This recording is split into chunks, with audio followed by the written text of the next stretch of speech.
Okay, just a moment, Kasulize. Stephen, is your mic working now?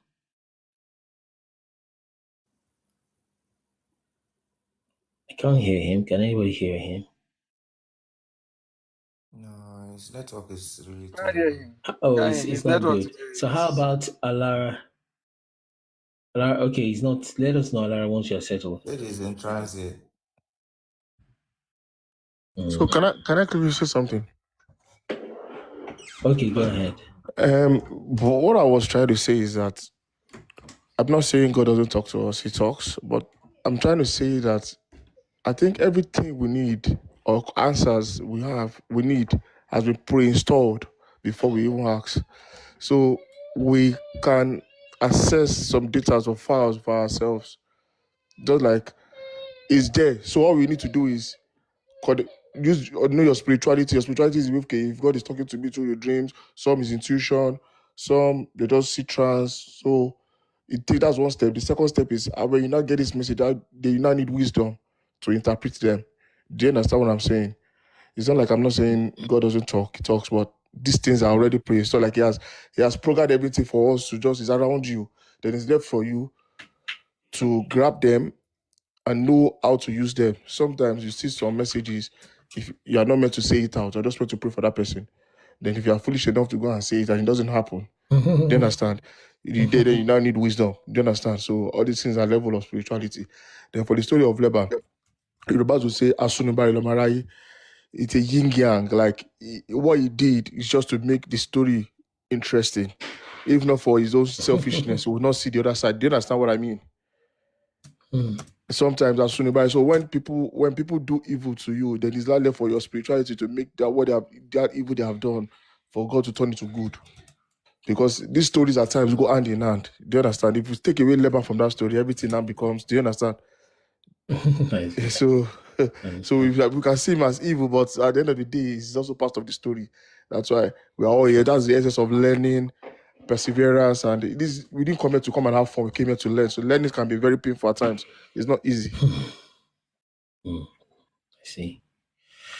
Sorry, Okay, can I thank you jump so on much. something? Can I jump on something he said about us having? Okay. Okay, I was gonna say after Kasulize, but Kasulize. So Castle, please, because just my brother, let me just jump on something he said. He said something about us having the universe giving us everything that we need, right? That we have all that we need to survive. He's not wrong, because the Bible does say his divine power has given us everything we need for life and godliness. But here is the thing where he says we use wisdom. You would also, then I would argue that Sarah was using wisdom. There was a word that came out, you will have a son. So she used wisdom to sort that out.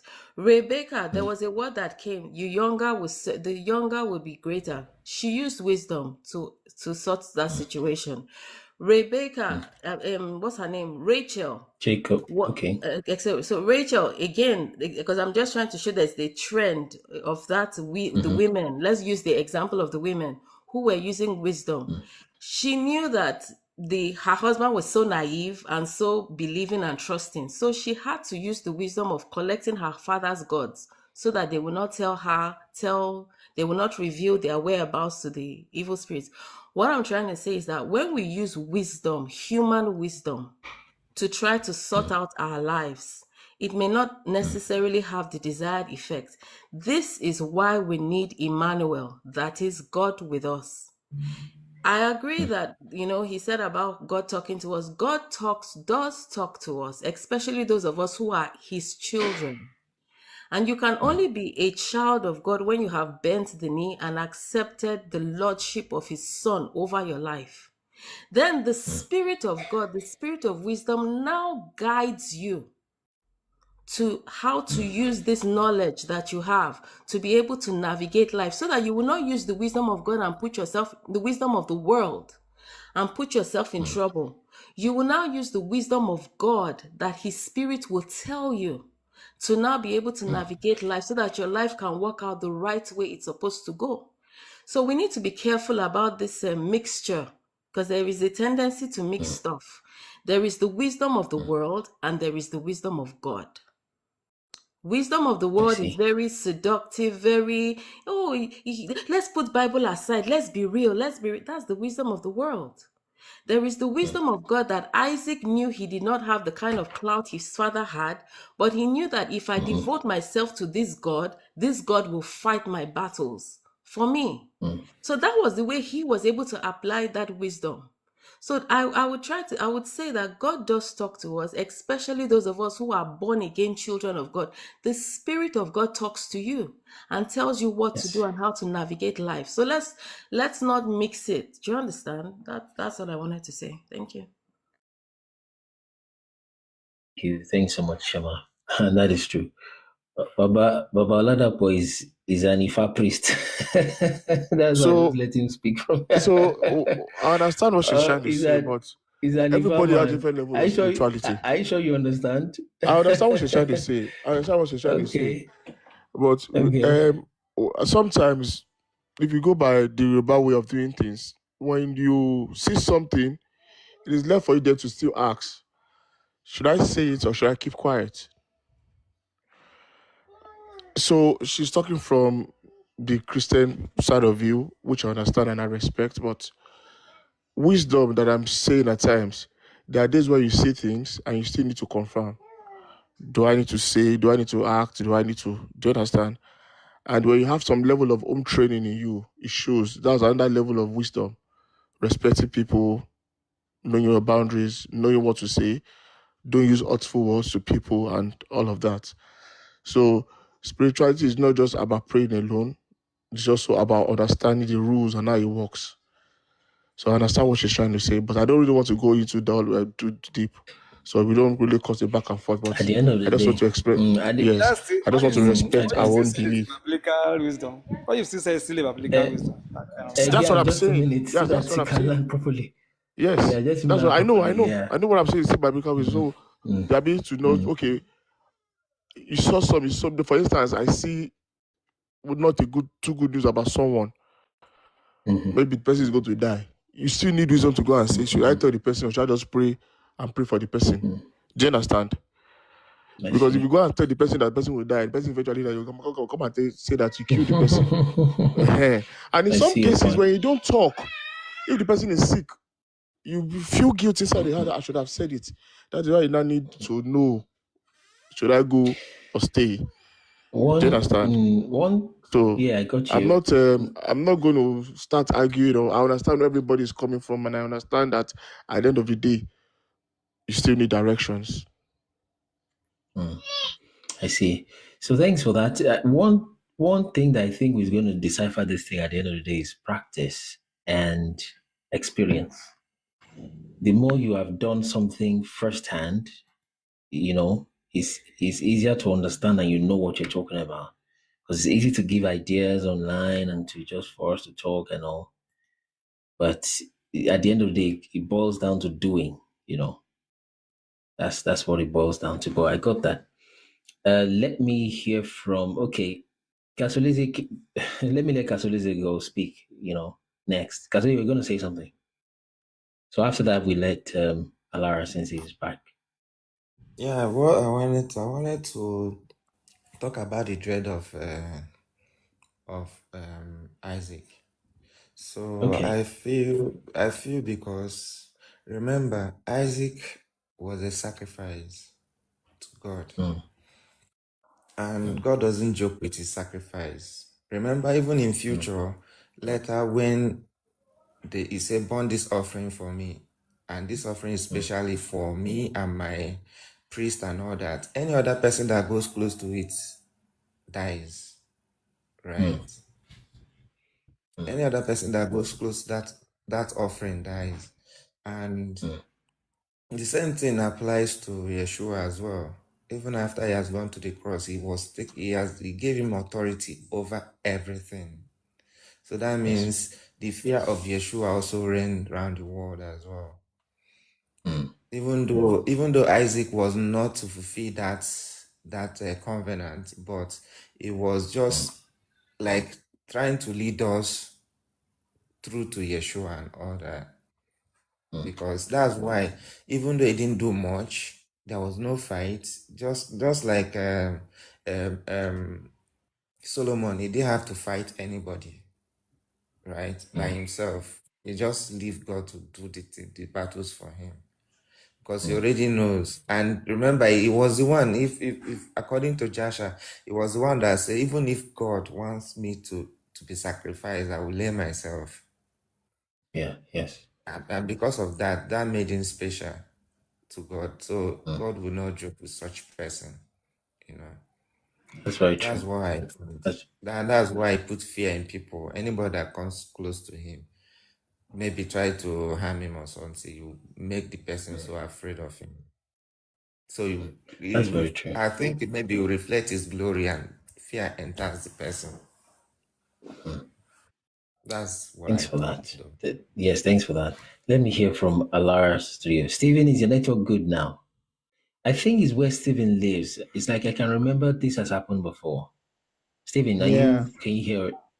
Maybe it's I where live you in live, right? I live in Basildon. I think the network isn't that too What? good. You live where? Basildon. So the network, That's in the UK. the network is not good right now I in don't even know Basildon where that because is. Basildon in Because of what? excess. I Okay, think it's Essex. because of the weather. So we've got a message that the internet is not going to be very okay at this I thought period so. because of yeah. So what I All wanted right. to contribute, if you can hear me. Yes, I can. Okay, so I just want to talk about Laban. I mean, everybody says Laban is a very bad person. I don't disagree, but I'm looking at it from another angle. Laban is a businessman. It is a good thing for us to practice But our business. just a moment. Are you sure you really want to be the devil's advocate? No, It's difficult to advocate for labor. Very difficult. yeah, But go ahead. I just want to. yeah. So Go ahead. basically, if we look at Laban, 70% of every businessman wants profit for himself. The Bible didn't tell us what Laban was going through when Isaac came. Isaac actually came to his life probably Jacob, you meant. Jacob came to his life probably because God has something in store for him. Maybe God wants to restore, maybe God just wants to bless him. So just like the Ark of the Covenant went to what is this man name now? When the Ark of the Covenant struck Obededom, yes, sir. So it could be a blessing in disguise for this man, because his business is not thriving at that time, and now this guy came in, everything turned out well for him. He knew immediately this guy came in. He knew that things had started changing for him. So I also want to talk about. So I don't see Laban to be that too bad, except for the fact that he allowed profit to become the best of him. Like he preferred to make money rather than to look after his nephew. So the second thing I want to talk about is I am looking at a system that was being practiced at that time. Laban bringing his cousins. It looks like what Hebrew people used to practice at the time. I mean, in the 80s, I could remember back in my town, all the Igbo people that I know, they bring their cousins to come and work for them, and there's an agreement between them, like you're going to work 6 for 10 years years. and all. Yeah, after 10 years, I'm going to give you a business of the same business that I'm You doing set now. them up. Yeah, and they are so successful. They're amazing people. They're doing very well. I think towards 2020, I discovered that structure is no more. I don't know if they still practice it, but what I'm not saying the Igbo people are like Laban, though. What I'm trying to say is That structure. Yeah, it's an African thing, more or less, right? But the Igbo exactly. people are like Laban. If you think about it, I've been saying the Laban was an Igbo That man. thing is sweet. 6 years, right? And they set up the person. Yes, and that's a very good structure, and that structure has really helped a lot of people. I know a few people like they don't have nothing, and their uncle just brought them to Lagos, and settled them after 5, 10 years. They have their own store, and I they're think doing it's very even well. 6. Just a moment, Stephen, just for context. Kasolisi, can you confirm how many years it is? Is it 6 or 7? It's mostly 7 years, but sometimes they settle 7. them at around 6 if the person does well. Around 6. You see, if it does well. So you see that Laban has done like 3 times. I mean, Jacob is almost on the third cycle of that. Although some can be funny too, they will not set the person up properly, or so just start fighting him at the 5th year, 1 year before, right? They will do that's human beings generally, but that system is wonderful. It's probably better than these 20 years of learning academy education, and you now start the 6 years again by writing application letter. I beg to apply to be your clerk. After 20 years of spending money and your time going back and forth to so-called school. Yeah, go ahead, Stephen. I'm just using this avenue to let us know that the Israelites is we are the Israelites. I mean, if the Hebrew people are practicing that system, it's a system Till now. till now. So it shows that this is our story. Unfortunately for Laban, he didn't do the right thing. Or I'm also looking at it from the business perspective. Everybody wants to make profit. Everybody wants to make profit. He just overdid it, really. It's normal. I mean, if you lose, and there are some bosses are more lenient than others, right? So, but for Laban, you miss the money, he collects it from your salary straight away. No story. You understand? That's still understandable. He's just a tight businessman, okay? But that daughter, selling your daughter, that one, if you see Juju, you go carry the daughter, do am. Selling, it was a wolf. Leah was right? a wolf. A wolf, Yeah, go ahead. Just land the point, Even in the business, Igbo apprenticeship, this thing, there are some guys that you will serve them for 14 years. They won't settle you. So we still have Lebanon among them. We still have Lebanese amongst them. We still have them. But sorry, sir, but there are some people that they fight for. Like, I know the story of a man. After 10 years, the guy said he stole from him, that I wasn't going to settle him. And the whole market came for his head and said, never. This boy served you right. We saw it. Yes. You must. I think there's an association. Now, if this guy is serving, they will telling you, you cannot tell us at the end of the 7th year that you will not pay him more. If you are stolen from you now, chase him away. There's an association now in Alaba, Anambra, because my wife is Igbo, and I hear a lot of these things. Nice. That's very nice. Oh, that's good. Yeah, indeed. Because just to give check and balance, let me say he burn my beans, he fry my pop-off. All those, now starts flimsy fight. Just 6 months to settle him. So what those people do, right?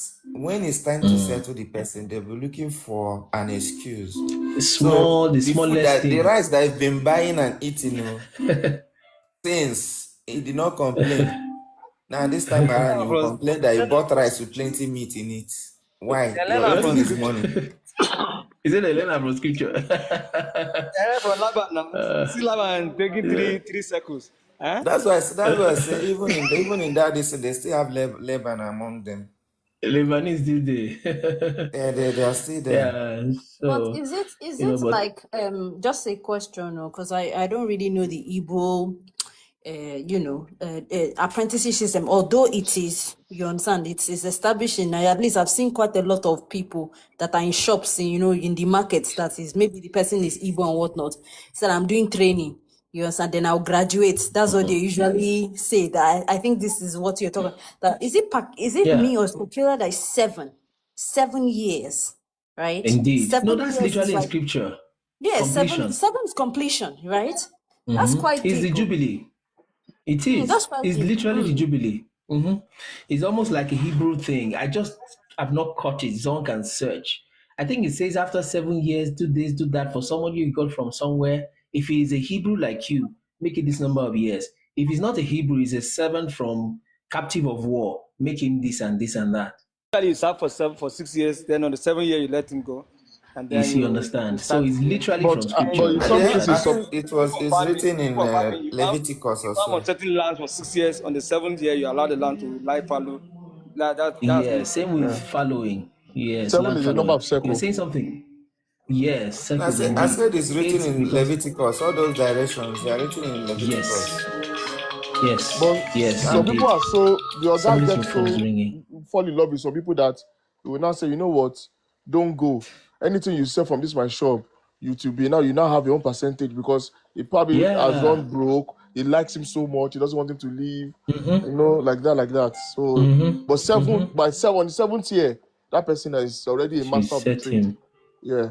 Yes, yes. And which is fair. It's better than this employment, too. It's better than Western education. I And mean, Yoruba like, too, there's No, a no, it's particular better tribe in than Yoruba, the employment. Igbonos, the Ilorin, they practice this thing as oh, well. right. Those people that Right. sell iron, if you go to Alaba, if you sell Yoruba man that sells iron, they're probably from Ilorin and they're from Aye. Igbono. They like this particular style of this thing too. They bring their This people on, Igbo thing, apparently. And this education, despite, and you not go learn anything, no. Yes, you learn ABC first. After that, enter primary school, just writing exam. 20, you still go and beg somebody. Imagine All the affiliate money you've been marketing. giving. How the Igbos practice the affiliate Okay. marketing? Igbo man will not have a shop. Exactly. You see somebody from outside, Right. he take you to someone else's shop, Yes. and he pretend as if he's your guy of that Yes. shop, and he gets his own commission. And they will know to it, by the way. Yes, now You know that. it's a normal practice. You say you tell you of the shop, go and get me more for Oga. practice. You tell the owner of the shop, go and get me more for Oga. The person will not pretend as if you know the owner of the shop. They'll not say if the item is about 10 naira, he will put 15 or 16 naira. The owner of the shop will take 12 naira. He will take his own. Affiliate marketing. He doesn't own a shop until he gets back on his feet. So when I was about affiliate marketing and I saw how the Igbo, I said these guys were highly advanced human beings. Oyinbo just use English. And Exactly. something Packaging. I've sent to you, Minister, the is article I found, or like academic scholarly articles on Another African one. traditional system. No, I sent it to you. that Sis. You one. don't read your email. I don't know what I've done. No, for no, you. I did. Yeah, so I That's sent the you. other So one. they said that it was interconnected. So the child will learn adages, he will learn medicine, he will learn how to be respectful to others, but also the education was skill. So instead of all these, you are writing theory, exam. Yes, you do. Once you are learning, you are learning it in like as per skill. Your hands are being applied to it. So I don't know how people learn nowadays, but me, I feel like for me personally, I learn if I am able to do. Immediately I'm learning something. So that's how our own educational system was. So if your trade was, for instance, now maybe your trade is cocoyam, they might sit you down and tell you some theory. Look at this, look at that. This is the stem, this is this is that. Then they take you to the farm. You understand? And put you through that process of learning how to till, learning how to this. And before you know it, these are things that, you know, that's the way we learned. But how do you say it? I don't see that occurring now because everybody wants their children to go to school and be a lawyer. My sister, it doesn't you cannot practice, you cannot learn. You have said it all. Yeah. So exactly. there's You are learning. always that Daddy said practical before, and if you notice, put 2 kilo of Maggi, you're not practicalizing, you cannot learn it. It's practical. You can't. Practical is and learning. if you notice now, It's getting hot.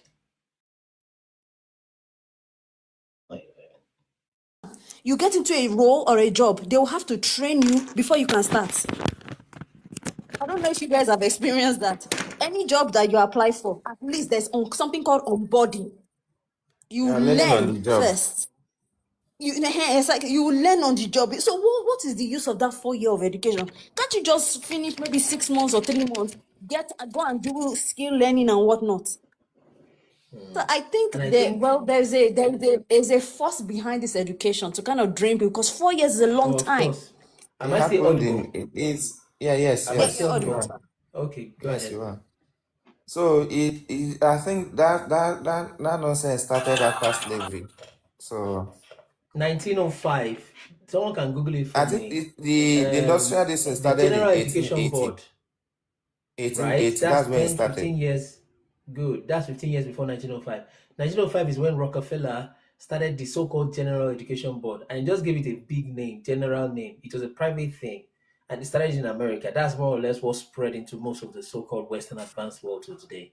I don't think China did that. You see a small bit human being like this already doing kung fu. That child must not hold you. He can break your leg.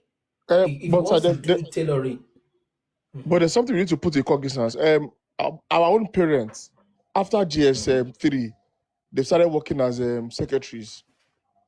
They learned typing. It was not because of our own stupidity that made it longer. Because I know that some of our parents from primary 6, they got a job because they couldn't go to school. Then from there, they now started sending themselves to school or the secretariat courses and all of that. Some of them have university degrees. But You know because what? we now broke It's our just own too system, painful. yeah, I because say we it's broke just our too own painful. system. Yeah, it's painful. Because we broke our own system. It wasn't absolute like that you have to go to university to do 4 years. Because a lot of our parents learned shorthand and they became secretaries. From there, they did some courses and they became organs. But Yes. because of Yes. One thing, if you bring someone who studied business and business management in university, and you bring someone who went through apprenticeship and give them the same amount It's of light and money, day now. It's night and day difference. There is no competition. There's no comparison. It's There's give them no the night same and day competition amount of there. difference. money, between 6 months, this other person has gone way further than the one that went to university. Why? Because this other person has built his networks. You In understand? fact, many things. It's The just person that went night to and school day. will start Forget building it. network first before even Night and day. Is this some of this our beautiful young daughter said that now how to wear wigs said they learn for the university. So we can't give her money. She will first say you fix nails first. The shop must look this way. And the men too, whether I go give boyfriend, I mean a girlfriend go give. It's a different than a boy who has slept in shop overnight. Igbo man, we don't sleep for shop.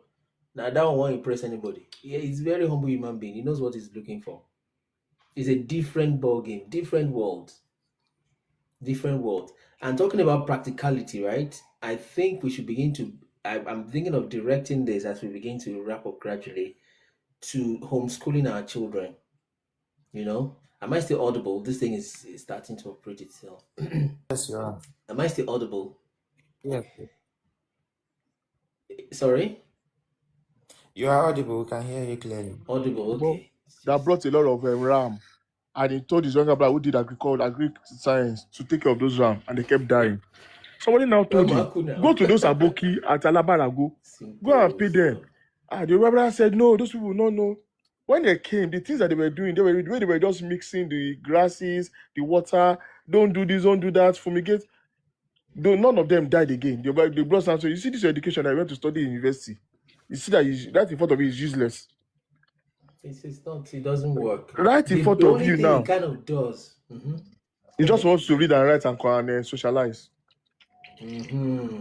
Just about what it does is it makes you more used to this world. You can talk to people, they will think you're Western world, smart. that's it. You understand?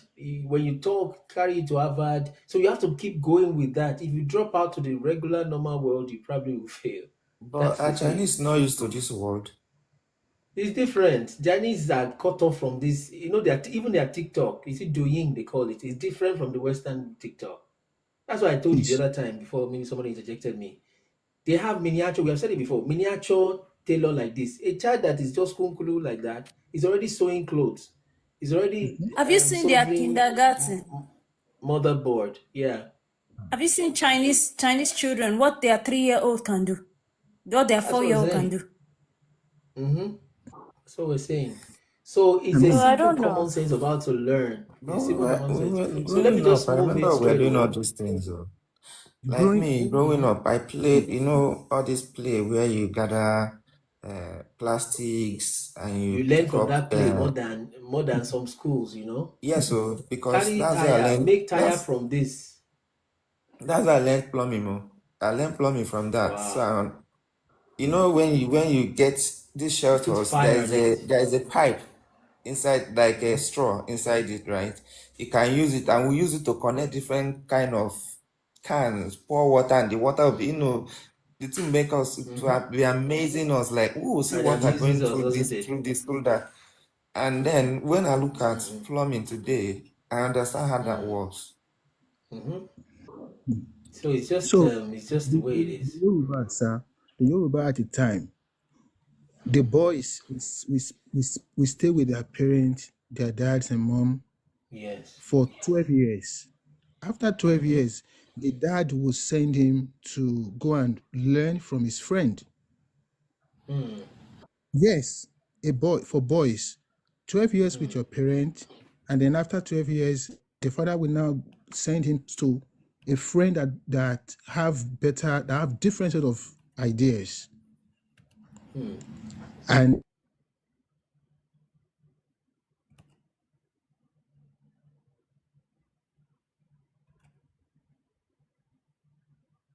Oh, the sound is kind of fading, I think it's right, frozen. Shade? His His network yeah, is his frozen. It's his network. maybe it's network. I also wanted to say that if you notice, a lot of people now, especially in Nigeria, especially all these people that are about to do NYSC, they know they probably will not get work. So a lot of them are not doing hand work. You find some of them doing like cake, Can you some imagine? of them doing Yeah. fashion, some of them Hi. doing, even hair. They will do hair. You understand? Yes. So if we were Imagine able what to we take that left. 4 years, that's 6 years. Okay, sorry, my phone is ringing. Please take your call. So the So thing, it's like it's just a cycle, right? Casole is a cycle. Now waiting we leave. Then if everybody's going to school, your children is selling for their mother. They say, I just come on in lost school. Let these children go to school. They will not be great in the future. You are selling for your mother. Let him go. And meanwhile, like I've said here before, before I used to be very passionate. And I'm still passionate, but I just channeling my energy to we're already building the thing, the academy and all that. But I used to say that most people, most of us, including myself, the money where our papa takes send us to school, how they got the money to send us to the so-called school, we have not been able to make that money back, especially when you factor in inflation, right? The way they some sell wrapper, some sold this, some were having business partners we just keep doing school. Come out of the school, PM empty. And you cannot, that same thing that they did, you can't replicate it. Man, it's something else. Now they now start bringing the same thing you left years ago. Cake baking. This one sewing. This one, that's what is now later working after how many decades of forsaking it. You see, let me quickly hear from Alara. It's been waiting. Has Alara spoken? Alara Studio. he said he was on transit. I don't know if he has gotten to where he's Yeah, going. it said later that it was ready, but I'm not sure if you're muted, Alara. If you can hear us, remove the learn. Minister Kunle, Alara. please. Okay. Okay. What do we wanted have to- that we yeah. can give God? That's a completely different topic. You wanted to say something from there, is what I guess. Well, Lara, let me hear you. Let's give him his 3 minutes so he can learn his point. Okay, so quickly, Your background is a little noisy, though. quickly, I Very want to noisy, speak actually. concerning. Your Very background is noisy. not. It is. Okay, Your mic give is a minute. somehow. Please. No, it's not confusing. Your mic is sounding like a megaphone. Okay.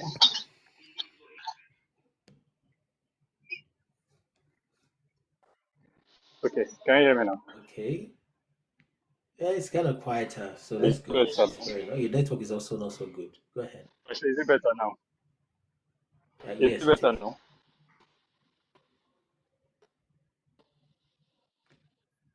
Go ahead.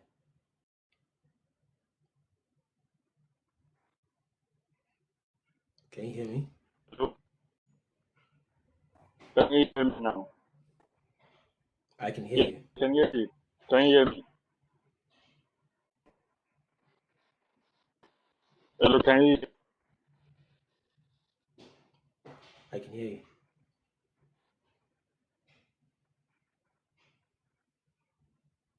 I think the network is very bad. It's not stable. You can see the network is showing red. Just rejoin. Just rejoin, Alara. Okay, Casulese, go ahead, please. Or who else? Okay, Babala. Yeah, I said. Or was he? Yeah. I said what I wanted to say is that we can actually match these things, right? Maybe you do primary, secondary, do all the necessary this thing, then you do the practical, do the proper practical while in uni, right? If it's going to be university, then you have to be more of practical than all this plenty reading. So you can read, get all the basics, right? Then the rest you do the practical. Yes. That will help. So, That will, So I want to condense this before we hear what Baba Ladapo was going to say. To condense this into action. I like condensing things to actions, right? Which is that as many of us, especially in diaspora, if you're in Nigeria, you will need that education. Nigeria is very stubborn. Some are still wearing masks till today in Nigeria. They do it here too, but very, very, it will be the person's personal fear that is disturbing his mind. But in Nigeria, I can imagine there's still some people still doing distancing, COVID distancing in some parts in West Africa. It's just something else. So what Oyibo does, what these people have done and they have dropped it long ago, that's when you now hold it like a religion. And that's how we're built. In a way, we are kind of religious because of our background, apparently the Hebrews, right? So Alara, just try to rejoin again. So anyway, so the things they have left behind, your wife is still so terrible and all that. And your children, if they can't speak English, they'll probably discriminate it. But long story short, if you are in diaspora, try to homeschool your children if you can. That's just what I can say. Just try. Right? Just try to homeschool them. Just homeschool them. There's nothing. That place is not. Hey, that place is not. The Western world, things are not that hard. You can homeschool, you'll still be fine. Okay, just homeschool them. Change your job if you need to, and all that. And homeschooling most times is what you're looking for. You want to buy this kind of car. You want to do mortgage and all. Hey, My that's usually what. 5-year-old daughter suffered racial abuse 3 times going to school, and the school just kept they just keep appealing to me to say they are sorry. They've called the parents and all of that. Okay, you're in diaspora, right? Yeah, I'm in Newcastle. I told you. Oh yeah, sorry, I mixed it up. Maybe because you changed from a by far or something like that. So Yes. It's still me. something like that. Okay. Yeah. Oh, great. This racial abuse, homeschooling is abuse. good. Racial, a lot of abuse and all that, This but not racial even for me. abuse. That's What if? So when we now start calling them children of fallen angels, I hope they will not get angry. that one is even fact. That one they don't go verse now. Why do they go verse? They can go and fight with the book of So that one is just fact. So, but even apart from the abuse, etc., for me, it's just that there is this sorry. Yeah, there is this picture that someone brought. The same monkey that they call us. So they brought this monkey and brought Oyibo person. Then they drew a circle on the leaves and the Oyibo person's lip and said, who now looks more of like a monkey? Their lips look. Who look more like a monkey than the lips and the hair? They brought a black, an African person too and put. So look at their lips. Who look more of a monkey? If you have eyes, and you see that their lips is like a line. It's like a line. They just use razor, cut it. It's thin. And Africans are almost now, afraid of, or rather ashamed of their own lips. Meanwhile, the whitish people some of them go to pump something in the lip so that it can be. They go to pump it, yes. Yes, they put something, It's just a matter of people despising what they've got. It's just what it is. I was going to say something. So if you're in diaspora, let somebody stay. Yeah? And the person don't be like they won't work, but let one person work from home. Raise your children from home to age 5, maybe 10, maybe 15, and let them write their entrance exam from there. Right? Let them stay with you. From that entrance exam, they get qualification. Here, una way they teach educational system. In Nigeria now, school set, they will never give you some jobs, right? They just will never give you. But here, the school set equivalent, to them, they understand blood is more important than what your certificate you are holding. They will discriminate you more by blood than your skin, than by one certificate, in matters of getting a job. That's what I mean, right? The more higher paying jobs or whatever. But if you do that at GCSE, you can still enter basic jobs. So homeschool your children at least 5 years, maybe 10. You understand? Just let them let them understand your language, right? Let them understand you and build trust with you. Not in school where they will tell them, if your daddy neglects you, that's an abuse. If your mommy does this, that's abuse. And whenever you see abuse, call 081 this, and they cram that. That's one of the first things they learn, to begin to put them like this with their parents. That's one of the first things they learn. They won't What call about it that. the ones that I identify as a fox? You So my name understand is as a cat. man You understand? I identify as a ferret. What is nonsense? I'm not. I wanted to ask you Too something much. with this education thing. What do you think about the concept of a rite of passage? In like, if you think about culture, say for instance, like the Maasai culture, for them to like, for you to prove that you have gone from boyhood into manhood, you have to kill a lion. Only this time you have to hunt it with a spear. No be gun. Wow. You enter that, you go and you will hunt the lion solo. And you have to bring back the mane and things like that, right? Here in Australia, I've seen them do something now. Well, not everyone, but some families do it where they'll have their children go into the outback. These children will fourth tent. They'll teach them how to make fire from scratch. You know, when you go out into the wilderness now, learn how to make fire, learn how to identify, what animals stepped here, like tracking. Learn how to, if a snake should bite you, learn how to survive that. Basic Learn how survival, right? so things like that. So even some of them, like the one I'm talking about now in Australia, is for a year. They'll as in outback for a year. They'll become heavy now and Is it then. their government that helps them with that or No, their no, no, no, culture? no, no, no, no. This is some certain people with Aboriginal people, like them Aboriginal people teaching them. Like this is how you this thing. Right there, that a snake lay there, that they'll show you the kind of snake that lay. This is a type, and if it bites you, this is the leaf you can use to cure it. So things like that, they're now doing it here as part of education. Some people do it though, some other people don't. The other thing I want to talk about is I read about this certain culture, because the Aboriginals most of them were exterminated, Sha. You know that. Some of them, they don't exist anymore. Inseminated. Yeah, they No, try to wipe them out. exterminated. Exterminated. They try Exterminated. to wipe them. Yeah. So apparently this man went camping with his son back in the day with this Aboriginal, and this boy had some serious ulcer. So the thing now, attacked him when they were on the camp, and where they were too far from any hospital. So this guy from this tribe literally walked into the bush, got some leaves like that, mixed it with water, just river water, gave the boy to drink. But then the boy got back to the city, they couldn't find a trace of this thing in his body again. Right? They couldn't find a trace of ulcer in his body again. Like whatever he had given the boy had worked so effectively, it healed him.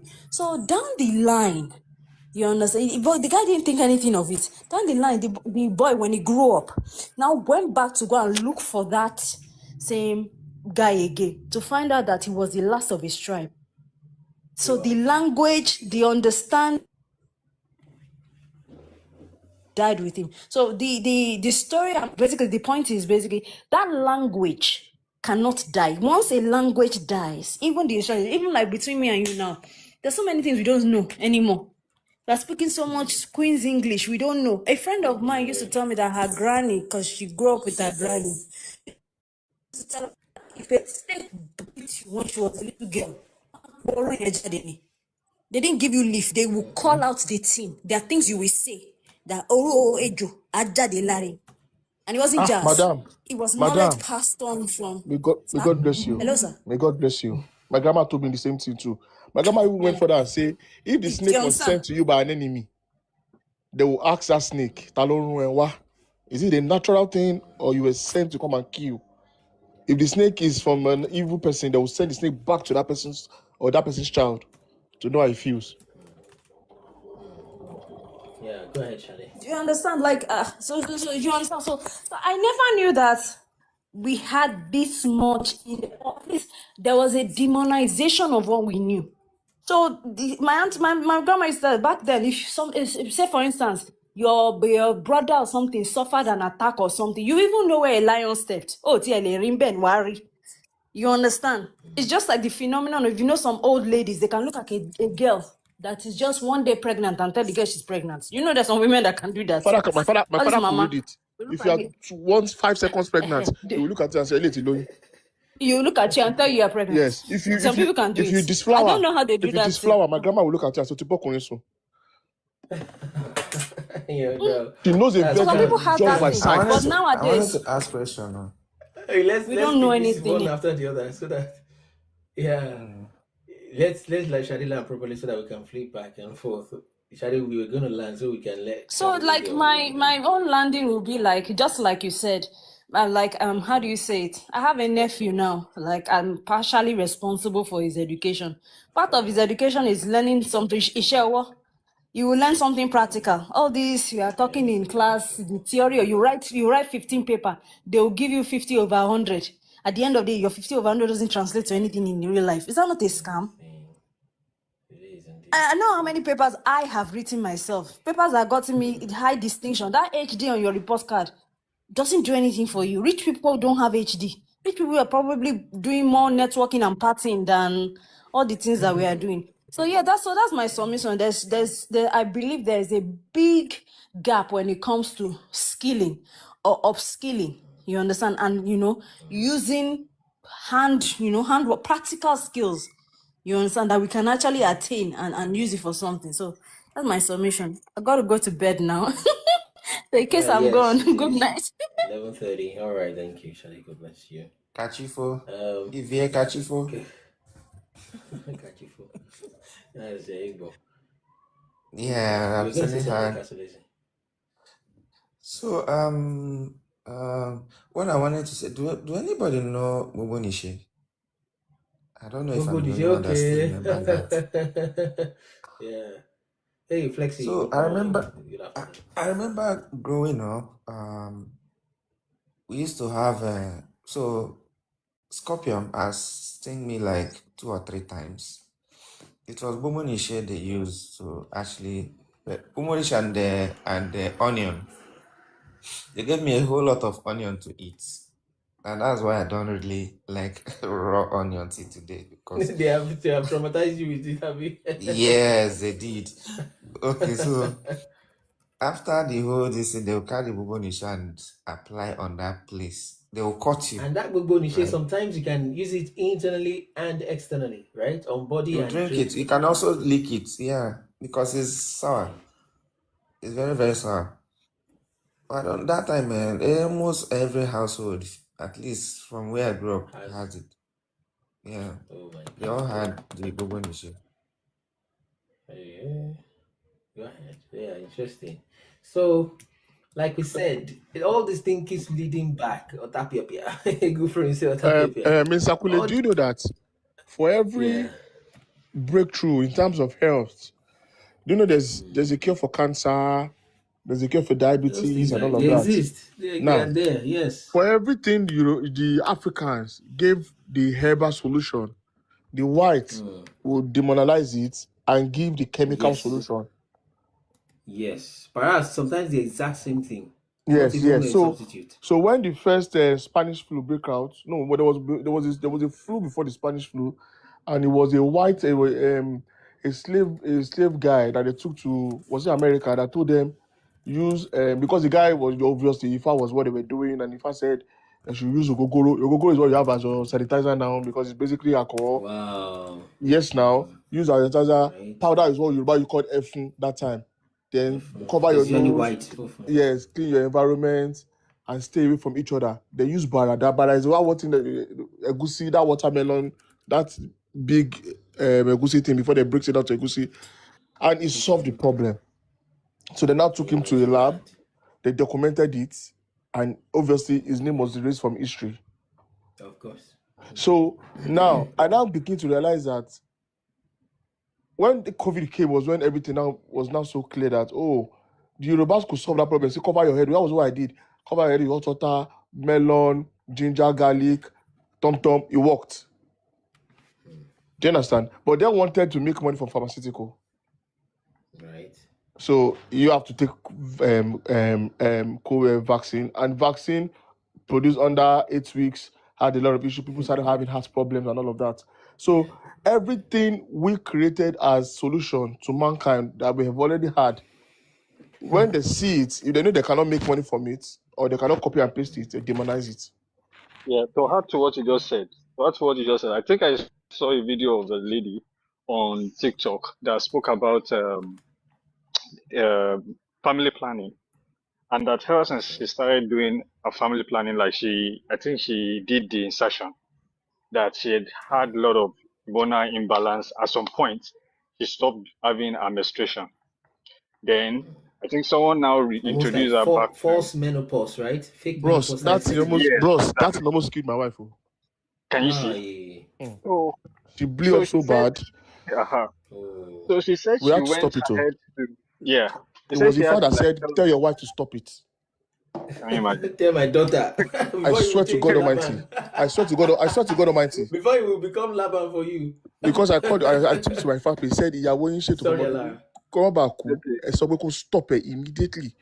She Immediately. ceased her menstruation. She was blowing up in weight. She was sweating. Yeah. Oh, go ahead, Alara. Sorry. Now, if you check, most of the people who made use of the Western way of family planning, they always have very heavy repercussions, such like Okay. maybe some of them would excessively lose weight, some of them will excessively add weight, some of them Gain weight. the period will stop. So the lady went ahead and stopped. She just said she was just done because she started menstruating maybe like once in 8 weeks, and it would just be one day. So it was just crazy. Then someone just randomly just introduced her to something African, and she said she made use of it. I can't remember the way she explained, but it's something very That's to simple deal with to deal with the side effect, yeah, basically. exactly. Not even the side effect, like to deal with the family planning thing, the African way. Okay, that's an African kind of family planning situation, right? Yes, exactly. And she Okay, said okay. that the first thing she noticed was the swollen face that she used to had at the time she did the other one. The face became normal. That's one. Then she said going forward that she has started menstruating normal. Like this is the first time in her life that she will menstruate 5 days complete. Wow, wow. So to back up That's what you have great. just said, if probably because of what the popular saying about the Western stuff, when you mention that of African owned to them, it looks as if you are becoming diabolical because No, everything it's around not. African is like you are becoming diabolical. And he said no going back because like she has tested both ways that she's not going back and that's it. Now, now, and I had someone mention Gogo Nishe in. So recently, I think I went to Osun State, and while I was going, I saw these old men selling Gogo Nishe, and I've been looking for it. So Wow, I got it. I got it. So I think I got good. two. And by the time I just got it randomly, that just in case, because I knew growing up, those are some of the things that we usually have at home.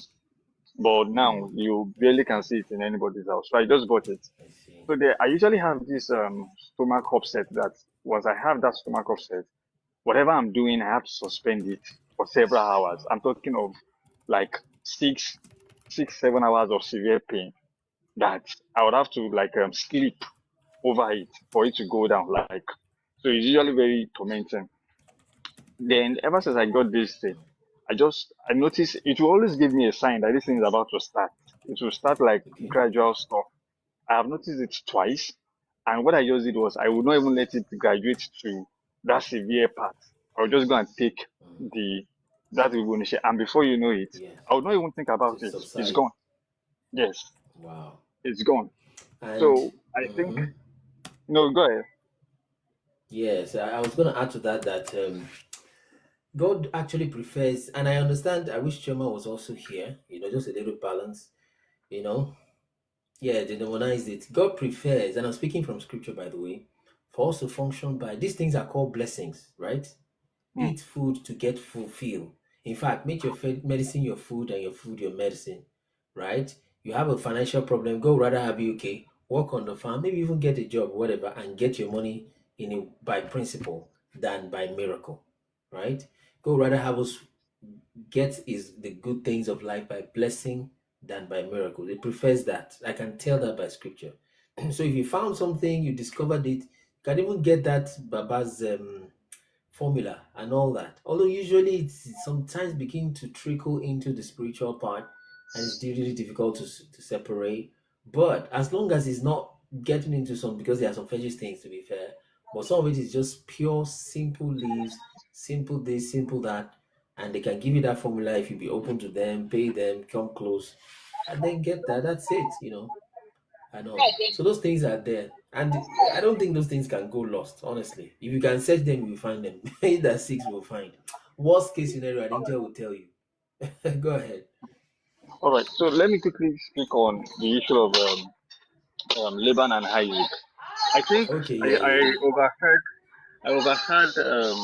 someone saying that okay, maybe it's about profit, about money. But in my own case, I don't see it in that way. Because Yoruba will say owó tó bá níye àbùkù kan. So if it's about maybe he's paying Jacob, it will have actually made sense that oh maybe it's because of the money. But I think beyond that, I think Stephen spoke close to what I'm about to say. I think beyond that is not something about Jacob himself. You know, there's a portion of the Bible that I have found that it was even Laban that said it, that I have found through consultation that the Lord has blessed me because of you. Yes, it So is. yeah, so it is not about the amount he needed to pay him or about that bride price, but about always having That Jacob. blessing Yes, because it's the around. blessing. And you know that, okay, if this person is no longer here, I don't know. It is not about expertise. He has been doing the business before the guy came. True. True. He has been doing it before the guy came. So I think it's about the blessing. And you know, the blessing is not something you can hold. Is not something tangible. Yeah. Because if it was about something that is tangible, Jacob himself ran away from Would the house. collect it from him. Yes, ran away. So you like, but I think it's about Jacob's presence in that venture. Yeah. But I think the way he would have gone about it is he would have upgraded Jacob to the point of partnership. You don't even need to go anywhere. Where are you going to? You Yeah, want to marry? You can exactly. marry this person. You can pitch them together. You can But pitch them that together. greed will not let him have that idea. He wants Yes, 100%. In fact, 101. yes, yes. So I think that's actually where he missed it. I think what he would have done was just to upgrade him to the point of partnership, as against looking for ways to to outsmart him or to keep him longer, all in the name of servitude. Because if he had actually put him in partnership, even till Laban's Partnership. die, Laban will not see The children the might still. the yeah, the trend will continue, the Like blessing will continue, and he will not like see the Pharaoh, like business Pharaoh go did to down. Joseph, right? Yes, Something like that. yes, And like the yes. British are doing, from slavery, they started using wisdom. That's how they could stay these three, Hmm. 400 years. Yeah, Gradually, they just keep changing it. They will still make you rule your land. They will yeah, keep shifting grounds.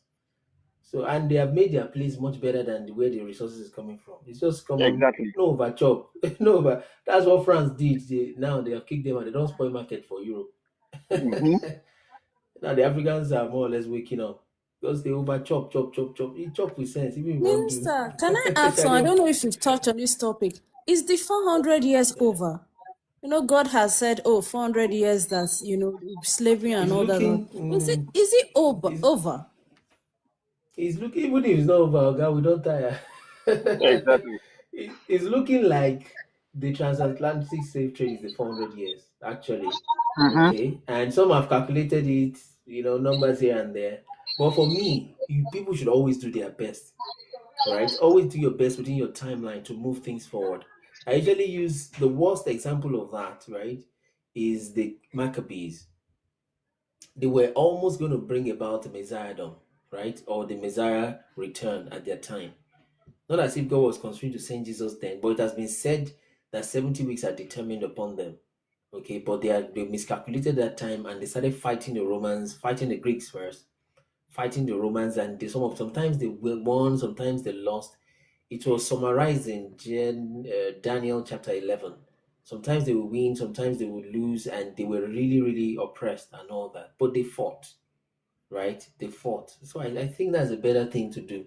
That's why when Jesus came, they said, oh, will you at this time restore the kingdom back to Israel? Is it ready? Is it time to buy sword? Should we start fighting now? He said, just hold on. And indeed, they held on and they didn't wait for 2,000 years. Immediately after he died, he rose, he came back and took them for rapture and they returned. Not more than 50 years after he resurrected, right? So, and the kingdom really came back to Israel from that time forward, right?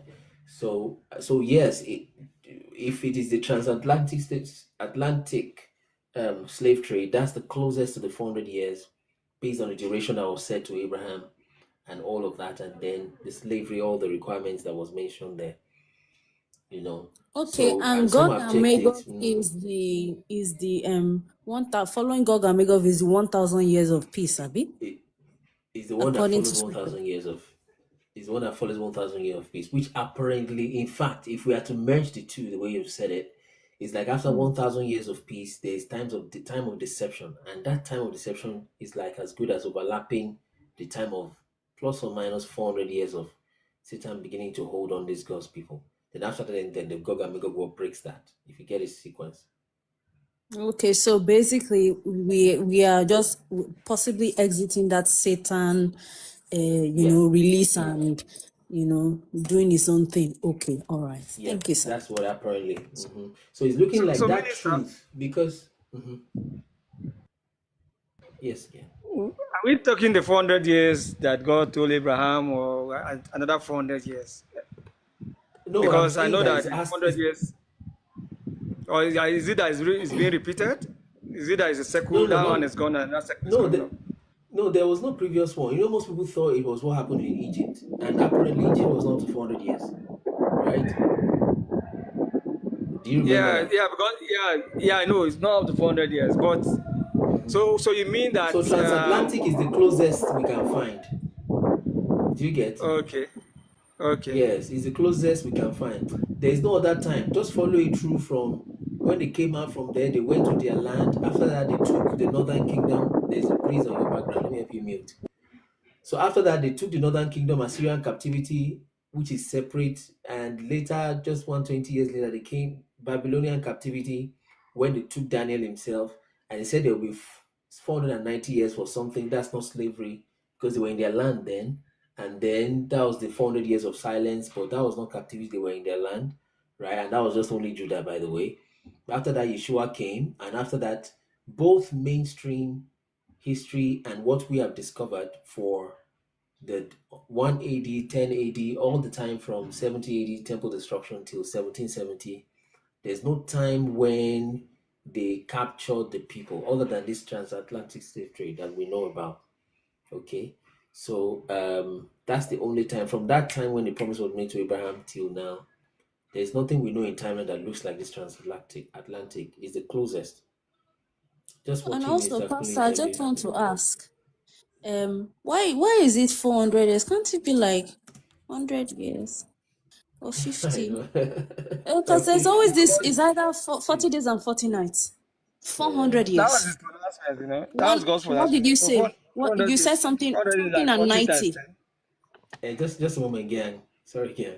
You were saying You something, said Sally. Sorry. something and 90. 490, Abby. Oh, There's a that one too had the kind of 4 to it, but yeah, that one was 70 weeks. if you add up that 490 and bring it down to numerology, it ends up with 4. Is it me or God likes the number 4? Because 9 plus 4 is 13 and 3 plus 1 is 4. Yeah, you understand. Like there's see. something significant about. I don't know. I just pick up patterns sometimes. But 400 years, 490, all that.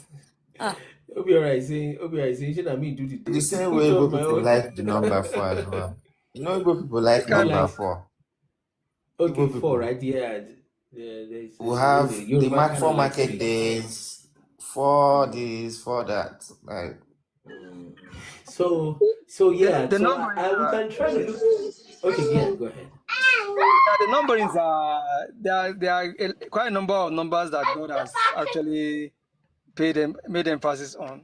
There's a 30, there's a 3, there's a 12, there's a 4, there's a 40, there's you can do 120, 12, you can do, if you look at 400, it's 40 and 10, 40 in 10 places. You do 4 and 1 is 5. 5 is also a number that, so most of the times this numerology, certain numbers keep reoccurring, but like you said, 4, 4, 9, 7, 3, 30, 12, 40 are almost like the most recurring numbers that God has really, really, really emphasized and So stuff has been going around. So, sir, so Yeah. there's a reason. There's somebody said one theory that there's a reason why these guys are deliberately omitting the number 13. That the 13 stands for what? I can't remember now. That is the reason why yeah, they. the family is the bloodline of Illuminati, right? 13 Yes, bloodlines. yes. Well, the reason why they don't want us to use the number 13, everything's stopping at 12. 12. Which people? Somebody even saying that Mary was the 13th disciple. Okay. That Oh, you mean 13 is a number Christian of, yes, but law? it's not even, we don't have a 12 calendar, it's 13 and all of that. But there's a reason why they omit that number 13 for deception and all of that. I don't know how true that is. Okay. It was just a random post I Yeah, saw.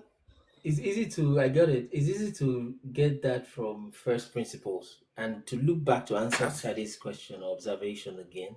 I think the Igbo calendar has 13 months. Yeah, if you stay 28 times 13, will probably give you 364 straight away without any long story. You get. So to look back to Shadi's question again, is these things are not easy to get. Whatever I will tell you, I'll just tell you the principle of it as against maybe just the answer itself, which is that just go look for the first time that 4 happened or the 40 happened.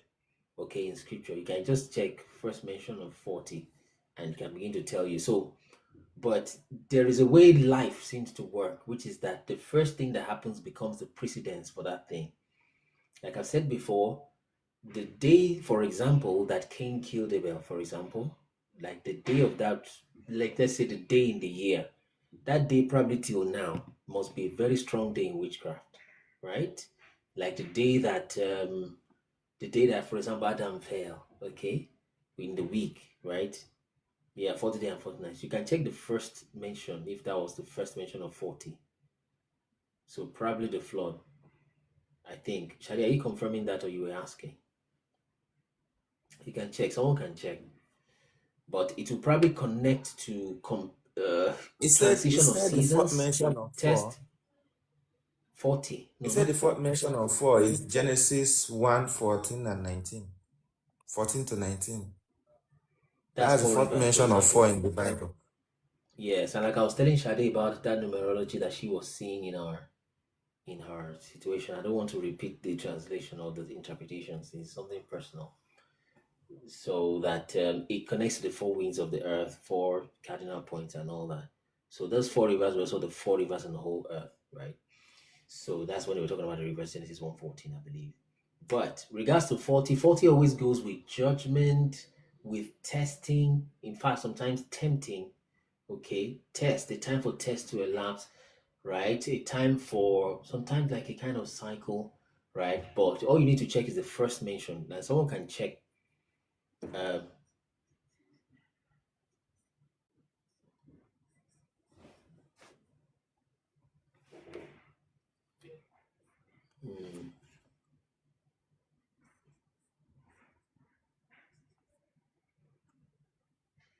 And I have set my mind on it. It will happen in 4 years, Gerege.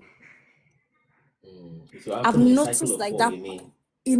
I've noticed that any significant I set my mind that I want to do, it's going to happen in 4. Even if I try to rush it, even if the 4th year, it will happen. I don't know what. I've been praying to God. God, help me. Maybe I need to break the cycle of 4 faster. So sometimes You advise me. Does that happen to you, or it's just random? Now only you, now only you to do for me. I wish my own is not only me, Abi. Yeah, sure, your own is 1. Because I'm really beginning to think that maybe I need to break a 4 cycle with myself. I don't know. I'm just thinking about it. But anything significant, like I came into this country at a certain time. I got my PR approximately the 4th year to the date. You understand? Even before I came, when I decided I'm going to travel for my master's, the day that I arrived in this country was on the 4th year. From the time of decision, the 4th. We're talking to the day. You're not just saying, okay, maybe in the 4th month of to the day. If I decided that 22nd of January, I will arrive in the space I am the 22nd of that year that will make it the 4th year. Gerege. Did you maybe I'll just send you a mail then. Did you do the things that we said to do in the little counseling we did. I did Let me not. send let me send Send you. me mail. I need to change my ways and be listening. So, I did not. but mostly is prayer. Mostly is prayer. It's prayer because, like you said, it's just prayer. Let me put it that way. So, and it's not. There are some things that that shouldn't be said in public. You don't know Satan listens to prophecies, and I was saying, in a way, and all that. So let's do it that way. Sorry, All I know right. I'll I wait don't for read your mail, mail. but this Thank time you. I'll send mail this time. So I will not forget. Yes, sir. Yeah. Thank you. So there are prophetic things that are happening, and it's good to keep some of those things in a certain with some level of discretion and all that. So So that's just that. before we go, So I want to ask first, yeah, a question. Yeah, I think Genesis 25 thereabout, giving account of the birth of Jacob and Esau, and describing Esau, he said it came out red, right? And there was no description about the color of Jacob, Jacob, Jacob, and I think because Jacob looks like every other person, because exactly. if it was if it was if it was about the this thing, if it was about if it was sorry Yeah. sorry are you with me? If it's Yes. if there is no need to describe Jacob because he looks like every other person around. Exactly. There's only a need for us to create a description for something that looks new in the environment. Makes So, sense. are we supposed to say that Esau is actually like the father of the Caucasian or something? Yes, I've heard that before. Esau definitely looked different. It was just too hairy. I mean, I'm surprised at how the Bible didn't really spot that out. I mean, and how they didn't, but maybe then they have seen a lot of things. They have seen giants, they have seen, so your child comes out hairy, yeah, that's your child. Just okay. Just even calling me dumb and they joke about it, and that's it. Then They've what seen about the things. color? They've seen. Because it was two Mm, outstanding pictures. It was hairy. have you? It was red. Mm, have you Am I even watched the mixing full it? Because interviews? in one translation, it No, was said same. that the hair was red. Another one just said it came out red.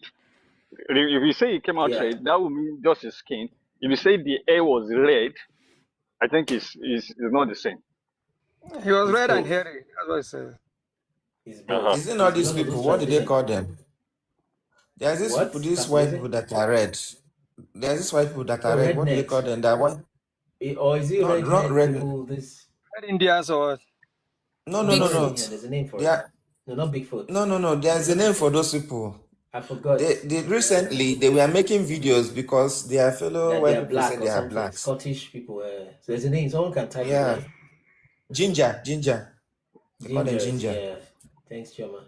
So gingers. So they're trying to say gingers are blacks. Come on. Just. But long story short, just watch the full interview at Lara Studio so you can catch it. That's an easier way to catch it, to get the thing. So, but again, it's a mix, right? It's a mix of it's partial truth what we're dealing with. Okay. It's a partial Then truth. okay. Sorry. But Let's have you put watched the it in this interviews? Do you know what context. interviews I'm talking about, Alara? Is it the one I watched is the one you did with 91 Have you watched everything? production? Yes, I think I've no, not everything. There's The a one I've part watched that is talks. Mhm. the one that describes Ormila and the Okay, Ella. that's part 3 or so, or part 4, Yeah. part 3 or so. Okay, I want you from part 1. Watch part 1. The place Okay. where Caucasians came most likely came from first, because it has come many times. But the place it Mm. came out from first is you find the book of Enoch, right? In the days Mm. of Noah. In fact, Noah himself was that whitish person. And Noah. then yes. Now watch Wow. this. Let me explain it properly. It's not that Noah is the first Caucasian person. The first Caucasians were Nephilim, apparently. But in the process of describing a child, just like Esau, that somebody gave birth to that was looking funny. You know, Esau, they just said is red and is hairy, and they stopped there, right? Yeah. Yeah. Yeah. But in the case of Noah, they said he's whitish, he has long hair. They said something like beautiful eyes. You can leave that one out, whatever that means. But then it then said that it does not look like a human, Mm. right?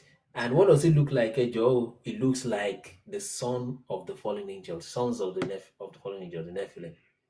That was Oh. the only thing that gave us that clue. We would have missed it. And in fact, most people don't even have the book of Enoch anyway, so they don't even know, right? So it was in the process of trying to describe this strange looking child, which is Noah, okay?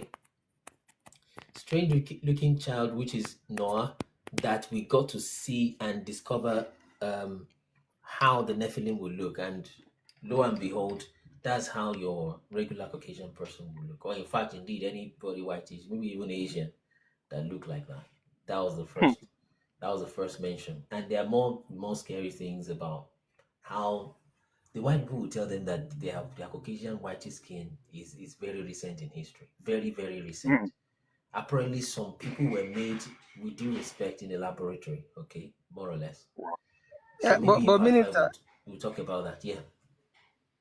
yeah, but minister, this same Noah brought about the black race again. Yeah, We still that's had what a I'm saying. descendant. Yeah, His own so was special. Yeah, his own was special. They had to do a DNA test for him. You know, the kind of thing that Baba Ladapo was saying. Some fathers will see you and say, ah, Ele, this one is pregnant, this one is a virgin, this one is not a virgin. Just by, they can tell, and they are right. That's what they had to do for Noah. That was their own DNA test then. So they took Noah to his father, took him to his father, that's Noah's grandfather, and they took him to Noah is the 10th. So his father, the 9th, took him to the 8th, which is Methuselah. Methuselah then went and talked to their father, which is Enoch, the 7th. And Enoch would have even seen the child can tell, there's nothing wrong with that child. It's just this way, that way. Something special will happen in his day, da da da. So nobody raped your wife. That's your child. That's a DNA test. Boom. You see. So there was nothing wrong with him. So indeed, in fact, even all his children must have been dark skinned. Otherwise, they would have probably mentioned it specially. All right. So even Japheth, Shem, Japheth, and Ham were apparently all dark skinned, such that this northern land of Japheth now, which is the islands of the north, according to the book of Jubilees and the rest, where you now have Caucasian people, right, in numbers, they have probably replaced the real Japheth altogether. Is that making sense, Alar? Yes. Please. So watch part 1 of that, then you might get better. So Esau, now, that's why I said it's multiple layers, it's not one simple matter. It's very multiple layered. Okay, but Esau at a point truly went to mix with people in Cyprus, what you know as Cyprus today, which Bible will call Kittim. So Esau went to mix with them too at a point in time, and apparently that became quite a kind of family there in Europe, to the point that the Bible calls the sons of and the princes of Esau dukes, right? And you still have dukes in Britain today. Okay, in the way they call them dukedom. Now they have this red dragon always on their logo. They have this Edomic Esau related stuff. I mean, just scattered all over the place with regards to the British Empire. So apparently they are the one that took that and they started putting British Empire all over the place. And Esau keeps mixing with funny people. That's Seir. Are you aware of Seir? Do you know the Bible enough to know about Seir, Mount Seir, right? About what? Seir, Mount Seir, the guy Seir Mount the Seir, Hornet, yeah. Yes. That Seir was probably not fully human also. So I don't know what happened to Esau in pregnancy. I don't know if his body shape or hairy body. By the way, it was so hairy that to mimic his hairy body, they need to use a goat skin, right? If you remember. So that's how hairy it was. It was very spectacular, and maybe even from birth. So that was something else. almost like a baboon, Maybe. a monkey. You understand? Very, very hairy. And I don't know how, like I said, you will hear some things and be like, why did the Bible not spot this out? And people started hating Esau and they send him out of the house. They would leave him in there. I say, how do people do this thing? And they leave him in the house and they just talk normally. So there was like zero discrimination. In fact, his father loved him more than Jacob. You understand? So you wonder, but then Maybe because, like I said, they have seen many things. They have seen centaurs. The book of Joshua tells about centaur, or more or less half animal, half man. Long story short, they have seen that, and in their history, they have seen Nephilim and giants. So, you don't even thank God that your child you can still talk and is crying like a baby. Yeah, that's a picking. Keep on like that. So that's what me I see. Now you give birth to a child, just small something, you're already feeling bad. That one was hairy. How can you give birth to something that looked like that? That hairy and reddish. So maybe something happened in his pregnancy. Maybe it's just a sign, you know. But it's something else the way he is. But long story, he really mixed with Europe at a point, and some breed most likely came from there, right? But you can't to say whitish people are Edom. I don't think that's gonna cut it. I don't think Okay, so. I don't think I so. want to ask, if we are to put it in context, as we can ascribe characters, the Yoruba characters, known characters like in Africa, to some biblical name. Do we have anything similar with that of Esau in the African history? Not necessarily Yoruba, like in the African history context. That one is for later, not for now. We need more unity than division now, so let's remove that one. And I may even be wrong, so there's no point mentioning it yet. And I'm still checking, right? But then the land of Esau, note is always it probably can be different from the people of that are Esauites and Edomites, right? So, but it's not quite strong, a strong link. Okay. Most times, what Jesus came to do is so powerful that even the Oyibo made in the lab, if he can have enough soul, whosoever, right, will call on the name of Jesus will be saved. You have seen what Oyibo has done, right? Some of them are doing very wonderful things in the name of God, and they're doing it sincerely. Okay. That Very you true. know, I mean, you have to be racist on the other side to just act as if you don't know. They are doing wonderful, and they're not fake. Now they are fake ones and all of that, but you can't ignore it. I mean, come on. There are some that are done wonderfully well. In gospel, out of the gospel, your regular person is not your enemy like that. Some of them too were just born. What did they were created without their consent? Indeed, they were. Those that were made in the lab, if it's really so, which I think it is. They call them cabbage patch kids. They too didn't have any memory, just came. Right? So just to be fair, you can't make enemies out of people because of skin color. It's still difficult. But God made that thing open. You will hear about Jesus Christ, especially then. Well, let me say everybody to make it simpler. Before they say I'm preaching, is it blasphemy? They call that thing heresy. So your name will be put in the book of life because you believed in the second Adam, which is Jesus Christ. Same as Yeshua. So it's quite interesting, and God is just so fair. If you know what Jesus, like I keep saying, if you understand that Africans are the Hebrews and you know what Jesus did to save those that are not Hebrews, you will like it, but the thing will pain you and say like, Kai, therefore not do this thing. Make this people just but that's what it is. And that's exactly what Paul knew, and that's his letters were just annoying all those people. Because then who the Hebrews were, they knew themselves. You can tell who is a Greek, sometimes almost by skin color. You see, and the way they appeared. So that's that about what I can say about that. So yeah, someone said it was for. Let's hear from Erodige. Erodige, it's been a while. How are you, Erodige? Hello. Yes, hello. How are you doing? Sorry, 1 second, please. Yeah, it's fine. So that's it. So let's when Erodige is done, we'll just do maybe just last, but let's try to stick with our 2 minutes so that we can let me also go do some things. And people that won't leave until the live ends. So that will not tempt them to go late to work tomorrow, even though it's a Friday tomorrow. They're already in the next day. Yeah, So they can go sleep. yeah. Thank you very much, Minister. Yeah, just wanted to add to what the guy was saying about the origin of the Caucasians. Okay, please. I don't know if you've watched this series by Iwarano Tell me. on YouTube. Iwarano. I'll type it on the chat, but it's pretty interesting. Anyway, there were some pictures that were taken in Russia around the mid 1800s, 1850, between 1850 and 1860. uh, around that St. Petersburg.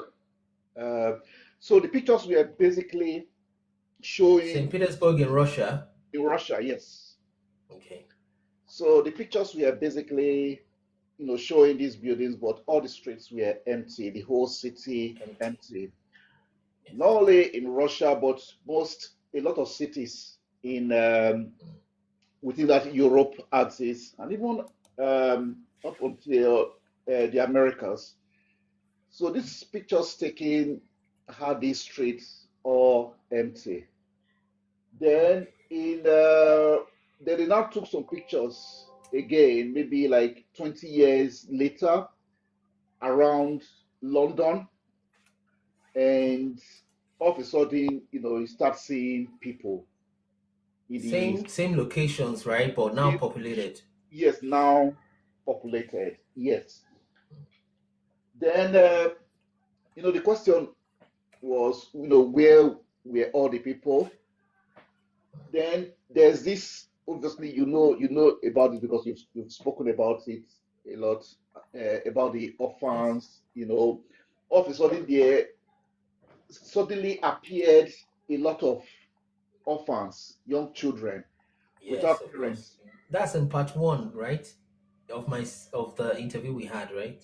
Did I mention orphan trains? Yes. Yeah, Part 1 or 2, thereabout. Yeah, go ahead. yeah.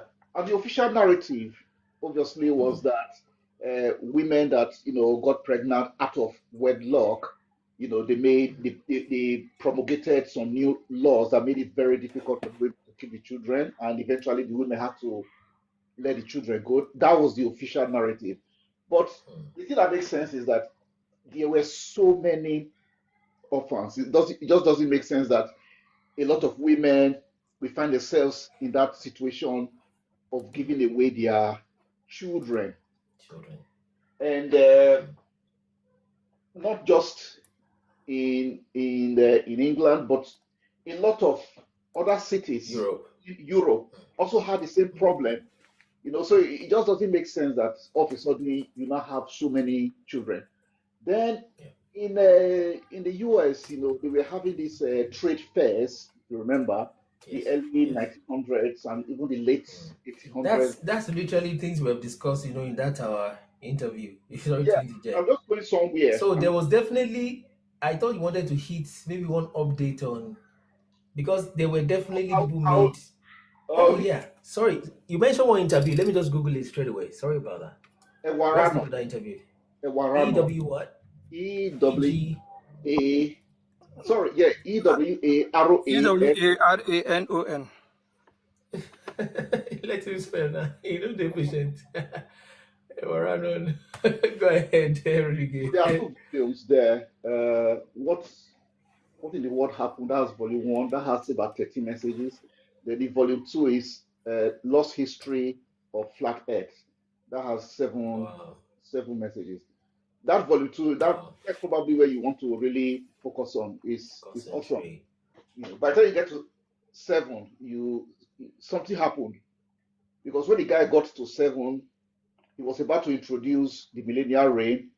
Then all of a sudden he stopped producing videos. Nobody knows why he stopped producing videos. But anyway, back to my point about the trade fairs. Now, within these trade fairs, there was something called the infant incubators. Infant incubators, yeah. Yeah. So, they were advertising these incubators with. We have shown this before, actually. I just don't want to be redundant because people know what you're talking about. So I don't want it. It's been a while you came. No, but I'm just responding to the guy that came on, when he said the origin of the Caucasians, whether it's related to Edom and all that. I think what I'm trying to, my submission is that it's possible that the Caucasian race is a created race. It's a new race. Yeah, it's something we have discussed. Severally. Yeah. With due respect in this, so we have discussed, and you find it. I'm beginning to forget the details I shared in part 1. So I mean, there's no way you have so many babies, and if these are supposed to be maybe premature babies, then where are the mothers? There's no And the space for mothers here. parents, no parents, Eh? nothing. Right, right. So we have discussed that, you see. And this is looking more like look at this, an industrial scale, literally like a factory. You see that, Yeah. you know? And see men in suits, not, I mean, they're like ready for a kind of exhibition. So sniffing the babies and stuff like, I'm not sure. Can someone remind me if we showed the things like this in part one of that interview? I'm not sure because maybe we're still or part two or any part at all. So it looks like Einstein. So I mean, again, I this think it's looks their like someone that came. discussions. Yeah. Yes, our discussion we have done it, but I don't know if it's recorded in an interview. If we actually mentioned this, maybe I didn't because I was just, you know. But long story short, this is like the guy that came to do an auction or something. This is not a child who is just surviving. This is how you do. You open your product, you step back, you let your customer talk, and you respond. That's the perfect gesture. In fact, take this off and put what not. Put a chicken, an iPhone, put whatever here, or put a dog here. This picture will still be perfect, perhaps more appropriate. You know. So this is not how you point to your child that just got saved out of some life-threatening situation, and this little boy is peeping here. There's a rail there. This is a product this woman is presenting here. Do you like this one, sir? Okay, now to close, go to the next one. See, is this one still breathing? Something like, oh, he says, okay, how old is this one? Okay, what this, that's the kind of pointing you're seeing here. You see this gives it off. This child, you could have argued this is a professor showing them, okay, is this one okay? But you don't. That's not the place you put a little boy to be peeping into the baby you're trying to save their life. That's more or less of a child. By the way, I have another video, which if you're going to do another part, I'll play that video within the interview of a guy who, what's the word, who acknowledged that his father came from the incubators. And he's not talking about a child who was saved by blah, blah, blah. He was referring, only I've not searched so deep enough to find the full interview of that. So So we have touched those things. But yes, indeed, I just didn't want to sound, the guy is even gone. The guy you're trying to answer. Okay, he's back. let So me I ask don't want to sound too about, conspiratorial. Go ahead. about the skin color. Yeah, how did the skin color come about? Because the more you study it, I Okay. think Africans they have the right skin color. Even when you study about Jesus Christ, what does the Bible say about his skin? I think in the book of Revelation, burnt, Revelation, yes. burnt, forgotten the Like term now, brass. burnt brass, something like that. So this how the Caucasian, the white skin color. There was somebody that submitted. There's one YouTube creator, Young Pharaoh. Okay. Maybe you can check it later. But his whole submission is that the white skin came from as a result of albino. Now, Okay. yeah, the albino is not an African albino. Albino, right? It's more like an Indian albino. Okay. Okay. Yeah, that was where the white skin. In fact, we are talking about incubators. We're talking about laboratory creation. But then, how did they get the white skin? So I see. it that's young pharaoh is very popular. There are some, Okay. you can research it later. But he did a lot of very powerful, he even did debates with Jewish rabbis. Okay. Yeah. So his whole submission was that the white skin was created from Indian albinos, not African albinos, Okay. because they are different.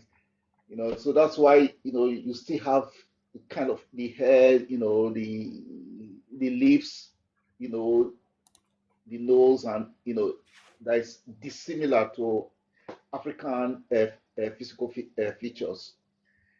So yeah, I got it. yeah. Yeah, that's indeed quite another perspective. So long I story the funny short, the thing now is bottom line, these white women now still do cosmetic surgery to have African lips. right? That's the thing. That's lack of self-esteem, So it is well. So let me show something to wrap it up because we need to close. I've really got a lot of things to do. We are working on the work. It's getting better. Yeah, take it. So, yeah, that's fine. And she closed that door, okay? So let me show one thing to wrap it up, really, which I think will, because I think everybody has had a fair chance to communicate. That's 11. Let's do 12. Let me type something down so I don't forget to send a mail.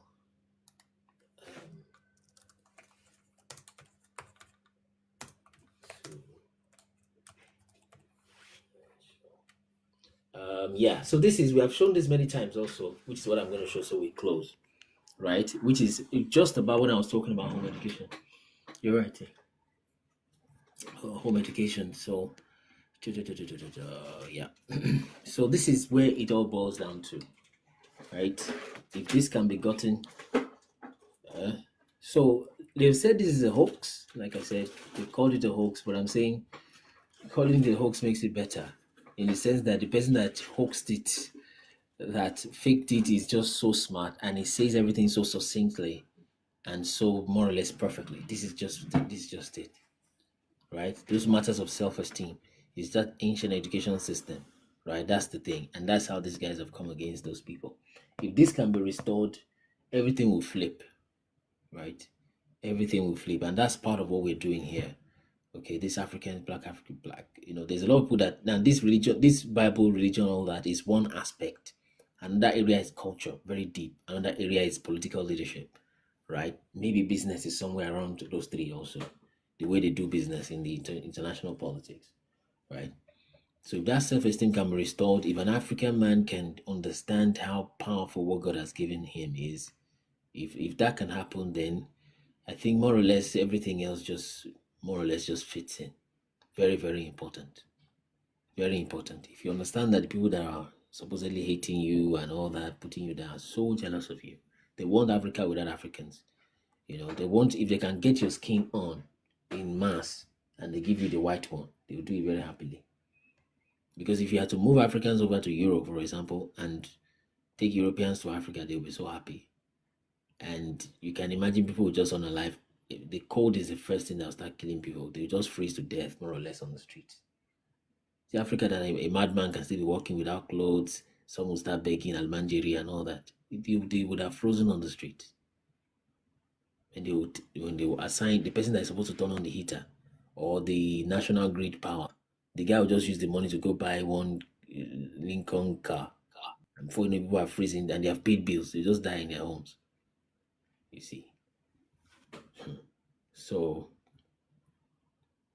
it's good to know your enemy, okay, and to understand where you're at, to understand what you've got. Thank you, Father. So Ashakor Genesis 6, yes. Second incursion of angels mixing with human women. Yes, indeed. So to me, I think that's the very first contact, very first wave of this Caucasian thing. Very first wave. When you're saying they're from Indians, perhaps also true, but that's probably another wave. Excuse me. So there is that first wave.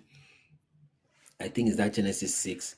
Another wave probably around the time when they found their way back into human DNA and you started having giants on the earth again, that David had to be killing giants, right? Another wave is, in fact, another wave is when Joshua was already killing giants. Another wave is when David was still killing some, right? Another wave like that, back and forth, until somehow some things started popping up in the Caucasus Mountains, and I don't know. Perhaps they found their way to enter pregnancies. You can never tell. To the point where, we used to joke about it in Africa that, or in the world really, or Africa particularly, that this Oyinbo, if they can make human beings, they will. I think they have a long time ago.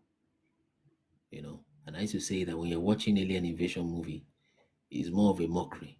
It's the aliens themselves telling you there's another alien coming, and they're just mocking you. You have been invaded too many times as a human race. Okay. So, but of course, like I said, what Jesus did, I will always mention that after saying some of these things. And these guys from the fourth dimension, it's just the spirit realm. It's as simple as that.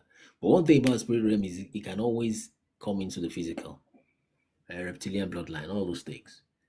So And sometimes they can take form. If a demon's presence is strong enough, it can take form, physical form. And that's how some people have dreams that they were, scratched, and they wake up with marks on their body with no sharp object. Their hand cannot even reach the back or wherever they had the marks. Yes, the shape shift. You see, there's this man who got married to this girl, and the guy is assassinated now. I don't want to get into that controversial matter. But if everything we are looking at is true that way, that lady is probably from some of those things. I'm not saying that is it, that it is, but that's what it is. But when you just see somebody trained like that, there's no baby picture of the person. They've seen the person long ago before and had a similar name, all those kind of things. You to just see girl just married because she has a passport. A passport and a birth certificate does not mean the person was born on this earth. They will issue that to their children that they brought from the marine kingdom and all that. So that's that. All right. Thank God for today. We will see tomorrow by God's grace. Let me appreciate those who are on the live. Next week, Tuesday, we may be this Saturday. We may having a kind of surprise guest, so to speak, but it's not something too as much of a problem. They may not be around. You just want to come and listen, but it's probably somebody we will know just a little bit amongst us here. Second is on Tuesday. We might be doing co-hosting, so maybe I'm not the one that will do the whole. Some of our people here might help with that. So maybe Choma and Gian can just DM, maybe by Monday, if they can remember. Just DM me on Monday, so I'll explain to you how the live on Tuesday will go. Okay? So that you can just help with that. What else? So let me appreciate those who are on the live. Our conference is coming up soon. We're having a conference in Sheffield. So if you are close to Sheffield, let us know so we can bring you into the team to volunteer if you are interested. Vessi Josh thanks Sip World, Black Hybrid, Drama Books Design, Son of Grace, Demo Unique, Alright, Ancient Hebrew Never Died, Kali Works, Ashakor, Finally Freed, Tech Spect, Kathleen, Erodige, Walla Lani, FlexiJ, Ali, Alara Studio, Baba Ladapo, Obiora, Chioma Koyeki, and Z. Thank you so much. And the others in absentia. Let me see if I've not missed anyone there. Yeah, I think that's just about all. So thank you so much for coming. We'll see you tomorrow. So if you have not seen our movie, Vero, thanks for coming also. Vero 100%. So go see the movie. Finally Freed. Thank you, Kathleen, Ashakor. So go see the movie. Go watch our interviews. The course is also coming soon. That course will probably be after the conference. Okay, but there'll be that movie. You already know the movie. So there might be room open for pre-registration for the conference. Okay, so soon, maybe in February, definitely you can pre-register so that you can get a space to sit. It's not so much of a big place. But Sunday, did you request intentionally? It's a mistake. Sorry. It's a mistake. But I actually, can I talk? Please go ahead. Yeah. Good afternoon. This afternoon, yeah, I'm in Lagos. I have been seeing you online on one podcast like that. I forgot, maybe 190 something podcast. Yes. So I followed you because I always see you talk about black ancestry something. But this one is just a mistake. I mistakenly clicked Okay, that's on fine. the request. Yeah. That's okay. All right. Keep up the Thank good you. work. Yes, thank you, my brother. Thank you. Okay. So yeah, so like we were saying, get this movie. When the conference comes, register. Especially if you're coming. If you're not coming, you may not need to register, so you don't fill up people's spaces. But yeah, by all means, register if you can. So when the academy also comes up, you should register. That one is going to be like it will take you several months actually to finish that course. I think it's a basic course that we think is going to reshape African education in just about every area, right? So then if or when some more details has to come, like, okay, you want to learn things regarding, you want to go deep into spirituality or go deep into politics, go deep into maybe health or healing, all this Bogboniche something. The ones that we know, it will be there. And then okay, that will then come. But the general, because sometimes these things are tools. Learning how to code, how to use Python, how to that is Python coding, or how to do graphics, or how to do web design. Those are tools, right? The main thing we want to define first is orientation. You can have all these tools, but if you're not properly oriented, you know why you need them, what direction you are going to, you may not use them right or use them in the wrong way. Okay. So yes, thank you so much again for that. Let's join that Telegram also. It's like a place we just have maybe announcement to come up. If we miss anything here, can always paste it there so we can join that. So that's the Telegram. Thanks so much for that. Yeah. So thank you everybody. God bless you. We'll see you tomorrow same time. We're here every day. It's always exciting every day. And it's just wonderful how God is helping us. So it's that's what it is. Let's see if we have. Okay. Yeah, I think that's all we have to say. You once reach your account. Okay. Yeah. So that's it. So God bless us, everybody. Thank you so much, everybody. God bless you. See you tomorrow. Bye. Bye. Bye.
morning, everybody.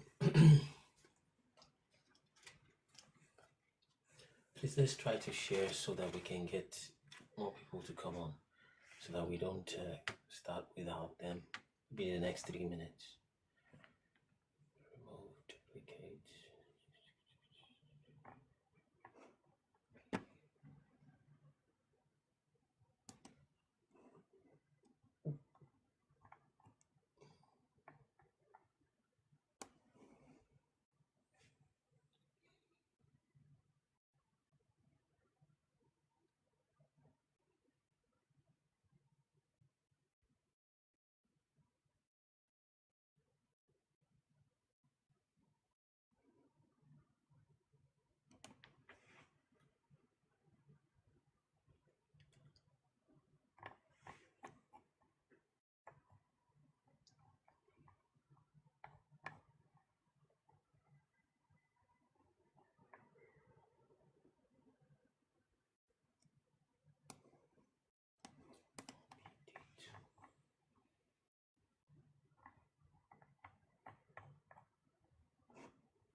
Let's have like 10 shares. That should be very possible. Thank you very much.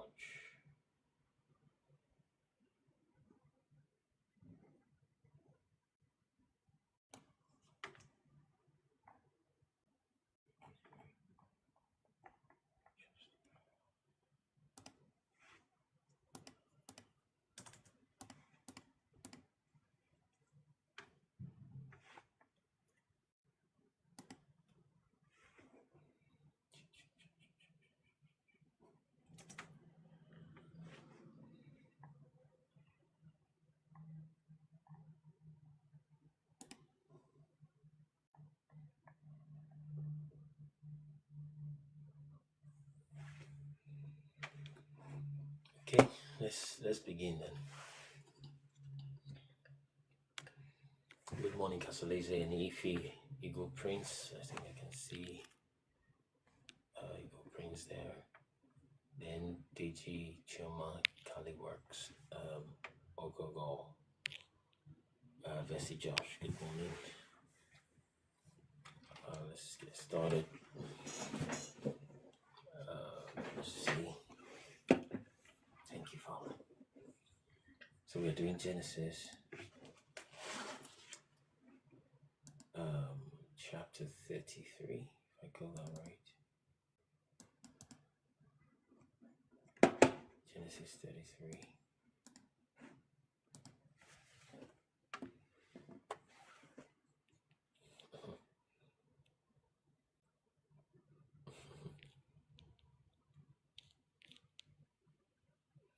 Madeleine, good morning.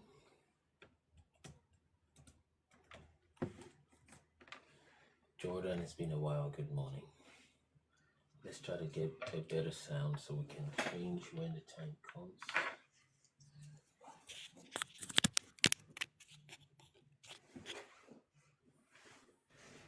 If I'm audible, please.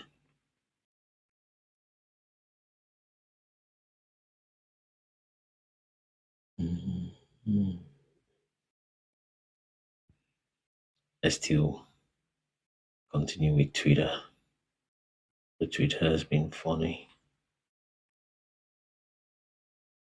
but still go ahead with it. So Genesis 33, someone can confirm that.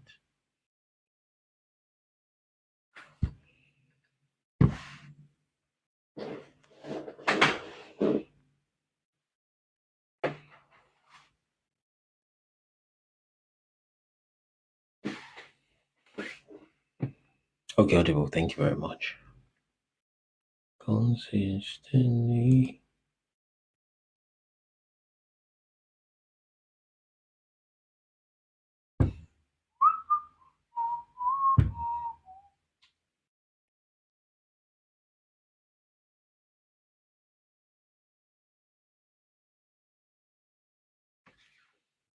Okay, let's get started. Genesis 33, let's pray. Yes, Yang, you're welcome. Thank you so much for that. Let's see what else is there. Okay. And Danny G, you're also welcome. Let's pray. We give you thanks, our God. We bless your name for your grace. We thank you for everything, for the gift of life. We decree that we are gathered in your name. We ask that your presence be with us as you have promised in your word. We stand against every spirit that distracts from your truth, from your light. We stand against every spirit that tend to peck on the word of God, to steal it from the hearts of men. We ask that your spirit guides us, even in our conversations. We give you thanks, Most High God. In the mighty name of your Son, Jesus Christ, we pray. Amen. Genesis 33. Let's go. Okay, and Jacob lifted up his eyes and looked, and behold, Esau came, and with him 400 men. And he, Jacob, divided the children unto Leah and unto Rachel and unto the two handmaids. Okay, that's like four bands, and he put the handmaids and their children foremost. That's in the order in which he thinks they're important. He puts the handmaids and the children foremost, and Leah and her children after, and Rachel, okay, and Joseph, the hindermost. Okay, so that those could be the ones that survive in case they need to run and split. And he passed over before them and bowed himself to the ground 7 times until he came near to his brother. So I think he went ahead, which is fair enough, rather than sending those people straight away to Esau, who could potentially unalive them. And Esau ran to meet him and embraced him and fell on his neck and kissed him, and they wept. Verse 5, and he lifted up by the book of Joshua, we can tell, morning Harley, we can tell that Esau has been really scared before this by angels. And he lifted up his eyes and saw the women and children and said, so that means Jacob indeed went ahead of them. Who are these with thee? And he said, the children which God has graciously given thy servant. And then the handmaidens came near, they and their children, when they saw that they were hugging, and they bowed themselves. And Leah also with her children came near, so gradually, and bowed themselves.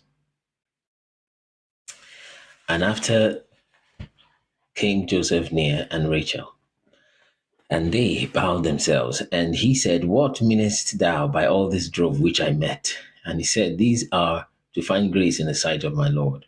That's the gifts, etc. And Esau said, I have enough, my brother. Keep that thou hast unto thyself. To corroborate what some of us were saying, that indeed Esau was more or less blessed, right? Also, it's just that relativity that Esau was more or less fighting, because Jacob was really going to be greater than him and all that. Okay.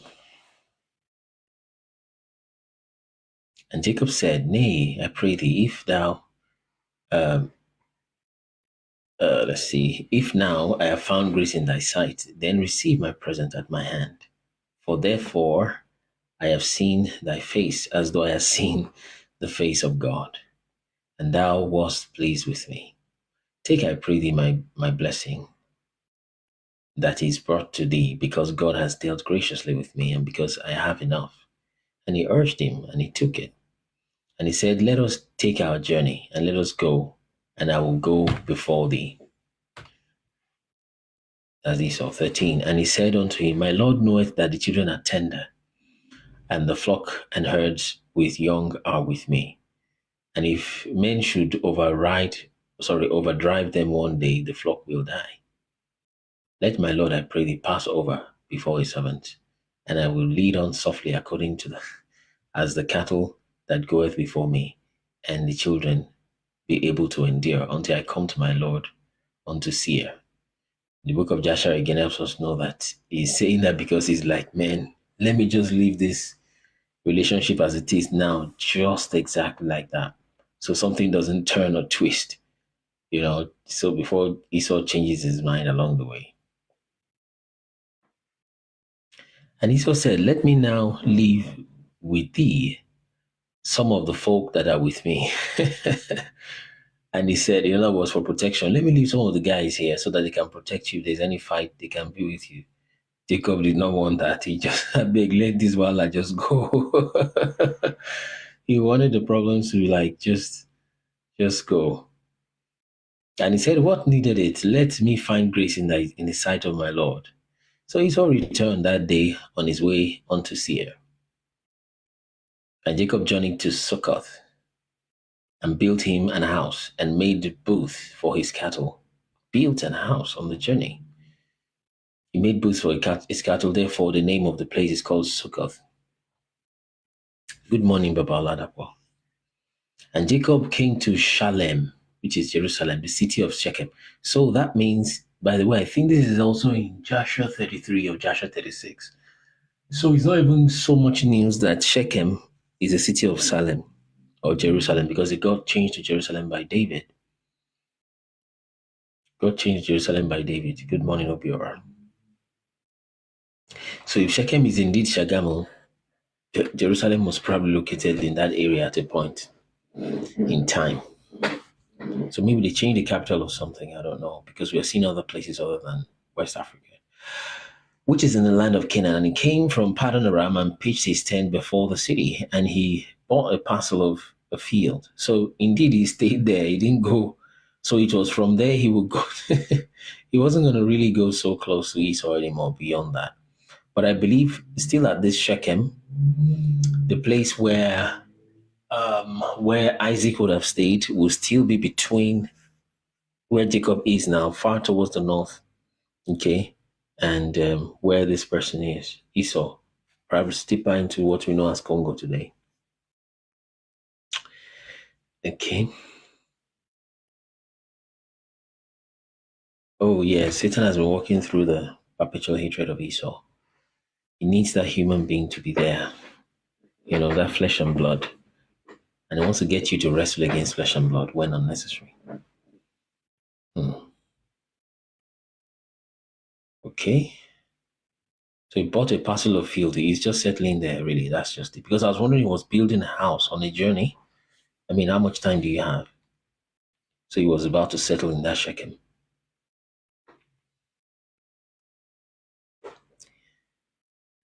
So, and he spread his tent at the hand of the children of Hamor, Shechem's father.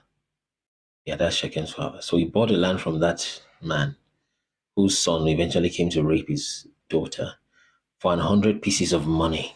Okay, it was 20. And he erected there an altar and called it El Elohi Israel. Israel. El Elohi Israel. So what does that mean? The Most High of Israel, I believe.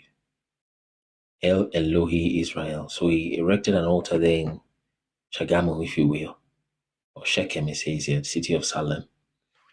And he called it El Elohi Israel. So we're still going to get to the place where he erected a pillar. Okay, because those areas are beginning to just ring a bell, because that staff of Oromio indeed is not ordinary. And there's something there. Okay, let's keep going. The altar of the God of Israel. Okay. El Elohi. Okay, so does Elohi mean altar? Okay, El Elyon is the Most High, isn't it? So El Elohi, maybe Elohi means altar. You can check the interlinear to still confirm further. Chema, thanks for that. Let's go to 34. So immediately that's the next thing. And Dinah. So the eldest son at this point must just be about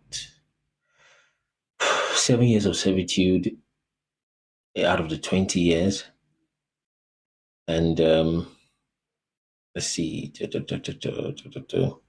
So at least 13 years. But then this must be some years after they have settled in Shechem. 12. What is 12, Choma? According to Jubilees, that's the age of Dinah, right? Or he has stayed another 12 years, you mean? Mhm. And Dinah, the daughter of Leah, which was born unto Jacob. Oh, Dinah's age, 12. Wow. So, 12, how can we add that? If she's 12, when was she born? She was born, let's say, somewhere in the middle of the 13 years from when Leah was married to age 20, or to 20 years when they left Laban. So maybe somewhere around the 6th year. So if she's 12 now, so potentially they've stayed maybe another 6 years in Shechem, in Shagam, if you will, in Shechem. So that will be now 26 years since they left Dinah. Sorry, since they left Laban. So Dinah, the daughter of Leah, which, so like we said, their physiology probably goes up. So she's probably looking like a very matured 18-year-old girl, equivalent today. Maybe even 20, because people marry at that age 13, male and female, or female, right? People marry at that age 10, 12, even male. I think Benjamin himself had his first wife at age 10, which would, most scholars would try to say maybe it's just some typo error or something like that. But I think it's rather than just be quick to conclude for errors, let's just rather say that maybe their physiology was different, is what I think is more likely.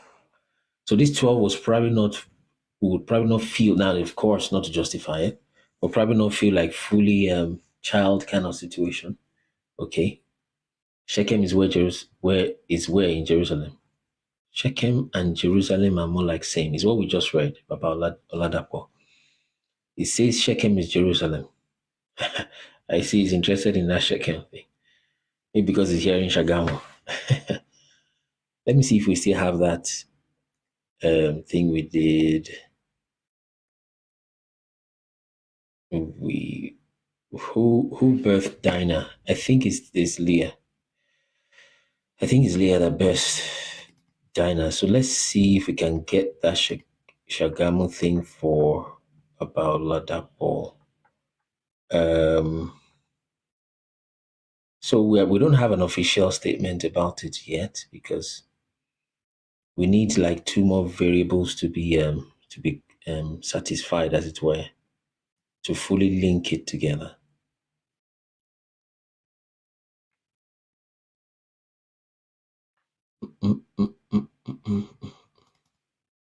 Let's see if we have closed it. But then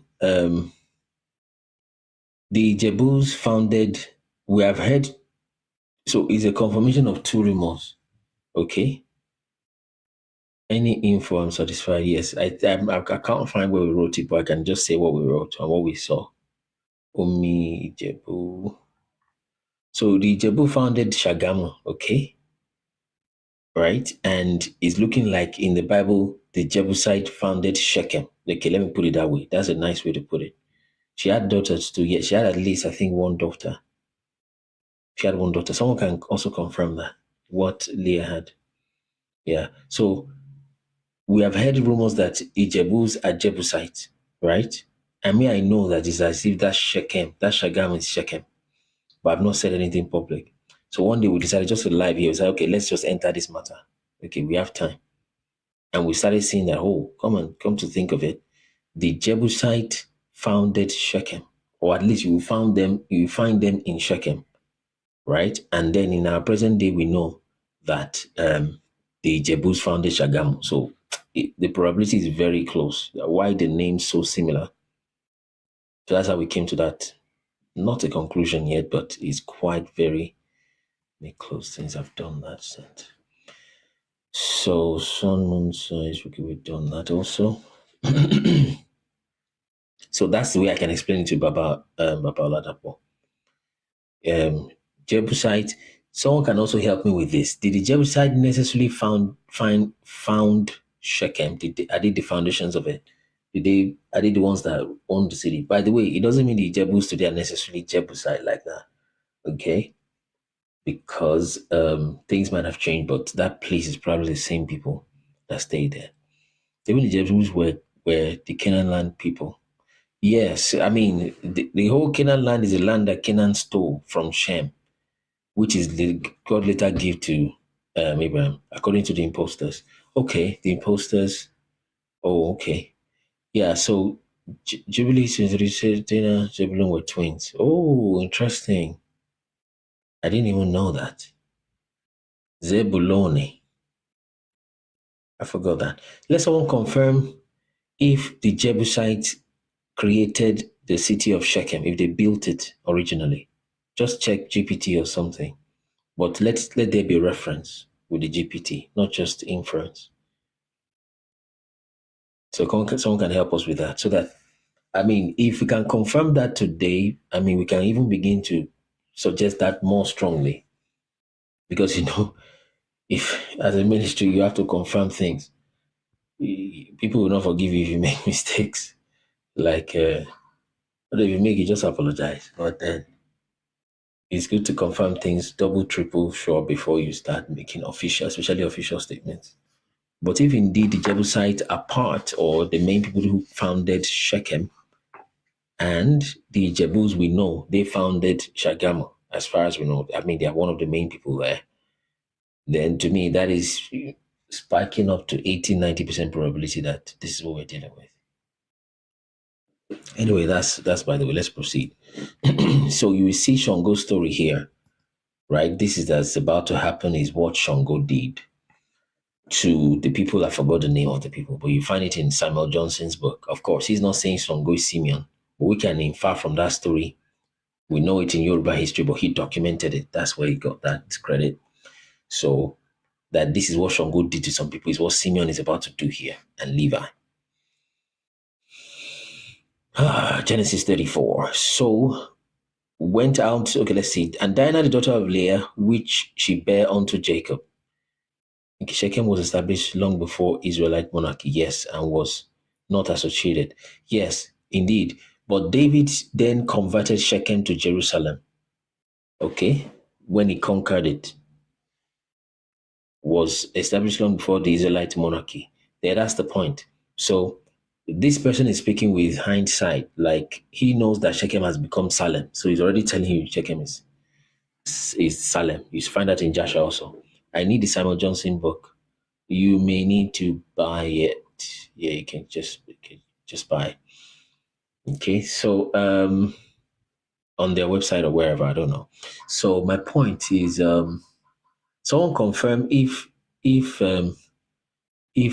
Jebusites or founded Shechem or at least lived there or something like that.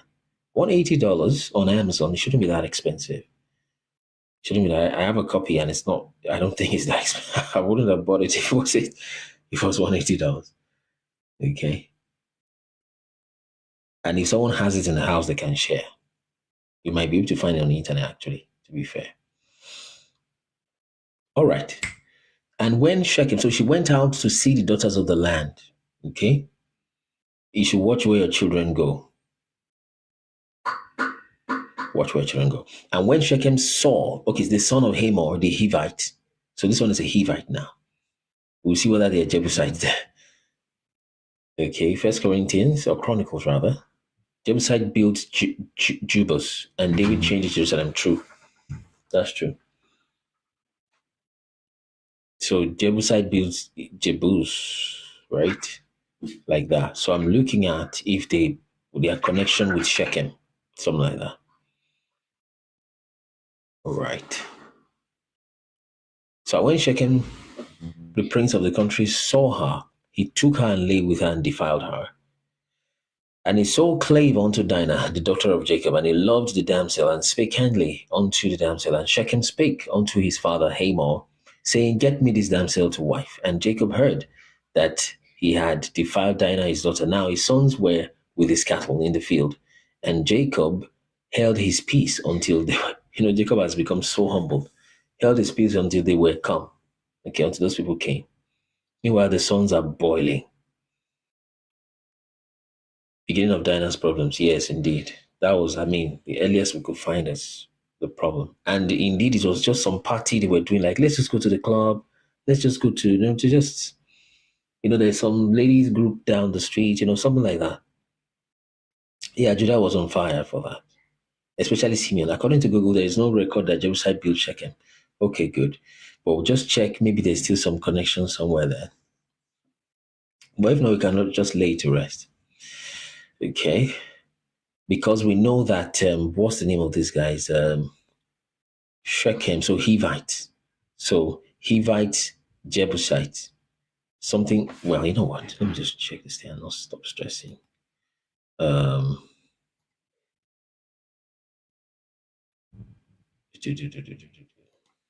Let's try GPT.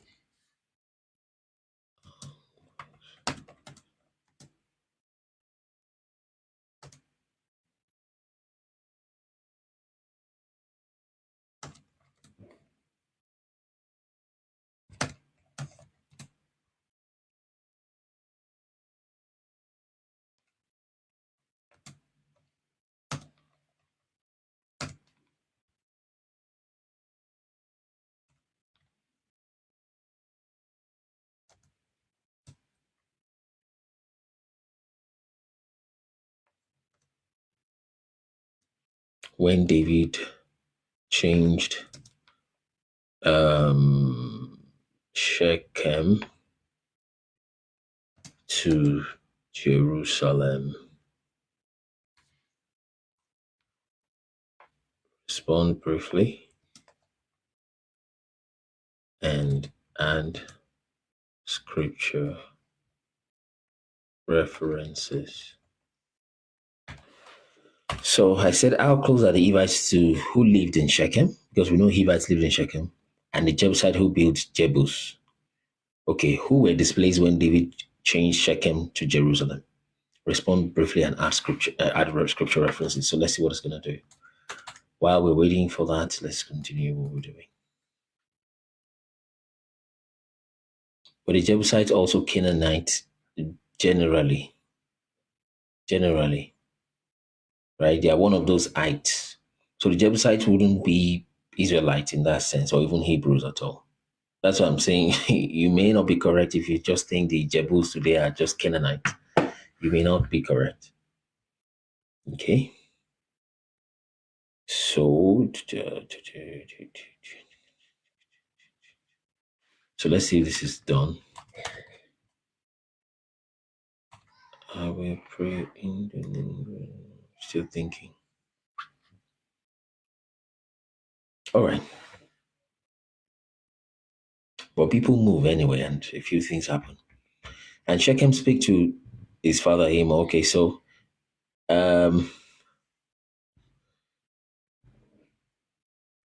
so Jacob held his peace until they were come, and Hamor, the father of Shechem, went out unto Jacob to commune with him. And the sons of Jacob came out of the field. I think what we're doing is quite peculiar. It's very peculiar because even apart from the discoveries, etc., it is difficult to find where people will read scriptures like this and will read it. They are always like, the moment they just touch the scripture, they have flipped it to the New Testament, which is not bad. New Testament, new creation and all of that. It's not so bad. But they're quick to just flip. And in fact, to make it worse, sometimes they flip to today's culture straight away and tell you how you can use that scripture to get your new iPhone 92 or something, unfortunately. But even apart from the materialism thing, they rarely sit with this thing and actually check, okay, let's even see what really happened. You understand? It's very rare in churches today. In fact, we even read scriptures like, but we thank God for the, what's the thing called? The grace and the ministry and the work. Yes, just committed to our hands. We just stay faithful with it. The after money. That, of course, like you've paid that before. I already, and you should, we will be asking you tithe now. I'm reading Numbers at the moment, and a lot of Israelites were all named Ite. A lot of Israelites were all named Ite according to their patriarchs. Okay, like Judahites. Okay, yeah, the Ite is not the problem. You say it paid many times. Why did you stop? You should come and stop. Anyway, don't worry about that. So now my point, yes, I think Ite is just a general, regular Ite, just like you would say Nigerians, Ans is what we use today. Americans, right? Ghanaians, Cameroonians. So that ants like that is what IT used to be. So that's not something in itself. It's what I think. Yeah, you're right, DJ. DJ. So, but yes, they could have.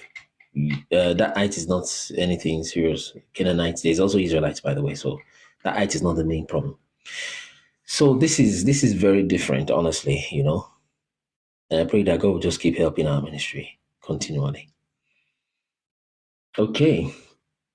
So because they hardly stay on the story, they just read da, da, da, da, da, and they run, like that. So and the sons of Jacob came out to the field.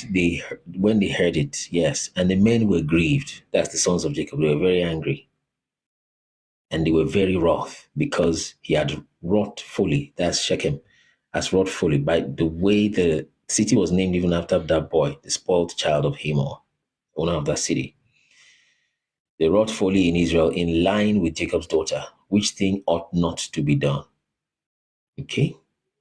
He's already calling that place Israel, by the way. And Hamor communed with them, saying, it was not Israel yet then, but at the time they were writing it, at least in the time of Moses, it's already Israel. And Hamor continued with them, saying, the soul of my son Shechem longeth for your daughter. I pray you to give him to wife.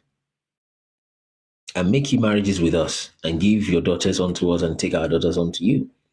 Because they were a lot of young guys there. They were not married at the time. All of them got married just after they sold Joseph into slavery. Yes, Ian's today is like it. Yes, in Bible days. It's just a way of calling people. Yes, I believe so. So, let's see. The soul of my son is bound to him. So make ye marriages with us, and give your daughters unto us, and take our daughters unto you. And ye shall dwell with us, and the land shall be before you, and dwell and trade ye therein, and get you possessions therein. 11. And Shechem said unto her father and unto her brethren, Shechem said unto her father. So Shechem came eventually with his father. So he said unto her father, that's unto Jacob and Jacob's sons, the brethren of Dinah, who he didn't bring. He left her home. Let me find grace in your eyes, and what you shall say unto me, I will give. That's it. That's what they were waiting for, the boys. Ask me never so much dowry and gift. Knew about dowry. And I will give it according as ye shall say unto me, and give me the damsel to wife. But give me the damsel to wife. And the sons of Jacob answered Shechem. They overrode their father's diplomacy and all of that. And Hamor, his father, deceitfully, and said, because he has defiled Dinah, their sister. Thank you, Father. And they said unto him, we cannot do this thing, to give our sister to one that is uncircumcised, for that were a reproach rather unto us. But in this will we consent unto you, if you will be as we be, that every male of you be circumcised. Then we will give our daughters unto you, and we will take our daughters to us. Take your daughters to us, and will dwell with you, and we will become one people. Okay?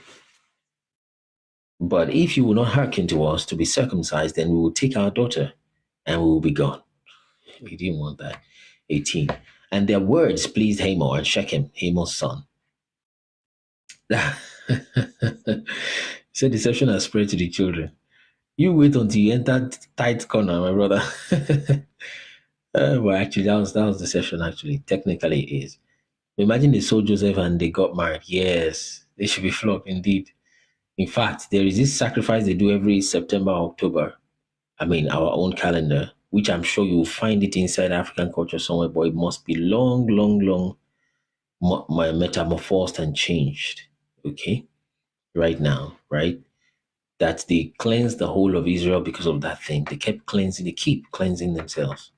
Of course, Yeshua now, I know would have changed that blood sacrifice. Okay, he would have changed that. But that was a very terrible thing to do, like very terrible thing to sell their brother like that.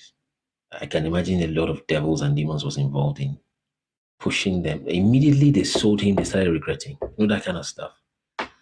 Like the Oro Festival. Okay, Oro Festival. What is the Oro? What I know about Oro is people, there's this masquerade that comes out. Women should not look at the masquerade. I'm not sure.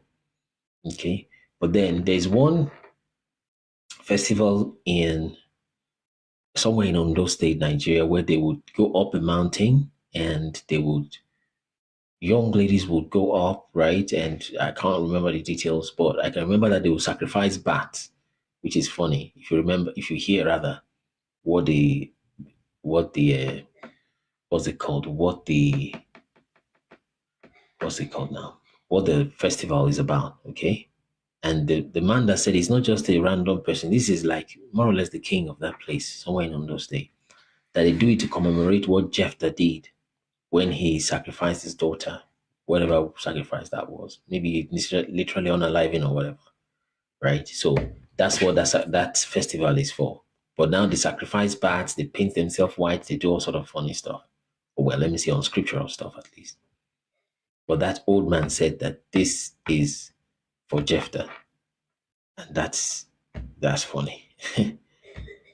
No. Thank you, Father. So, so they more or less deceived Shechem. That's just it, right? They more or less deceived him.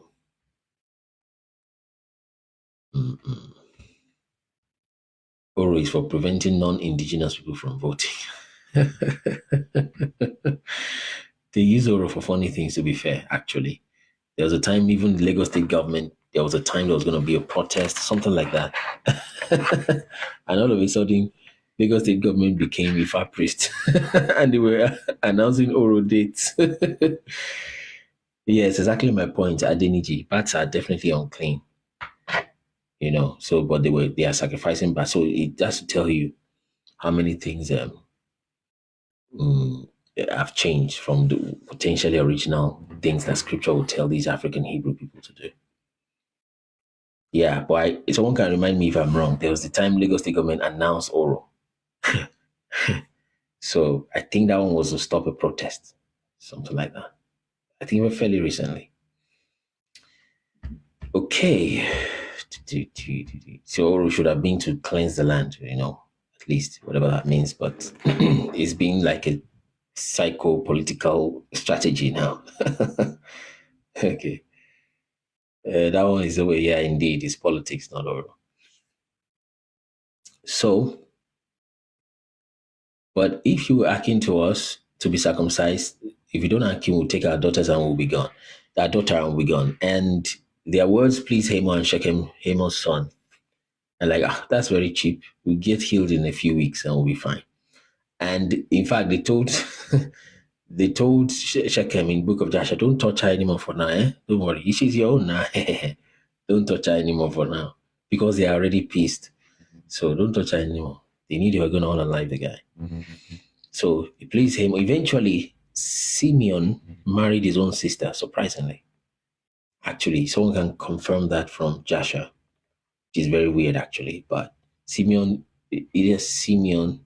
I think it's not Judah. I think it's Simeon. Simeon married right? He married his sister, Dinah. That's funny. Although, is that even his half sister? It's not, Simeon married Dinah. He's not even his half sister. I think they are literal blood father, mother, same, right? Because Simeon, Levi, Judah, Reuben, Simeon, Levi, right? Zebulon, Naphtali, and that's quite some distance, even Abraham and Sarah. So I think it's same parents, which is very weird. Same parents. That's something else. That explains why he was angry. It was jealous. Yeah, he was jealous for his own sister, and he and Levi went, to that fight. So they deferred. Their words pleased Hamor, and Shechem, Hamor's son, and the young man deferred not to do the thing. So they held on because he had delighted in Jacob's daughter. That means they did not defer, right? They went to do his story, and he was more honorable than all the house of his father. It's like the prince. And Hamor and Shechem, his son, came unto the gate of their city and communed with the men of their city, saying, These men are peaceable with us, therefore let them dwell in the land and trade therein. For the land, behold, it is large enough for them. And let us take their daughters to us for wives, and let us give them our daughters. Only hearing with men consent, only hearing will the men consent unto us to do well with us, and to be one people, if every male among us be circumcised, as they are circumcised. Shall not their cattle and their substance and every beast of theirs be ours? Only let us consent unto them, and they will dwell with us. And unto Hamor and unto Shechem his son hearkened all that went out to the gate, and every male was circumcised, all that went out of the gate of his city. So some were not circumcised actually, but those ones were dealt with later. Okay, oh, I see. Okay, let's see. So unto Hamor and okay. And unto Hamor and unto Shechem his son hearkened all that went. Yes, and it came to pass, 25. It came to pass on the third day, when they were sore, that the sons of Jacob, Simeon and Levi, particularly those two, Dinah's brethren, like literal blood brothers, took each man his sword and came unto the city boldly and slew all the males. And they slew Hamor and Shechem his son with the edge of the sword, and took Dinah out of Shechem's house and went out. And the sons of Jacob came upon the slain and spoiled the other ones, came to spoil the city, because they had defiled their sister. This is some people that came to buy land from them just some 6 years ago, maybe.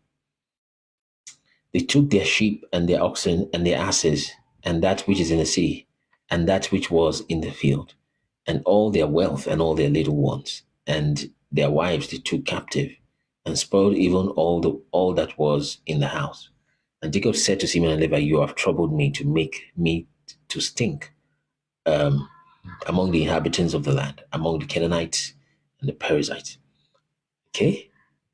Some say Perizzites is Igberu. So I've not seen much about that. But Jebusite Jebu rather is looking like it's clicking. And I being few in number, they shall gather themselves together against me and slay me, and I shall be destroyed, I and my house. Jacob has seen a lot of troubles. He's like, just leave me. And they said, should he deal with our sister as with an harlot? So that's what they told him. Is another instance where people lied. They were maybe too aggressive, okay? Maybe not, but God supported them. Because God used it as a context to get them that land, which He has promised them anyways. 35. There, the boys are grown, yeah. So 13 or 12, right? Plus 6. So they're now 18, 19. I mean, that's the age you start going to battle, even in more recent Israel, in the time of David, etc. And God said unto Jacob, arise and go up to Bethel and dwell there. So move closer to the south, I would say, maybe to the east a little bit. Because the east is Bethel, to the west is Ai. And dwell there, and make there an altar unto God that appeared unto thee when thou fleddest out of the face of Esau thy brother. And Jacob said unto his household and to all that were with him, put away the strange gods. Ooh. So maybe they have not removed that talking head that are among you, and be clean and change your garments. So they still had something there.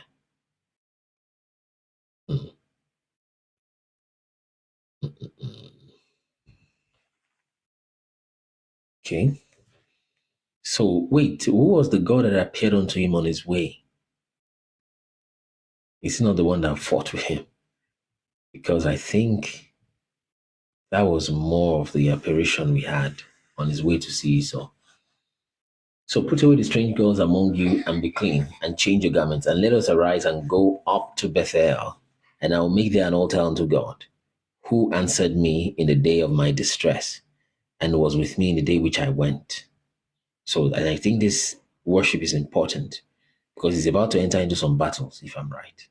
Because there's many battles that happen at that time, very dangerous battles that I'm not sure is recorded, and maybe it is after the battles. And they gave unto Jacob all the strange gods which were in their hand, and all their earrings which were in their ears, So why did they give their earrings? Interesting. Yes, angel is saying and saying yes, and God was at the top. Okay, good. That's another one. Where another apparition. They couldn't go to battle unclean, perhaps, if this was after battle, by the way. Yeah. Battle is a life or death thing, so everybody will be serious. It was Reuben Jacob called him defiled. Simeon and Levi were bloodthirsty and separated hence. Okay. Hence we see Levi set aside as priesthood. Okay. Okay. Sign of repentance is important. So, okay, repentance, hearing, right? Yeah, so they took their hearing. By the way, they didn't even tell whether it's just the men or the women. But of course, you would imagine it's the women that are having the earrings on. Okay. And Jacob hid them. He didn't burn them, did he? Under the oak, which was at Shechem. Okay. And they journeyed, and the terror of God, so that was quite some distance, journeying from Shechem to Bethel. And the terror of God was upon the cities that were round about them, and they did not pursue after the sons of Jacob. So Jacob came to Luz, which is in the land of Canaan. According to the Joshua 36, this was after the war. Okay, I was thinking it might be after, with the Canaanite people. Oh, so you see how summarized Genesis is. Very heavily summarized. Because there were wars, very, very pivotal wars, very important wars that were taking place here. Very important wars, like fighting 10,000 people with just 120 people. Those kind of wars where Jacob lifted up his hands and hailstones were falling. I don't know why that's not in Genesis. I don't know. Maybe Moses just felt it. You guys know that, so. And he was rushing somewhere. Kind of, it felt like, right? Because he wanted to go. And the thing is, where you would not expect detail is where you now see detail and repetition, right? You now see repetition and take this and put the blood in the ear and take this, put the fat in this, and was very repetitive. So that's where he really wanted to land on. Yeah, Chema. Yeah, so that's where I really wanted, because this one is just moved. So, and you'll be reading the book of Leviticus, you just fall asleep and wake back up. Numbers, sleep, wake up. So that's where he really wanted to land, like his real assignment. Is why he seemed to go like that. Okay, so I guess that's why the Eurocentric church father favored Genesis narrative as opposed to Joshua. Yes, apparently they will. They just take that one. It's easier, more manageable. By the way, they were not even going to translate the Bible to common English. They were not going to let it out to the general public and all that. So it's more like a damage. What do they call that thing? Salvaging a damaged situation that has taken place. Like the thing is out already, man, we need to do something. So the best they could do was to misinterpret it, okay, to make it misleading. So more like damage control. Yes, thank you, Adeniji, damage control. So the thing was already out. So they have to pump a lot of deception, just keep pumping it and keep some hidden. By the way, I'm not even sure how early they've been keeping the others hidden. But the thing is, in the Ethiopian Bible, just complete there, So they had to then, what's the word? By the way, did you know the same way they call that letter of the British Parliament that is saying they want to destroy African spirituality and all that, that they say is a hoax? That's how they're calling Joshua pseudo Genesis or pseudo something, fake book. Why wouldn't it be fake when the thing is about to displace them? Okay. So they did not pursue after them, after the sons of Jacob. So this was after the battle, according to what the reminder we got on the chat. That is after the battle. So this is quite a summary, Genesis. So Jacob came to Luz, which is in the land of Canaan, that is Bethel, he and all these people that were with him. Verse 7. And he built there an altar and called the place El Bethel, Uluwa, Ibute Uluwa. That's El Bethel, the God of Bethel, I think. Uluwa, Ibute Uluwa. because their God appeared unto him when he fled from the face of his brother. Okay, verse 8. But Deborah, Rebekah's nurse, died. Has Joseph been sold yet? No. And she was buried beneath Bethel under an oak. Maybe another oak. The other oak was in Shechem. Ebute Meta. Okay, I see. Yeah. Ebute Meta means 3 booths, or 3 more or less booths. And I think that's where the English in fact got their booth from. Ebute is used for a stopping place, like you can make a tent or a stopping place for a ship. So that's how you have Beth, booth, or Ebute. Okay. Ebute Meta indeed is in Lagos. So there's something I want to pick. Okay, there's an oak. This sounds funny. Genesis 35 verse 4. He said they took all the gods, strange gods, and they gave Jacob all the strange gods which were in their land, and all their earrings which were in their ears, and Jacob hid them under the oak which was in Shechem. So there's juju, plenty juju in Shagamu. So is it Shagamu and all those areas? It's quite a lot of that there. But then you have maybe stronger or different version in Benin also. Not the Nigerian Benin really, but the Benin Republic, where they worship snakes and all that serious stuff, and do voodoo and it levitates, all this kind of stuff. So jetty, yes, jetty like a booth, like a stopover for ships or vessels. So let's see. Odogbolu is in Ondo State, present-day Ondo State. Is that correct? Federal Government College. Odogbolu, is that the one you're talking about? Is Odogbolu in Ondo State, Western Nigeria? Ogun State. Oh, okay. Odogbo, that's another one. Okay, it's Itagbolu in Ondo State, maybe. Okay, Odogbolu, Ogun, okay. So close to Ijebu, right? Yeah, there's a lot of Juju in Ijebu also. So and they journeyed from Bethel. Okay, let's back off a little bit. Oh, yeah, this is important. And God said to him, I am God Almighty. Let's see 10. And God said to him, thy name is Jacob. Oh, let's back off. 8.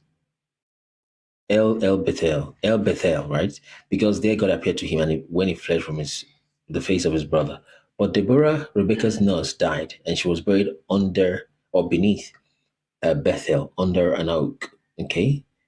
So that is also one strange way of always burying under a tree. This is the first I think I can remember burying somebody under a tree, which I heard they do in Europe for manure or whatever. Okay, but I think it's more like a landmark, I would say, for Jacob here. And maybe he didn't have access to tombs. And the name of it was Alon Bakuth. Alon Bakuth. Okay. And God appeared unto Jacob again when he came out of Paddan Aram and blessed him. And God said unto him, thy name is Jacob. Thy name shall not be called any more Jacob. Okay. But Israel shall be thy name. And he called his name Israel. Yasharel. Eyisharelu. Right? Or Eyishare. And God said unto him, I am God Almighty. Be fruitful and multiply. A nation and a company of nations shall be of thee, right? And kings shall come out of thy loins. There's quite a lot of kings in Western Nigeria. Okay, quite a lot of kings, like just kings all over the place. And the land which I gave Abraham and Isaac, to thee I will give it, and to thy seed after thee will I give the land. And God went up from him in that place where he talked with him. So there was an apparition there. And there is no proof that this was necessarily a dream. And Jacob set up a pillar, which I think is that staff, the one you call staff of Arameo. Probably the same one, right? Yeah, there's many kingdoms too. Okay. And Jacob set up a pillar in the place where he talked with him, even a pillar of stone, and he poured a drink offering thereon. Okay, like libation. And he poured oil thereon. Definitely it's not this our oil that you see from your Tesco, your Sainsbury's, ShopRite. This was probably palm oil, maybe. You see, the oil that David was anointed with could have been palm oil.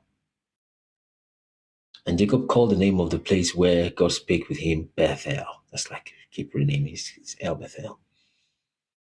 And they journeyed, so that's where he made that pillar. And I can imagine these men don't think that how can they make something like a granite like that? During the battle at a point, they made in the midst of a battle, they were besieging so it's not like they were at home. They had equipment they were moving around with that they could make heat, and they melted a gate of iron, right? They melted the locks until the thing melted and gave way. That's at least 1,400 degrees Celsius thereabout. In motion, not the one they make at home. So now that he's settling in a place to make a pillar, you can never tell what he'll be able to do with, I don't know, limestone, CaCO3, whatever, and whatever. Just make that pillar of stone there and shape it that way. And more or less put his name there, right? Put this Sheen is there, the Resh seems to be there, and all that we see as we discussed in those videos. Okay? And it's indeed interesting how the thing on that pillar is just exactly about the name. He was just given a new name. You can see that's literally like Yasharel written there. And reading left to right again, it gives you another name like Oromio. You see. So it's quite interesting. It's quite just a powerful one. It's quite a powerful one. So it's just a wonderful revelation that just got dropped in our ministry. Okay, and Jacob called the name of the place Bethel. He journeyed from Bethel, but there was, okay, and they journeyed from Bethel, and there was but a little way to come to Ephrath. And Rachel travailed and had labor. Right.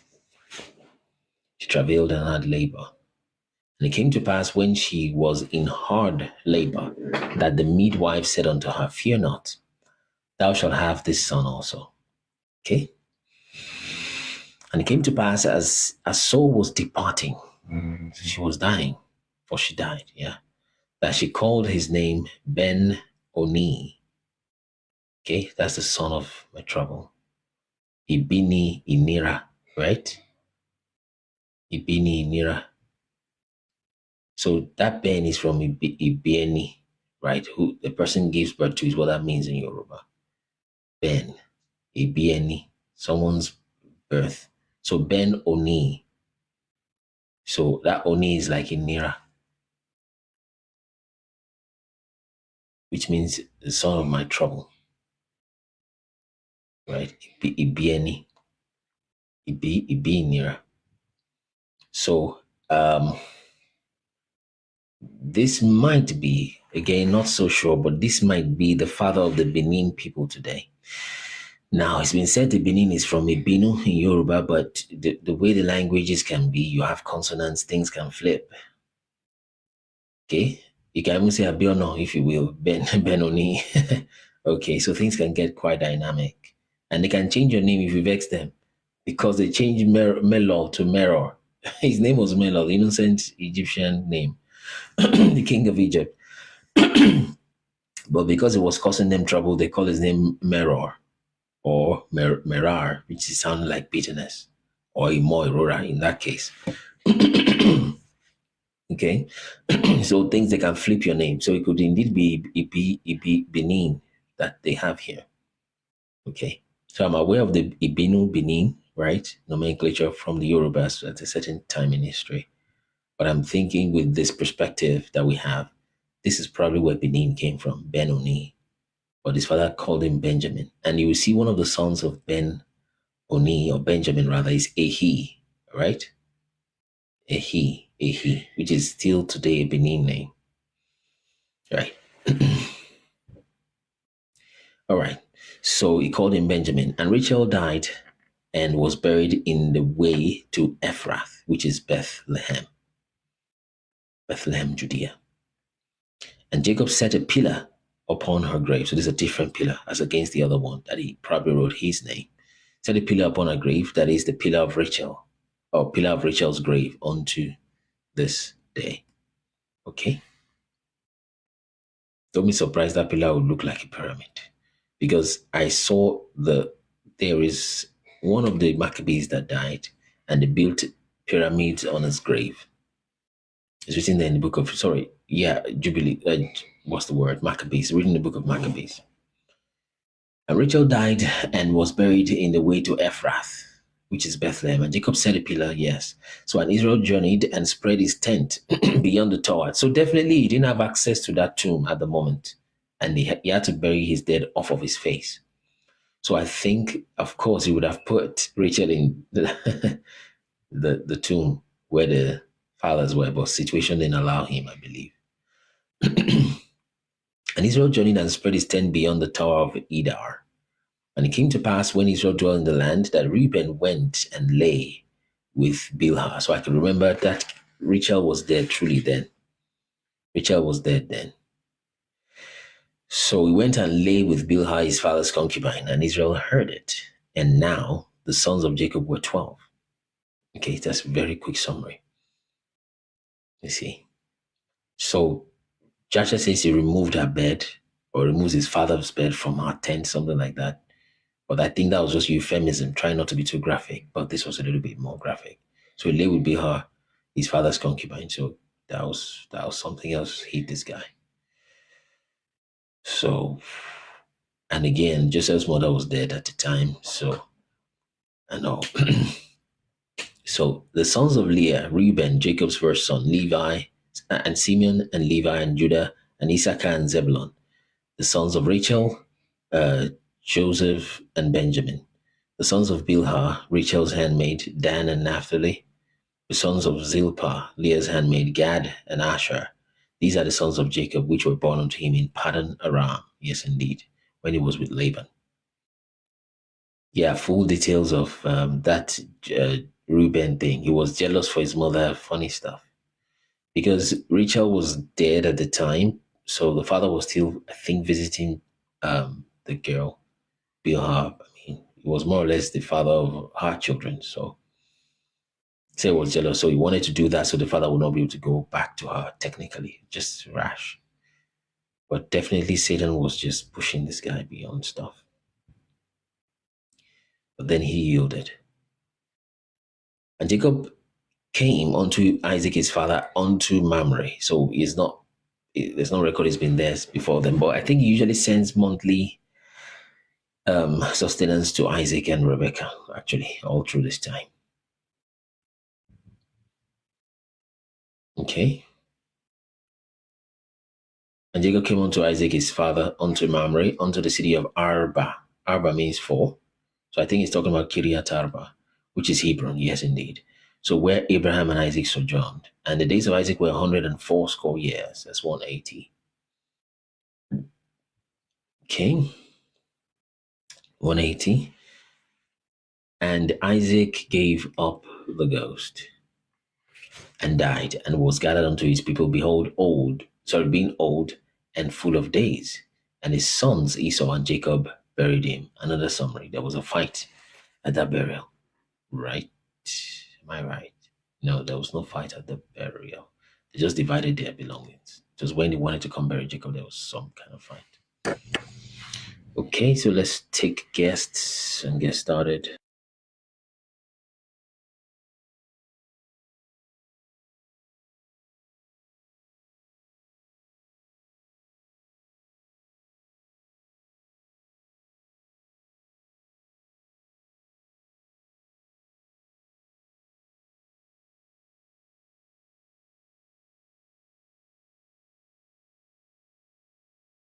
Okay, so let's request to come up.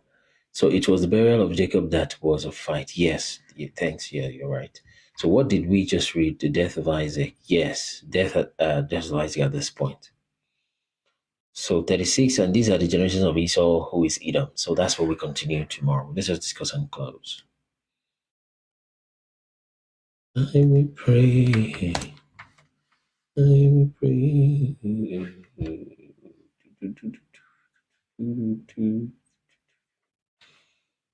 Okay.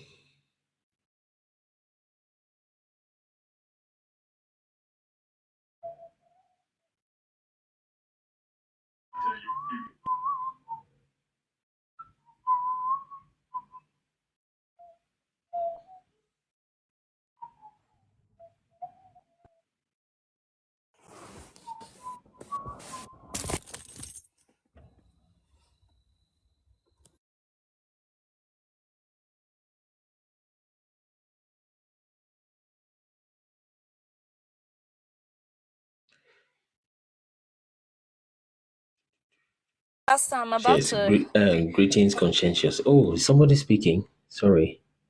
Oh, this thing is gone down. Yes, I think it was Shade speaking. Good morning, Shade. yeah, good evening. Yes, it's me. Echo. Pastor, I just Yeah. want to ask a curious question. How much would a proper setup cost? Like proper mic that doesn't echo and things like that.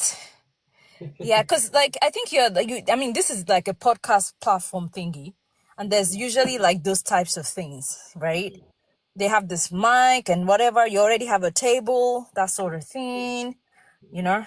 Anyway, I'll probably chat with you privately. Anyway, I was going to You say, sound like you're just coming from a gym. The way you're breathing. you know, I'm not coming from the gym, eh? Are you I driving just home I walked now? from my I walked to my car. So I'm like, okay, and I have this big laptop bag. Basically, it's almost like I have a traveling bag. I don't like small bags, you know. It doesn't keep everything I want to keep. So I have this big bag that's almost like a this thing, you know, like a weight. I use for gym. So it's possible. That's kind of like a gym. Anyway, I was gonna say Let something let, about. let all these members of parliament. By the way, we'll still add them to Council of Nicaea because because we still read the first book of Adam, first and second book of Adam and Eve. So you guys will decide if you want to put it in your scripture or not. So as a council. So let's let them just go in that order. What do you think, right? No, fine, definitely, but I'm going to drive. So let's just say I might be able to come up in 45 minutes. Sorry, yeah. Okay. Yeah, we'll see how it Let goes. her As just start sometimes now. Okay. Minister, let her just start. no, I don't want. I think it's actually better for her to drive. This is like 10, 12. Although it's not unsafe, but this is 12 minutes past 10 p.m. where she is. So I think it's better she just drives home and listens. I think that rather than staying and in the car, you're staying later and all that, right? No worries. When I get to my destination, I'll let you guys know. No worries. Thank That's you. fine. Yeah, you're welcome. So yeah, so let's go from gang. Let's do 4 minutes each today. If you need less, you can let us know. So we then begin to move gradually. It's because the speaker, yeah, is the mic, what's that thing called? Is the echo still on? Can you confirm again, please? No, there's no echo. I think it's fine. Okay, because I just switched the mic. So to be fair, it's not really a mic problem. Right, let me unmute that. It's not really a mic problem. The reason is because we are streaming on two platforms at the same time. So I want the speaker here to enter into the Twitter here, which is often just quiet. Okay, yeah, so it's looking like two different. It's Yeah, just like so you're in a meeting on your phone and your laptop, so you hear yes, that echo. I yes. get But if I use the internal mic of this, which is just the ambience now noise or noise, is fine. My question, I'm thinking of getting off this Twitter. It's not acting productive, right? It's just there. I mean, Yeah, but not just even eliminating it. I want people maybe that I also experienced in it. Not necessarily to you again, but if you know, of course, let us know. How does Instagram Live work? Is it more lively? Is it because I'm having to use two devices here, which is not a problem really, but um, Twitter is not acting like productive right now, right? So does anybody know how Twitter Live works? Sorry, how Instagram Live works. Facebook Live, I've just dropped that to we just stream on it like we do on YouTube. So does anybody have experience with maybe on the guests especially with Instagram Live? Do people really join it? Is it interactive like this? Any okay, Ali says this will definitely be better on Instagram. Which okay, Ali, come up then, just talk about it a little bit so that we might just do TikTok here and Instagram there. So if I might literally just do that today because Twitter is just funny. It's just there. It's just you're at work. Oh, okay. Who has experience joining Instagram Live? Anybody here, especially in the guests, so that they can respond in real time.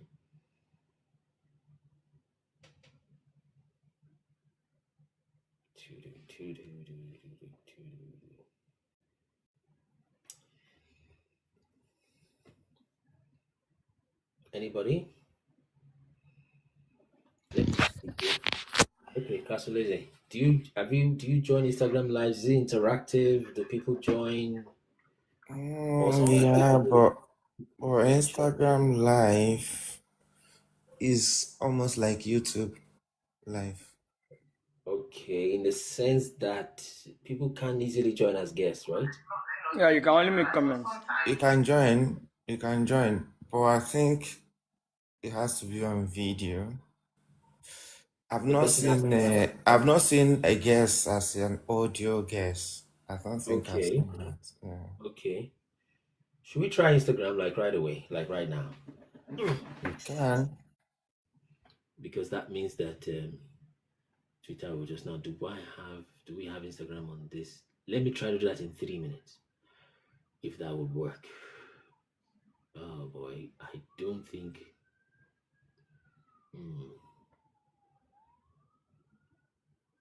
Or we can do that as we speak, also, anyways. But maybe we try. Do we have Instagram there?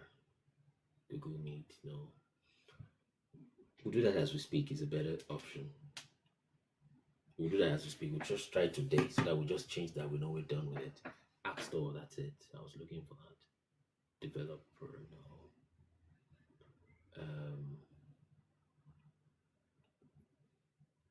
App Store, yes. So I think we need to install Instagram first. Just a moment. Instagram, yes. Get Instagram. Oh, it needs to sign in and all that. But anyway, so okay, let's have our comments while I work on that Instagram setup. So gang, let's go. So we don't forget what we're gonna. Someone said apparently, if you use OBS, you may be able to stream to multiple platforms. Yes, indeed, that's what we used to use last year, 2 years ago. But somehow the views on OBS just kept dwindling, and you are more easily sanctioned for almost nothing. Okay. By the way, you cannot stream on OBS with TikTok, can you? Right? Because they give you a TikTok live studio straight away like that. I can't even remember why we ended up with this setup we have today. Okay, but I know there's TikTok live studio on its own, so it's gonna take its own stuff. That's a lot more useful generally. And I do not think they'll give you a URL to put on OBS for TikTok. I do not think so. Then what else? Somehow we've been through a lot and we came to this. So let's do that. Kian, please, let's hit your 4 minutes. There we go. But would yes, we can do that. That's, to be fair, that's what we're using for Facebook and YouTube simultaneously, but it's not real time like this. Okay, so Gian, let's give Gian his 4 minutes so we can get started and we keep moving. Okay, Minister, thank you. Yes, my brother. I think for Twitter, I think Twitter Live can only be better on its own, where it's just Twitter you want to do. So maybe if you want to get that engagement, you could set up maybe once in a period where maybe then when we are done with this, you can have periods where it can be advertised, and then people will be spot to join. Then you can come on live. You are there live. Other people can come. Speakers will come and make their comments and drop them and like that. That's how Twitter Live works. You mean another live other than this one? Yeah. That's how you can benefit a lot from Twitter Live. That's another time of the day, you mean? Yeah, that's how Twitter Space will be better. If not, the two may not. I don't have another Yeah, time. that is why. That's what I'm saying. Maybe when the time comes where you have to drop off this particular one you're doing on TikTok, in that period you could create that. So maybe once in a week or so, you could just have a period where. Maybe you don't get it. Actually, what we're doing now, and so far, is there's a Twitter camera looking at me right now, and it's hearing what I'm saying. So, right? So I don't think there's any difference, but it's fine. So let's just hit your topic. Let's try Instagram and see how Instagram goes today. That might just be so we don't eat up your time with our logistics problem. Okay. Yeah. So you might want to say something for today. Okay, yeah. For me, I when it comes to war and strategy, Okay. people will look at it and call it different things, but the sons of Jacob knew what they wanted to do. And so the best way to weaken these guys and to deal with them is to tell them, okay, you guys should go and circumcise and become like us. And they allow them to be at the peak of the pain, not the first day where they can endure, but when the things begin to heal, and then they are becoming a bit more weak and restless. That was when they chose to attack back, and that's how they were able to completely take care of them. Others will say it's deception, but people are angry. My sister came, you raped her. You expect me to be friendly with you? I won't be friendly with you. So whatever they decided to do was they had to strategize. Okay, how do we deal with these people? How do we revenge on what they've done on our sister? So I believe they sat down and looked at it. Okay, the best thing. Okay, let's just tell them, because they understand circumcision at that particular age and how it feels like. A child will not be able to do anything when you're circumcising, but when you are an adult, you are circumcising. There's a way. There's the healing process is a bit slow than with the child, and then the pain of trying to handle that, and then also when they come to you with war, you can't even run.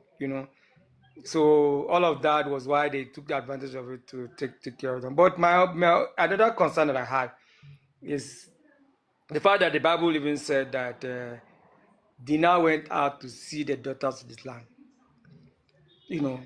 What in God's name will take you to just go out and see the daughters of the land? You are not okay, you don't know your people, you don't understand your culture, you don't know the people's culture, you decide to just go and see the daughters of the land. What prompted that? You wanted to have friends, or what actually were you looking out for? That got her exposed to the fact that she got raped. So for me, different incidents in this particular scripture, the burial, the two kind of burial that took place, that was for Rebecca's maid Deborah, and then that of Rachel, different scenarios and different kind of burials that took place.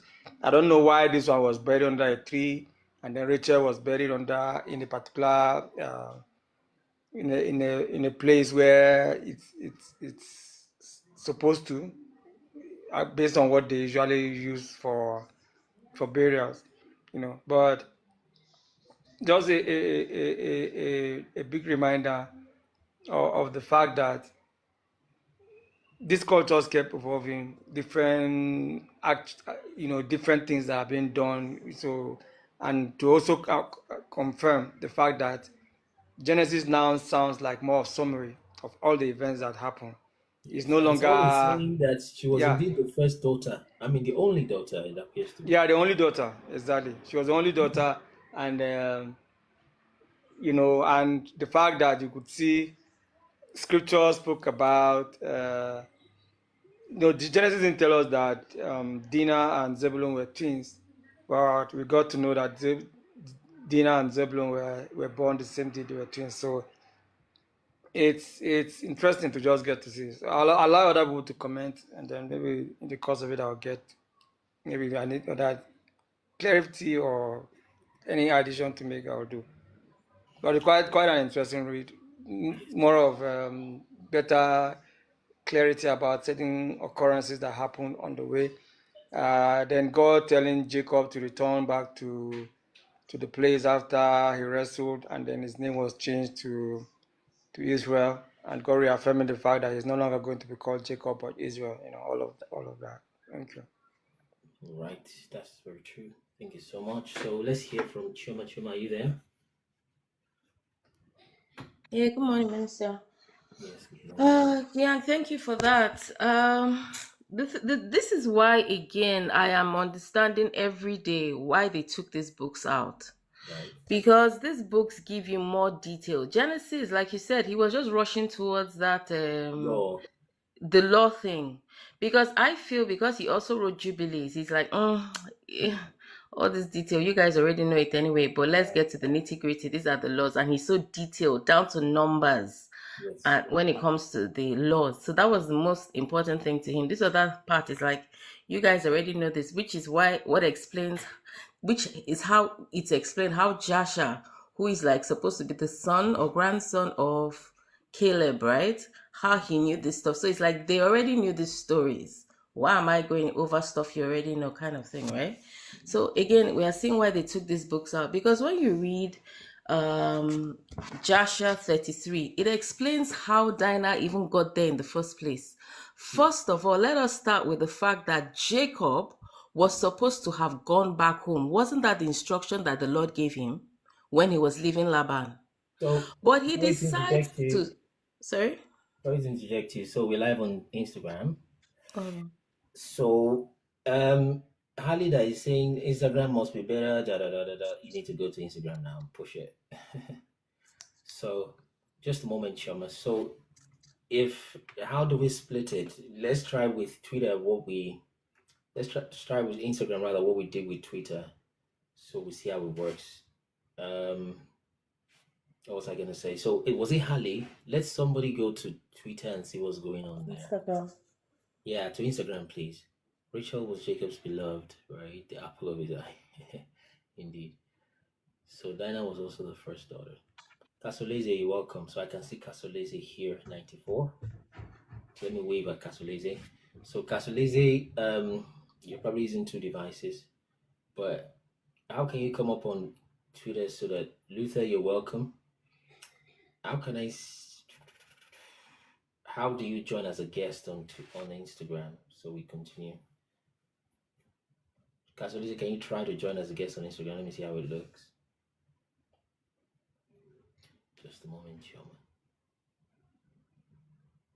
Sent a request to be in your live video. Okay, let's see. Accept Kasolisi. Right. Carlos Baba, you're welcome. So I've accepted Kasolisi. So how are we gonna know when you're active? Okay, I see. Oh,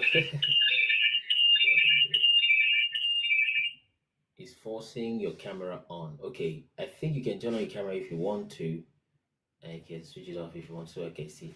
So you split the screen in two. So are you able to turn off questions? You can leave that on. Copy link, share. Afari Ogun, you're welcome. So let me share this and see how it goes. So for those just joining on Instagram, we're here 10 o'clock every morning, just like TikTok. So they probably already know it. So let you share link to Instagram. Babaladapo, I think I can see. Okay, it's the Carlos Baba, so I think it's the same person. Okay, that's nice. So, oh yes, good, thank you. Okay, it's the one that typed his name. Okay, I was thinking I was an insight from Instagram. Okay, so yeah, so Kasoleze, can you speak on Instagram? We'll try to finish this in 2 more minutes so that we can continue the day. Okay, I can hear it. You can just say hi so we see. Okay, thank you. So can we hear him from this side? You can say hi again, so that...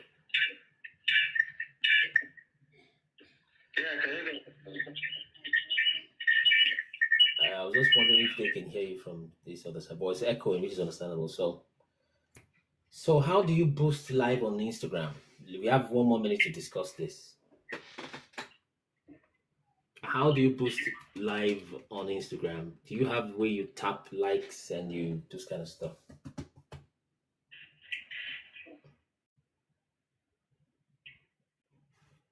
Does anybody know? So you can mute the Instagram and speak from TikTok if you can. And I was hoping it would be a better setup than that. Yeah, you have raised up like. Okay. So what we're gonna do, you can mute the Instagram, you can Um, sorry, just a moment. You can stay in the comments there so that I can allow the screen. Then I don't even know why it is kind of reddish. So what next to do? Then you can try to tap it the screen there. Let's see what if that pushes anything. So you can disconnect as a guest. So let's speak here, just like so we can continue. Just unmute on TikTok to see if that works. Once a guest join, their followers too get notified to join. Okay. If they join in viewing or necessarily as a guest or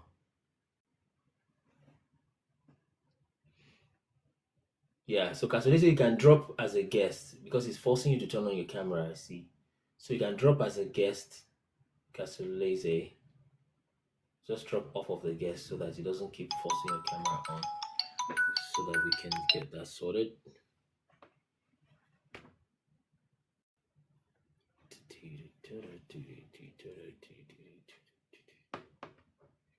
Okay, good. So it's dropped off, but I don't know why it's this reddish. I don't know. Is that this? Maybe it's just some. Let me do this. Okay.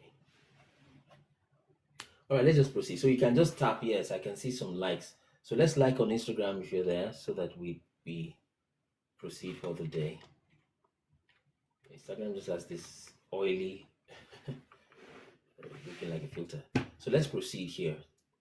So, for those joining from Instagram, we're live on Twitter. No, we're live on Instagram. Yeah, hello Ositex. Hello Ositex. Maybe that's somebody from Twitter. Okay, so we're here every day. So you can just keep tapping the screen so that I boost it a little bit. Then that may be the end of X because we've got only 2 devices, except we get a third one, which I don't think Twitter is worth a third device right now. Okay. You might be getting a third device soon anyways, irrespective, because one of the devices is acting up. But I don't think Twitter is really worth that extra device at the moment. And OBS would have been one off, but it I can't remember what conclusion we came to. But what we did was to use OBS to stream on Facebook and YouTube simultaneously. It will lock you out after 8 hours. And those are not live like this. Okay. Let's go. So please keep tapping on Instagram to push it up. We're here. You can help us paste that announcement. Let me just do it.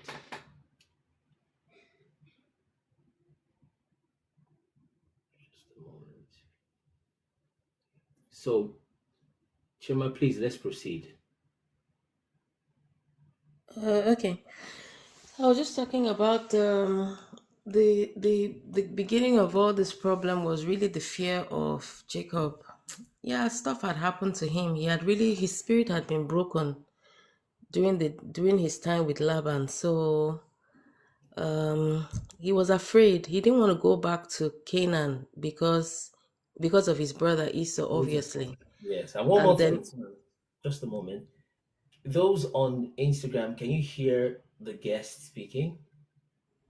Maybe Casolisi can confirm if you can hear the guest or Ositex.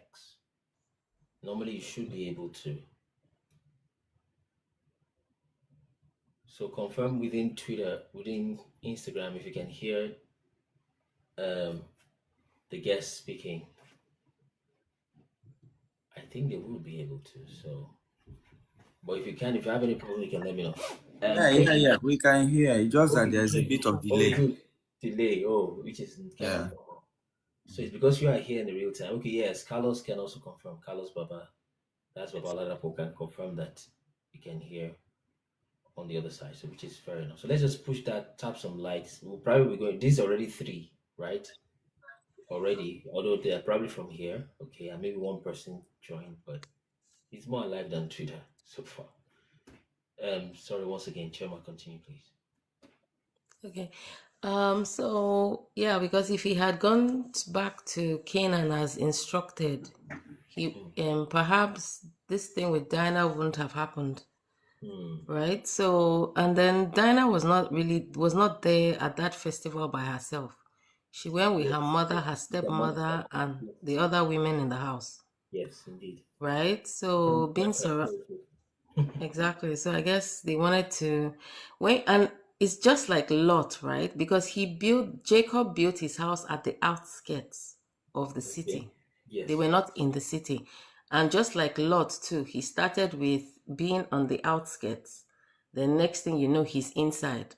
So the same thing was what happened here. But somehow maybe they are bored, they are all surrounded by boys and everything. So let's have a little girl time. Because again, what they were celebrating were the ladies coming out to do a girl festival. So it wasn't as if they were out there looking for boys. You understand? So again, unfortunately, it's that wrong time, wrong place kind of thing. How out of everybody, the Shechem's eyes is settled on one girl. He even asks, who is this girl? They told him, oh, it's the daughter of that guy that just settled with us, blah, blah, blah, fish cake. And the Bible says he looks at him and Abib Joshua says, and his soul was fixated on the girl. So it was, again, I feel demonic influences were involved in this whole situation, right? Maybe this was Satan's ploy to start problem. Okay, so he knows that her brothers are going to get agitated. So maybe this is an opportunity to get the Canaanites to fight them so that he can wipe them out. Because remember, among those children are the ones who will bear the serpent head crusher. So if we're understanding that chess match in the backdrop in the heavenlies, we will understand that this was just not an ordinary. It was not a random situation. They saw a loophole, they came in, got it, and he was hoping to use this thing to kill these boys. But of course, he didn't realize that they also had a secret power. They were X-Men behind the scenes, right? And then this whole war thing starts, and I just feel that it could have been avoided. But this fear, when the Bible says the fear of men is a snare, this is what caused this problem. And I feel that Simon marrying, according to rabbinical teachings, right? It's not written anywhere. I've said, at least in the books that we have, it's not written why, but rabbinical teachings say that he married her. It was almost like an act of mercy, because remember, according to Jubilees, fornication is the worst kind of sin. At least I'm even looking at it right now. Jubilees 33 verse 20 is the worst kind of sin. So for what was done to Dinah, she was supposed to be desolate for the rest of her life. Exactly. If you remember what happened to Tamar, when Ammon did what he did to her, she's supposed to be relegated to the forever forgotten. But it was like an act of mercy where Simon now goes, I will marry you. Forget all that. I will marry you and we will have children. And his children are named from his union with his sister, right? So, all right. And then this thing with the war that ensued, the way Genesis writes it, it was as if, these boys started an unprovoked war or they overreacted. But the way Joshua and Jubilees explain it is like, no, this war was sanctioned, and they were even written as righteous for vindicating their sister, because this thing that was done to her should never be done. Because again, sex sin it's like a worst kind of sin a human being can commit.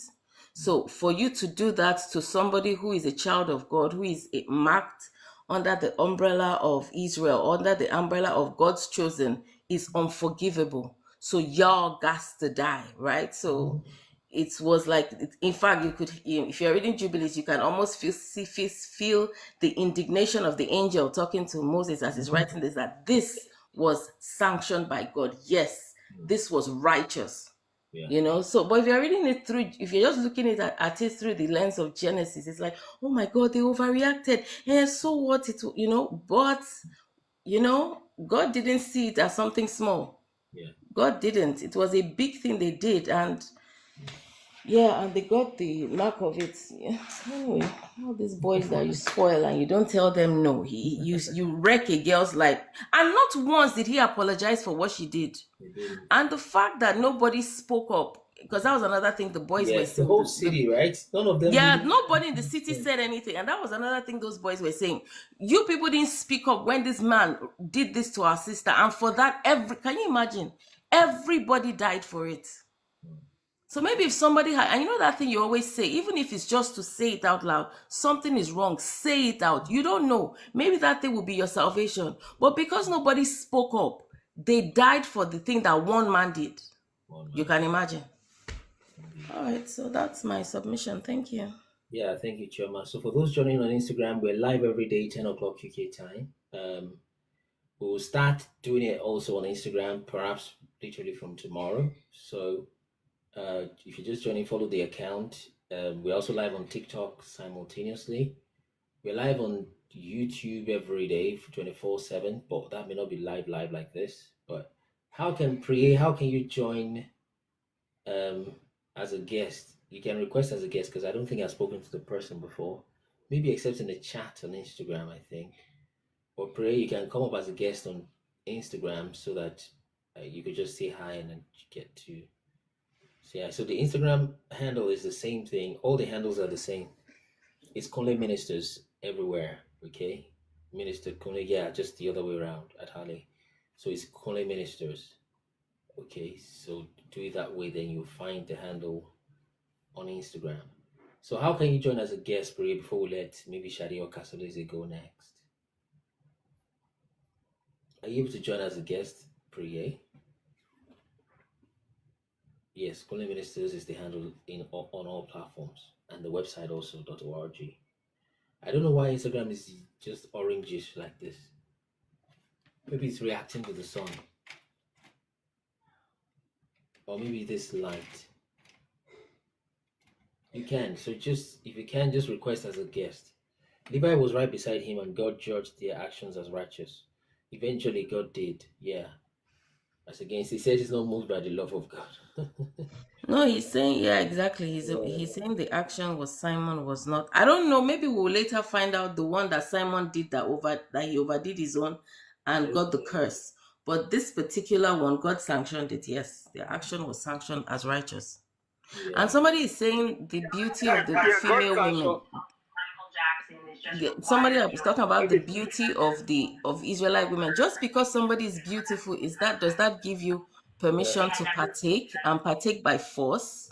Right. I don't think we should blame somebody the way somebody looks to as if because she looked the way she did, then she deserved what was done to her. They're just making comments as to the beauty of the lineage of Terah, basically, not that justifying what they did.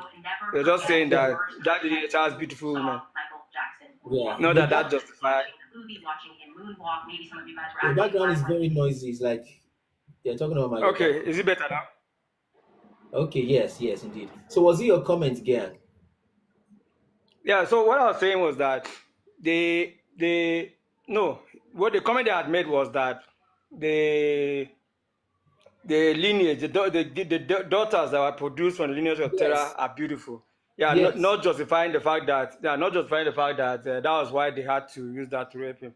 But again, I was just trying to say that, in as much as God saw that action as righteous, their father didn't see it as anything good because it was a vexation of his spirit. He had the fear that I just came to this place, I'm trying to settle in, and you guys are trying to bring trouble on me again.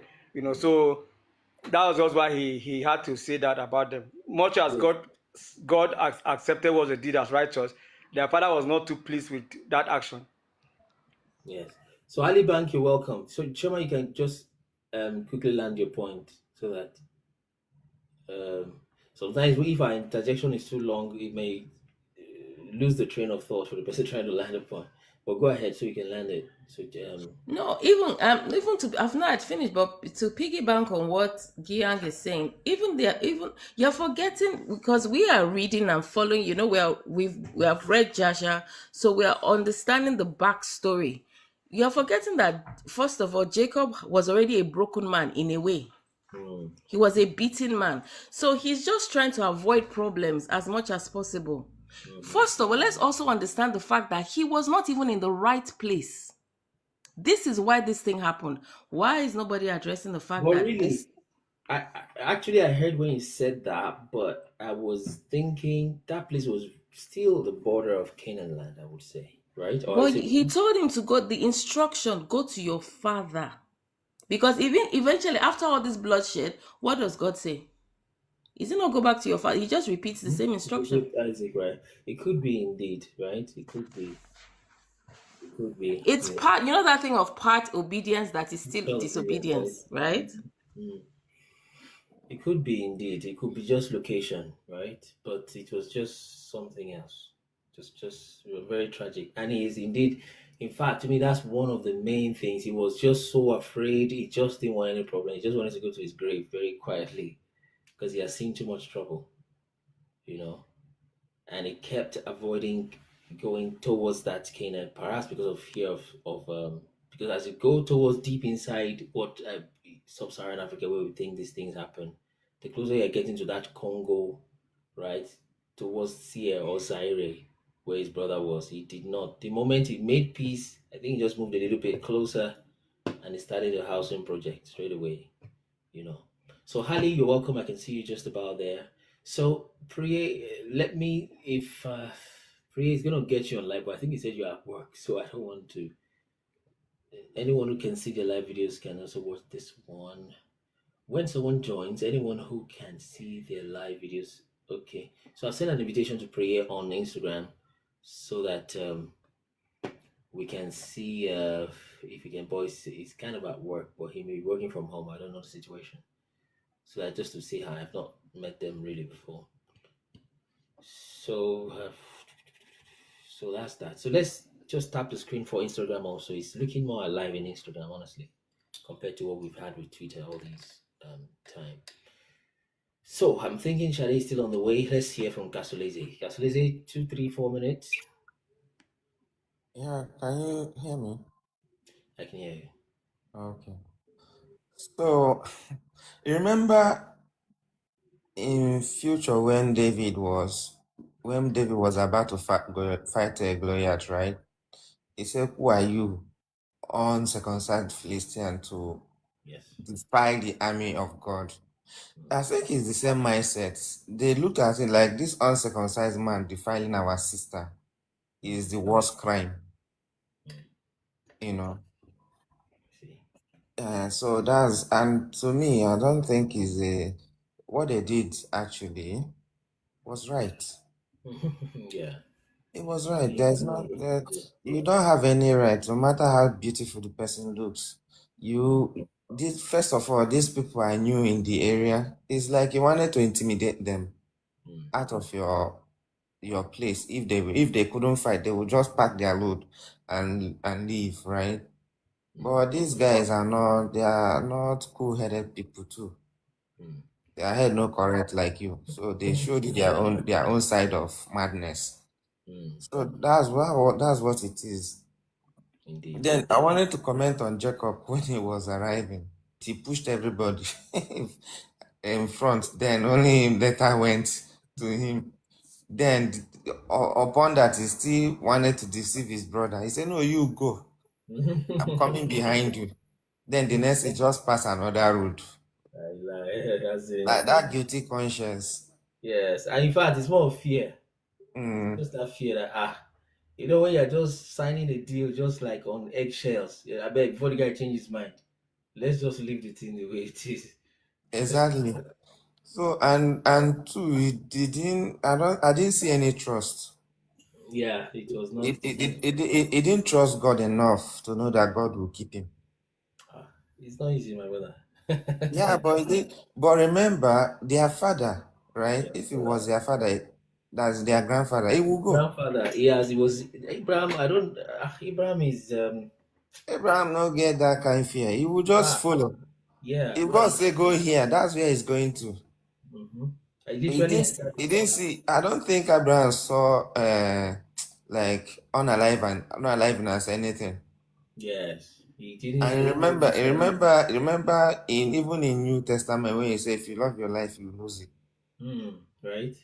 Yeah. Same principle. Yeah. So that principle, Abraham had already given out his life. Like, exactly. My life is for God. So you see, these things are not so they're not so recent, which even hardly do even New Testament even practice that loving your life. Just to speak truth to the government, they can't sometimes because of some different reasons. How much more, you know? Yeah, so that's the thing that the Jacob did not trust enough. Maybe probably because of his what he did, right? He felt maybe consequences, but you have already paid. You've paid your dues, man. You've paid your dues. You've Because gone through hell and back. So why are you now still afraid? You think the God that brought you out will not protect you? it's not easier. Abraham literally went into the fire like straight away. Yes, now because first of all, and maybe it's because Abraham stayed with his great grandfathers like Noah and the rest of them. Jacob also went there. I don't know for how long, but Abraham went there for 39 years. So he Jacob, grew up with them, so he understood these things more. Maybe that's why. mm, When you see, maybe that's why, Maybe it's because of that he now say, if anybody can, if you can unalive me, fine. If God will allow you unalive me, just go ahead. I don't care. I know, and you must have heard about how Enoch was taken as well. So right. yeah, so highest thing that will happen, God will take him, or if he doesn't take him, he knows where he's going to. Mm. So he preferred even unaliving than living and worshiping idols. Idols, right? Oh, that's true because because Jacob had to at a point tell them, okay, you could just drop your idols, just drop. You had to campaign for that separately. But if Mm. idols in Abraham's house, that child, if you're not It's a problem. even It the will child that destroy it. it would Yes. destroy, even the child that did right, he was almost sacrificed. How much more you worshiping idol, okay? And you know that in that Mr. Leleb house, Laban, Okay, if it was Abraham, he would destroy those it idols. would have caused trouble there. Yeah, it would have caused trouble. So those are the difference. I Very think that was significant differences. Very significant. Let's hear from Priya. Priya is just joining on Instagram. Priya, you might want to face a mirror. Sorry, not a mirror. I meant to say window. Okay. Except I go outside, I broke my leg, so I can't really move You're around. at work, right? Okay. Okay, but it's nice to have you here. Good. Is it morning? Yeah, it's morning. It's morning here. Yeah, Afternoon. So we're always live every day. Are you aware of that? Yes, I think you told me you guys go live. No, I saw it in your videos on YouTube that you go live by 10 o'clock. Mm-hmm. So Okay. you go live at 10 o'clock. Yeah. So but this time I want to bring it to Instagram also, so that we're live on TikTok and Instagram at the same time. Okay. Right. So that's it. And hopefully Facebook too, because Facebook has a lot of Followership. yeah. What we do is to stream already recorded live in Facebook, and it is not usually so fantastic as such, Really? Yeah, maybe because but there's no way you would. It's not easy to tell that it's not live because it looks just very similar, So, but so far this has been looking maybe a little better. But was Instagram the first place you saw our channel or YouTube? It was 91 podcast. That's YouTube. YouTube, right? Okay, yeah. nice. Okay. Well, from there, I got the name of the ministry. I now searched IG. Okay. Okay, nice. So you're West Africa right now from that time zone, right? Sorry? You are in Nigeria at the moment. Yes, I'm in Nigeria. Okay, nice, very good. So it's nice to meet you once again. So we'll be live every day. Tomorrow is a Saturday. Maybe you're not going to work. I don't know. Literally every day, 10 o'clock, which will be 11 o'clock Nigerian time for now. I think the time will change in March or so. Okay. So we're live every day. So we'll start popping up. We might be getting a third device soon, such that we can maybe try live for Facebook. Then we'll see how it goes. Normally, this should have been done from a central point, but somehow that central point is not. It's just not working. It's not working, and TikTok will require its own TikTok studio and all that. So thank you for joining. Although it's just showing dark face. Yeah. Yeah. All right, let me let you get back to work because I see you. All right, no problem. Thank you. Talk later. Bye. Bye. Yeah. BJ, you're welcome. Choma is coming up here. So yeah, BJ, you're welcome. Who else is there? Choma, good morning. Yes, good morning. How are you doing? Hey, How are you? I'm good. I'm good. Nice to see you. Oh, you know, Okay, now I can hear you because initially I couldn't hear you. So maybe you have to come on live to be able to be heard. I doubt that. I don't think so. Because I couldn't hear. I don't think so. But you were just seeing me talking with Create, right? Yeah. So yeah, but then the way you devise the screen on Instagram is funny, isn't it? I'm not sure. Do you usually join Instagram live? I think the only live I've ever joined is the Hallelujah chorus. I'm sorry. Challenge. Hallelujah something. On Instagram?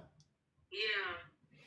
Okay. But that doesn't take care, so it might be hard to tell. This TikTok is just so wonderful. The way, it's about the best you find. Yeah, it seems to be the only one that works. Yeah, properly. Especially with so they are really targeted towards making that work that way. Very easy, seamless, and all that. So here is divided the screen. I wonder what it's going to do if a third guest comes. You know. Okay, let's check. Let's see how that works. If somebody else can join. Can somebody else join on Instagram so we can see? Oh, I can hide my face. Yes, you can. I've not even showed your face anyway, so you have no request. So let me see. Right. Can somebody else please join so we can see what it looks like? Most High God of heaven. So while we're sorting that, Shadi, are you back? Have you been able to arrive? Yeah, it can take 4 people. So I can imagine to just be 4 grids like that, which is 3 minutes more. 3 minutes more. okay, some minutes more. Okay. So let's hear from Adeniji, if I got that right. Adeniji. Common Sense, you're welcome. Is it Common Sense? I forgot his name now. Hello, man of God, the MK Don himself. Adeniji, good morning. So I didn't get that, sorry. I said the MK Don himself. Have you MK Don, no? Yes, the Minister Kunle, the Don Dada himself. Yes, brothers and sisters, I was just pondering on the scriptures that we read, powerful scriptures, and I was listening to the everyone else's chiming in, what they gleaned from what we read, and it just started making me think. We're thinking, we're seeing, we're going back to when the Israelites were taken out of Egypt by the mighty hand of Yahuwah.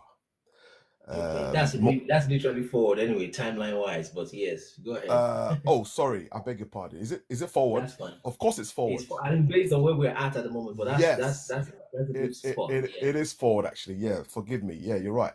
But what am I trying to say? Okay, then what I was trying to say then does not quite sync, because what I was going to say was Israel was obtaining a reputation in the world then as a mighty nation, and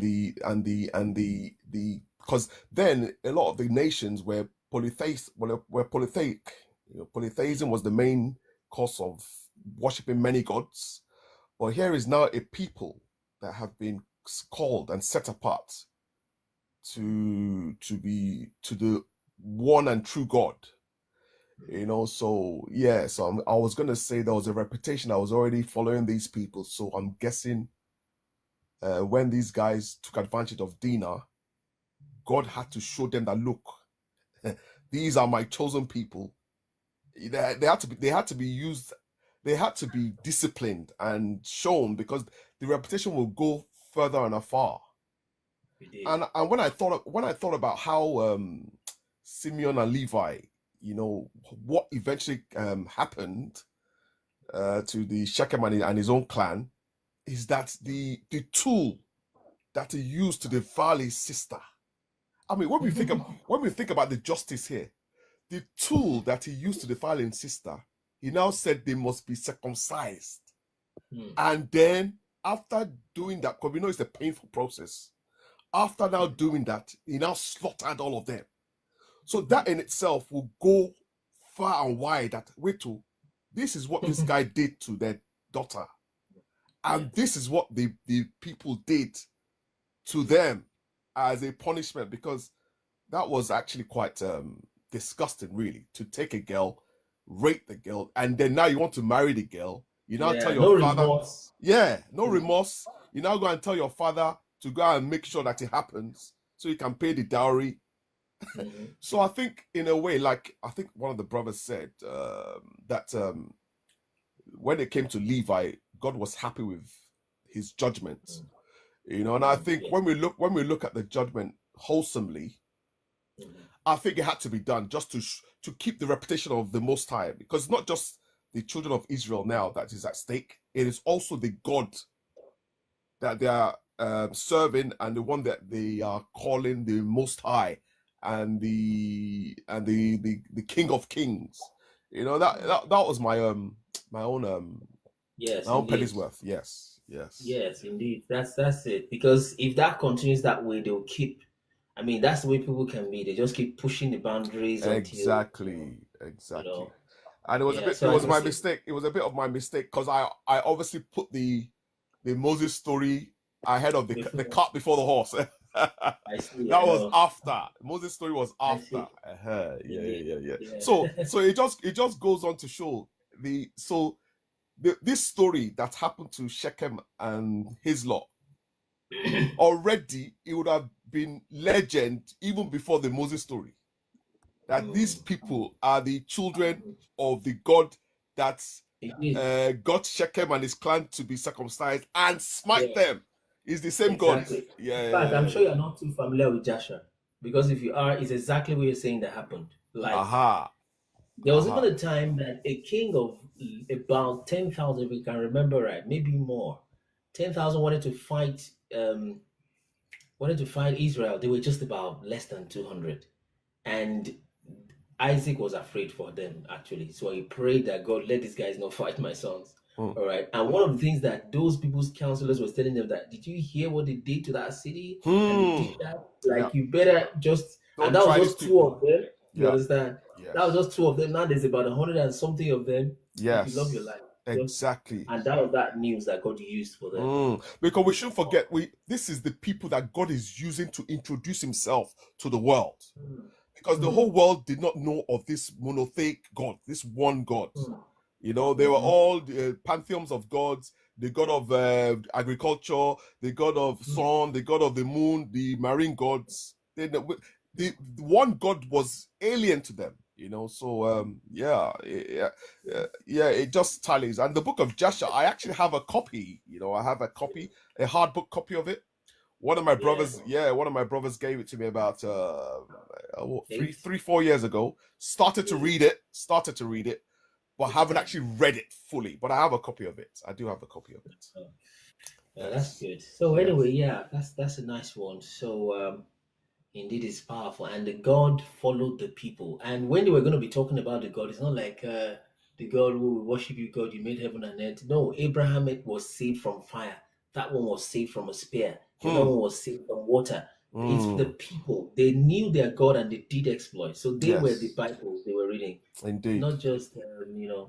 It's awesome. So Gyang was showing his fine face on Instagram, but he's left now. But he's now back on TikTok.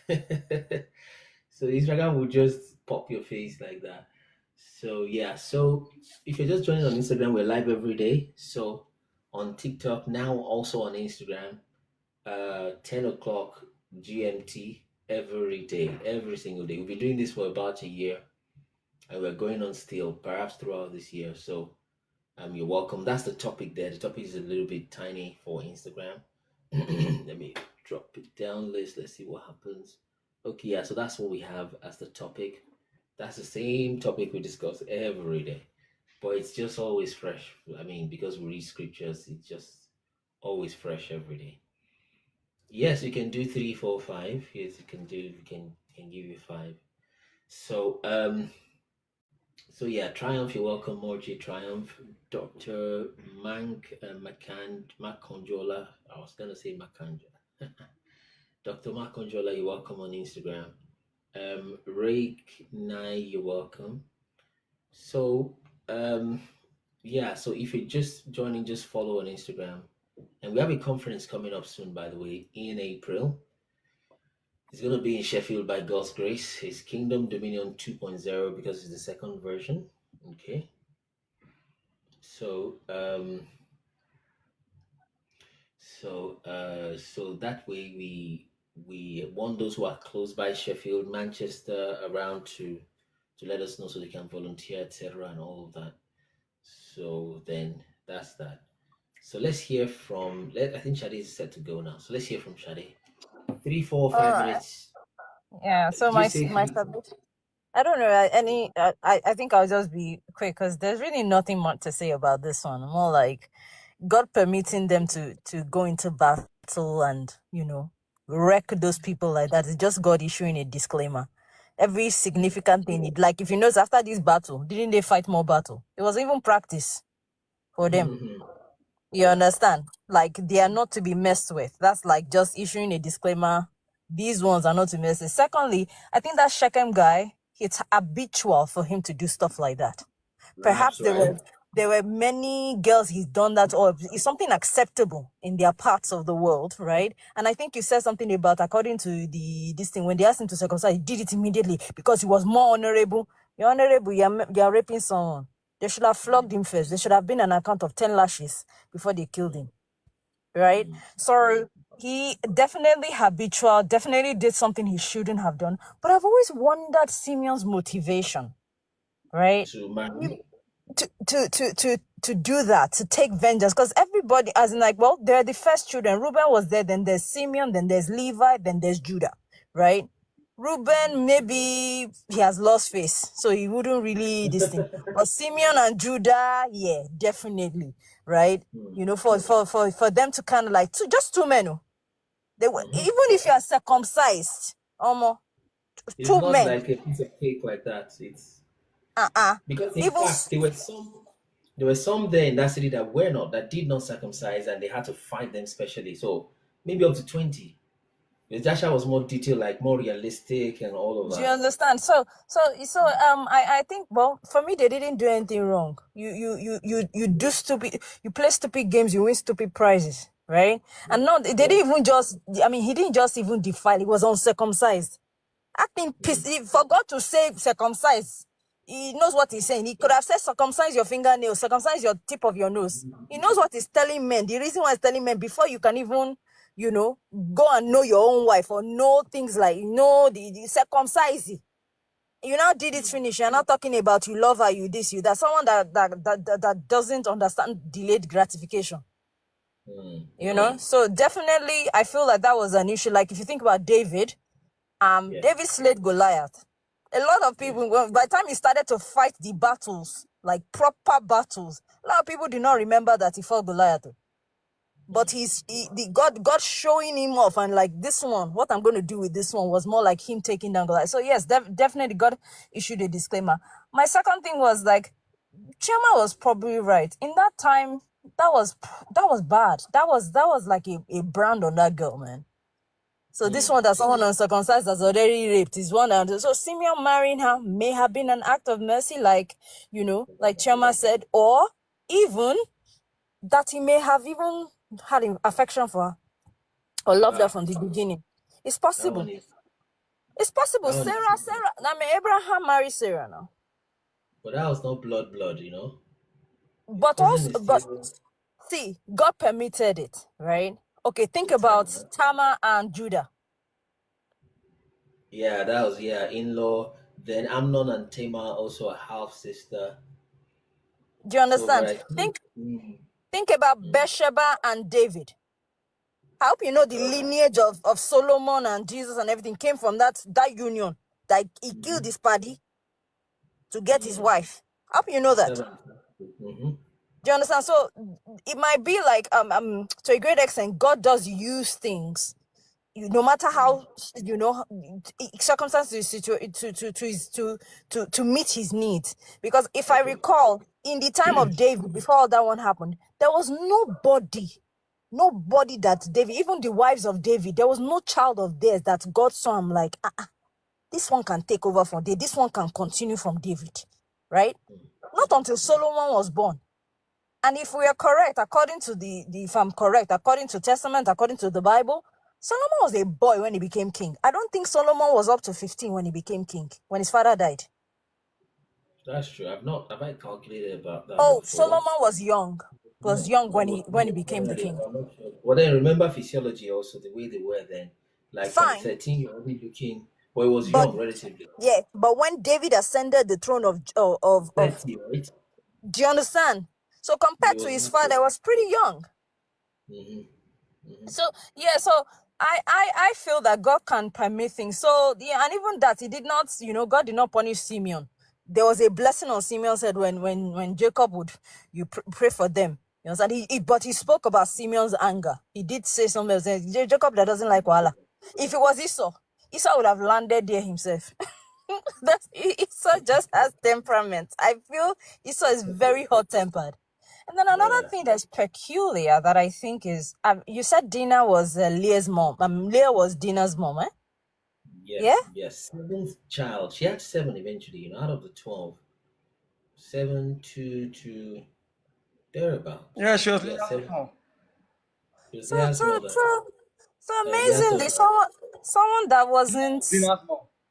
Yeah, someone that didn't, that wasn't, associated with much beauty, gave her to a stunning child. No, I've really delved deep into that story, and I've tried to get some things right, maybe miss some things sometimes, but I really think about Leah in a sense that I really feel sorry for her. When you read her story, it was a time when women didn't really have a say. You know what I mean? And then also, I find, and I'll end with this, I find that after Rachel dies, his wife Rachel dies, giving birth, first she showed herself by naming the child something terrible. If not Jacob, the child will just carry nonsense. At the point of death, you see the way the baby is selfish. All Rachel fans here, no vex, so I'm just saying, man, she's quite selfish. Secondly, I also find that what he buried her, created there was no statement of he mourned for her. She was his great love. I mean, she wasn't his great love anymore. You would expect that there was he literally people said that people in this, if it's not written, it probably is. He didn't. Maybe Chioma can tell us, because I haven't seen it. The same thing goes, but if you notice, like when Joseph. Also. No, let me finish, please. please. Supported Leah. He supported Leah. Go ahead. Yes, like when Joseph was dead, or when we thought Joseph was dead, my guy broke. What Laban did to him was child's play compared to what he went through when he thought Joseph was dead. If you really think about it, the Bible talks about how he mourned. He even mourned into his old age for Joseph. Yeah, the Bible, Judah said that since Joseph had passed or wasn't there was no singing in their house. They do party anymore. If there was ever singing because of Joseph. Now, also, at his deathbed when he was about to die, when he said, "Bury me with my fathers," or "Bury me at the tomb of blah blah blah," wherever he said "bury me," there Abraham and Sarah lay, there Isaac and Rebekah lay, and there I buried Leah. Yes. I feel maybe at the end of his life, he honored Leah in a way, because I believe that wherever I buried Rebecca, he could have asked them to move the bones. That's Rachel, right? Yeah, I said Leah, sorry, Rachel. He could have asked them to move the bones. At least Joseph demanded that his bones be moved. Right? Do you understand? So, I don't know. That's my own 10 cents. That's my own submission. Yes, I'll mute myself now. Yeah, thanks for that. Thanks for your comment. So those that are just joining on Instagram, you're welcome. We're live every day, 10 o'clock. That's the topic right there. You can request to join as a guest on Instagram, but it's going to force you to turn on your camera. But we are live on Instagram every day in this season. But then if you don't find us on Instagram, we'll always be usually on TikTok. And Rick9, you're welcome. Rick923 on Instagram. So I think Eagle Prince should be next. Let's hear from Eagle Prince real quickly. Hi, afternoon, everybody. Yeah. Good afternoon. Yeah, I am on the other side of this debate. Oh, yeah. Which part? There's even no debate yet, but you mean Shade's position? Yeah. Inside this her. matter of this matter of Simeon and Dinah, me I no agree, and I'll explain why. Your voice is a little low, though. Let's hear your voice. So the Bible, my voice is local. Okay, let me see what I can do about that. So, is that better? Not really. Better? It's not better. Okay, not I'll just go on speaker. It's probably my headset. Maybe the device here, device there. Ooh.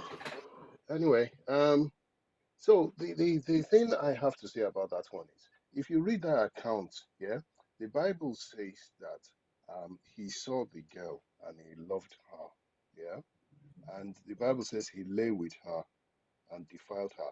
That defile is not equal to rape. Defile means removing, taking someone's virginity. Yeah, the Bible does not say he raped her. Okay. And besides, didn't somebody say that the other women of the house were there? How did he manage to rape the girl in the presence of her mom and the other woman? Your voice is a little low, but of course, there must have been some force, to be fair. And what I usually say, right, is that the best thing is for us to, well, we just did. Well, in cases when we have not read the Jasha or the other text, we should be careful not to read too much meaning into it. But I think there was some force, definitely, at least in getting the girl from the ladies. I think I will. We have to agree to disagree on that one because I haven't seen it. Anyway, that's not my full point. So it's the reaction that I'm upset with. Okay. So even if the man did what he said he did, why you no go kill just the guy himself? Yeah. You decided to wipe out the entire city because of what one man did. Okay. Even their papa knows say what they do no good. Exactly. Yeah. The papa told them off that what you guys did is not right. And he repeated it again at his deathbed. Yeah. The worst part of it, in my opinion, is that when was it Benjamin? Their brother Benjamin did exactly the same thing. They went and kidnapped some girls. If you remember, later, the tribe of Benjamin, I think they committed an infraction, and the other tribe said they won't give them their daughters. So the entire tribe went to kidnap a whole town of girls. That's how they forced those girls to become their own wives. So I think no. You see the story later. It's in Judges from 19 to 21. Okay. Yeah. They went and kidnapped an entire. That's how they obtained their own wives. So as for Simeon Papa, yeah, that Simeon guy, I think his eye was already on the girl. On his own sister, right? Yeah, I believe his eye was already on that girl. Because that envy is can only come from almost like a lover. But it's two of them though, Simeon and Levi. But the Bible doesn't record that the Simeon did anything beyond that. But in the case of Simeon, then on top of that, he said, okay, out of the kindness of his heart, he's going to marry her. Mba, me, I no agree that one. Anyway, that's all I have to say. That's all I have to say on the subject. So I just wanted to add some humor, but a bit of seriousness to the. I get it. I definitely think there was overreaction there. Yeah, right. And the fact that God used the incident, I don't think it means that God encouraged or supported it. It's just that the Bible says all things work together, yeah, to achieve God's purpose. That's the way I see that one. I rest my case here. Thank you. Yeah. Thank you, good Prince. I really agree with that last part because God just used it. Is what it is, right? because, and again, there would have been something that would have caused something that would have made them take that land back, right? So um, maybe what would have happened, this is just human mind thinking, is maybe they would have been like, okay, give us a sister. No, we're not giving you. Give us, marry. I'm not married. Marry. I'm not. Then fight would have started, you know. But then these guys were like shortcut. They just, and then God just work with that. It may not. I mean, I don't think it necessarily means endorsement, but definitely that thing would have, that fight was meant to happen. It's just destiny, more or less. But the, you get to determine the means. Okay, but usually the end is, and that's, you know what, there is just one destiny at the end of the day. Most times there's just one, and the only thing Satan can do, because they say destiny is not denied, is it can only be delayed. Yes, Satan tries to delay, but more importantly, it tries to pervert the path to which you get to that destiny. It tries to pervert. I mean, for crying out loud, this guy Uriah could have died in battle naturally, and David would still have seen that girl. That's how Satan works. Could have seen that girl, so there could have been something about her lineage somehow that means she needed to be in that lineage, right? But Satan will try to pervert it. That's exactly what Satan does. A very important example, should I call it example, is this way they do blood money, the logistics and the mechanics behind it when they're doing blood money. I've heard it before, roughly here and there. No verified firsthand, of course. But there are people that they want to do some blood money, some Yahoo money for them, and the thing will just not work because it's not in their destiny to have money, right? So that's Kazuli is laughing. That's what I hear. No, it's not like it's not in their destiny to have money. Tell But I me. think it's not in their destiny to have blood money. God But I've heard that God before. wanted And to wait, have clean money, not blood money. That's why. right? But then let me tell the second half, right? From what we have heard. MIC, you're welcome, Mr. Mike. So let me tell the second half, which is that somebody said this, I just is hearsay, but usually there'll be elements of truth in it. That those that it works for, that it is the clean money they were supposed to have over the years. Let's say it's supposed to live 80 years, hypothetically, have money from age 40, money from 40 to 80, something like that, and is wanting money at 25. So they compress all the money from 40 to 80 into his years from 25 to 30, and he dies at 30. Yeah. So there is, right? Okay. I really have heard that before, honestly, right? And it's kind of close to scripture. That's just fine evil, actually.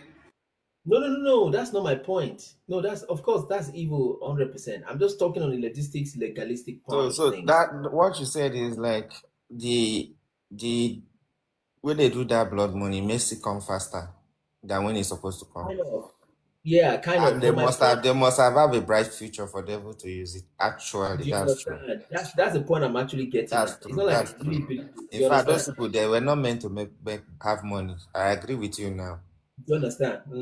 Because So it's not like I'm devil cannot work with if the devil is not fighting you, then you have nothing.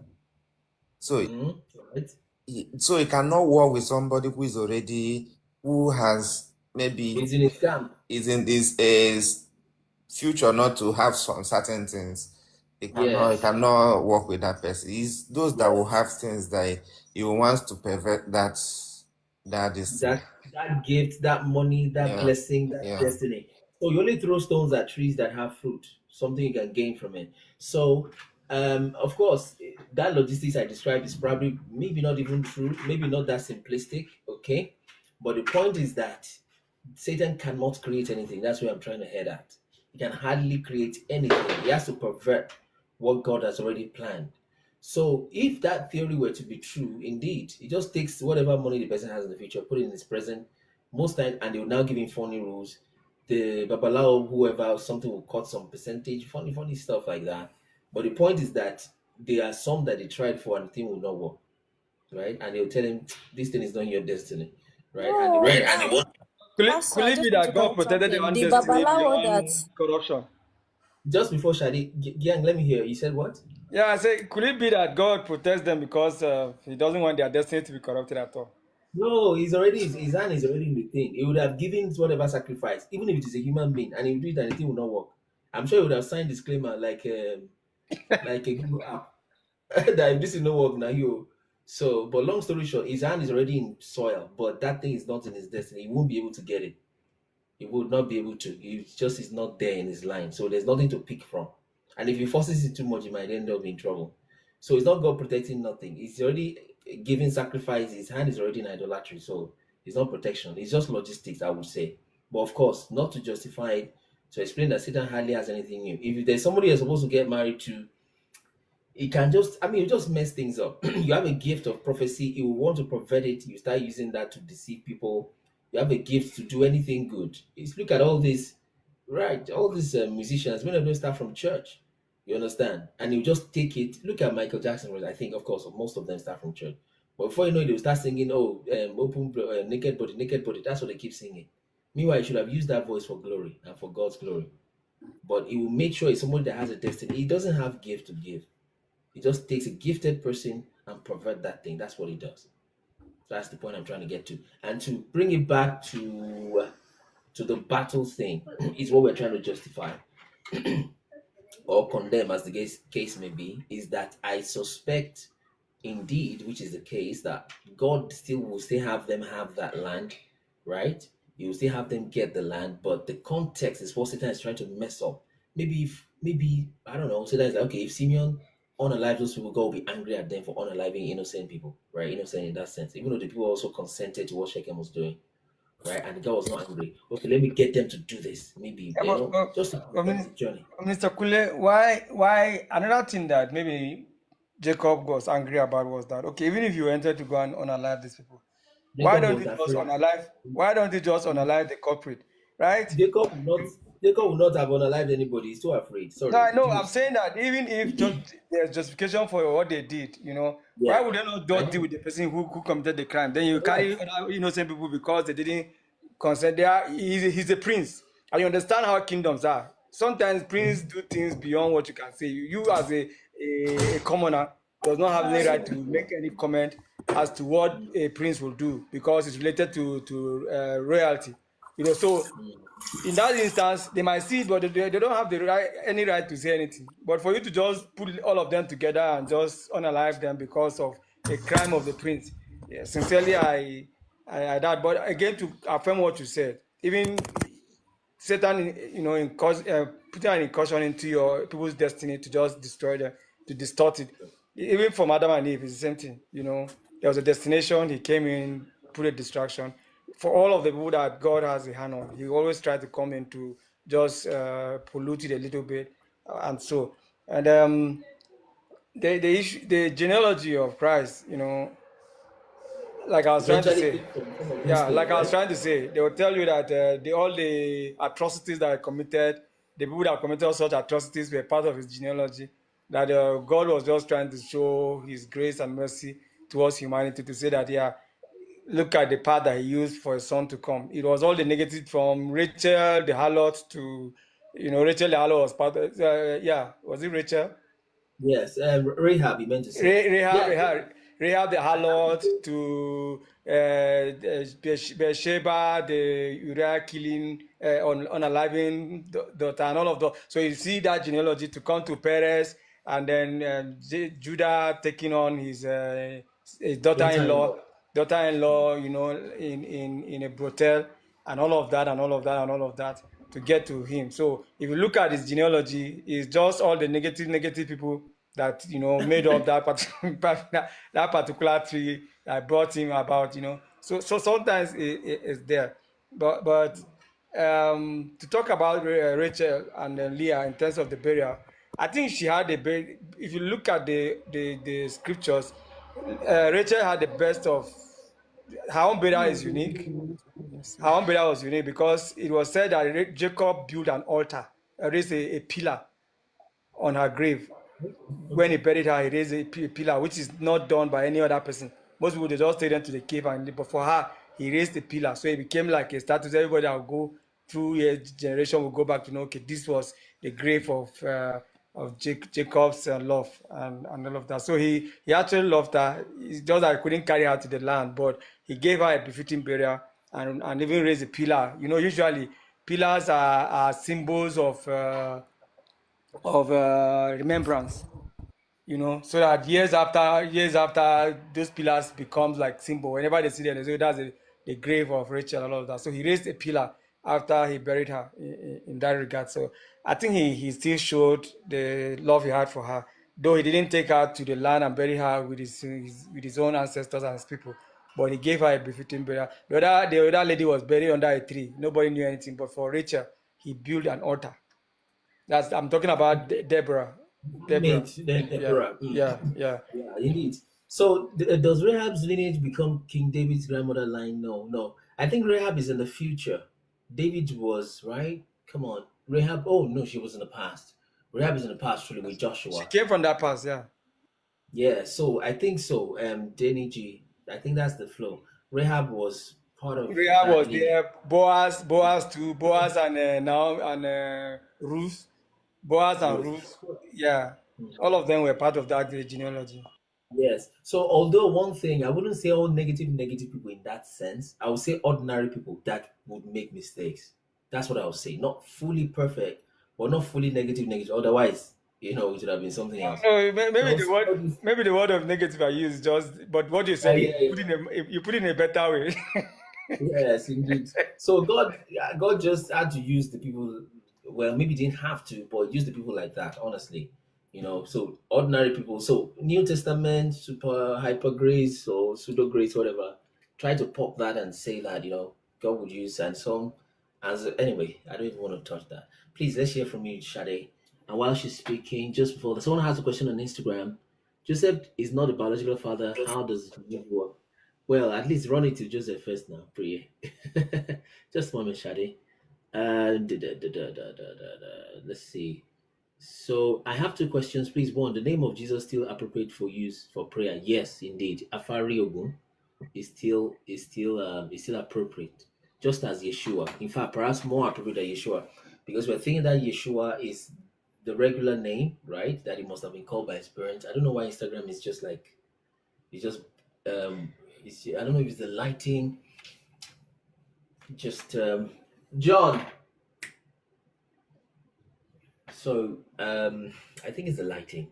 So yes, I think Jesus is the new name that was given promised. Okay, so that would be a yes to that. Are you planning to have a book club? What's the meaning of a book club? Can you turn that up? No, we're reading or something. It's still reddish. Oh, yeah, so don't. Maybe I think better lighting. No. I think Instagram is just being funny.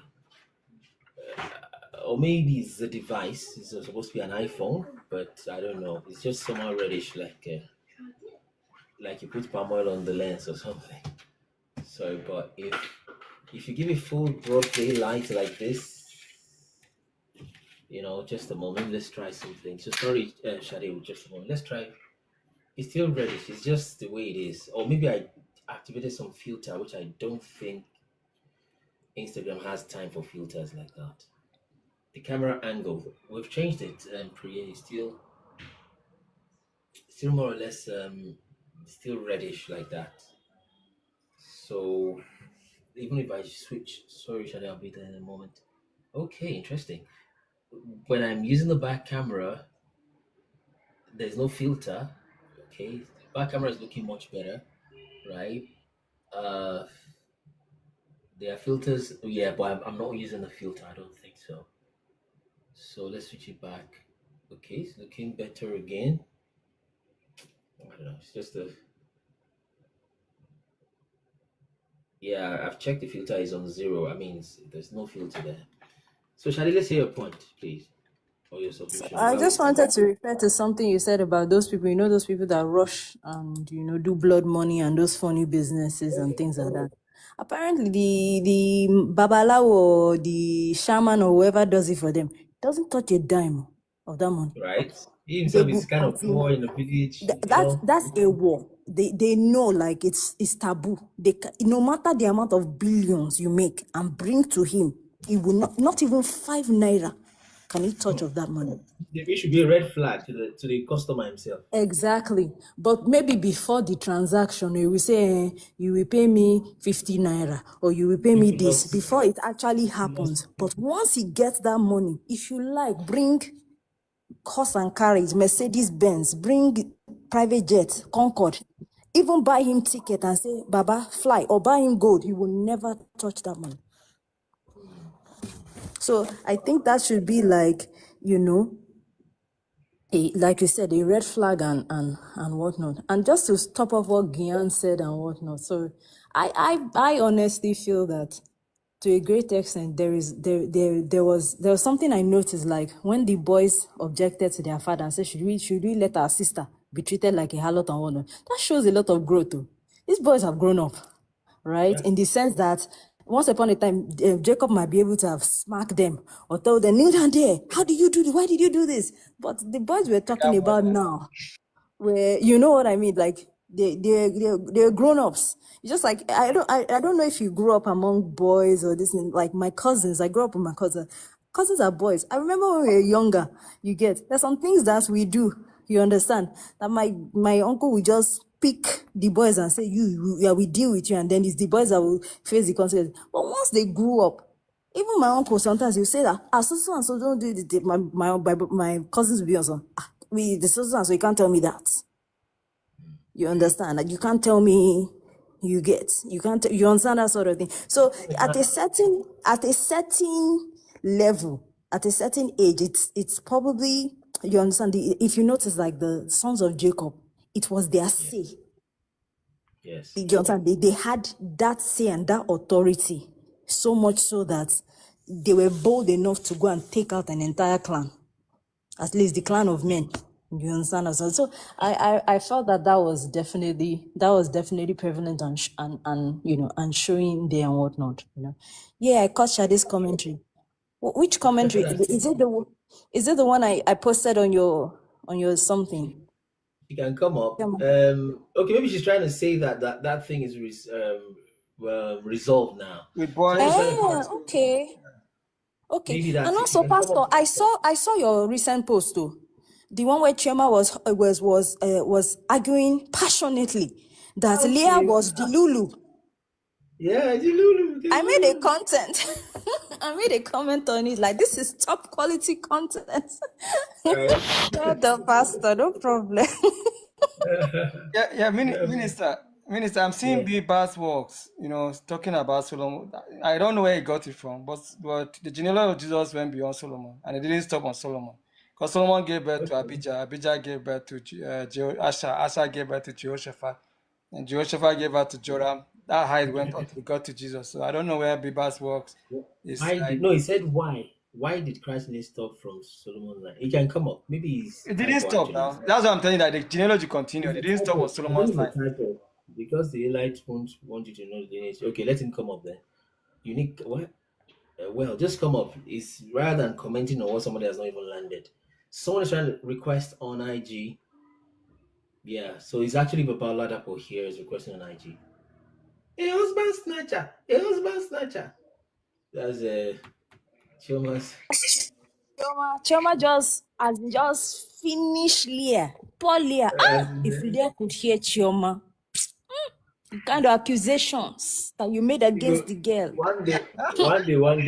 One day we go meet Leah for heaven. Say, Chioma, yeah, come. We go meet Leah. Leah will look at Chioma and say, Chioma, what did I do now? Then you meet Rebecca. Rebecca will just first eye you. I must say, Rebecca, Rachel. She'll say, and you're a sister like me. and your sister like me, Chioma. Why? Why have you said this about me? That's the way you go talk. Repeat them now. This sister betraying sister. Chioma, just know that if you're finishing Leah, know that Leah is also the lineage of God. the mother is, in fact. That's our great grandmother. Let me hear from you, Baba. If Judah catch Chioma, if Judah catch you with that thing you are saying. Yes, I can hear you. Let's see if we can hear across from Instagram. Good. Is it afternoon already? Yeah, so I think there's a level of misconception with about the blood money thing. Okay. That, You don't do before. You never do now. You can't talk yet. yeah, but I've been there. I've seen friends have done it, so it's not new to me. Okay, I've seen friends that have done it. Really? Yeah. So what I have to say is that a true Ifa priest Okay. is not even allowed to do evil. Talk of rituals. Oh yeah. Because in Ifa, let me know, my brother. In Ifa, there is no human sacrifice, right? No. Okay. No. Because if somebody even comes to you for help, and the person does not have money, Babalawo must go and sort for money to help that person. Now, there are two things involved. There's Onishegun. Onishegun. Now, Onishegun can be somebody who is into herbs. Okay. Now, if you remember the story of Bashorunga, he was someone that understands the life hacks in the Yoruba kingdom. He could metamorphose into different animals of his choice. Elephant, leopard. He was that powerful, and he was reckless with it. Reckless, right? And he died mysteriously. He died like a goat. So now, there are some people in the Yoruba land that they are that powerful. They understand what I want to control from the universe to do those things. Yeah. Do you understand? So, over the line, some people have those books of those fetish things. Okay. And they now do it. They are not Ifa priests. Ifa priests, like right? A pastor was arrested for doing rituals. Is he a pastor? Right, he isn't. No. Or, there was one idiot, one Afa that disembarked one lady. Is that an Afa? I see. So there's no way in the Quran they said she used human parts. So people disguise under this name of Babalawo. Go and bring this, go and bring that. Toby Bamo is saying Babalawo is different from Adaoshe. You know, something like that. They are different. So if you meet all these where Baba Elebu, those old men, they will tell you that in fact your children will suffer. So in fact, it is so bad that when you tell them that I want my second wife, I want to make her run mad or have this second child, they'll tell you, sometimes they'll tell you go and bring goat, go and bring ram. Okay. By the time you leave, they'll just him. Okay. They will not do it. Some of them will tell you, why do you want to do it?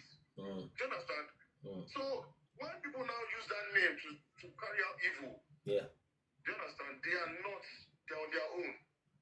I see. But when I was young, I had friends that felt to peer pressure. Those things are not what you're supposed to do. Right, indeed. It's against the Yoruba religion. And when they do it, you can even tell that this person has done something to make money. It's kind of obvious, you will know. Yeah, sudden, it will just be weird. Yes. To be natural. There are things they can give you to enhance your business, to pray with. Okay. So that they are without no human parts, without no but when that one time that they involve human parts, definitely own. Right. So these things are, I don't know, is a stigma on Yoruba or the Ifa tribe that they speak about, they don't know. So this is a Babaladapo like your regular pastor telling you, hey, this was a fake pastor, so we know they do. Okay, I know some select pastor that will say that they want to do something for you, they want to sleep with you, they'll run something in that part to sleep with you, so that will work. Is that a pastor? I see. You understand what I mean? I so see. It's like that. I'm not saying they're not fake Babalawos that they claim to be and they want to do these things. Okay. They are. But in the real sense, you're not supposed to. Right. All right. Thanks for that. Okay. And thanks for joining from Instagram also. So if I just joining from Instagram, we come live every day on TikTok. Then we might also be joining on Twitter also, but we're staying with just Instagram and TikTok for now. Do you need me to help you end it, Babaladapo? Can I even do that? Do you need me to help you disconnect? Okay. Let me try. I don't. Let me see. Okay, yes, it did. Okay, good, brilliant. So yes, thank you for that.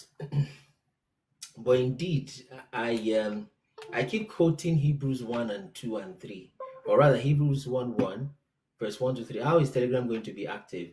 Let's just keep joining the Telegram channel, right? You can, or maybe someone can go on Instagram to type the Telegram account. It's gonna be like for announcements, for some special things here and there. But going live on Telegram, I don't know how that works, because TikTok has just been kind of fine. they were pushing hard, but they saw they were probably going to lose customers, so they started going a little bit softer on their fighting against African people. So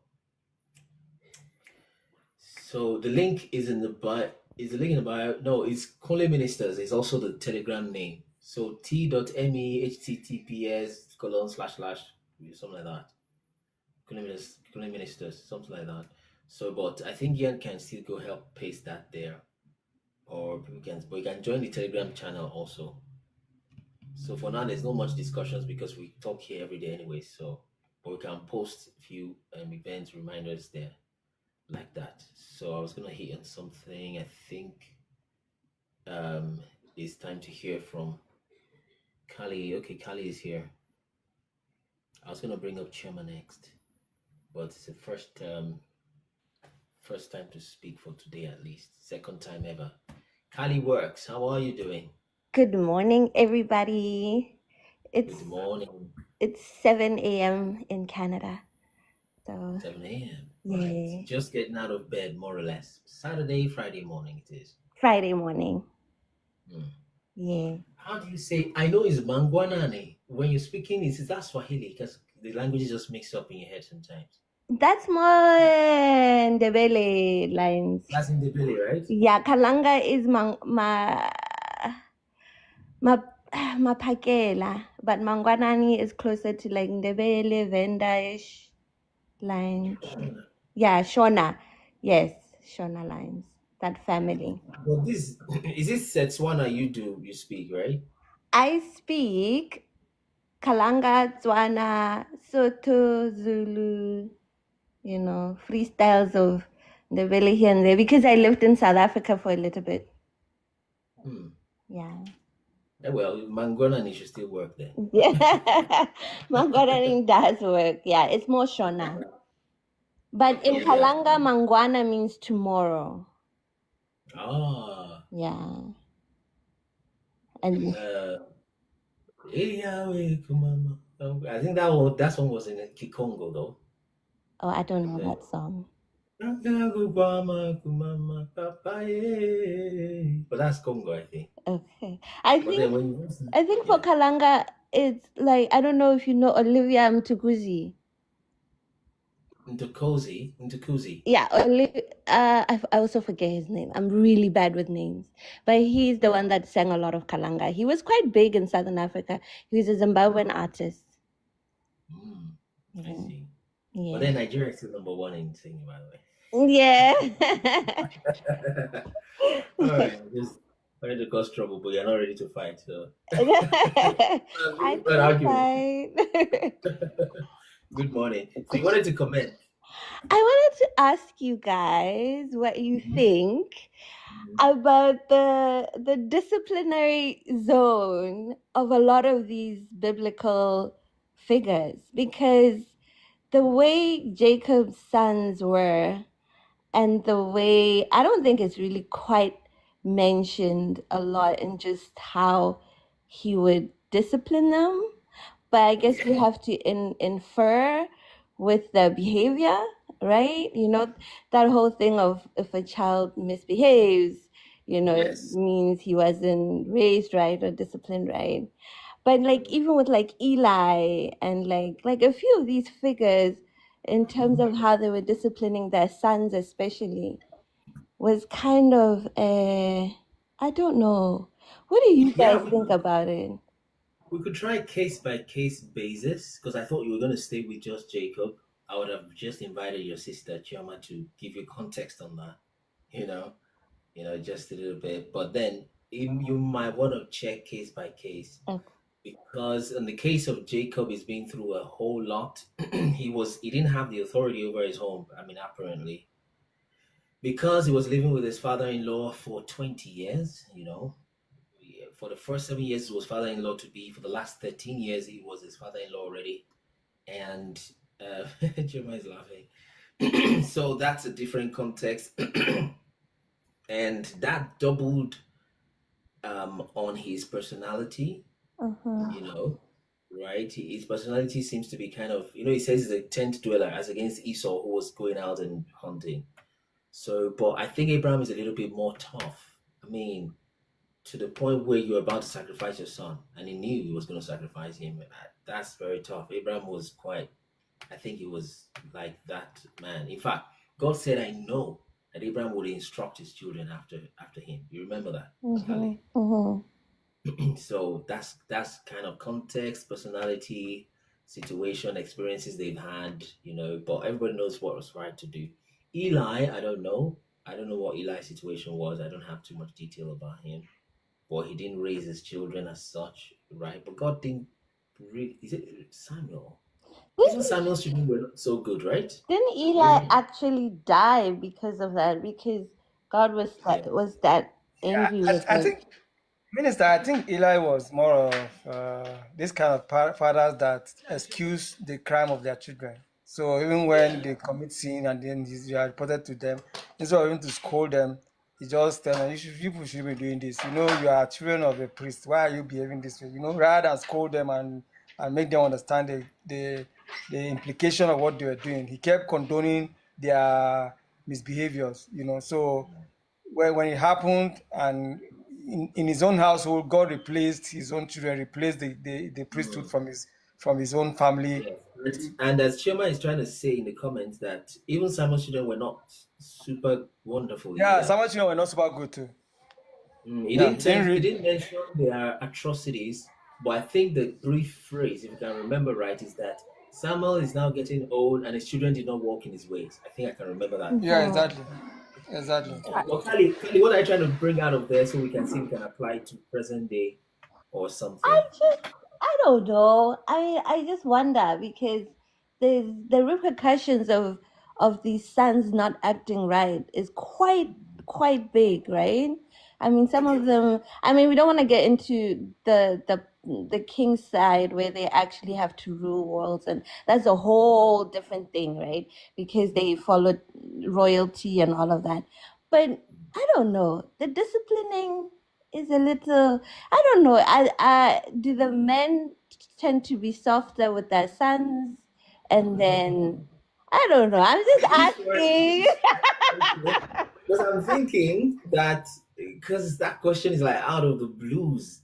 Is there something you're seeing somewhere there in Canada or? No, I'm literally looking at Jacob and what the sons did to Joseph.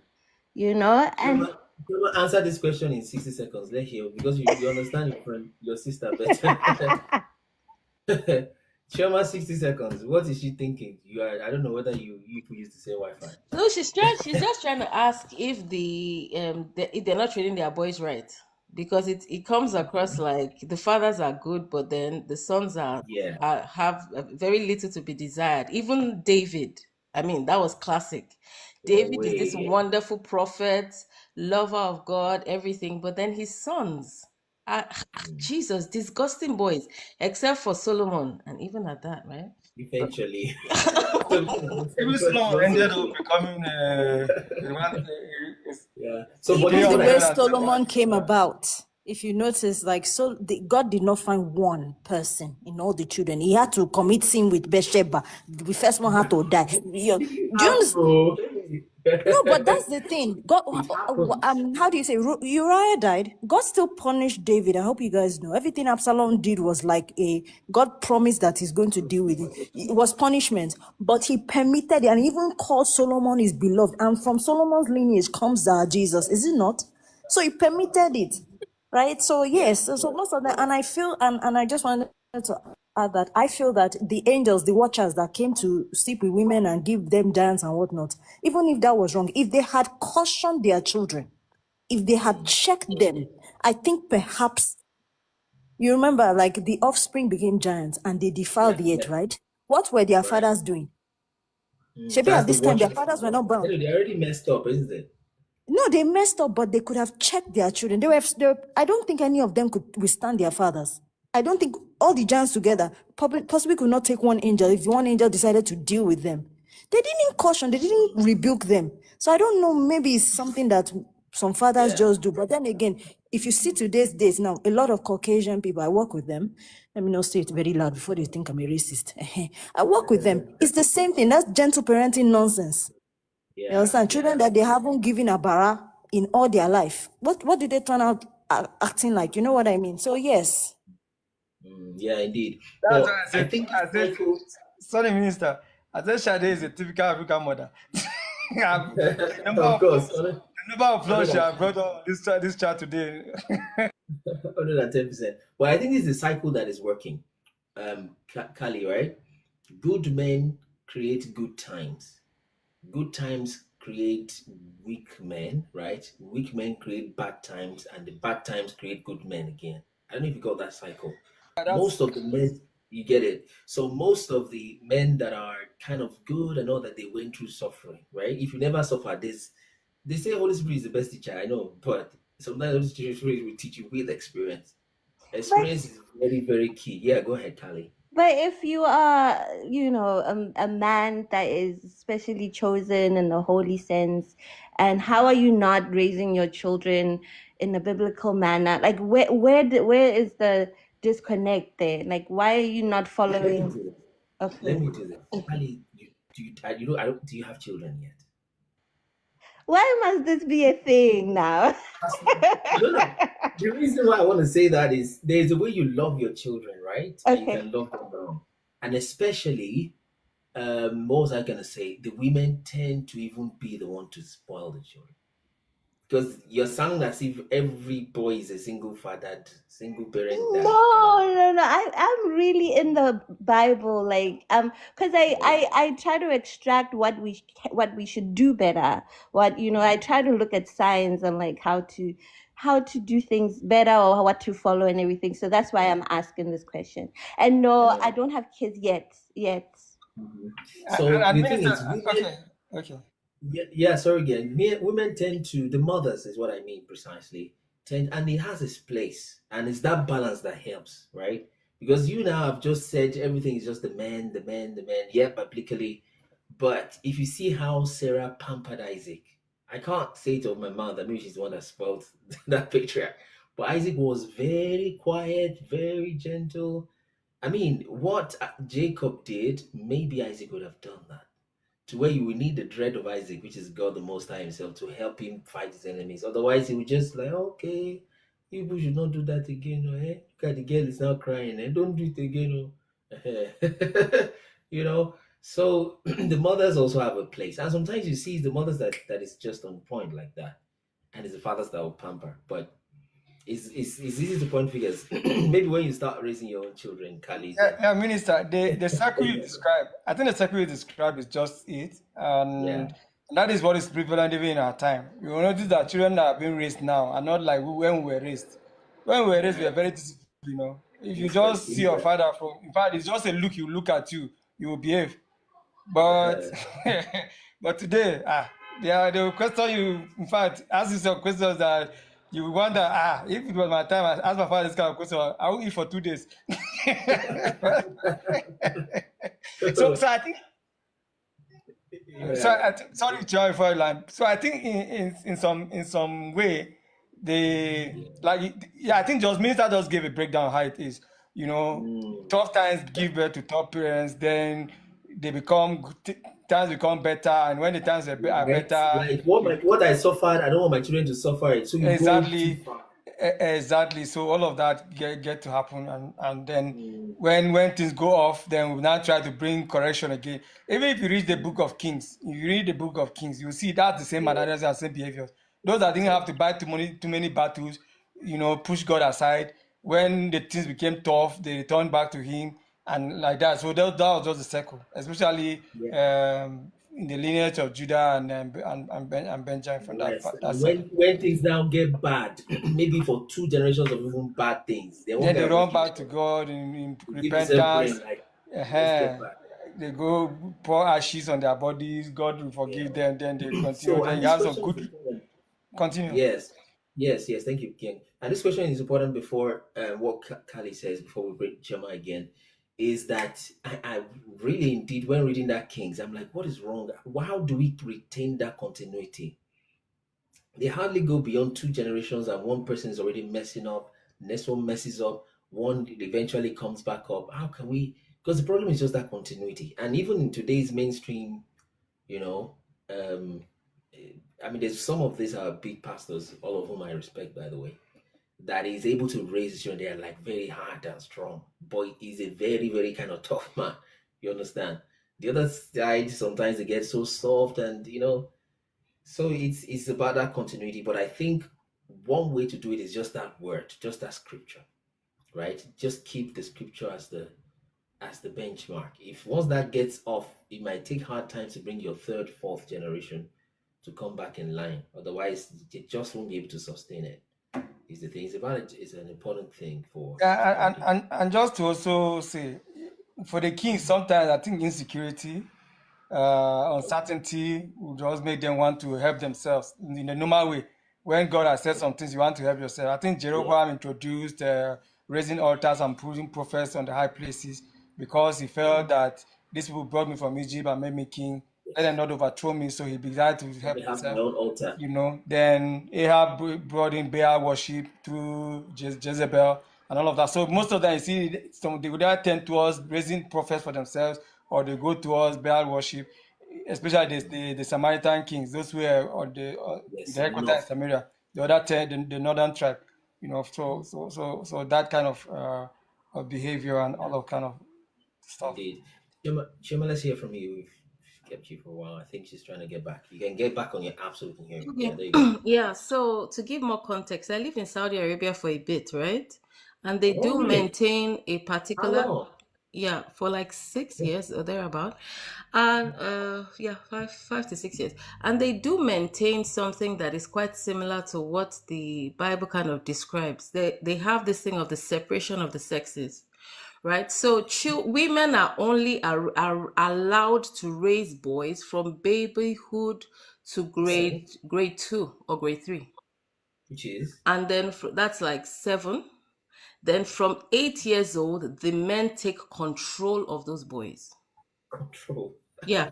So yes, because I was a teacher in a school for a bit, and you see that you have boys, the little boys with the girls from nursery, preschool, whatever, to grade 2. Then when they cross over to grade 3, they move to another school where you have only boys. So they allow you to even teach those? You're not allowed to cross over to those. So they have the serious separation of the sexes there. As a lady, you can't teach from... You cannot teach a boy. Yeah, you're not allowed to. You're not allowed to teach a boy from grade 3 upwards. You're not turning to... Exactly. So that now explains why, if you notice, there's a I can't remember, I was looking for it, I couldn't find it. There is somebody, it was actually stated that there was a guy, I can't remember his name, who was given the role of raising the king's sons. It's in one of these books, either Samuel Chronicles or the Kings. It's stated there. So women had no they had no hand in raising boys. And it is stated clearly in one of those ones where it is said David did not train his boys. He did not correct them when they did something wrong. Really? And I think that's what she's talking about. So if someone as called by God, by like David, could not caution his sons, yeah, I understand that thing of what I suffer, we don't suffer, but I'm not like that with my kids. So to an extent, they were like, I'm like, they call me a witch and all that. So maybe because of the way my mother too raised us, right? So because my mother had this thing, I don't want my children, because there was a time the teachers were asking, you're so wicked. She said, I don't want my children to love me. I want them to obey me. Right. So there are some people like that, if you're going to bring that thing of mothers. But I'm just saying that men, especially in their culture, women don't raise boys. It's men that raise boys. So if that infantry that they sought the children. Exactly. So they were supposed to have raised those boys, but like you said, he was too busy with the wars, and there was also that thing of the guilt of what he had done. So maybe with Bathsheba thing. So maybe he didn't feel he didn't feel justifiable to correct those boys. But then he was raising serial killers in his midst, rapists and stupidos in his midst. And apart from all of them, it was only Solomon they could use. But the point is, they didn't really have good specimen of boys because they were not doing the needful. Look at someone like Hezekiah, who was so loved by God, and then select somebody like Manasseh, his son, who destroyed that country pretty much. The heritage.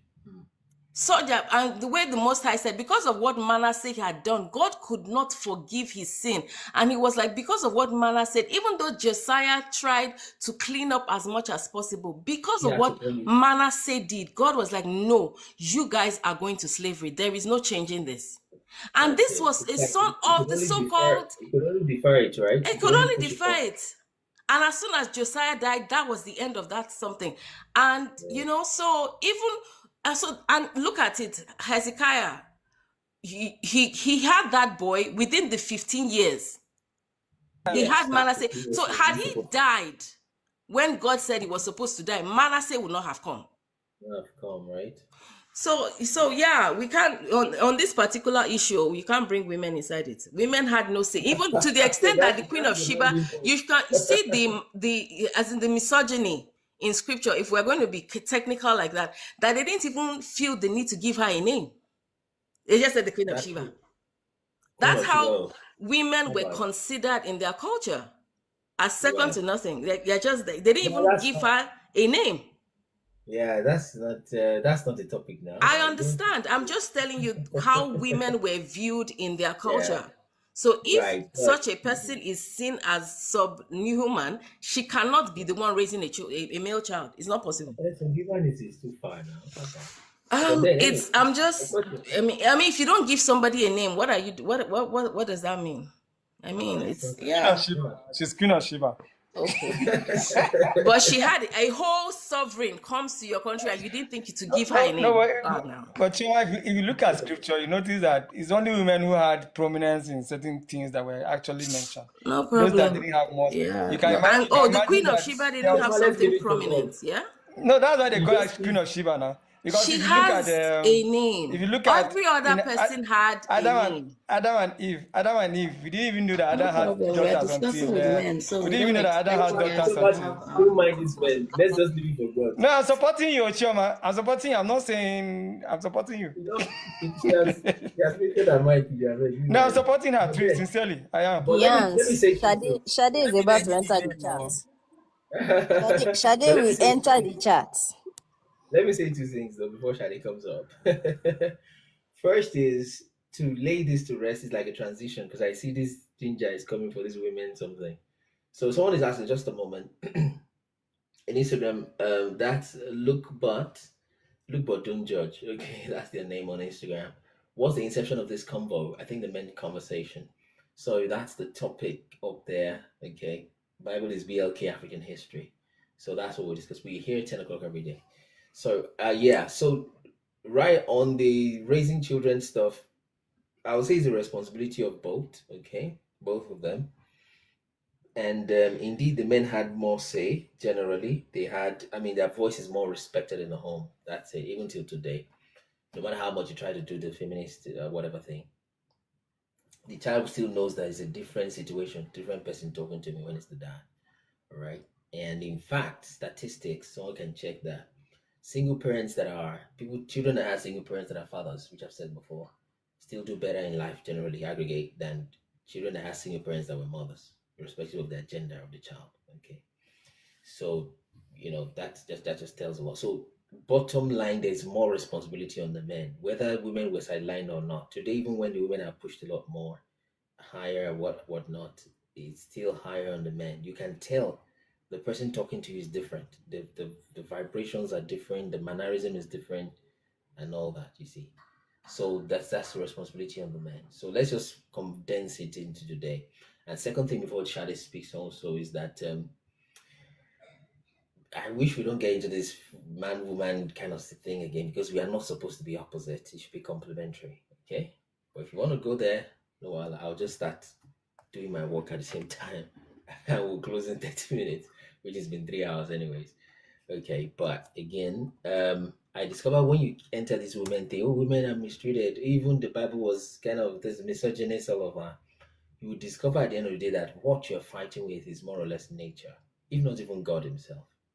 Okay, because if you just keep removing the privileges in quote, that situation, society, patriarchy, call it anything, democracy or whatnot, has given to the men more than the women in history, scripture, you will still come down to your physical body, for example, right? The frame of your soul, the way it is structured, right? You see that. You see, what do you do there? Okay, for example, let's even start from pregnancy, which I would like maybe Shade to pick from there. Pregnancy is not something very comfortable and convenient, right? It takes a lot of effort, that 9 months and all that. And during the 9 months, for some families, the man is probably, I don't know, he's just up and doing his own stuff and getting stuff busy. So how do you fight that biology? Or let me say nature, or let me say God, if you will. You understand? But then I flip that again to say that, did you notice that there is hardly ever a situation where the maternity of a child is contended?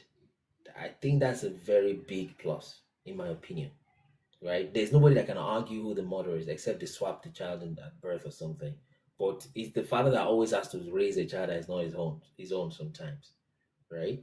And another thing is that I think it's painful, it's demanding to be a mother, 9 months and breastfeeding and all of those things. But again, that is a privilege that nobody can take from you. You can take a man's dignity, take his money, tell him he's a useless man, get surrogate father or whatever, donor or whatnot. But that glory, you can't take that from a woman. She's the one that houses the baby. You can't take that from her. Now it comes with some cost, right? But to me, that's like a Yoruba woman that sang one time, and I'll just translate. Like she says, "I'm a woman. I'm complete in honor." Right? It is in my belly that the child lives. Things like that. So she decided to take all those things and wear them like a crown. Right? Maybe not to become super proud again. Maybe, right? But then I think it's got come with some pain. But then there is this divine assignment. A man may not be a leader. He can choose to be a good man. He can lead his family. He can decide to step down. A woman cannot step down from that assignment and that glory, right? So she has to be the one to carry. There's no way how feminized the man is. It won't happen that somehow the belly will go enter in his stomach. It's not possible. You understand? So we can, if you want to discuss on that, let's keep that in mind. Let's hear you, Shade. By the way, Just leaning. Okay. You Kali, can thanks for continue. coming. For not making this group a Nigerian group, for crying out loud, or a West African group. Right. It's very important. Sangbononi. And yes, indeed is. And that accent, I like hearing African accents, right? I just like hearing them all over the place. When I hear that Yoruba accent, I'm not doing or I hear the Igbo, I just like hearing that. Just puts jollof on the English. It's just wonderful for me personally. All right, let's hear you, Shani. So just leading on from what you were saying, yes, there's so many things that you said. There's this, I don't even know who invented the battle of the, but what I have come to learn is that a lot of this argument, a lot of this man, woman, there is a lot to be said for, why are women reacting the way that they are reacting? Is there a reason? Could there be a reason why this argument is even cropping up? Why are single mothers single? Why are most women single mothers? Why are we having single mothers? Most women are single mothers. But wait. Wait now, wait. Choma, is still there? I don't want us to go too far. Are women complaining generally, or are men not? Because there's no, because here's the thing. I don't like to talk about this men. I don't like to talk about this men-women thing. I don't get involved. But why I talked about it was that it looked as if in your conclusions that the women spoiled these boys, these men we're talking about in script. No, I understand, but it wasn't fair. That was why I had to give a cultural context.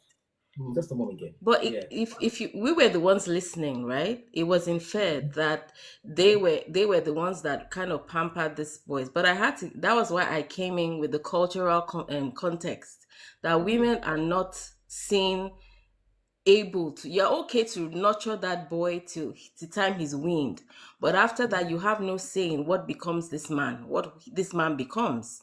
That was why I Yeah. came in with that. It was not to do this war of the sexist thing. No, Woman thing. because I mean, And another thing, even in the days when they didn't have, by the way, of course, I didn't know that was what some people inferred. Of course, I didn't know that. But do you remember? I mean, Rebecca did a little bit of thing there with Jacob, not the morality, but at least the influence, I would say. So I don't think they have completely like sidelined. They still have influence, well, is look what I'm at saying. the man you're talking about. Abraham was different. Did you notice that? Apparently he was, Yeah. definitely. Hmm. How He many was. women called their masters Lord? But the Bible had to note it. The Bible had to note it. It's noted, right? Exactly. So he was different. He was, indeed. He was, indeed. But let me hear from Shadi. I just want to reduce some small pepper so that the thing does not become too peppery soup. Shadi. You know something I've realized about you, Pastor, and this is definitely a compliment to you. Your perspective is highly informed by who you are Yeah. compared to what others is. And me, from a person on the outside looking in, you're a good person, right? At least you're good to some certain extent where there are some things that some lines you will never cross.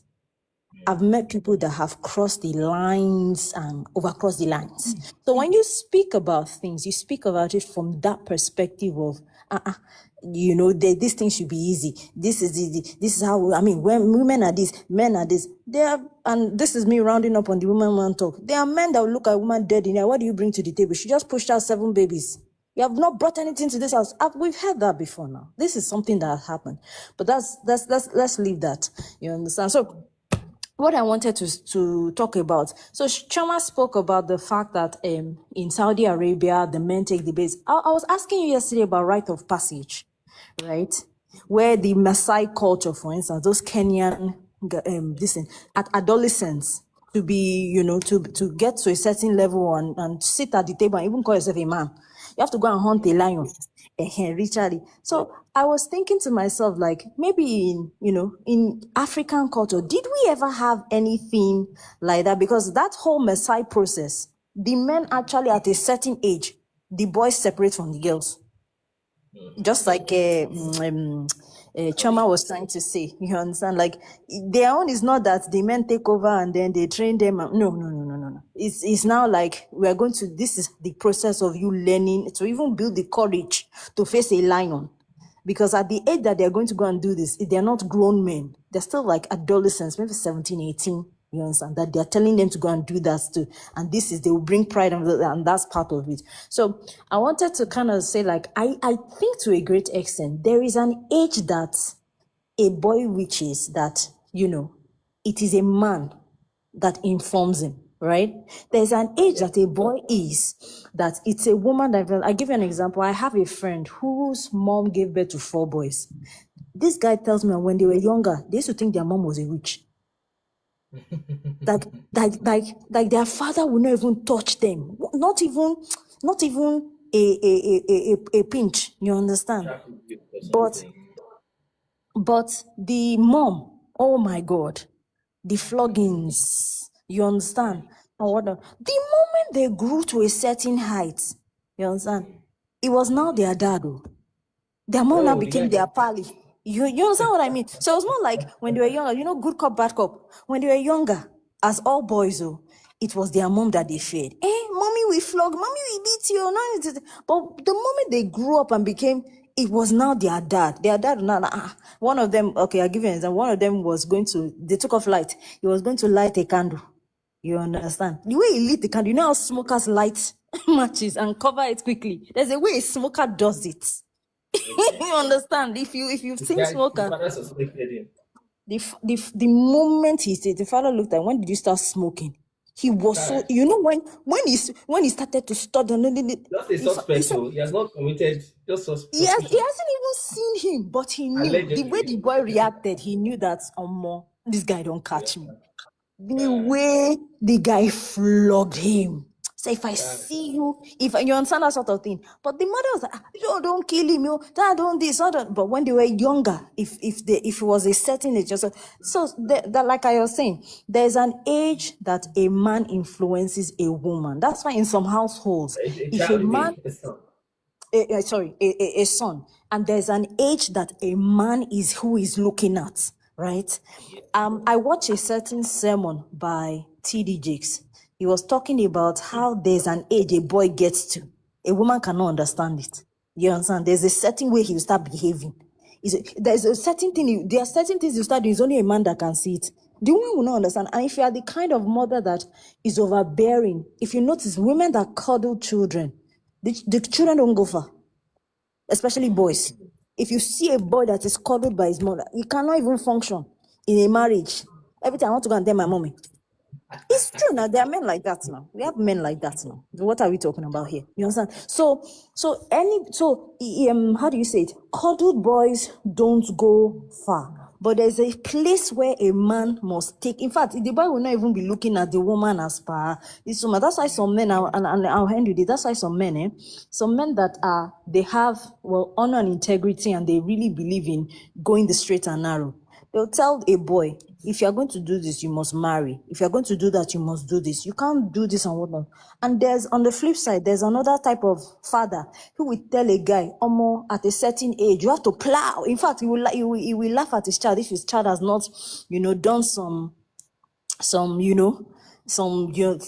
activity. At what age? Kiniko. Yes, there are some fathers that have been the one to encourage their children to go and press the breast of the house girl.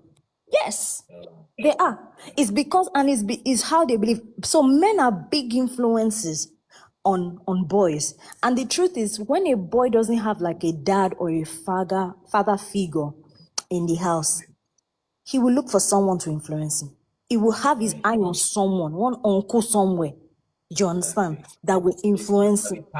It might be passive, but it's always there eventually. It's always there. That's why some of these boys, their influences are, your rappers that are talking about guns and all this. This is how to treat a babe. That's why some boys now, Yahoo that, you understand, is because they are seeing cars that they cannot even pronounce. You understand? Their influence, or you understand?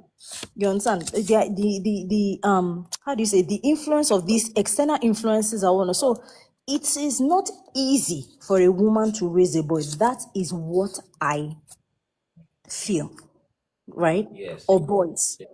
You understand? If a woman is in that situation where she's alone, there are some situations where the woman is a widow. Yeah, it's a widow. Yes, the father has passed.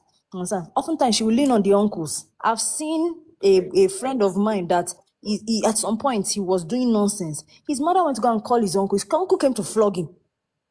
Wow. Do you understand? Your uncle will come down from maybe Ilorin or something. Do you understand? On the phone, I'm coming to meet you. That one too is now waiting. As in, and he flogs him and whatnot. If you do that nonsense again, I would so and so. You go back again. You understand?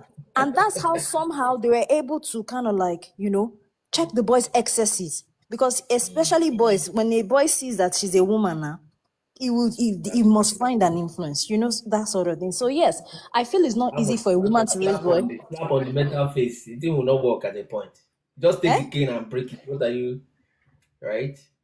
You have not seen formidable. Let me just end with this example. I had a friend in UK, that same UK that you are in. At some point, there was gang violence. His father was a lecturer. His mother was a lecturer. The camel the straw that broke the camel's back was when one of these gangs threw a brick through their window in the UK and wrote some very, curse words that that they are going to come and hurt him and so and so. They flew him back to Nigeria. He was in, they didn't even fly back to Nigeria last one. Abule. His father and mother left him there. They were providing food and everything. But in 1 year, he was Dobala and his chin was touching the floor. 1 year. He eventually returned to the UK, but he was not the same person again. Do you understand what I mean? So yes, it's not very, sometimes, how do you say it? Some children you talk to them, they're okay. Some children, if you do not almost jam them with car, They won't listen. So the prayer, Nice. I think the prayer is now, may God give us good children. Because Choma says something. Sarah, what's her name? Was this Rebecca or Sarah? Sarah, yes. Sarah pampered Isaac. But Isaac still, on top of that Yeah, he was pampering, just gentle. It was not he wayward, honored right? It God. was just kind of, Yes, yes. he really was devoted to God. So yes, I'm going to mute myself now. I've spoken a lot of Nobody's so, English. it's a Saturday anyway, so maybe you're not going to work tomorrow, but you need to rest also. No, But no, no, someone I'm not said, going to work tomorrow. oh, nice. So look, but don't judge. Someone here said, okay, said that. I love how respectable everyone sounds towards their differences, which is, I think, is a positive feedback. So yeah, that's how it's been. So we thank God for that. It's just the way we tend to do things, so that We we aim do that. to Okay, disagree without being disagreeable. right. So you should. Then Ray King is still Ray Knight rather is still there, and Carlos Baba is still there. Okay, so let's begin to wrap up. So I'll suggest, Kali, whenever you are here, it's fine time to still come up. We need to start hearing voices from Southern Africa, from Eastern Africa. Okay, not even by location necessarily, but by DNA. We need to start having that, so we don't turn it into a West African channel at the end of the day. That's a lot Okay, of so when you're pressure. But I'll do my best. pressure, No, I'm joking. I'll do my best. of course. I will. I'm always Thank here. you. It's just it starts at 5. So honestly, I do fall asleep here and there. So sometimes I'm like, yeah. But I'm always here. So I will. Even just to say hi, I'll try my best. Please. So you may not necessarily need to increase the frequency of attendance necessarily, but when you're around, just come and say hi a little bit so that we have that flavor from the southern part of that holy land, that continent. Thank you very much. Okay. Minister, sorry. I know we're about to round up. I was trying to respond to Bibat's works.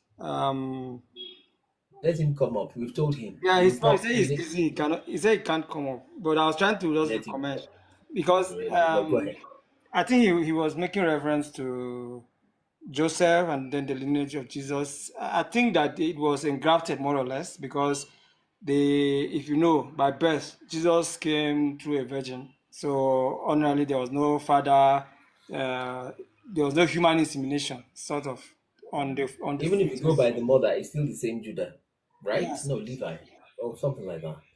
Yeah, So it's still the same. I think the mother should be Levi because of the Nazareth link or thereabout. Because of the I Nazareth can't link. remember that one. Yeah, so I It's think still the the mother should be from same. Levi. Yeah, but the Judah was now, because of the marriage being betrothed to Joseph, he became the father by engrafting because since he didn't do himself, but God had told him not to put that away, and so he had to take up responsibility as being the father. So, so if you looked at it, it's the Solomon genealogy that came in. But if you are looking at it critically, you'll see that they have no link directly to Jesus. But because of the marriage between Mary and Joseph, they became engrafted into that lineage, and so that's how he became the root of David, basically.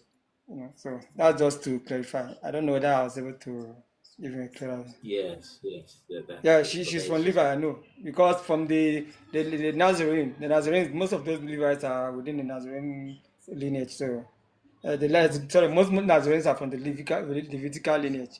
Yes, So I see. kind of. Yes. Angels Caviar, what do you want to say? Carlos Papa, you can speak up on Instagram. Angels Caviar, what do you want to say before I bring you up? Angels Caviar, we're closing gradually. I think that's cancelled already. Okay, I brought it up, but it got cancelled again. So, Carlos Baba, you can speak on Instagram, or if Twitter is faster for you, TikTok is faster for you, you can do that. Okay, so I think that brings us to the end. This is 3.5 hours already, so we need to get back to work. for me at least. Dinosaurs in the scriptures, no, I'm not sure. The closest I can hit is Leviathan, which says his tail was like a tree, something like that. So, but I'm not sure. Baba Oladapo, you're welcome. I just want to quickly. Leviathan is serpent. Sorry. Sorry, just a moment, Baba. Yeah, sorry. I used to think Leviathan was a serpent, or dragon kind of stuff. So, am I Yeah, wrong? it's just some kind of. No, you're not wrong. It's a big thing. At least the least thing you see is its size and then its strength. So I'm just trying to say maybe that's the closest I can think of. Just to answer B part works. It's So I'm also the always asking. behemoth, right? There were two creatures the Most High talked about in Job. And it's like one was on land and one is on sea. Exactly. Am I right? Yeah. One is a herbivore and the other one is not a terrorizing creature. Yeah. The sea serpent. Yeah. Okay. But let's go from here. Hello. Yes. Are you worried? Baba Oladapo, I can hear you. Can you hear me now? Yes, I can hear you. I was just going to say about raising a child. Most importantly, what will happen is that we Africans, we've lost our way of living, coming together. So back then, when we were young, you don't need your parents to correct you when you do something wrong. For instance, coming back from school, you're late, and you're just around 7 o'clock. It's just you. Your father's friend can even beat you up. You forget, So, as Western world culture started creeping in, the mind my business thing has affected us, and that's one. And another thing I'm going to say, she mentioned the rappers. I know of people who are into the rap game and they are decent, straightforward men. Like I will mention Elosi. No. I mean, you just use that as a blanket. I know. Yes, I'm saying what I'm trying to say is that sometimes, as a child, they want to express or say something that is strange to the parents. Okay. Like when we were growing up, our parents never saw football as what could be this big. A lot of some of us were rebellious. Like if you listen to some of the artists you have now that have made it far, they were rebellious on what they wanted to do. Our parents were like, "You want to sing? You want to play ball? What has happened to law, medicine? Do you understand?" Now it has now even changed. Now there are some courses that are now coming up.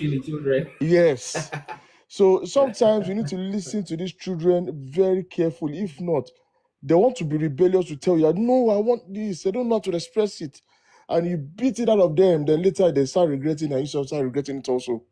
Because I know a lot of my friends that when we were young, they wanted to just draw. They wanted to be an illustrator, but their fathers were not having it. If I'm a draw, what are you doing in your life? So when I want to be a producer, they saw them as time wasters, as jesters. Do you understand? Now they are into banking, they're not fulfilled, they're not happy. Do you understand what I mean? So it can be very tricky. That's why we need to guidance. If you are into Christianity, pray. If you're into Islam, pray. If you're into whatever tradition, ask God for guidance. What do I need to do with this child so that the child doesn't miss his or her destiny? Do you understand? That's just what I have to say. Yeah, that's a brand new perspective. In fact, your perspective is more like, timeline wise, because that gap just was a leap. Exactly. Now we're into AI. Now we're into skit making. Now we're into a lot of things. We know by the time we get to 60, who knows what will come up? Right. And these children will be like, "No, this is what I want to do. I need to be very careful." But at the end of the day, discipline, not forgetting their roots, whenever they find themselves matters. You can be a rapper and be a nuisance. Yes, true. You can be a doctor, and there's a doctor that was raping patients. Do you understand? Yeah, it's true. Then you can be a musician and be responsible. Ethical. Yeah, so it's about the discipline you give to that child at home. It's not about the profession actually. So a child can be a musician, can be a lawyer, at the same time be a nuisance. So it's about how well you discipline that child. It's all about guidance and God's grace. Very important, yes. And I think one little subtle part is that when times are changing like that, the culture, let me just use rather than an analogy, let me use what actually took place. The culture that was bringing those new technologies, some good things, okay, into the African space, had good technology but bad ethics, right? So the problem is the new generation most times took both the good technology, good advancement, plus the bad ethics, right? And when the parent is pointing out to the ethics, right? Okay, fine, you can do this, you can do that, right? Exactly The my children point. just Look at right. there's a boxer now that I don't know how to mention his name, AG Anthony Joshua.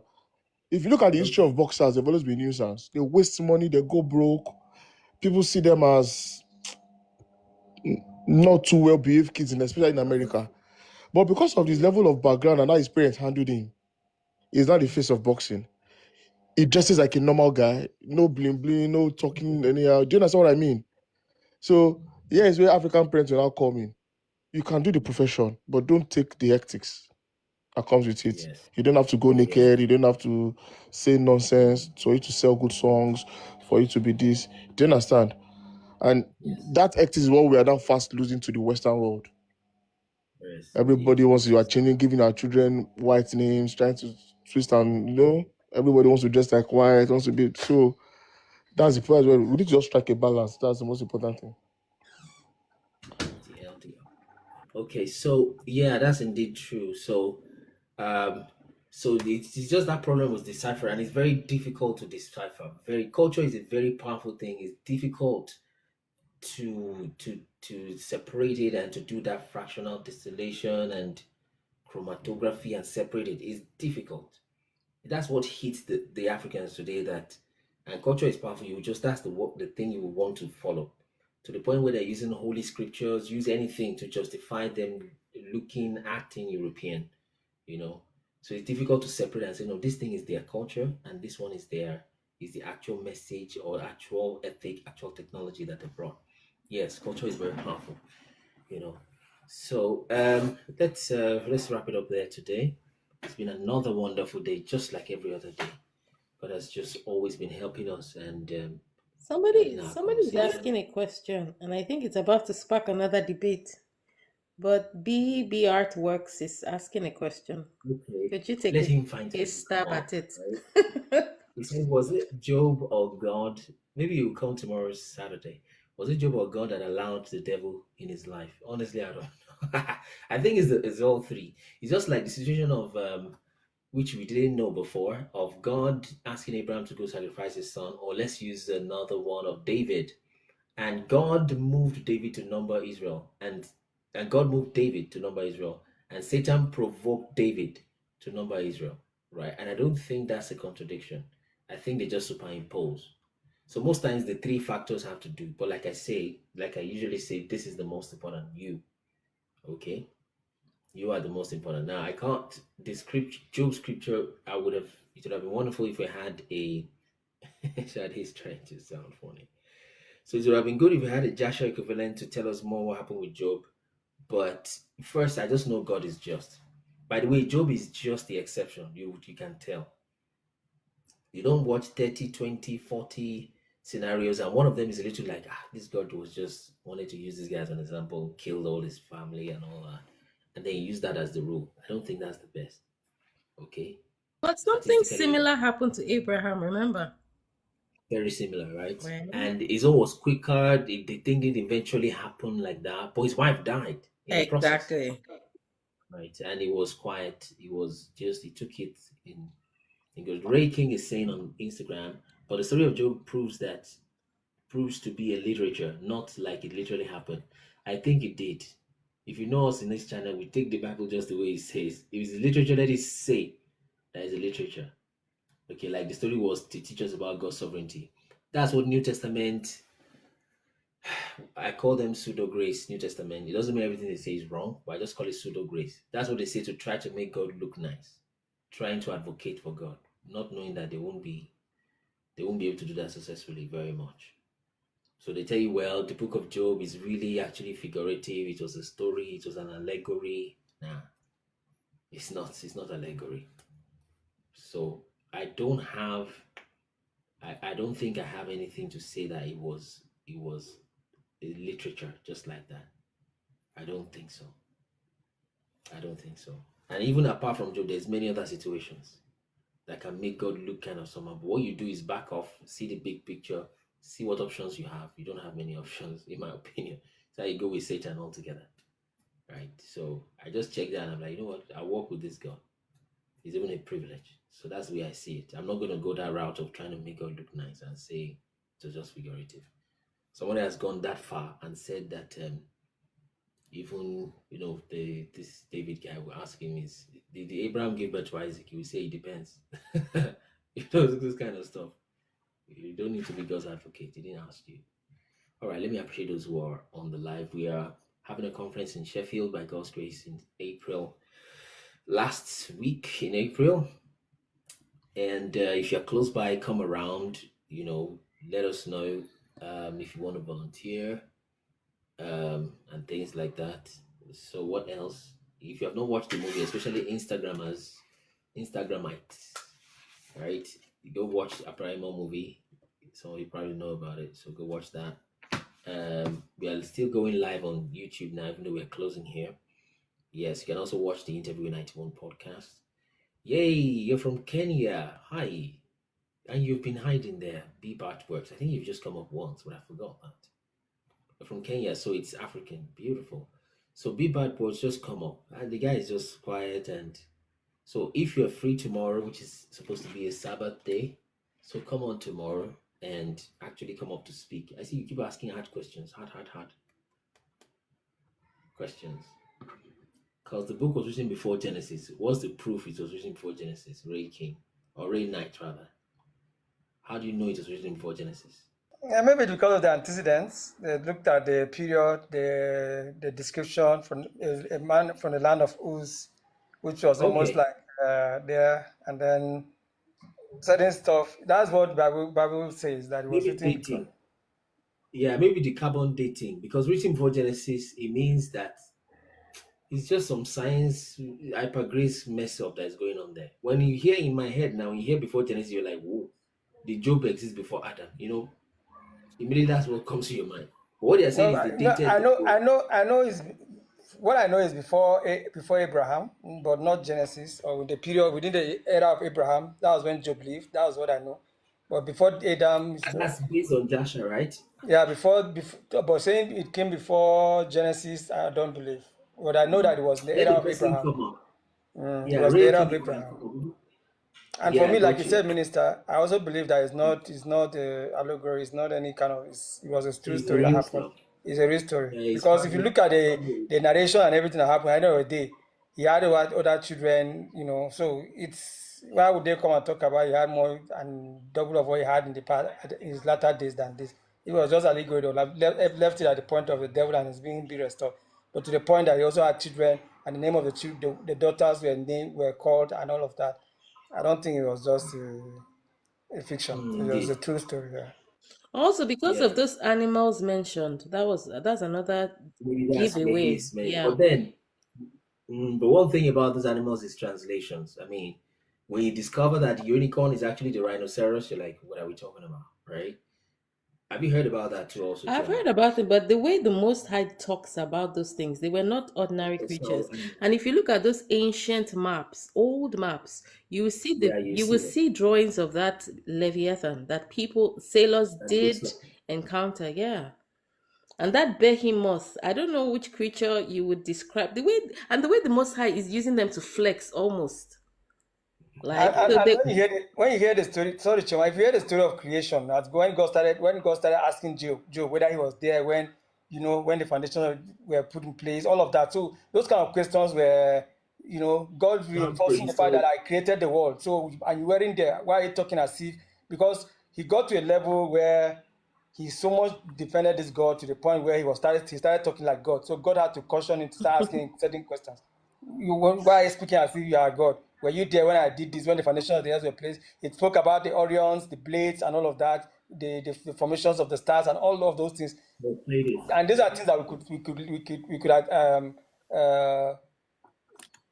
can align with. These are things that we can see visible and we know they are here. So it cannot just be a fictional thing when we see things that are truly here. Is this And some also of wanted those to some add, of those creepy? Sorry, ma. There's some of those creepy animals are still in existence, like in the Amazon forest, and that's why they are saying that people should not visit some forests or some islands that are forbidden for humans. That is where they Okay, in preserve Congo, some the of big this. snake in Congo. Hello? Huh? The big snake in Congo, seen by pilots, different things. There's Yes. many Even mysteries. there's an Amazon forest in Brazil where you're not allowed to visit, and they deliberately just lock them out, people out, because they understand that some of these creatures are still there. Area 51 and all of that, all those conspiracy and all of that. There's some of them have even have gone extinct because of the way we have been deforestation, timeline, and all of that. Weather, so it's I true. also So wanted to add Ray that Knight. there are sea monsters, and there's behemoth and leviathan. Those are two different entities, but they are sea monsters. Because the Bible talks about when God started, the first thing of flesh he created was sea monsters, right? So those ones are separate from behemoth is it behemoth or behemoth? Behemoth and Leviathan. So there's a place in the Bible that talks about where Leviathan frolics. There's a part of the ocean that he comes out of the ocean and wiggles. It just plays, basically. You understand? And apparently these are places that, I don't think anybody sails. You don't sail towards there because the ocean is pretty vast. But anyway, that's what I wanted to say. Okay. Let's go hear from Fizzy Room as we also still try to round up. So Ray Knight, you can watch 91 podcast interview for the Melchizedek thing. And yes, I'm saying your work. So maybe Saturday, which is Sabbath day, by the way, live should maybe get a little bit special to it because people are off work and all that. Then even on Sade's end, for example, in Australia and BB in New Zealand, maybe also in Australia, it's going to be a Sunday for them the next day also, just like Friday night. So it's going to be Saturday night for them. So Job 9 is Genesis about the first flood. I don't think I get that. So we'll see you tomorrow. Thank you for that gang on Instagram. So, he's gone. The guy on the comment is gone. Okay. So let's appreciate those who are here. Is it possible that the sea monster are the same as Bermuda Triangle? You go need ChatGPT for that one. Okay, all right. You're just enjoying on your bed. You just stay. Just ask one question like that. Question that can scatter everywhere. And you say, hey, let me just leave the maker. You go and drink wine, come back, okay, and he will not come up. Go and ask ChatGPT. Effortlessly, Shadi, thanks for coming. Some excess, finally freed. For Lauren Shaw and Monson, who else is there? Let's check here. He's shaking the table indeed. Okay, let's see. Let's try from this other end. So Vessi Josh, thanks for coming. Kali Works, thank you. We want you to come more frequently than to actually speak if you can, please. Some will hear that, okay, South African kind of accent, they'll be like, okay, this is, they feel more at home, is the point, right? And somehow your friends who would also see would come around from that side of the land, okay? Hali, thank you for joining. Kali Works, Tolu, thank you for coming. Erodike, Hali, Val Fine 3, Olushaya Kombi. Who else is there? Omoba Yo, okay, Oyefeso. Thank you for coming. Tanyi, thanks. Eagle Prince, Paddy, Adeniji, Babala Dapo, Obiora, Folorum Show, Unico Right, Chema, Koyi, Kiangzi, Alara Studios, and everybody else. Let's see if we didn't miss anybody. Doctor just joined. Who else is there that we mentioned? Ashakor, thank you for joining. Valfine, I've mentioned that. Wolalani, okay, is there. I think I need to keep checking both. Okay, so thank you so much. So conference coming up in April. Join the Instagram channel. Again, you can please paste that one more time so that we have a little community where if anything goes wrong, we can rebuild. Yeah, you can do that. Ray Night. You missed today. Oh, just coming young Zili.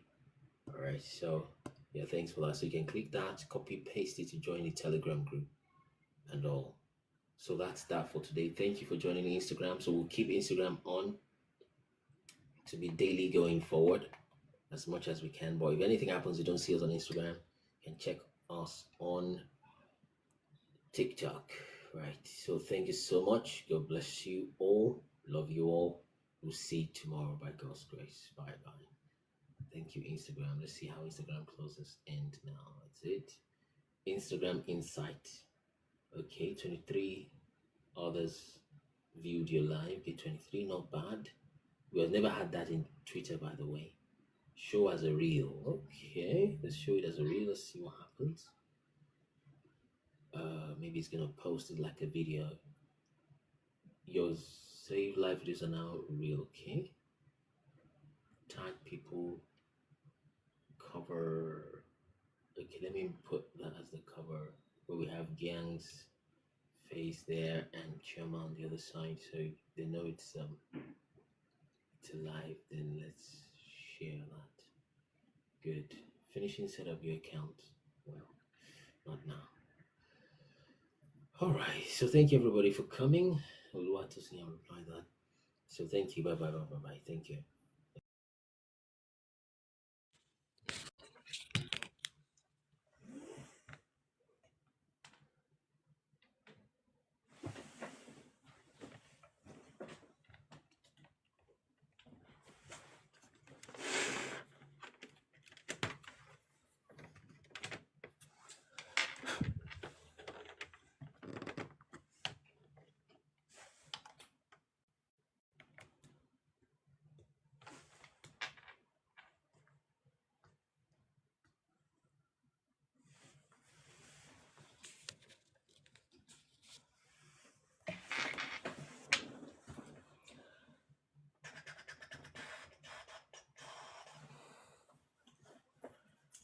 You're welcome, Ali.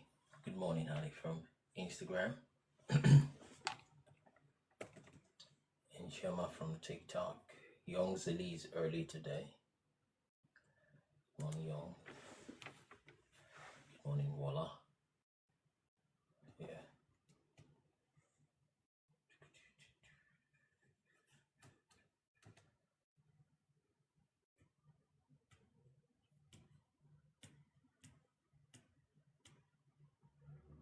Yes, I thought so. Ali from TikTok, because I know that name is. Thank you. Good morning. So let's tap to 1K likes. Same for Instagram. I think there's a way to tap on Instagram. Just a moment.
Okay.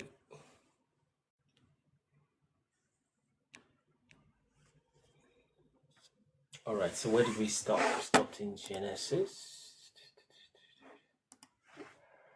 Genesis 36.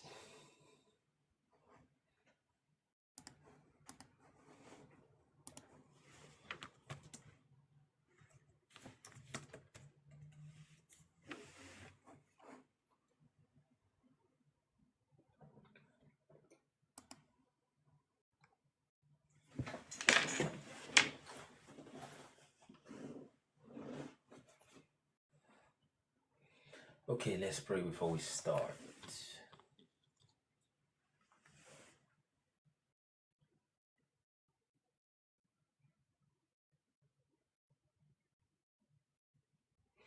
Okay, King David, we'll bring you up when it's time. We just read maybe 3 chapters or so. Then we get to you. Let's pray. We give you thanks, our Heavenly Father, for the gift of life, for the gift of new life, for your grace and everything you've done and things you have in store to do. As we read these words, we decree that we're gathered in your name. We ask that you be in our midst, guide our conversations by your Spirit, and we stand against every distraction of the enemy. We bind you in the name of Jesus, and we cast you out of our presence, of our midst, so that the word of God can have free course, and we can speak the word of God with plainness of speech.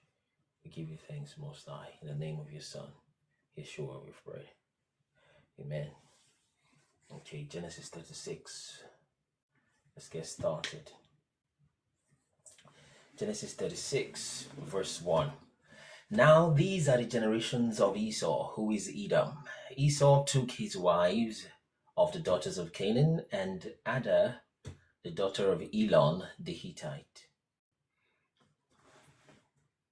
and Aholibama, the daughter of Anna, the daughter of Zibeon the Hivite, and Bashemath, Ishmael's daughter, sister of Nebajoth. And Ada bare unto Esau Eliphaz, and Bashemath bare Reuel, and Aholibama bare Jeush, and Jalam and Korah, and these are the sons of Esau, which are born unto him in the land of Canaan.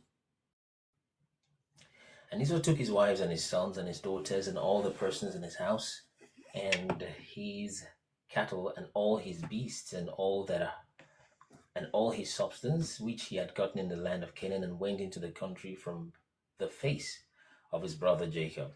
For their riches were more than they might dwell together, and the land wherein they were strangers could not bear them because of their cattle. Thus dwelt Esau in Mount Seir, which we think is in present day south of Congo, thereabout. Congo used to be called Zaire. And these are the generations of Esau. By the way, the land of Congo does not mean necessarily mean the people there are from Seir or Edomites. Okay, it's just the land. And these are generations of Esau, the father of the Edomites, in Mount Seir.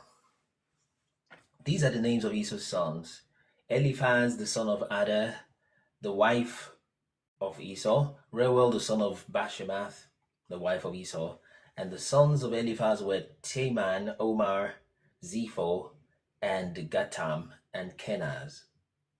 And Timnah was concubine to Eliphaz, Esau's son, and she bare to Eliphaz Amalek. And these were the sons of Ada, Esau's wife. So this Timnah was she came to the Israelites, okay, to Israel and his sons. And the scripture says in the book of Joshua that they did not pay attention to her. Then she went over to Esau. So apparently she's from Seir, right? She probably was definitely was not a Hebrew. Okay, so they shouldn't be marrying from there. Okay, but again, I'm beginning to doubt if she was full, proper. She wanted to more or less pollute that bloodline. And she was indeed the father of the Amalekites. Okay, so verse 13. And these are the sons of Reuel, Nahath and Zerah, Shammah and Mizah, and these are the sons of Bashemath, Esau's wife. And these are the sons of Aholibama, the daughter of Anna, the daughter of Zibeon, Esau's wife. And she bare to Esau Jeush and Jalam and Korah. These were the dukes. So you see that word duke. Good morning, Ife. See the word duke. These are the dukes of the sons of Esau. So you still have dukes in the British thing today, right? Which is why some would really suspect that they are somehow linked to Edom, right? That they are somehow linked to Edom. So these are the dukes of the sons of Esau, the son of Eliphaz. Okay. Okay, these are the dukes of the sons of Esau.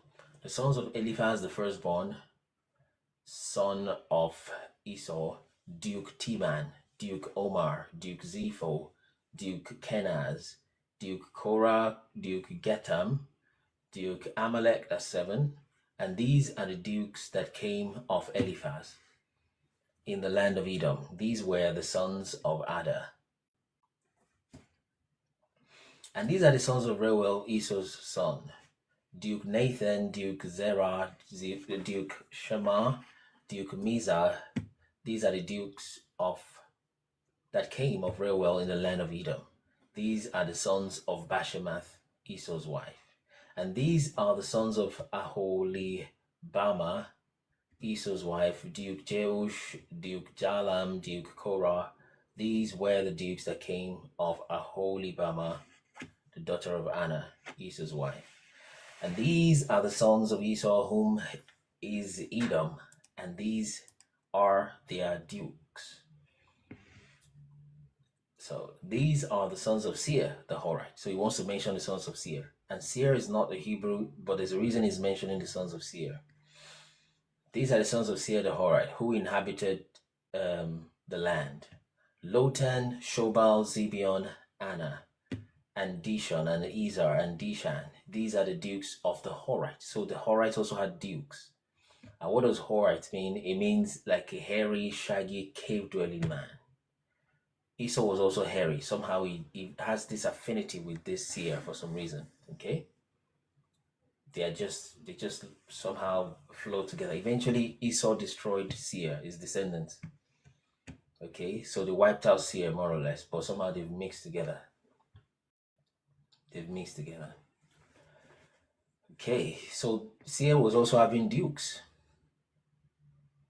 So they were mixing together. And the children of Lotan were Hori and Heman, and Lotan's sister was Timnah. Okay, so I think it's going somewhere there, right? Did we touch Timnah at the top there? Was it Timnah, the lady? Let's see.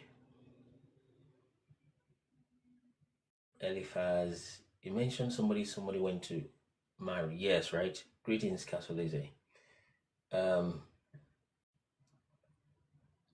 Timnah, yes. So it was the same Timnah. So that's the reason. It is literally because of how I would say that is mentioning the dukedom of Seir. Okay. Yes, concubine of Eliphaz. So she literally came to pollute that bloodline to get a kind of gene from them to create an enemy as formidable as the Amalekites, is what I would say. If she had succeeded in marrying somebody from Jacob, the Amalekites probably would have been a much dangerous enemy than what they were already. Okay. So where do we stop? And the children of Lotan were Hori and Heman, and Lotan's sister was Timnah. And the children of Shobal were these. Alvan, I would still probably, it's going to be difficult to show stuff on the screen for people that are on Instagram, but then I'll just mention it, or maybe I show you one after the other. But it's easy to see these things on the table of nations if you have it, which we have also. So you're welcome. Those joining Instagram, we are live every day, 10 o'clock, right? Every single day, 10 o'clock UK time, GMT, on Instagram and on TikTok. Okay. Yes, 23. And these are the children of Shobal. And children of Shobal were these: Alvan, Manhath, Ebal, Shifo, and Onam. And these are the children of Zibeon, both Ajah and Anna. And this was that Anna. Ooh, indeed. And these are the children of Zibeon, both Ajah and Anna. And this was that Anna that found the meals in the wilderness, and he fed the asses of Zibeon, his father. Oh, do you see Genesis? Do you see Genesis? Genesis just described it as though he just found some mules. What he found was not ordinary mules. What he found was like a centaur. In fact, worse than that, what he found was this half human, half animal. If somebody can remember in the book of Joshua, I think it's 36, incidentally, because the way they are chaptered, they make it close to each other. So I think it's also Joshua 36. What this guy found was not, you wonder that he found meals, like, okay, duh. Right? You remember, hey, good, hey, good morning. So maybe you're gonna have to come up. So that's the special guest I was talking about that they were gonna come today. So let's welcome Ugonna Udosen. That is the Ugonna of 91 podcast. We have the the programs with we literally have that partnership together. So let's give her a warm welcome. We still welcome her again when she comes up just to say hi. So we're also live on Instagram anyway. So that's Ugonna. She's here. She's a special guest I was talking about. So let's welcome her. We don't have a clapping TikTok, we would have. Let's give her a warm welcome. So for those on Instagram, so that's our host at 91 podcast. Yeah, quite a special guest we have today. So just made it a surprise visit. And she just might be coming maybe more frequently. Just might. Especially on maybe Sabbath days like this. It was through 91 podcast that I indeed got to know your existence. Exactly. So we decided to just do that partnership with them so that we have everything we're doing in one place. We have other interviews in other places, but we thought let's just stick with them. It's a lot of sacrifice on my end, but we're like, okay, let's just stick with them. So we might just she might just be coming more frequently. Yeah, something nice we did not know is other platforms, but we have that kind of flow with 91 podcast at the moment. Yeah. So so that's it. So she might be coming more frequently, just basically maybe like for herself, not really as 91 podcast in that sense, but either way, it's just beautiful. So when we bring her up, we'll give her some more welcome. Okay, yes. So does anybody else remember this incident? The one, look at the way it is very easy to run through. That is why the writers of Genesis and the rest, they expect you to have read Joshua. They expect you to know what is inside the book of Enoch. They thought you would. They didn't know you wouldn't even know you were even any special people, or they probably were not aware the Hebrews would not know they were Hebrews. That's how bad things are now. Right. Myself, I'm just seeing this. I'm just matching it because I remember this flow. Right. So let me read that verse again. Yeah. So let me read that verse again. So 24. And these are the children of Zibeon, both Ajah and Anna. This was that Anna. We still confirm. I believe God intended it to be so. Perhaps, This was that Anna that found the mules. Mule to me is just an animal, like a mule. Don't be stubborn as a mule, stuff like that. It's just like a hoofed kind of horse, kind of like-ish animal, right? That's what I think a mule would be. But these are not ordinary mules. But we'll confirm anyway to be sure we're not just. Okay, so this was that Anna who found the mules in the wilderness. Okay, as he fed the asses of Zibeon his father. Like donkeys and mules, exactly. So in this case, you will see that the mules are not really donkeys. So you wonder that what's so special about Anna? He found mules, okay? He just found donkeys, okay, in the wilderness. How is that worth to be in scriptures? You'll soon see how when we check the book of Joshua. So let's quickly read that in the book of Joshua, so that you see how much gap, as it were, that these books fill. Okay, so I think it's Joshua 36. So let's read that. There's a general name for half animal, half human, like centaurs, like mermaids, and things like that. So there's a name there. Esau married his daughter too. Oh, okay. So control F. Let's try. Okay, good. It's the same Anna. So this is verse 33 of Joshua chapter 36. So like I said, I think when they started chaptering these books, because they probably were not written in chapters and verses, maybe not. Although I can imagine they would have been sectioned, before it was then chaptered recently in 1600s thereabout. But they do it such that it kind of tries to match Genesis or match each other, whichever came, or that they chaptered first. So it's also in Joshua 36, like I could remember. So Joshua 36 verse, should we say 30? Let's quickly read that. We might just do one chapter today so we have more time to talk. If the talk is going haywire, we'll go back to scriptures to bring back, decorum. Okay, so 21, these are the generations of Esau. So now we're in Joshua 36. We just moved from Genesis 36 to Joshua 36. Okay, half animal, half humans are called therianthropes, right? Therianthropes. I thought I knew a different name. Okay, but therianthropes noted. So there's a general name for all stuff like that, mermaids and stuff. And I think it's somehow the watchers that got their ways back into humanity, somehow that were doing these experiments. Okay, hybrid humans, yes, something like that, hybrid humans. But I think there's a name that I think it mentions that name here. Okay, recent English name. So let's read. So this is now Joshua 36. We've come from Genesis 36 to Joshua 36. Are these creatures good or evil? They are evil, ma'am.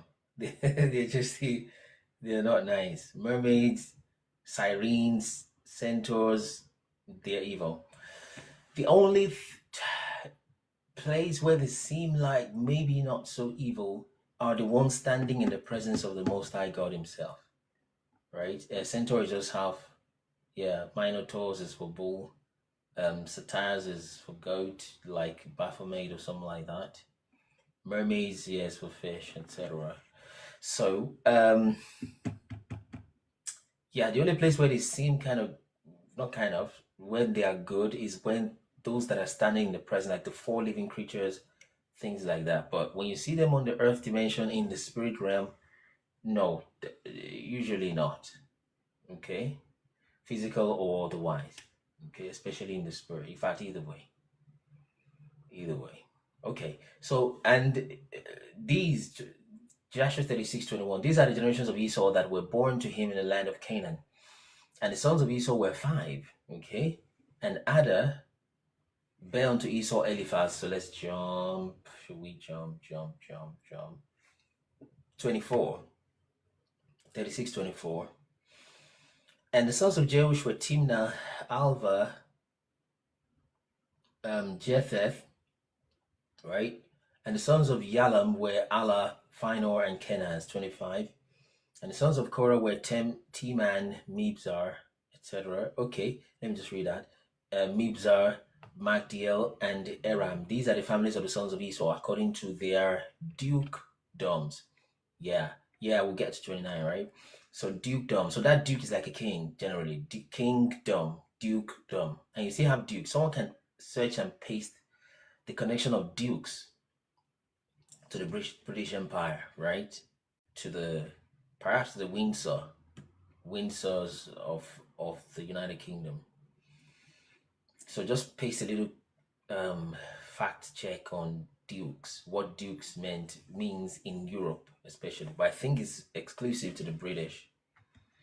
Okay, so there are dukedoms in the land of Seir, 26. And these are the names of the sons of Seir the Horite, inhabitants of the land of Seir: Lotan and Shobal, Zibeon, Anna. So now it's talking about Seirite, okay, or Horite, right? Anna, Dishan, Ezar, Dishon, being 7 sons.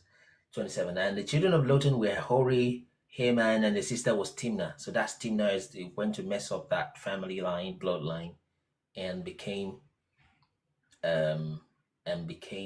more or less Amalekites. Okay. So Chima is saying Brits and French. The word is originally French. Okay, so Brits and French use the word duke. So it's like it's originally French.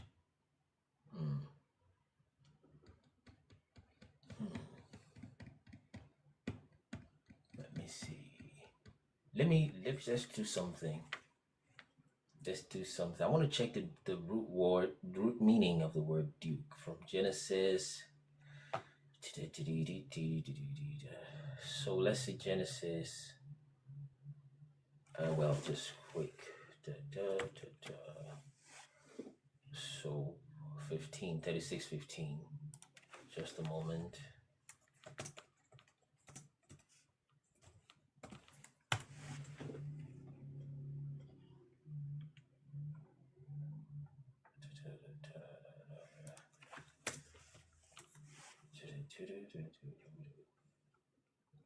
$36.15 indeed now.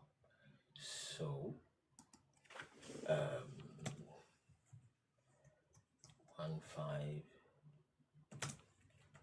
So want to check the Hebrew meaning if it has a Hebrew root. Okay. Well, manage settings. Check to the next edit. So these chiefs. So I think Duke is chief, isn't it? Duke is supposed to mean chief. These were dukes of the sons of Esau. Now, can somebody tell me? I originally borrowed by French, right? Sphinx is half lion, harpy is half bird, werewolf, okay, half wolves. Yeah, that's also popular, werewolves. In the case of werewolves, it's more like shape-shifting kind of situation. CC Tolu, you're welcome. Let's see, Latin. Now, watch this, right? Duke means leader. Good. Thanks. Now, look at what we want to do. Let's check the Hebrew meaning of that duke. When you get to the Hebrew, it just used the word chiefs. Calls Duke chiefs. NKJ. Oh, okay, KJV, right? Chiefs. Good. So now, let's look at that word chief. Okay, so aloof. It says aloof. Captain, duke, chief. So just the Hebrew word is aloof, actually.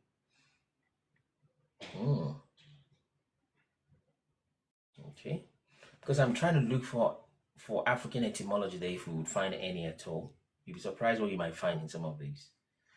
So, does anybody know the etymology of alufa in Yoruba? Or if it is Arabic, alufa, right?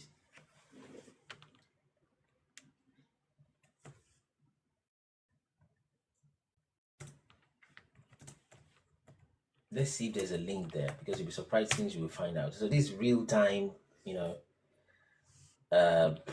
organic stuff we're doing, etymology. So what we're just doing is to bring you into our study room is what we're doing.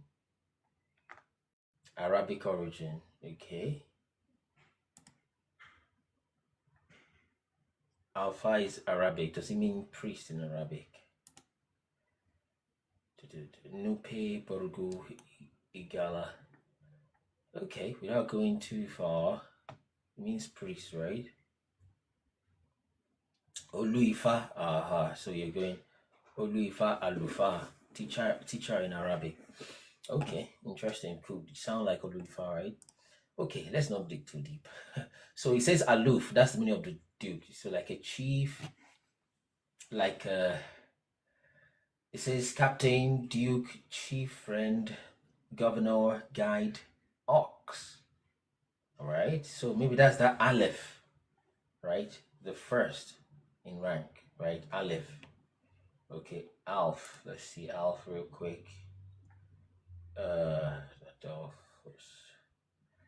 So learn, teach, utter. Okay. What's the meaning of decay in Igbo? Let's see if that, so that we, what's the meaning of decay? Does it mean strength, or what does it mean? So once we get that, we'll back off of it. The thing might pop up some other day, but it's good to know that we've learned a little bit on it. Duke is the highest rank title, followed by Marquis, Earl, Viscount, and Baron. Yeah, Ebube DK. So what's the DK part? Ebube is like glory. So what does the DK mean if it can be split like that in the Igbo? But is Duke really the highest rank? I mean, I thought it would be the king altogether, Adeniji. Well, you got that there. So what does DK mean? Can it be broken down that way as just DK? So let's see what that means. Okay, so that means let's really proceed so we can get to that animal part. Hero. Maybe an Igbo person tells Duke is just below the king. Oh, I see. After the king, of course. Okay, good. So now I'm thinking, so what does DK mean in Igbo? Let's get 2 or 3 Igbo translations, if it can be broken that way. All right, chap. So we'll take guests also, those on Instagram. When we read at least one chapter of scriptures, then we take guests, we have discussions. Okay, so you would have the time to maybe ask questions. I don't know how comments work on Instagram. I think you should be able to comment. Can you comment on Instagram if you can? Just comment so I know that it's possible. Duke of Edinburgh. Yeah. So what does DK mean? I'm still waiting for any Igbo person. Can it be broken as DK? Is DK an Igbo word that can be taken halfway like that? DK is pronounced DK. It means strong, powerful, fearless, and courageous person. Oh, nice. So you see that DK, Alufa, Alif, it's all like strength, leadership, chief. Dukes of Wessex and Sussex. Yeah. So so that's what we've got. So don't be surprised, there might be a common origin for dukes and DK. Not impossible. But let's drop that so we don't put it too far. So let's get back to Jasher. Any comments on Instagram so I can tag? I think yes, people could comment, right? You can, of course you can. So if you're joining for the first time, just say hi. Let me wave out the people that are there. But try to stick around until it's time to say hi on Instagram, so we'll bring you up as a guest. So frequently translated as warrior, hero, man of valor, okay, etc. Okay, good. So now, let's see. Children of Lot and Hori, Hanan, sister was Timnah, who became Jacob. Yeah, so, and the children of Lotan were Hori, Heman, and the sister Timnah. So that is Timnah who came to Jacob. So this is what I was saying. She was trying to more or less pollute that to get a seed from that family line, from that bloodline. It seems to be what she did. So this is Timnah. Okay, I am the same person as Oluwatosi on TikTok. I'm confused. But it's nice. But stick on, if it's the same Oluwatosi from the US or something, stick on so we could say hi before the end, so I can make sure. I might have mixed the persons up. But it's nice to have you, CC Tolu Lope. Alright, so now so he says here, that is the Timnah who came to Jacob and his sons, right? Oh, okay, Oluwatosi about, okay, I got it. So okay, I think I get it now. Hi, Oluwatosi. So it'd be good to have you say hi on Instagram also. So this is the Timnah who came to Jacob and his sons, and they would not give ear to her. About what? Right? This is Joshua 36:27. They would not give ear to her about what? And she went and became a concubine. It's suggesting to you what she came to Jacob for and their sons for. And she went and became a concubine to Eliphaz, right? She became a concubine to Eliphaz, the son of Esau, and she bare unto him Amalek. So she became the mother of the Amalekites. Right, so that's That's something, isn't it? Right? Hello, Nora. Okay. So she became the mother of the Amalekites. Look at this. And the sons of Shobal were Alvan, Manahat, Ebal, Shepho, and Onam. And the sons of Zibeon were Ajah and Anna. Watch this. This was that Anna. Now look at the Joshua version. This was that Anna who found Yemin in the wilderness. He didn't call them mules here. They were Yemin, right? In the wilderness when he fed the asses of Zibeon, his father. Now look at details that Joshua is going to give you. Watch this. And whilst he was feeding his father's asses, he led them to the wilderness at different times to feed them. So it's such an important event that took place here. 30. And there was a day that he brought them, to one of the deserts on the seashore, opposite the wilderness of the people, right? And whilst he was feeding them, behold, a very heavy storm came from the other side of the sea and rested upon the asses, that were feeding there. So the storm came and just stayed on the asses, more like a spiritual thing going on, right? Okay. Let's see. That were feeding there, and they all stood still, so they couldn't move. Yeah, what's the spelling of Yemins? I think that's exactly what it is, what you just typed. Yemins. But I think it would be Yemim, okay? Which will suggest that the real name is Yem, but the im pluralizes it. Yemim. So just put M in that N if you're there. So they stood still, 31. And afterwards, about 120 great and terrible animals. So this is what it just calls mules, right? Yeah, Yemim. This is what it just calls mules in Genesis and just passes on.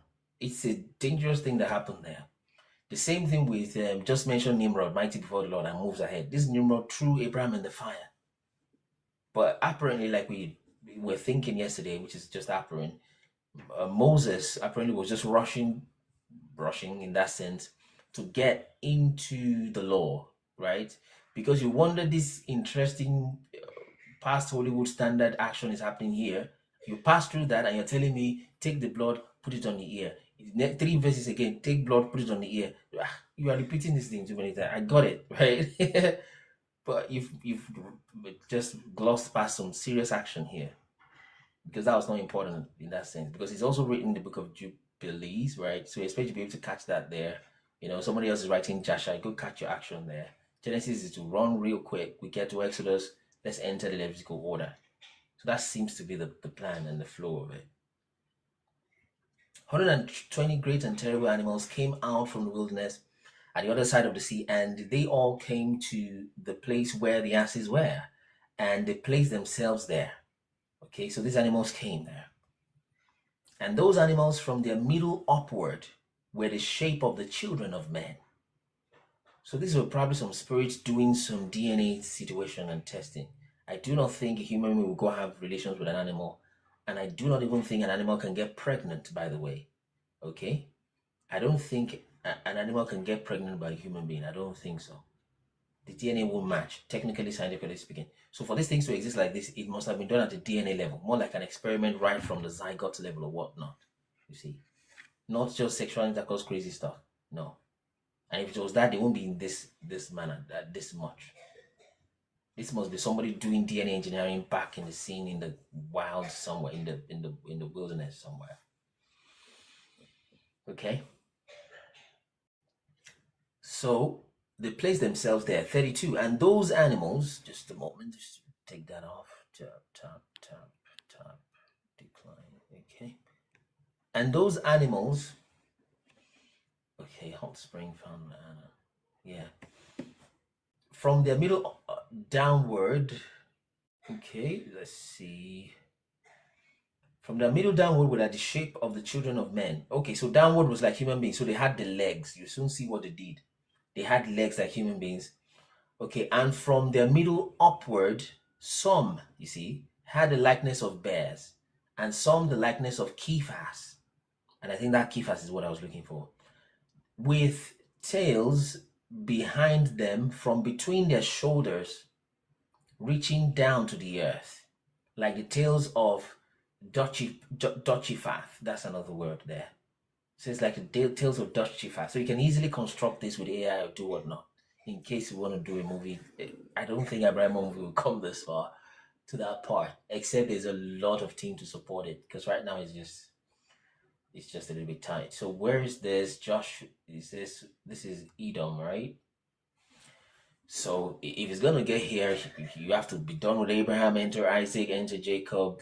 You know, it's a long deal. But then you could literally construct this. Thank God for AI we've got now. So the tail going from the shoulders all the way down. Okay.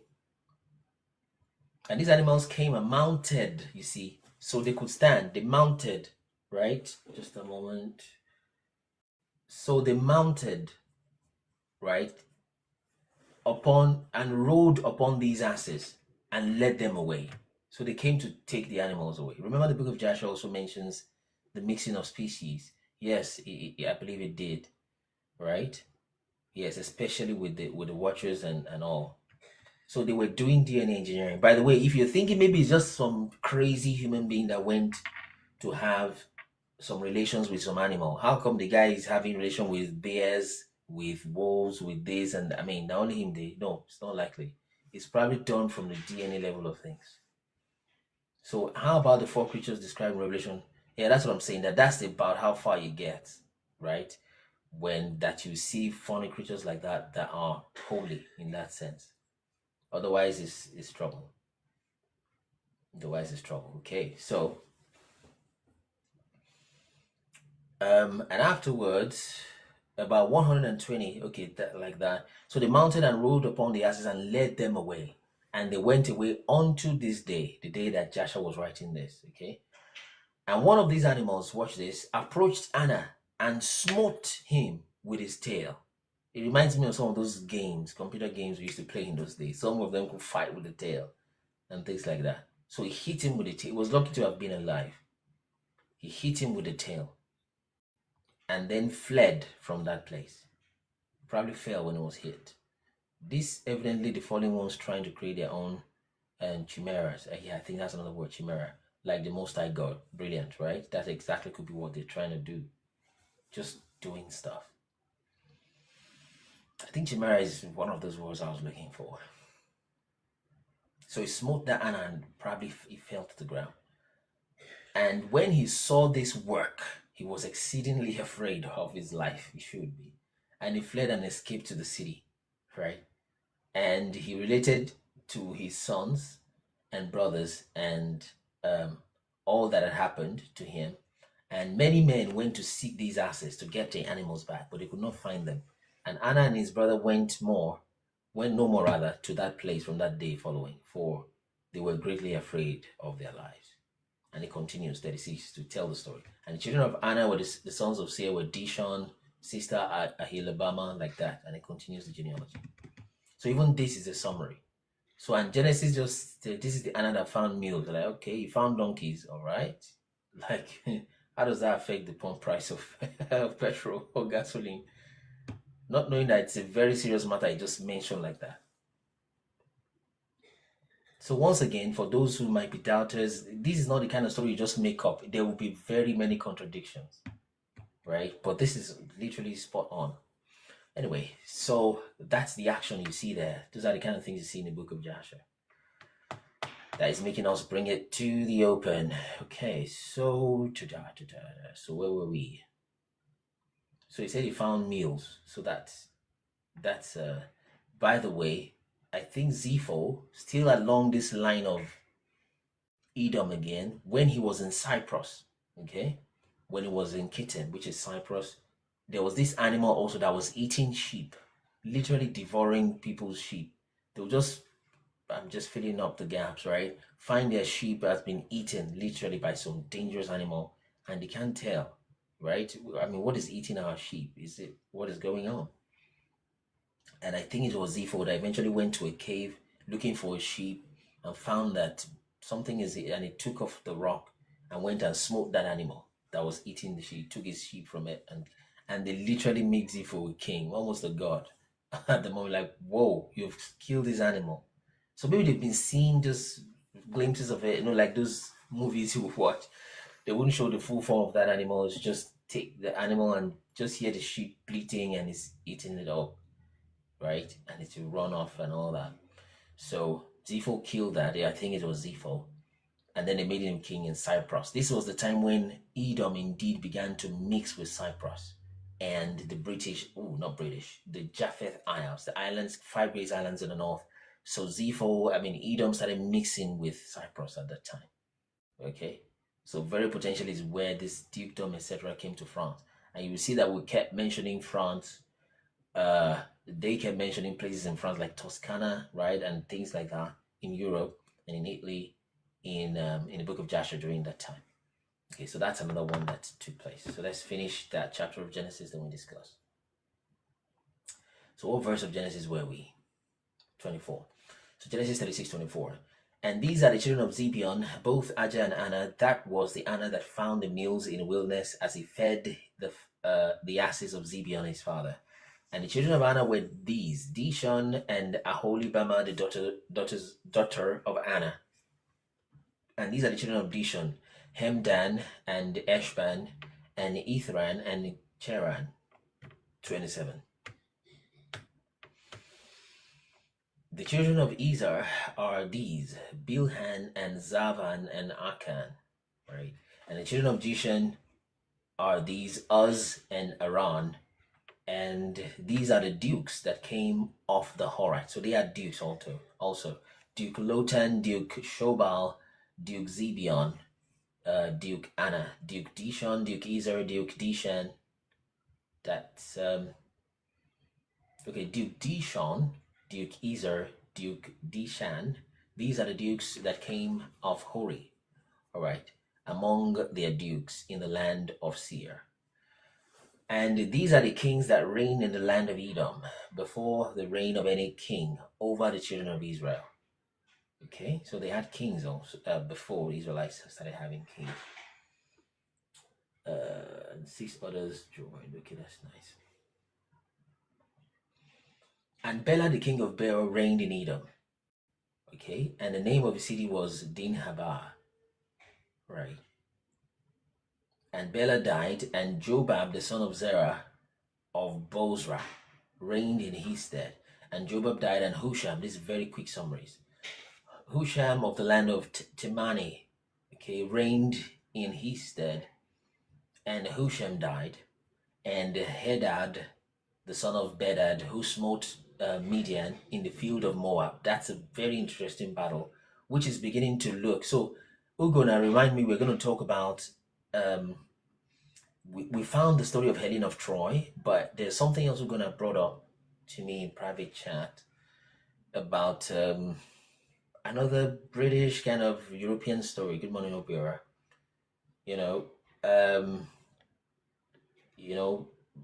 British kind of story that you find in those movies. So this one is not Helen of Troy. It's another story that apparently you find in the book of Joshua also. She can remind me of that if she's still there. That's Ugona. So Husham, so Hadad, the son of Bedad, who smote Midian in the fields of Moab, reigned in his stead, and the name of his city was Avith. Okay, and Hadad died, and Samlah of Masrekah reigned in his stead. And Samlah died, and Saul of Rehoboth by the river reigned in his stead. And Saul died, and Baal-Hanan, the son of Akbor, reigned in his stead. Baal-Hanan, the son of Akbor, died, and Hedar reigned in his stead, and the name of his city was Pau. Okay, and his wife's name was Mahetabel, and Mahetabel, the daughter of Matred, okay, the daughter of Mezahab. And these are the names of the dukes that came of Esau, according to their families, after their places, by their names: Duke Timnah, Duke Alva, Duke Japheth, right? Duke Aholibama, Duke Elah, Duke Pinon, Duke Kenaz, Duke Timan, Duke Mibzar, Duke Magdiel, Duke Iram. These are the dukes of Edom, according to their habitations in the land of their possession. Okay, he is Esau, the father of the Edomites. So that's Genesis 36. Just a moment.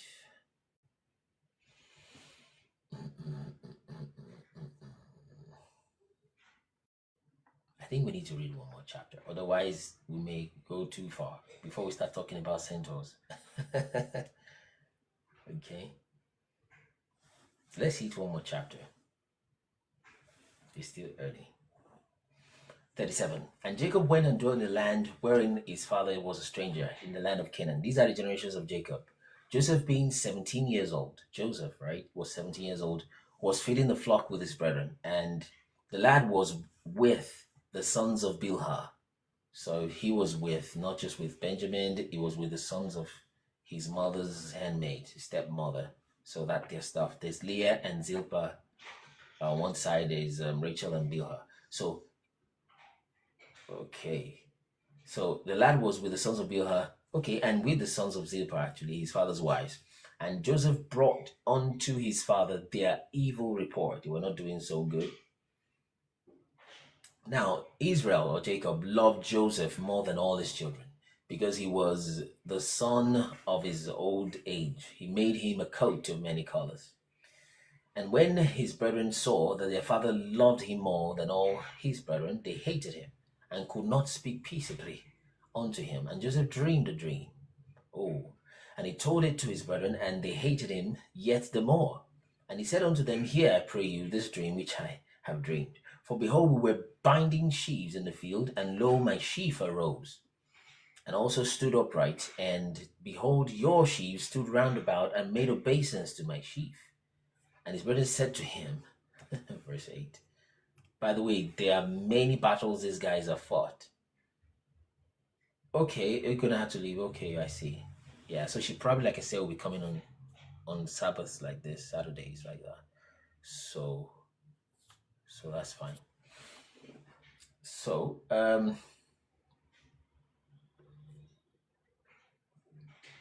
are many battles that these brothers of Joseph have fought, and they literally have scars. They've destroyed cities and things like that. Okay, so and his brethren said unto him, Shall thou indeed reign over us, or shall thou indeed have dominion over us? And they hated him yet the more for his dreams and for his words. And he dreamed yet another dream, and told it his brethren, and he said, Behold, I have dreamed a dream more. Okay, and behold, the sun and the moon and 11 stars, and the 11 stars made obeisance to me.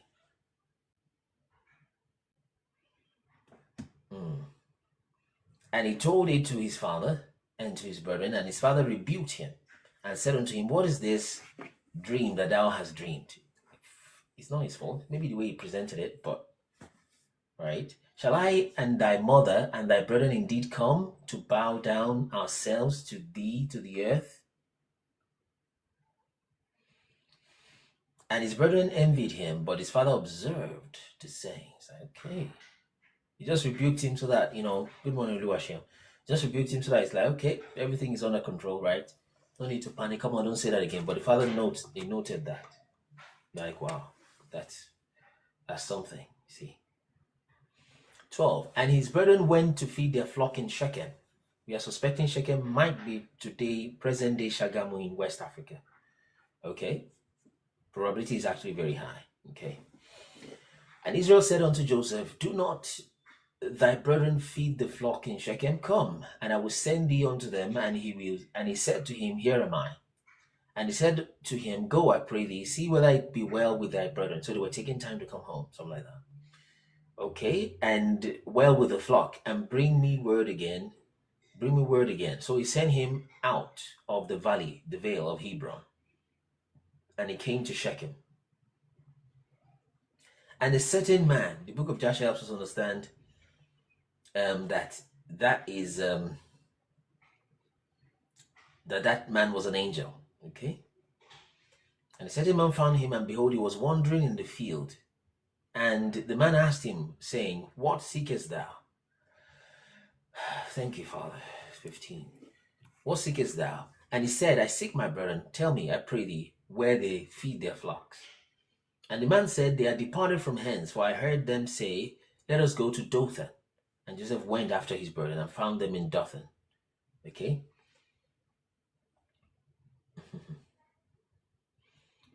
And when they saw him afar off, even before he came near unto them, they conspired against him to slay him.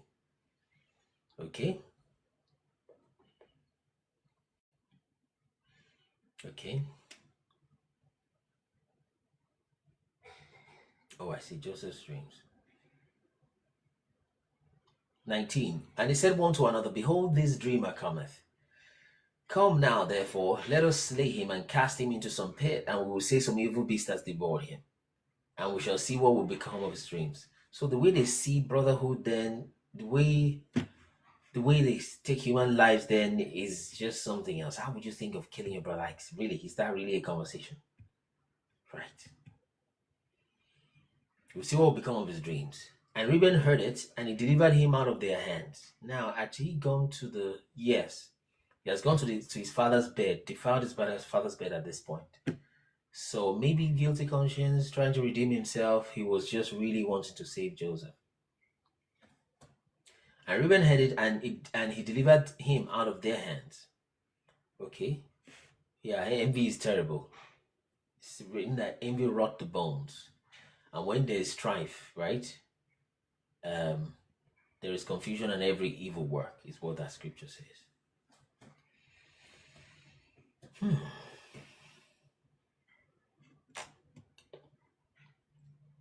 And Reuben heard it and delivered them out of their hands, and said, Let us not kill him. And Reuben said unto them, Shed no blood, but cast him into this pit that is in the wilderness, and lay no hand upon him, that he might rid him out of their hands. So he just said that like, don't kill him, don't worry, we'll even make him suffer more, stuff like that. But just to save him from their hands, to deliver him to his father again. Exactly what Joshua says. And it came to pass when Joseph was coming to unto his brethren, that they stripped Joseph of his coat, okay? His coat of many colors that was on him, 24.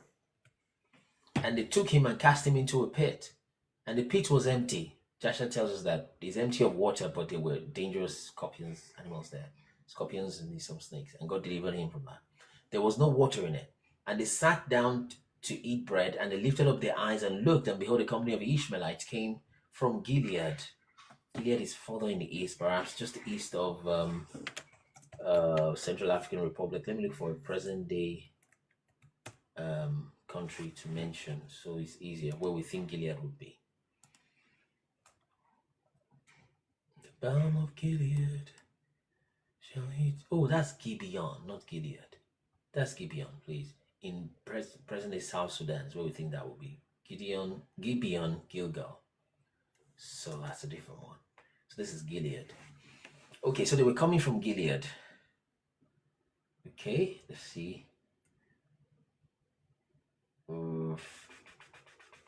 were we?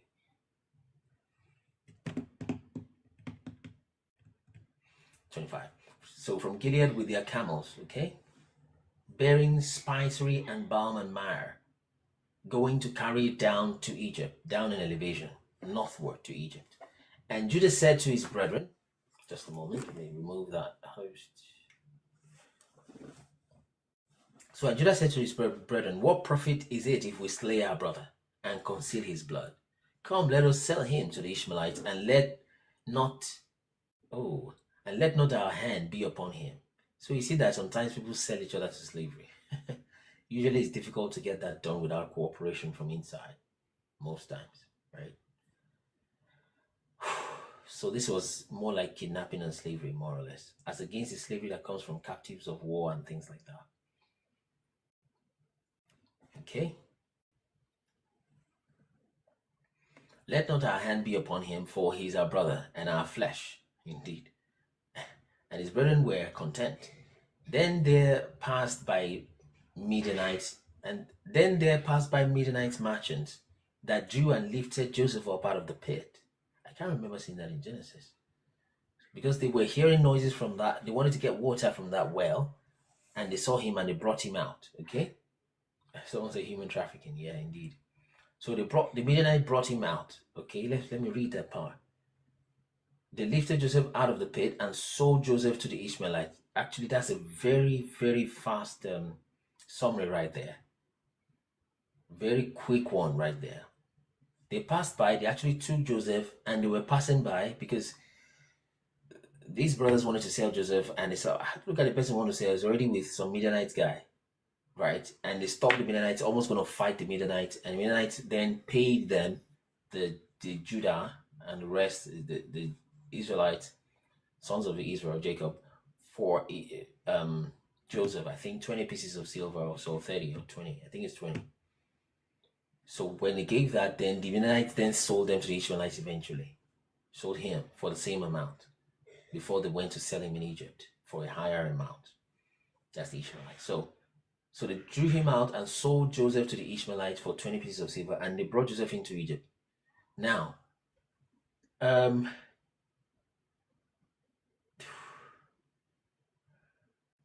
you know, if you read just Genesis, you will, and you want to be super technical, you can tell that it will feel as though it wasn't the sons of Jacob that even sold him, right? But they actually did eventually. Because he said, okay, they wanted to sell him, they agreed to do that, and they were content, and it was the Midianite that took him out of the pit and sold Joseph to Ishmael. So anyway, but the details are in Joshua, so just as I explained it. 29, and Reuben returned. So Reuben went somewhere and came back to the pit, and behold, Joseph was not in the pit, and he rent his clothes. And he returned to his brother and said, the child is not. Where shall I go?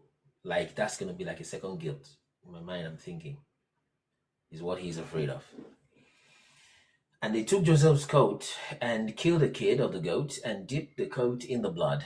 And they sent the coat of many colors ahead to their father. And they brought it to their father and said, this we have found.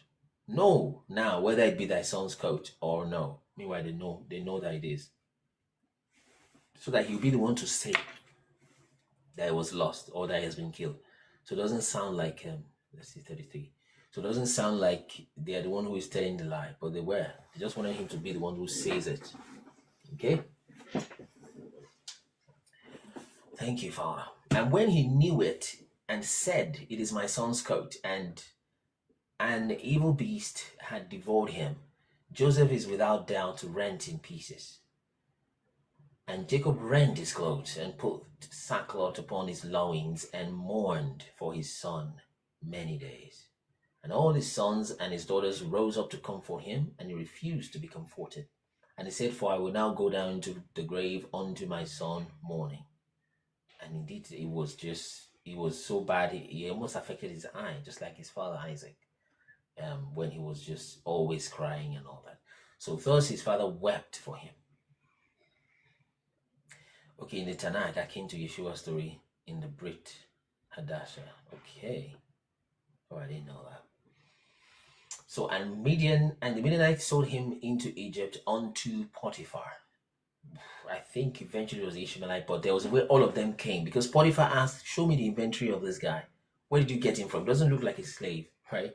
I'll pay you whatever, right? Because I want somebody to work for me in my house. But are you sure you didn't steal this guy? In other words, there was a different level of human trafficking and slavery.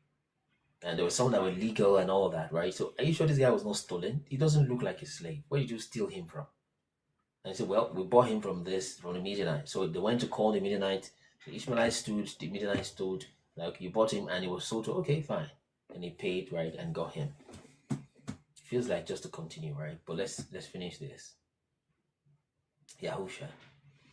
Oh yeah. Brit Hadasha.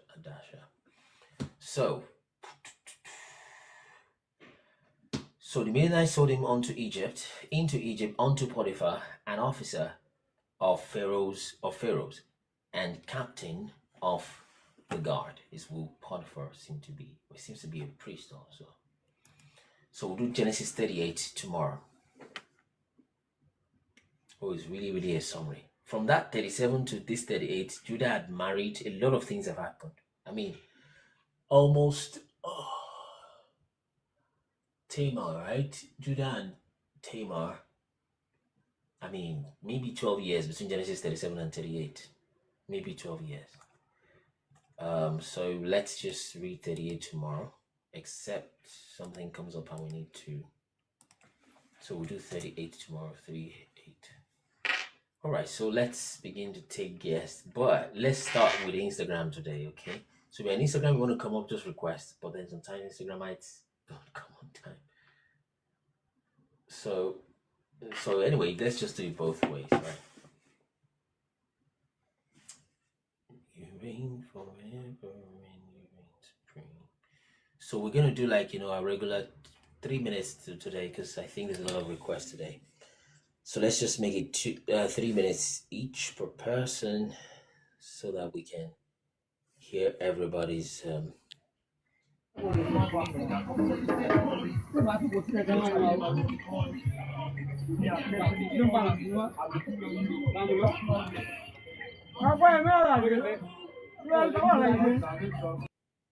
So Ilwakin, you can request again. I'm trying to get them back. Okay, so they can request again anyway. So let's just do our 3 minutes each per person. But once you come up, just mute so that it's easy to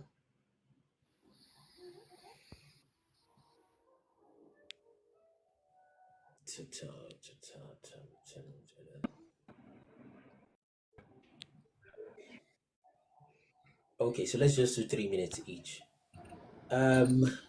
So but let's request already, like right away, please, so that we can fill that up. And King David, I think you can also come up, King David. I want to hear from Ify. It's been a while, just to check up on you. Ify Lorna. Who else? I think Choma is also gonna come up. Then maybe Olua Tosin. I was thinking of Tosin can come up on Instagram just to have that Instagram flow, right? And of course anybody else, okay? So let's try it with 3 minutes each so that we can then perhaps still run back from the start again if we need to. So if you just come up so we can hear from you. We have people that can tell if you're really fine here. Choma and the rest, they will use their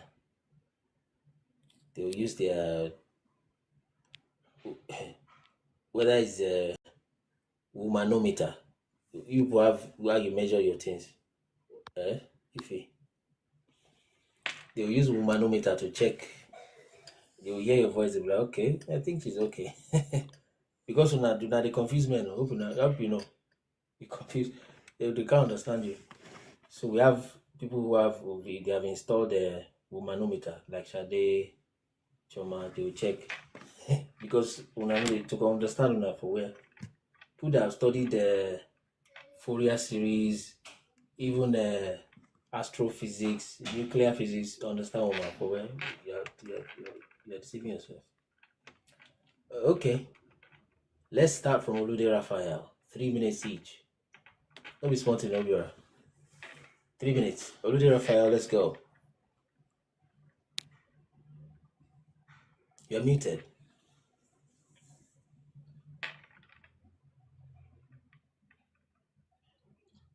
Olude Raphael, you're muted. Olude Raphael.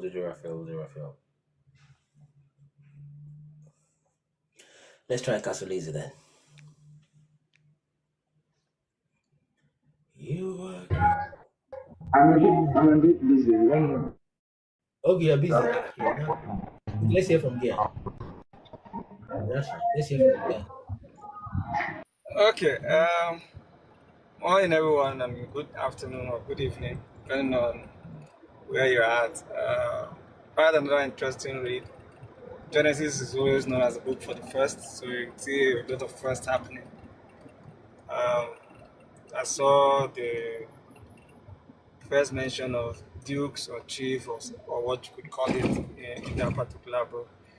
But the key story is, incidentally, when you begin to look at these particular generations of Esau, you'll begin to see some names that are almost like common names we have here in Nigeria. Yes. The Like Omar, right? the Omar, the Ada, Dishan. Oh, how does that Dishon? Is it in the north? Yeah, in the north, Adama State. There's Dishan. They have that. And then I also know that Cain, as in Lamech, also I'm one of the two wives of Lamech. Ada. From the root of Cain was also Ada in that light. So we begin to see all of those names being mentioned again. And, well, the interesting part of it is Joseph and his dreams, and then the implications of those dreams, and how people can just conspire against you because you decide to share what you saw, just a dream. It's not like he even told them. But for them to take him very serious, it means that there is likelihood that they have an understanding that his dreams have potential. always come. Maybe he has been telling them a bit about dreams, and they have seen that most things he said in dreams always come true. And that is why his brothers took him serious, because for his father and his brothers and everybody to take him serious from his jaws, okay, I had a dream, and this was what I saw in the dream, and suddenly they could interpret it instantly and give meaning to it, to the point that they felt, let's deal with him so that this dream doesn't come true, because we are not going to serve our younger brother, because as it were, he was the youngest of all of the other elders apart from Benjamin. So I think that generated envy, that generated issues for him, and that led to them trying to get rid of him. But again, you also see that Genesis still summarize all of these stories as usual.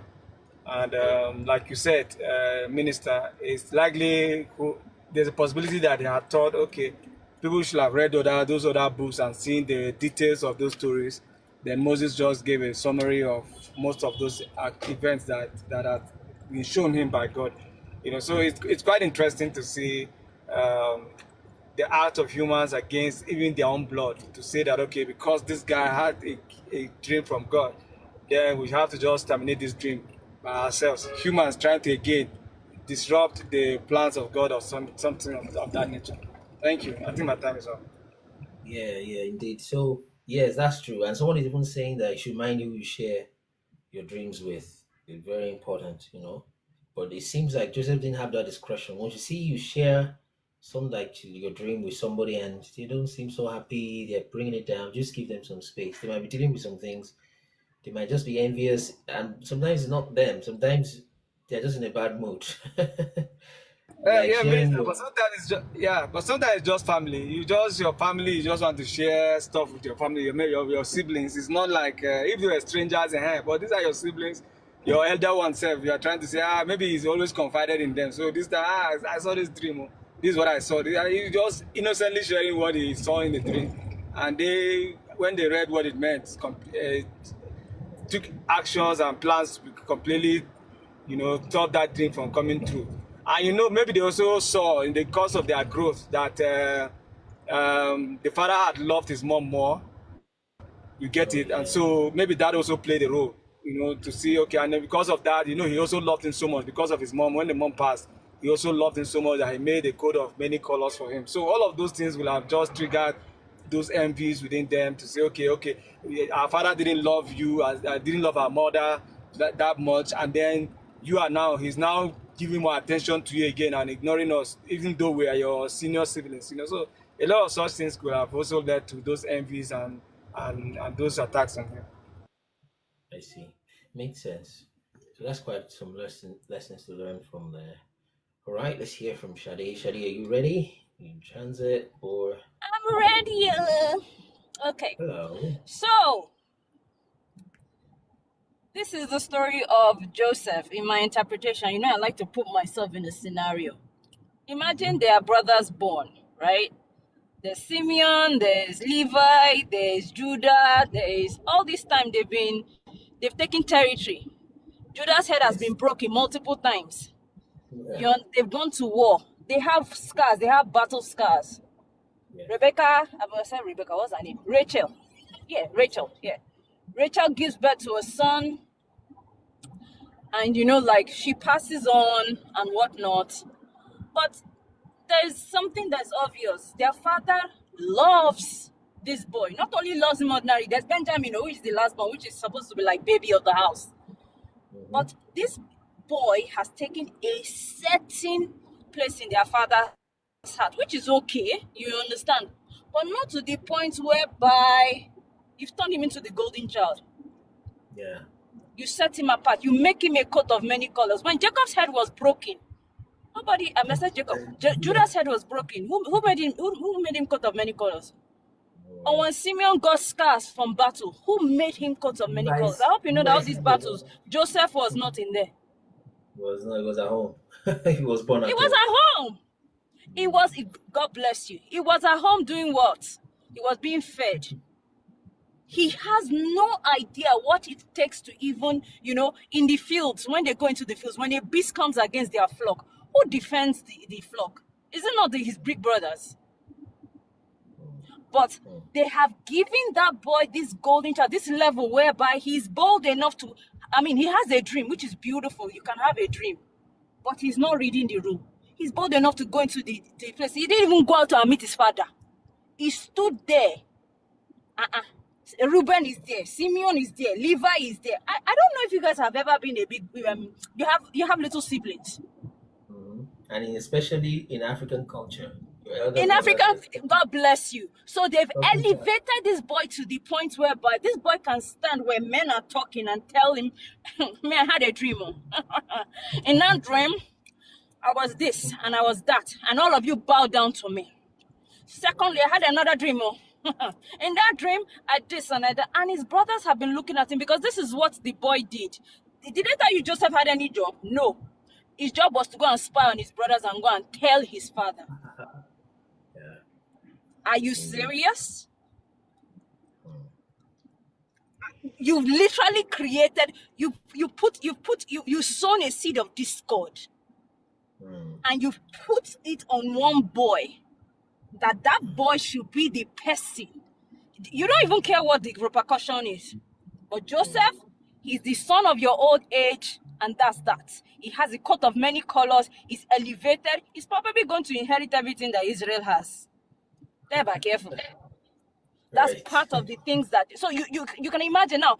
Envy shows up inside their, inside their characters or inside their countenance towards this little boy that everyone should be looking at as a little boy, but not the way that Joseph was treating this boy. Not the way that Jacob was treating this boy. It didn't matter the exploits that the brothers did, and I think in part of the story you actually said at this time they had conquered nations. It didn't matter, even when they conquered nations to the point of death.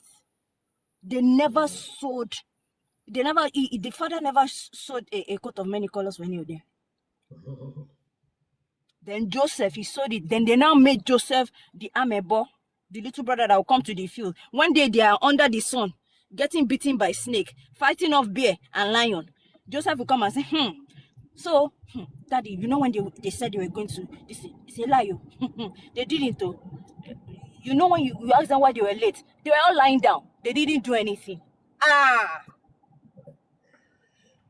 He was digging his grave. That's the thing. I think what I now think that they had done is they had taken it too far. Envy was there, of course. Better flogging. I will flog that boy and put him in one corner. Go and tell Daddy. Tell Daddy I will flog you again. Every time they leave you, that Daddy's not there, you'll be flogged. That's what I would, if I see. I don't know if you've had brothers, boys that are grown up, even sisters. You are either part of the sister gang or the brother gang, or you are not. Once you say you're a mommy boy or everything, the day mommy is not looking. That's so far. Do you understand what I'm saying? Yeah. Right. So it will be flogging and whatnot. So planning to kill him maybe is the norm of that time. It's just the norm of that time. And also the devil definitely had a place in that, because that boy's dreams were an accurate depiction of what was coming. God intended that there will be a famine, And if there was no grain in Egypt in the future, I mean, we know the story of how, Egypt basically saved the world in that time, right? Yes. So if there was not that, so killing him, now Reuben having a thought to, he had his own ulterior motives, just trying to win his father's good graces, even if he knew his brothers would be pissed at him, but he knew his brothers could not do him anything. Reuben was still the firstborn. I don't see anybody that can look at Reuben and say, I will fight. No, they wouldn't have tried it with Reuben if he took that boy back. So essentially, they now say, oh, you know what? Let's not kill him. Let's sell him, which I still think was extreme. But I think Joseph was a very arrogant little Yes, boy. it was. That thing was there. God is like, God broke him. He was in prison for 12 years eventually. So Just like selling him Moses. into slavery, you can imagine, just think about it. A boy that has always been pampered, didn't know, and he didn't even know toil. I don't even think Joseph did they ever say Joseph went into the field to tend his father's flock? No, he will always go there to go and report. He will come looking glistening and shining. He's not sweating. He hasn't been under the sun, Eh? Yeah, what did you say? Or maybe the I time. said she means it's a spoiled brat. I said she means it's a spoiled brat. He's beautifully said, he's a brat. Do you understand? And maybe he wasn't even at the age to understand that, because if all of them are organized, when he comes into this thing, when we see a lion, let's let the lion chase him small. Right. We'll save him more. Let's let the lion chase him. You get? You understand what I mean? If they did that, they probably would have scared him enough for him to stop all this his behavior. But even at that, Jacob has sown a seed in the heart of his sons. Oh man, I don't know how to put this in Yoruba, so Pastor, you will help me. Oh man, there's a parent told me that you don't treat your children the same. I didn't know that. I don't have children, so I don't know. So he said there's a certain, each child will get a different treatment from their father and their mother. I don't know that, right? But even at that, between me and you, also, you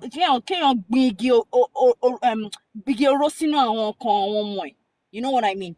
Against Like, one of your own children. Right? You God bless you. Something like that. You shouldn't do that. They do So that. you have literally you basically everything that I don't understand. I don't think you understand. And this is how I'm trying to explain it. Jacob's flocks were not tended. Jacob was not untouchable because he was Jacob. Jacob was feared because of his sons. It was the Judas. It was the Simeons. It wasn't Joseph. But none of them got any elevation. Only Joseph. Do you understand? Just a moment. So Follow Shaw is reminding us of something. Don't worry, Shadi will come back to you. But did you look at Follow Shaw's comment? Do you remember, Shadi, in the book of Joshua, that when the Midianites took him from the pit, and they were just okay, let's save this guy, and the Judah and the rest were saying, "Give us our servant." Why did you take our servant? But they said, looking at this boy, all of you look like his servant, not like his. So do you understand? Because they have scars, their faces were rough, and he was looking fresh. You say, people are his servants. So it was reminding them, I can imagine, reminding them of that dream again. Like, look at this Midianite. So this is what I will say. Pastor, please interpret. Your Yoruba is superb. Also, I want my dearu. Who Joseph? Do you understand? Yeah. So he turned his elder sons, basically the sons that basically made him who he. I won't say made him who he was. God made him who he was, but at least the sons that made him someone to be a force to be contended with. He turned them into a slave for Joseph. Reason being, he's the child of my old age. Let's post the Telegram. Someone is asking for the Telegram link. Let's post it so that can be played. So I think they went too far, too far, planning to kill him, planning to do this thing. But I'm using the 2026 mind to think about that. But in that time, it was permissible. I mean, they've annihilated whole peoples, haven't they? Yeah, but then it was so bad that I think it says that I reckon it's in Jubilees because of what they did, Israel has to do, I forgot the name of it, perhaps that week of atonement or something. For what they did to Joseph, they had to keep cleansing themselves every year because it So was yeah, really, even at their yes, time, yes, it was yes. terrible. Yeah, so It it was. was even if it was permissible to kill him and then selling him was even worse. I mean, like at the end of the day, they went to go and look for him in Harlot's house now. So in Right? Harlot's Even, house, it's either he was the one that was being used or using others. What kind of fate is that? But anyway, Sha, you get like bottom line, you can see where the envy comes from. If we put ourselves in that scenario and just think, where did the envy come from? Okay, somebody said Joseph should just have shut up and not said his dream. Joseph will never shut up. He was arrogant. He was raised arrogant. He was a daddy's boy, and daddy will always defend him. Nobody could touch Joseph. You touch Joseph, maybe Jacob will probably flog you or send you into the field without water and food for 1 week. Lord Joseph. Do you understand? So you can see the kind of, you are speaking. favoritism. You are speaking like Leah now. That the son of that my naughty sister, Lori No, no, Joseph. no. I'm not even talking Leah. This is not even a Rachel thing. You guys even said it. He said the reason why he loved Joseph so much was that boy was a child of his old age. Even Reuben was born. There was no mention that he loved Reuben like that. Even Reuben was there after Joseph was, presumed dead. He still couldn't get over that. So that boy literally had his heart. I even feel even more than even this what's her name? Even this more than Rachel. That boy had his heart. You Let's hear understand? from King David so that I didn't So even let want me mute to. myself. Hopefully We'll come everybody back. can get the scenario I've seen. Yeah, indeed. Let's hear from King David. King David is trying to remind something. King David, let's go. He's trying to talk about one contradiction I think he said he saw. Let's go, King David. Okay. Good day, everybody. Yes. Yes. I would try to compress everything quickly because I believe I have 3 minutes. Okay. And this is something that has really bothered me for a very long time. Why Christians don't question. We just follow I don't know what to call it. But anyway, you see, anytime effortlessly Sade talks, I like the way she explains things. She gets, there is this higher understanding to people when it comes to you. It's not just the way the Bible just puts it, but you have to think and hey, okay, what if it's like this? Can we get the real scenario of what exactly happened? That is why I was really arguing and said, to me, it's my own opinion. I just feel the Bible has, it's not really written by the so-called inspired men of God that people keep saying. It's just a collection of people's experience. And this has transcended from people to, it has changed in a long line. That we are now getting a diluted story, I'll put it that way, from someone that probably just gives his own side view, and it's now made authority for us to carry today. I after the last time we spoke, I went back and did my research, and I got 10, but I don't think the time might permit me, but I'll just probably read through them. These contradictions are things that hit the top 3. Although I Sorry? cannot disagree that it's been watered down. I said just hit the top 3. Let's see where it goes. I doubt if yes, scripture has been watered down, even in the matters, even apart from spiritual thing now, the spiritual part, even in the text, in the detail, I don't think it's been watered down. But of course, there's perspectives there. Someone is saying Shadi should be a movie director. She indeed writes, actually. She's written some more or less movies for about, companies in South Africa and all that. Okay, King David, let's hit the top 3. Okay. Now, let's look at 2 Samuel, chapter 24. Yes, verse 1. Yeah, says, and Chronicles. Again, the anger of the Lord was kindled against Israel, and he moved David against them to say, go number Israel and I think Judah. I know that. I think I know that. Yes. Then you now see First Chronicles saying something different too. Yes. I'll get to that. Saying it's now being moved by the devil, Satan. Yes. Yes. The first one says God, second one says Satan. My problem now is Just Are a we moment. supposed? Which one are we going to take? Okay. Now, Relax, if I go to, relax. Just a moment. You have okay, 10. sorry. I want to hit 3. Okay, very quickly. I know what you're talking about for the first. So let's move to the second. You get my point. Okay. Yes, that's what I'm saying. Okay, let me just go to the New Testament from there because I have about 5 Old Testament, 5. Let me go to the New Testament. Okay. Matthew 27, 46, and Mark 15, The death. 34 says The death Jesus' of last Jesus. words were, yes, Eloi, Correct. Eloi, that's my God, why have you forsaken me?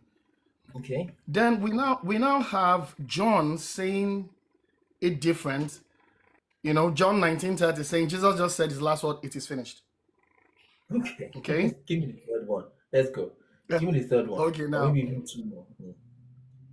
Try to rack, check. We have more in Old Now Testament. Matthew 27, 6-7 says the chief priest bought the field of blood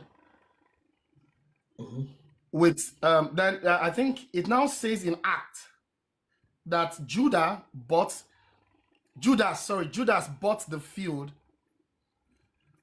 as in bought the field of blood. The chief priest is saying, and the one saying it in Matthew, and now in Act is saying Judas. Okay. You understand? The genealogy of Jesus is different to what they say in Matthew and the same what they say in Luke and all that. Okay. Let me just stop there just because of time. Now, my Add worry. Add one more so that we hit it straight away. Okay. Make it 5. The Last Supper. Mark 14:12. Say the Last Supper. The Last Supper was on the first day of the unleavened bread, when they sacrificed the Passover lamb, implying Jesus died around Passover time. Okay. John 19:14 now says it was the preparation day of the Passover when Jesus was crucified, implying he died before Passover started. Now, no more after now, it's now before. Okay. Mark is saying before, John is saying after. So my Let's start from problem there. now is no Let's problem. start So from it's there. these contradictions. No, it's fine. Let's check the references so that we can see. I need power on that. So please tell me those two. We start from the last one. We go back, work it back up.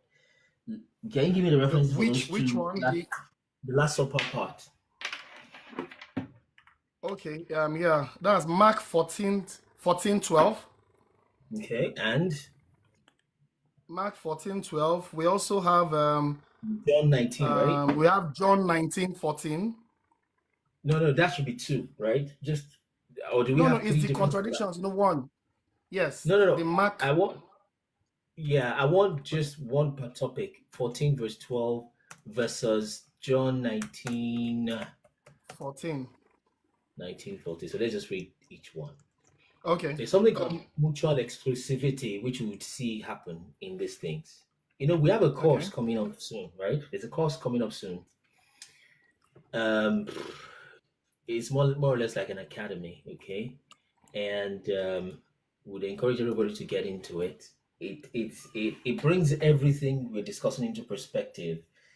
We'll discuss. The first place we'll start is on matters like this, just basic general logic, how to just generally approach matters. Okay. Which, like I said, we don't quite question things and things like that. So it's going to show people, more or less, it may sound insultive, but how to think, okay? In other words, how to question things. No, it's quite okay. We really need to know how to think, actually. Right? Because somebody put it this way that 90% of people don't think at all. Or is it 95? And 4% think they're thinking, and there's only 1% that actually think. So, but the point is that what we're told in school mostly is what to think, perhaps in church also. That's against how to think, you see, and that's a very big difference. One gives you information like you're more like a hard disk drive, right? And the other one makes you like an operating system. You can take information and process it, you see. So there's something called mutual exclusivity. So the program coming up soon by God's grace, we deal with basic general things. We talk about money, how money works generally, not like telling you how to invest now, how money just generally works, generally, right? Then it begins to tell you about incentives, right? How incentives work, what make people do the things they do. The next level goes into begin to talk about how governments work and media. So we get to a stage level, I think that's stage 2, where you pick if you're going to religion, okay, slash spirituality, or you're going to media, okay, either politics, religion, or into media slash culture. All right, so you pick whatever Okay. class you're gonna be. Right, so that's coming up. It's quite an initiative we are coming up with already. So we already have the URL. If I'm to tell you URL now, if you Google it, you see the website is already up. Okay, so we're just sorting a few things to complete the course. So anyway, that's by the way. So when that comes out, we'll roll it out. So that being said, let's check some things because I saw some matters that I saw that this is more like an easy one, really. So Mark 14:12. Let's check. Okay, I highlighted that. Let me duplicate that page and check John chapter 19, verse 14. Just a moment. Okay, Control C. Enter that. All right, John 19:14. Let's see. So let's start from Mark 19:14. Okay, so I don't think this one is very hard to be fair. So in the first day of unleavened bread, when they killed the Passover, his disciples said unto him, "Where wilt thou that we go to prepare, that thou mayest eat the Passover?" So that's he's about to eat the Passover. Okay, that's on the first day. John 19:14 now. It was the preparation of the Passover, and it was about the 6th hour. And they said unto the Jews, "Behold your king." Right? In my opinion, I don't think that's a very strong contradiction because it was a preparation of the Passover. The other one says it was the first day, so they were going to prepare for it, perhaps towards the evening. And I don't think, verse 15, but they cried out, "Away with him, crucify him." Pilate said unto them, "Shall I crucify your king?" Like that, we have no king but Caesar. I wouldn't say that that's a full contradiction because, I mean, the exact word is still the preparation of Passover in 19. And he said, "Where shall we go to prepare that you may eat the Passover?" So that one is not quite strong. I'll give you a stronger one. Are you still there? I'm here. There's a stronger one that I thought you were going to bring up, which is one that says that Jesus was killed or unalived at, I'm mixing up the details, but one says he was killed on I think he gave up the ghost on the 6th hour, something like that. And then one says that he was crucified about the 3rd hour, right? That's another case of that is not mutually exclusive. So is that we're getting to that course already, but let me just explain. Some might already know what mutual exclusivity is. It's just the English words. It's just common sense, really, at the end of the day. You discover that these logics are inside the things we know. I mean, that we work with almost every day. So they just give it names and make it sound super stuff, and they collect £10,000 from you for university degrees. It's things that people do. Like we're showing the way the IFA thing is so brilliant. That stuff, just that 8-bit thing, and you have 8 combination. I mean, picking a selection of 8 selections from 2 possibilities, things like that. And you have 256 from it, and you have 256 Odu. Stuff like that. Long story short, for things that are mutually exclusive are things that cannot be true at the same time. Okay? So, for example, a very classical example is you cannot be in England and be in China at the same time. It's not possible. I mean, not exactly at the same time.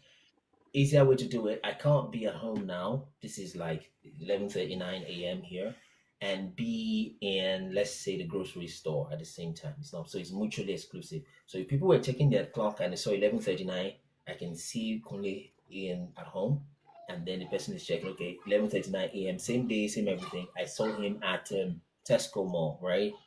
That's wrong. One of it is that a video somewhere, something is wrong because it's mutually exclusive for it to be physically in 2 places at the same time, right? So the point there is that some of these things are not mutually exclusive. In other words, both can be true at the same time and it still makes sense. Okay, so one of the scriptures says about the 3rd hour, and one said at the 6th hour. Whereas those are even approximations, right? But even if one was exactly 6th hour, which is probably 3 p.m. in their time, right? And the other said about the 3rd hour. I mean, he could have stayed on the cross for 3 hours, for example, and really he started being there from about the 3rd hour into the 6th hour. So it's not quite mutually exclusive; it just overlaps very simply. And I think this is a kind of case like that, right? So let's just move quickly to the next ones. I'll just rush so we don't take too much time on that. Jesus' genealogy, well, it's been said that one it belongs to Mary and one belongs to Joseph. That's the one, right? Like one is 77 patriarchs and one is about 62 or so.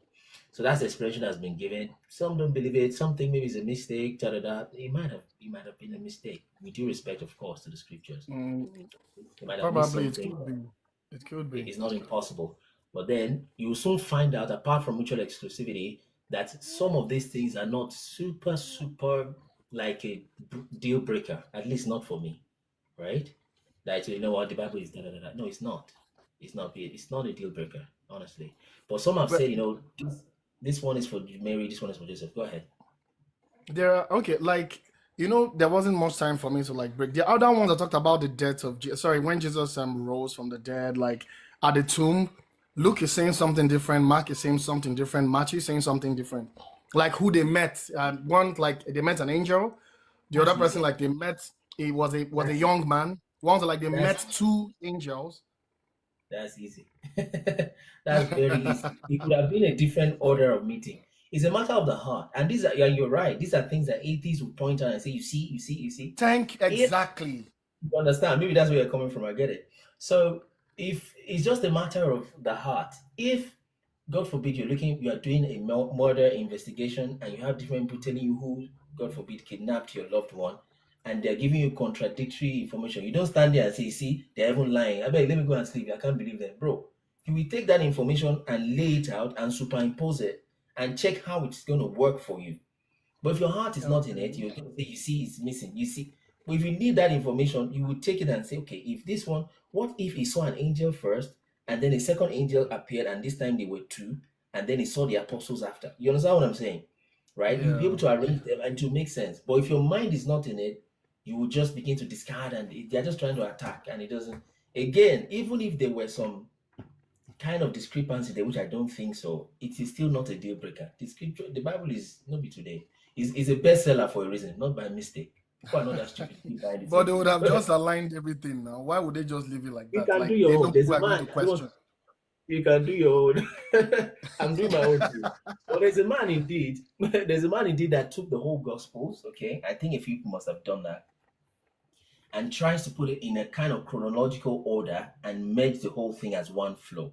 Okay, you can find. I'm sure people have done it. You see, if you look for it, you'll find it. It's a matter of the heart at the end of the day. But that he saw one angel, or this one says he saw an angel, this one said he was a gardener. He could have sticked around for 3 hours and they wrote it. In fact, somebody else put it this way, that you know what, those discrepancies you see are the normal discrepancies you will find when normal natural people are writing eyewitness accounts. It will have these discrepancies. Yes, you understand? I would agree with that actually. Yes, true. So it is when it's just copy and paste like a cult. That's when you're like, come on now. Did all of you were there? Stuff like that. Everybody can just do the same thing. Yes, indeed. So let's see some more serious ones. Like the one of Eloi is similar. The one of chief priest bought the field. This guy, Judas, bought the field. Could have been a left behind detail. They could have gone there together, but the way it kind of skips details. And that's why we have these books today. I think going there together makes sense. Yes. It's not impossible. You get what I'm saying? These are possibilities. True. You understand? These are possibilities. So the most important one, which is the first one you asked, or the most tricky, right, is this, which now relates to us. I'll get to Ife in a moment. Which now relates to us is that of Satan, God, and David. Okay, so both of them, maybe I should just read it, right, so that people can get it. So it's a matter of the heart. If you are ready to make something work, it will work.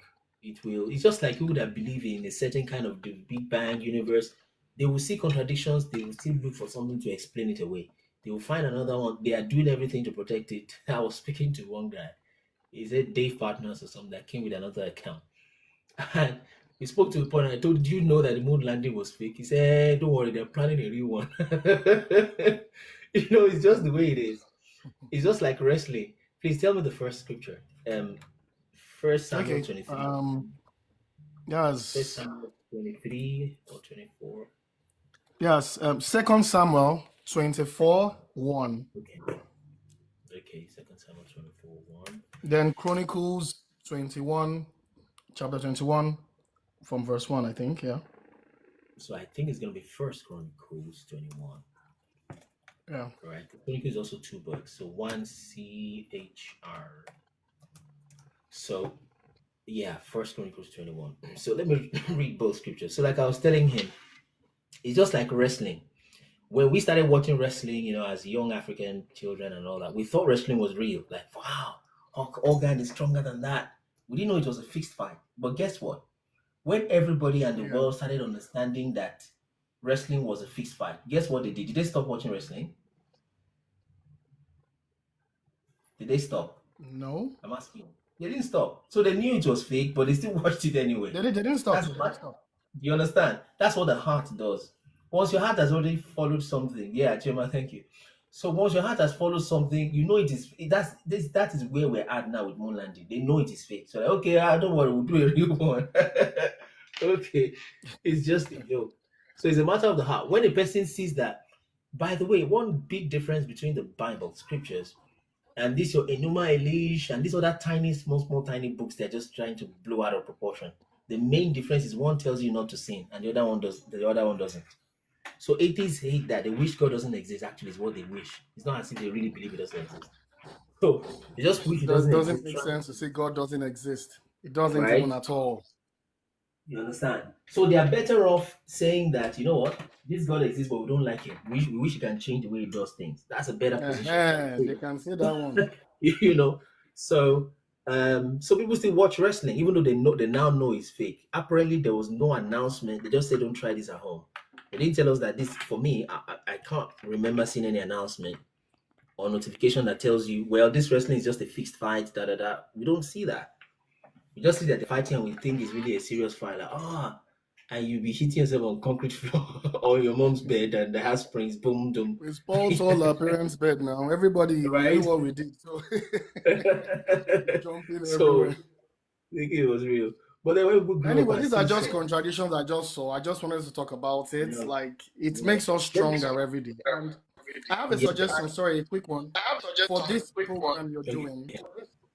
Like, if there's anything, I don't know if most people might share the same ideology with me here. Like, you were talking about, coming up with a movie or something. You know how you do your stuff. Like, yes, some of us could put in a donation to it. It's fine. If we're allowed to do, at least to make this thing much more, like the Brimo movie, I really liked it. I'm still even, it's really, really, really cool. So for things like that, you could we could all come up with it. So if it's okay, we can come with it. It's okay. All right, that makes sense. But we if I got you right, it's saying making a movie. We have a movie already. I think you knew that. Yes. It's breaking. Is it just me? I don't know why this is doing this. The network, right? But it's fine on my end. It's just it's fine on. Or let's try.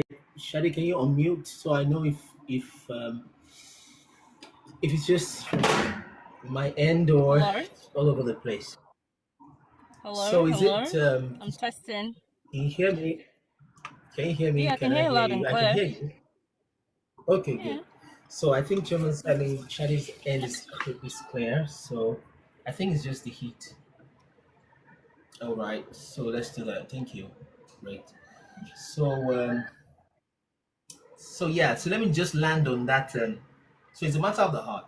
Let me land on that First Chronicles, which is important. Okay. So I'll start from 2 Samuel. 2 Samuel 24 says this. And the anger of the Lord was kindled against Israel. Israel was the subject in a way, right? And God moved David to say, Sorry, he moved David against them to say, David said, go and number Israel and Judah, right? So that's what David said. So we Yes, have yes. three characters at the moment, or three characters. There is God, there is Israel, there is David. Okay, so and the anger of the Lord was kindled against Israel, and God moved David, okay, to say, go and number Israel and Judah, right? So there's something Israel was doing that made him do that. Let's go to First Chronicles 21. And Satan, now there's fourth character, stood up against the same Israel, right? And Satan stood up against Israel and provoked, different verb, David to number Israel, right? Where did you get the fourth one? Maybe this is David God. Okay, so Israel, Satan stood up against Israel and provoked David to number Israel. So God was out of this one. So another thing is that mutual exclusivity again. Now that feels like something that cannot overlap. That no, it's got to be one of it. Was it God that was moving him, or was it? Let me see. Yes, was it 21 God that moved him or was it Satan that moved him? that provoked him. Yes. So was it God that moved David or Satan provoked him? Do you know what I think? I think they superimposed. Sounds like a dangerous doctrine, I know, but these things happen almost every other day in our real human lives. I'll give you another one just exactly like this. And I will pass over you in the night. When I see the blood, I will pass over you. Right? And then it says, that's the Lord speaking. And then it says, and the destroyer passed over them and went into the house of the Egyptians to kill the firstborn. So is it God that is passing or destroyer? You see. Are you still there? Yeah. Okay. Yes, I'm Yeah. here. Yes. So these are the kind of things that atheists again try to look at, and honestly, it can make you feel somehow, even as a believer. Yeah, that God killed all the firstborn son of this, that. They say all those the things. popular one. It's a popular one. And even the other part is even the logistics of it. Like, is it God? Is God and the devil working together? That's the big question. Right? And the answer God is sending the devil. He's sending the devil. do you understand? That's how it feels. But I think this is what is really happening. God and Satan are not two opposites like this that just do a fist fight and a fist arm wrestling. It's not true. Satan is just one of the creatures, right? Just one of the fallen angels. They are not equal and opposite at all, right? So, but the problem is, anything God is interested in, Satan is interested in it also, right? The seed of the woman will bruise the head, so Satan will always go for that seed. So the moment you offend God, Satan is there to deal with you straight away. So it feels like it's God that is sending Satan, but it's not. Do I have another classical example? There was somebody that sinned against God, and The God issue didn't of mention. Job. Why not bring in the issue of Job? Like That's when another one. Satan has to like get permission, like he's taking permission from God to do something to Job. That's another one. Yes, that's another one that felt like they were working together. But there's even this other one that the person did something, and I forgot, perhaps in Joshua also, and God didn't say anything, but Satan came to report, hey, God, excuse me, sir, something happened here. I saw this one. And the moment you bring the report to him, he has to respond, is his name. He has to respond. Another one is the sons of Noah, right? God knew that by the time the Nephilim had been killed, before the flood, there was the flood. So the spirit of the Nephilim was still around, still oppressing these sons of Noah. So Noah prayed that, yes, he will withdraw his protection. Many people are already saying in the comment, I just have not seen it. Why tell Israel to mark their doors, right? So, yeah. So the point is that anything God is interested in, Satan is interested in also, and there are legalities. Trust me. Satan will go report and go tell, and like, you are the God of the whole world. They disobeyed you 1, 2, 3, 4. Can I go ahead? They are not under you now, so God will be like, well, they have left me. They obeyed you, so I mean, I can imagine he doesn't even need the conversation. Immediately, you're just under attack straight away, right? Oh yes, agree again. So immediately you're just under attack straight away, right? Without any explanation straight away. So those are the kind of things that happen that makes it look at, and I think that's what happened with this David situation. God was angry against Israel, and he said Satan then stood up against Israel. I can imagine. Let's put it on a linear, right? Try to put it on a sequential event. Israel first, of course, sinned, whatever they did, to that point, right? And God was then angry against them. And then, right, Israel sinned, God was angry against them. Then Satan, what? Stood up against Israel, right? Just like he Yes. said, Satan was standing beside Joshua the high priest to just accuse him because of the garment he had on and things like that, legalities. So Satan then moved against them, and God did what? He provoked David. I have a funny But example. When when God God hates, just turned, like God was angry with them and like he turned his back, and Satan now took the opportunity and like, hey, it's my turn. yeah, and God even moved David, actually, is what it says. A funny example I have is if people are very stubborn, all God needs to do is to give you a foolish or wicked leader. If God loves the people, give them a wise leader. So look at that with what's happening in Africa without me mentioning names. So you can mention names if you want to. Like God hardening the heart of Pharaoh for Yeah. he's the one Pharaoh hardening the was heart of Pharaoh. Pharaoh was also already on his way. And another thing is that just like Solomon, when the Queen of Sheba met him, right? Let me meet David.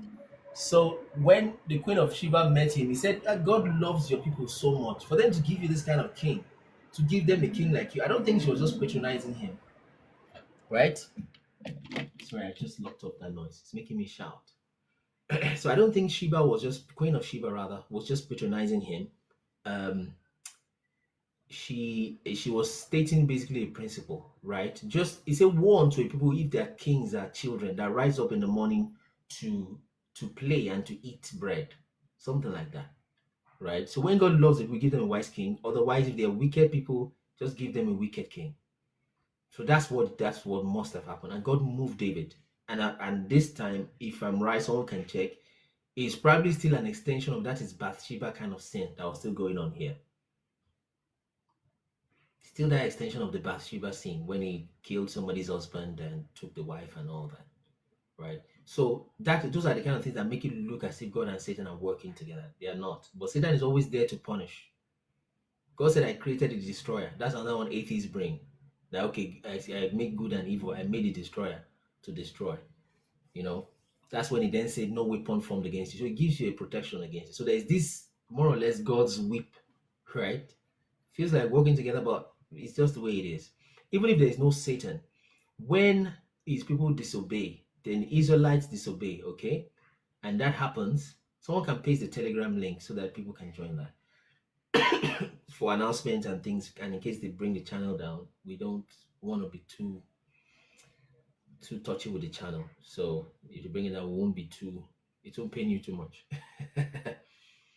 So, what was that other one? Yes, when his people started keep messing up, that was when he started saying, Nebuchadnezzar, my servant. Like from where to where? How did Nebuchadnezzar become a servant of God? That's when he started saying, Cyrus, my servant. Cyrus is supposed to be a Persian. It's none of that chosen Hebrew line. You see, so when people mess up, it will bring America to mess you up. It will bring some nation, random crazy people to just do the job, more or less, right? It's not like he like those ones. In fact, they will still be judged, just like Satan himself. But he leaves those things there, more or less, you know. So it feels like it's a collaboration, but it's not it. That guy is just Satan is self-employed. Let me just wrap it up that way. Self-employed, and his job description is simple: to steal, kill, and destroy. But he can only touch those who are breaking the edge. So all you need to do next time, you find more contradictions, and just check if they can be superimposed. That means they're not mutually exclusive. Most times you can superimpose them; it will still work. Okay. The ones we can't superimpose, which is a clear, if you're an atheist, I wouldn't have told you this one, so you don't use it as a weapon. Always a clear contradiction, but we say it many times, is when it says they spent 400 years in the wilderness and it wasn't up to 400 years. So just 200 and something.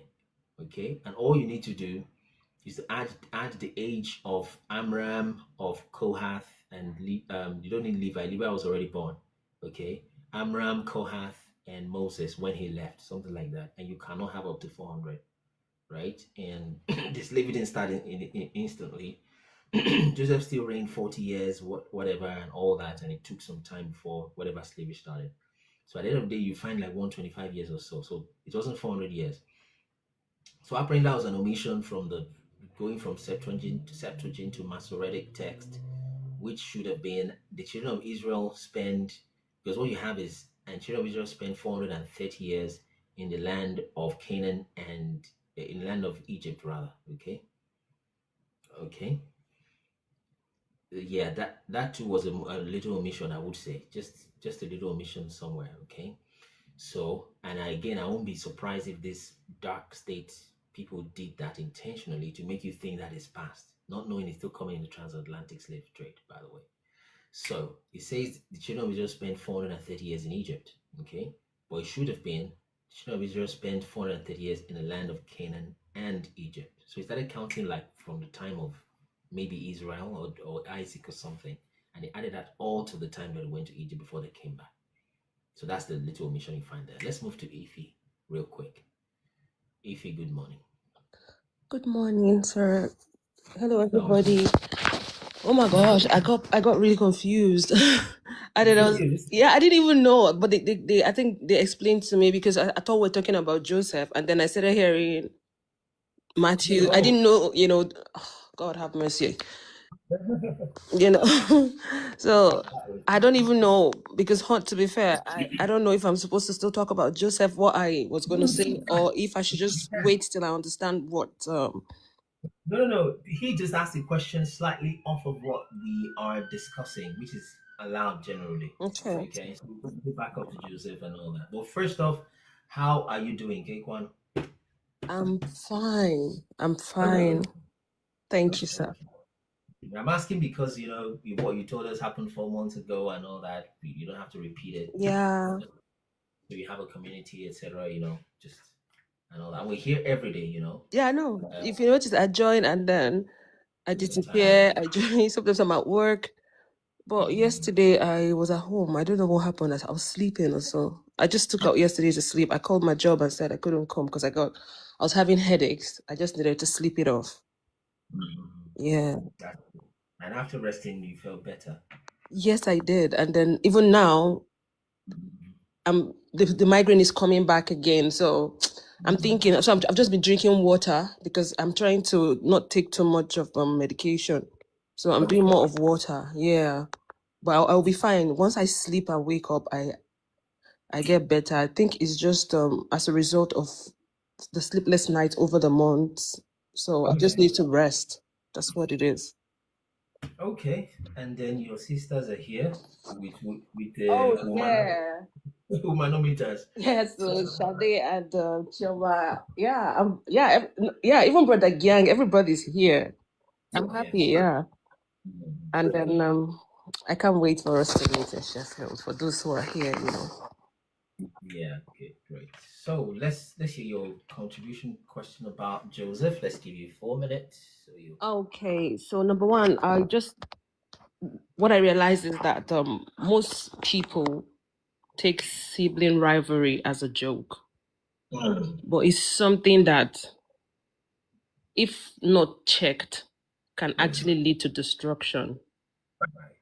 And sometimes I blame the parents because it's their duty to. Parents are supposed to develop a very high level of emotional intelligence to not come outright to let their children know I prefer this person to the other person, because the truth of the matter is, if the parents don't do that, the envy will lead to something else. So everything should be done in moderation. And then again, your siblings, or rather the siblings, why I'm not just leaving it with Joseph, I'm saying because this thing is still happening. Sibling rivalry will always be there. What they did to Joseph is what most times siblings do. Siblings will treat you the way they want to treat your parents. They punished Joseph not because they didn't like him, they wanted to punish their father. I don't know if you get what I mean. Yes. It was to teach their dad a lesson. Since we didn't matter to you, everything is all about Joseph. Oh yeah, now let this Joseph come and go, and let's see since Joseph is everything that we are here, we all of a sudden. So it's a normal thing. So you know how Jesus too will say, whatsoever you do to the least of my brother, you have done unto me, So the way children treat their siblings, the way they want to treat their parents, especially the one they like Shade rightly said, I remember my younger brother, the last child too. My aunt that used to take care of us liked him so much. So when she was not around, we would deal with him anyhow. And then we know that she comes back from 4. So by 4, when it's to 4, we start begging him, we start negotiating. But when she's not around, we'll say, oh, because of you, they spoke to me the other time. This one will push him. So it wasn't him. Of course, I love my brother, but I was mad at what my aunt used to do to me because of him. Sometimes he will come, Ify, I want to play with you because my 2 other siblings went to body. It was just he and I. And I'll tell him, no, I don't want to play with you. He will say, why? I said, because I did this to me because of you. So it was not him. So that's the same thing. Sometimes you punish your siblings, not because of them, but the person. So not him. So you need to, why is he echoing? Or is it just, can you hear me?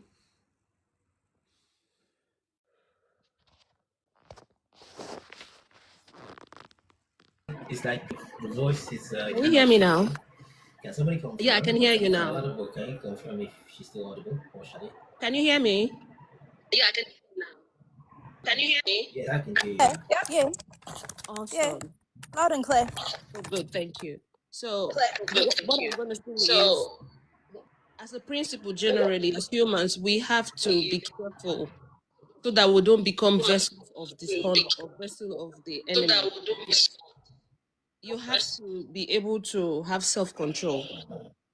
Because if the brothers had self-control, if they had controlled their envy, If the brothers, anger, so if they had control their, it wouldn't have led to them even thinking of killing him or have let stoning him. murder. I mean, Oh, sorry, my bad. My bad. Yeah, it wouldn't have led to them trying to buy him and all of that. So even Jesus at some point he was walking with Peter and he said when Peter Jesus, some said point, something, he said, he devil said get when thee Peter, behind you. he said, So you have to be you will able get to know that a you particular have to be thought is not coming a from God. particular Because thought. honestly, sometimes It's when we think not coming about from God. temptation, we think Sometimes when we temptation think is, about oh, you are walking temptation, and then you see a girl with we big think bomb and then you enter temptation. No, it starts with and then your you see mind. again with people and then you enter temptation. It's your mind. Okay, so you should be able to resist and rebuke certain things. Mind, So okay? So I feel as humans, we should be able things to control our minds, control you should be our thoughts, and know when to say this is too our much, this is enough. And then again, it is talking too much, not enough, just even talking, because honestly, yes, I'm not going to blame Joseph because these were his family members. But then I'm again, not gonna blame in life, as a but then principle, not just in talking, life, kindness, not just talk giving, trusting, love, everything you're doing should be done in love, moderation. everything you're doing should be done in moderation. If you don't control it, If if you you don't don't have boundaries, control it, living a life without boundaries will just lead you living to a life nowhere. without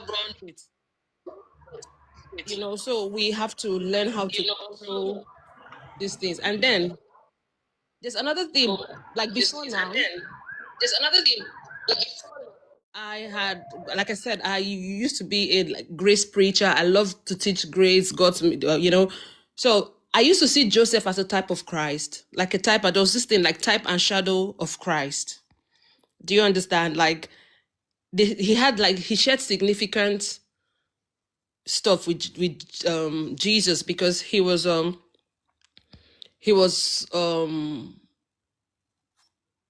like most of the people. I could give you Jonah was a type of Christ, Boaz was a type of Christ. So Joseph as a type of Christ, he had this significant suffering like Jesus.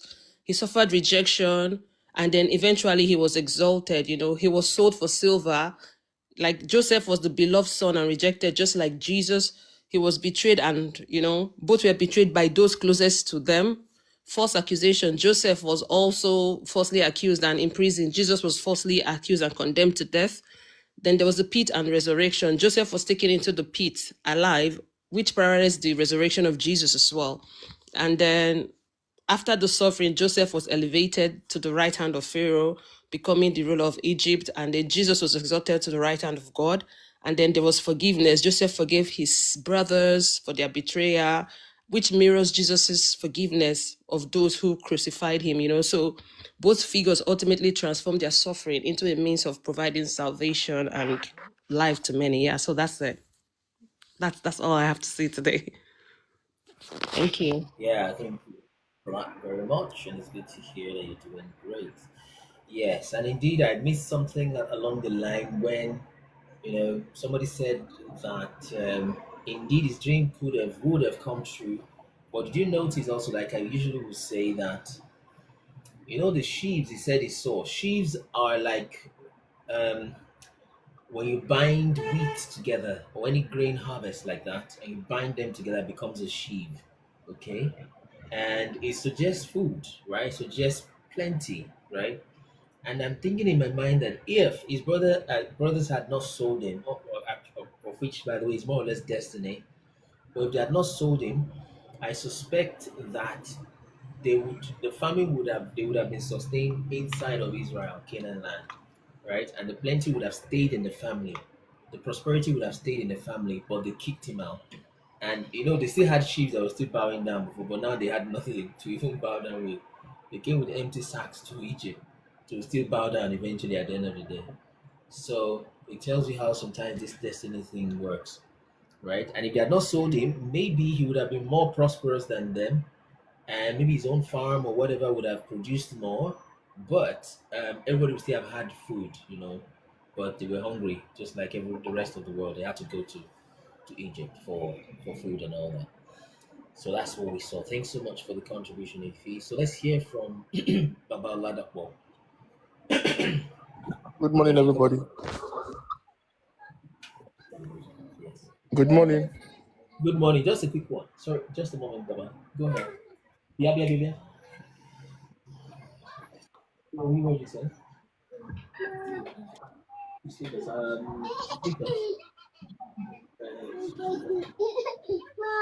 Okay.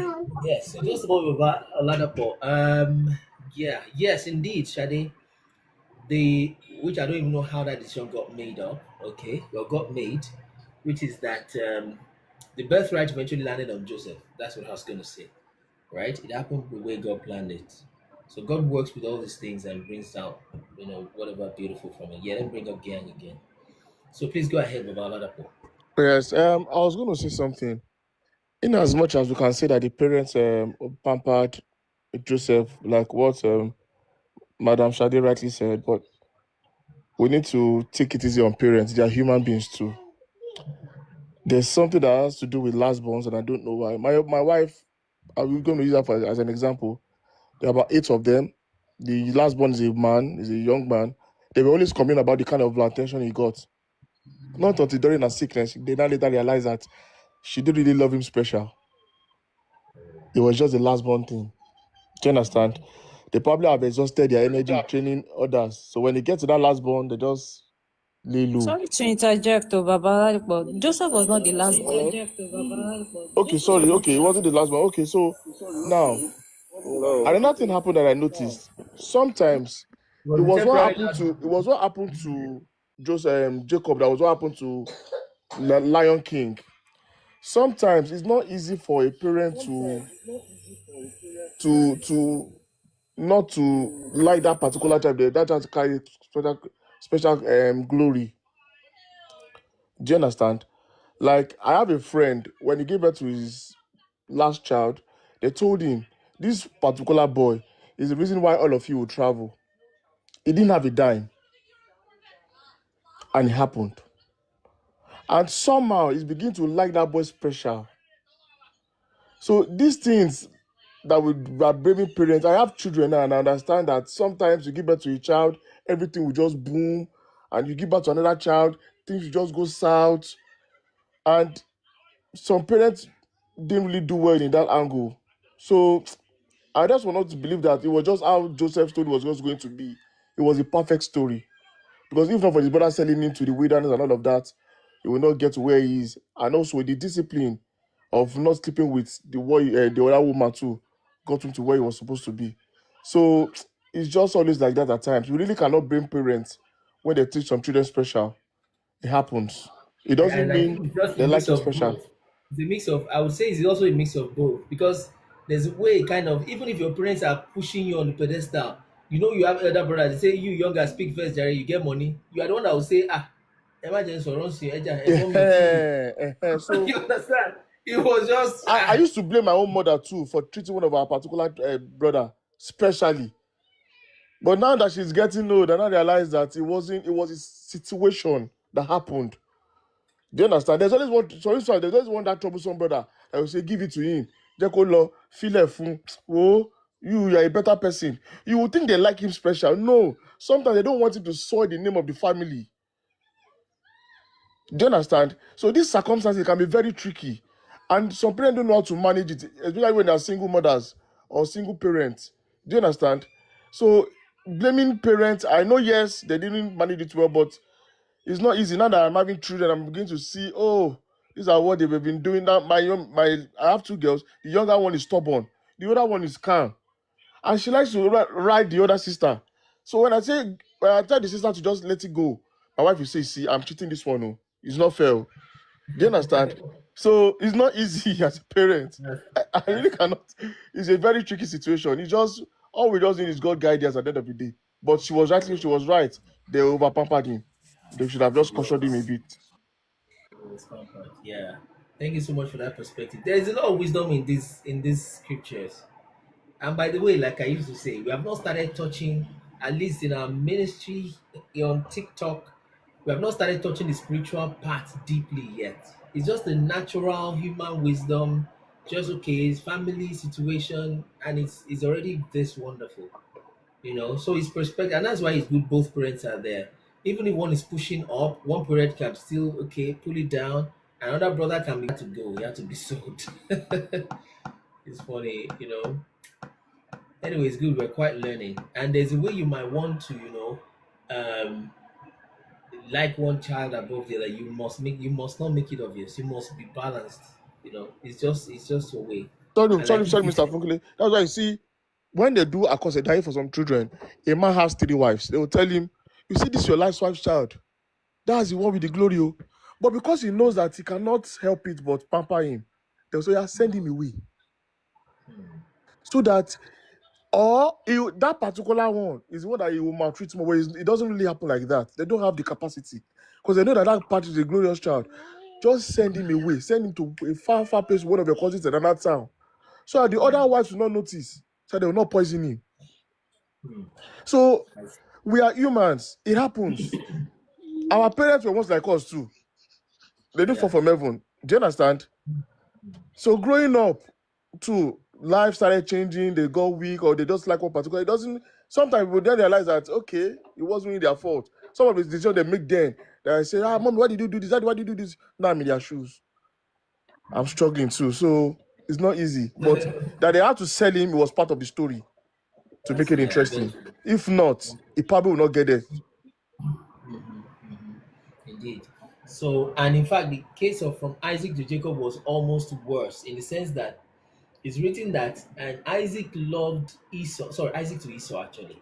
Said Isaac loved Esau. You would think it's just okay, good boy. He said because of the venison. Did I read it wrong? Because of the venison. So one child is giving you usually sends money every month. And this one was a man, funny enough, Isaac. Right? Send money every month. Hey, you call that one more. Am I correct? Yeah. He said something. Yeah, Because I think the one that pays yeah, gives venison always yes, yeah. So the one that gives venison always get the exactly. favors. Medicine can be monthly pay. It can be. He's always sending me data, subscribing for my Netflix, coming to help me turn my TV antenna. All those kind of old women. Look at the story of Mufasa's car. He told his son, you will be the next king. That boy could not hold his mouth. He went to tell his brother that I'll be so you'll be the next heir. Okay, let's watch and see. So the father should have just kept short. Do you understand? I not tell him anything. But it's how his life. It happens. We're always excited as human beings. We get carried away as parents too. So that's why we need God to always guide us. We need that guidance. Yes, you always guide us. We need to always ask God for guidance when we are doing too much. Right. Let me hear from Truth to Citizens. Let's give him his 3 minutes or 4 minutes so that Baba Chocolate, Mama Bombita, right? MIC. Baba Chocolate, Mama Bombita. Silence is a virtue indeed. Let me hear from Truth to Citizen. So we can post that, what's it called? Telegram link, maybe after every 10 minutes once we have, since we are not, it doesn't seem like we're shadow banned today. I mean, there are times we've had 100 views before, but now 30 views is looking like some, maybe because it's also Saturday. But shadow banning is real, man. So that we can have places to paste things when the course we're talking about comes Hello? out, when those things come out. Hello? So let's go. Go ahead, we Hello? can hear you. Hello? Go ahead, Yes, we go can ahead. hear you. Hello? Go ahead, we can hear you. Okay, you can hear me. Okay, good afternoon, everybody. I hope it's afternoon where you are. Okay, sorry, I actually wanted to come in because I feel that I have the calling to simplify things about the scriptures. Although my time is not yet ripe. So I came in when you were talking about when somebody was asking about contradictions in the scriptures. So I wanted to actually contribute towards that.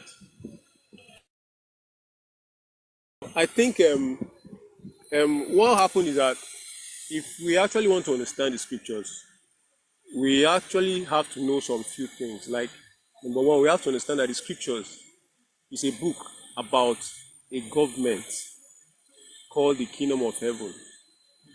Then number two, we have to go and understand the people who the scripture is about. The people who the scripture is about are actually West Africans. You see, I'll use that one to explain, give an answer to what. You see, if you take a record and record a typical West African or African in a public place, you hear the way they speak. Just listen to them. Listen to them. I know you are Africans, but listen to yourself. You hear the way you speak. It is the way the Africans speak that is reflected in the scriptures.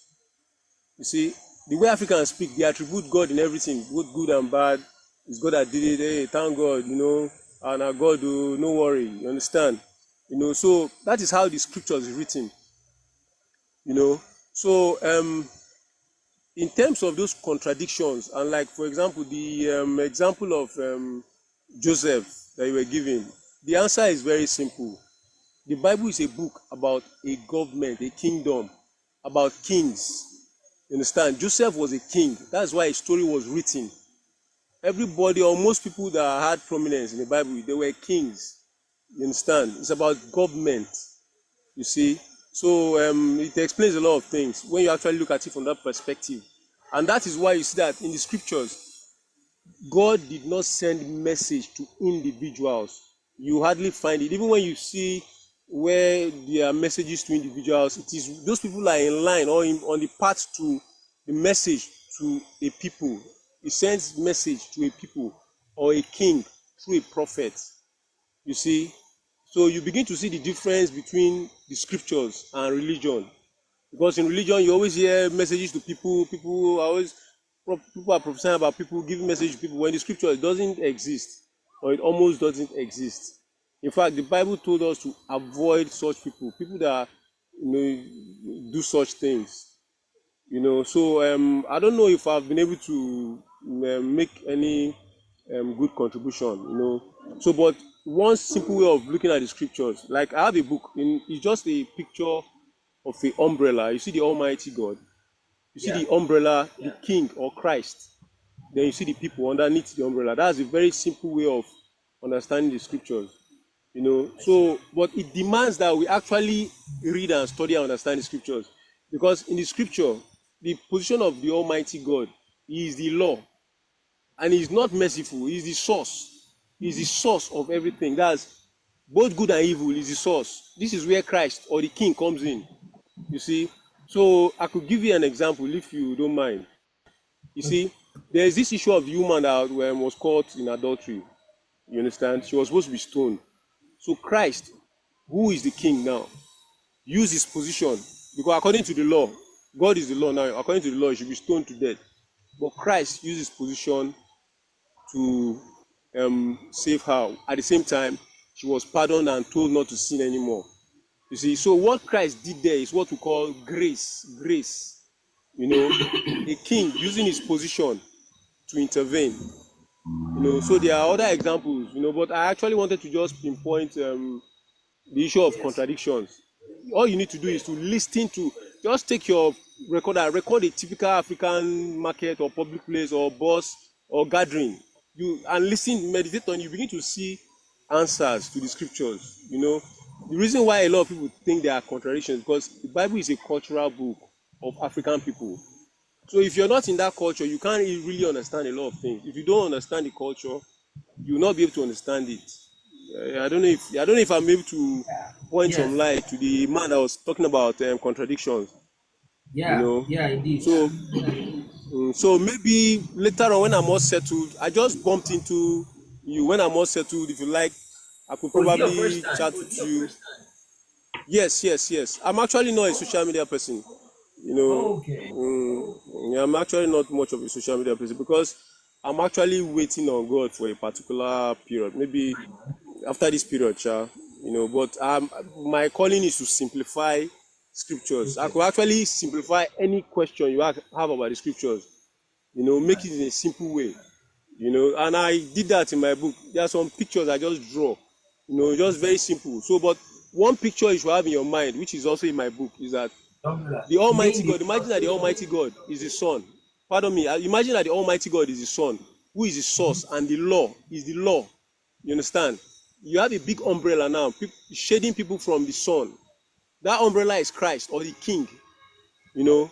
Then the people underneath are the world or the world, you understand? So when you're under Christ, God is the source. I'm sorry to disappoint people. From the scriptures, God is the source of good and evil. You understand? That is the answer to that man's question.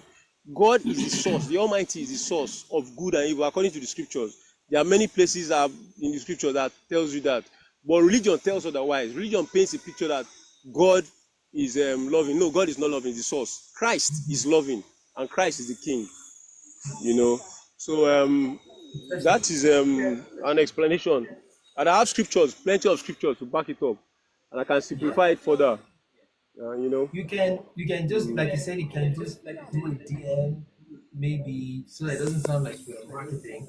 You can just send me the title of the book.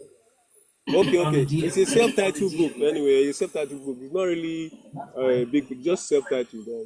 That's fine. You know. So just send me a DM. Just have a look. Just have a look. It's good to. Okay, yeah, I'll do that. But any issue about the scriptures, you could just holler me. I'll simplify it for you. You know, it's actually simple. The reason is that we have an implosion. There's an implosion happening. It's like our story is giving back to us, so we never see it. You understand? It's like you now, your story is giving back to you, but you are told that you are nothing. So you never see it throughout your life. You look for yourself outside of yourself. So that is just a simple explanation. Thank you. So just do me so I hope that man actually has the answer to his question because I've answered it. It probably is. I think it's do me a DM too. Okay, no, well, I'll do that. I've actually been following you. I appreciate you so much. I've been recommending people to follow you. My name is Kenneth Udokwan. If you go to my edition, you see my book. I displayed it. Kenneth Udokwan. Nice. That's my name. Yeah. Just do me a DM. Okay, no problem. Yeah. Yes. MIC. It's got an echo, so I'll just. Yeah, it's just a little background. So MIC. By the way, am I still echoing? Anybody, can you tell? Yeah, when you speak to you, you echo, but now you're good. So, Mr. Mike, let's have you. MIC. I think are you back? Let's give him his 3 minutes. Good afternoon, MIC. Hello, Minister. Good afternoon. Yes, good afternoon. How are you doing today? And I'm all right. Good afternoon, everybody. I thank God for your life, and the Lord make us better in our knowledge. Yeah. I want to go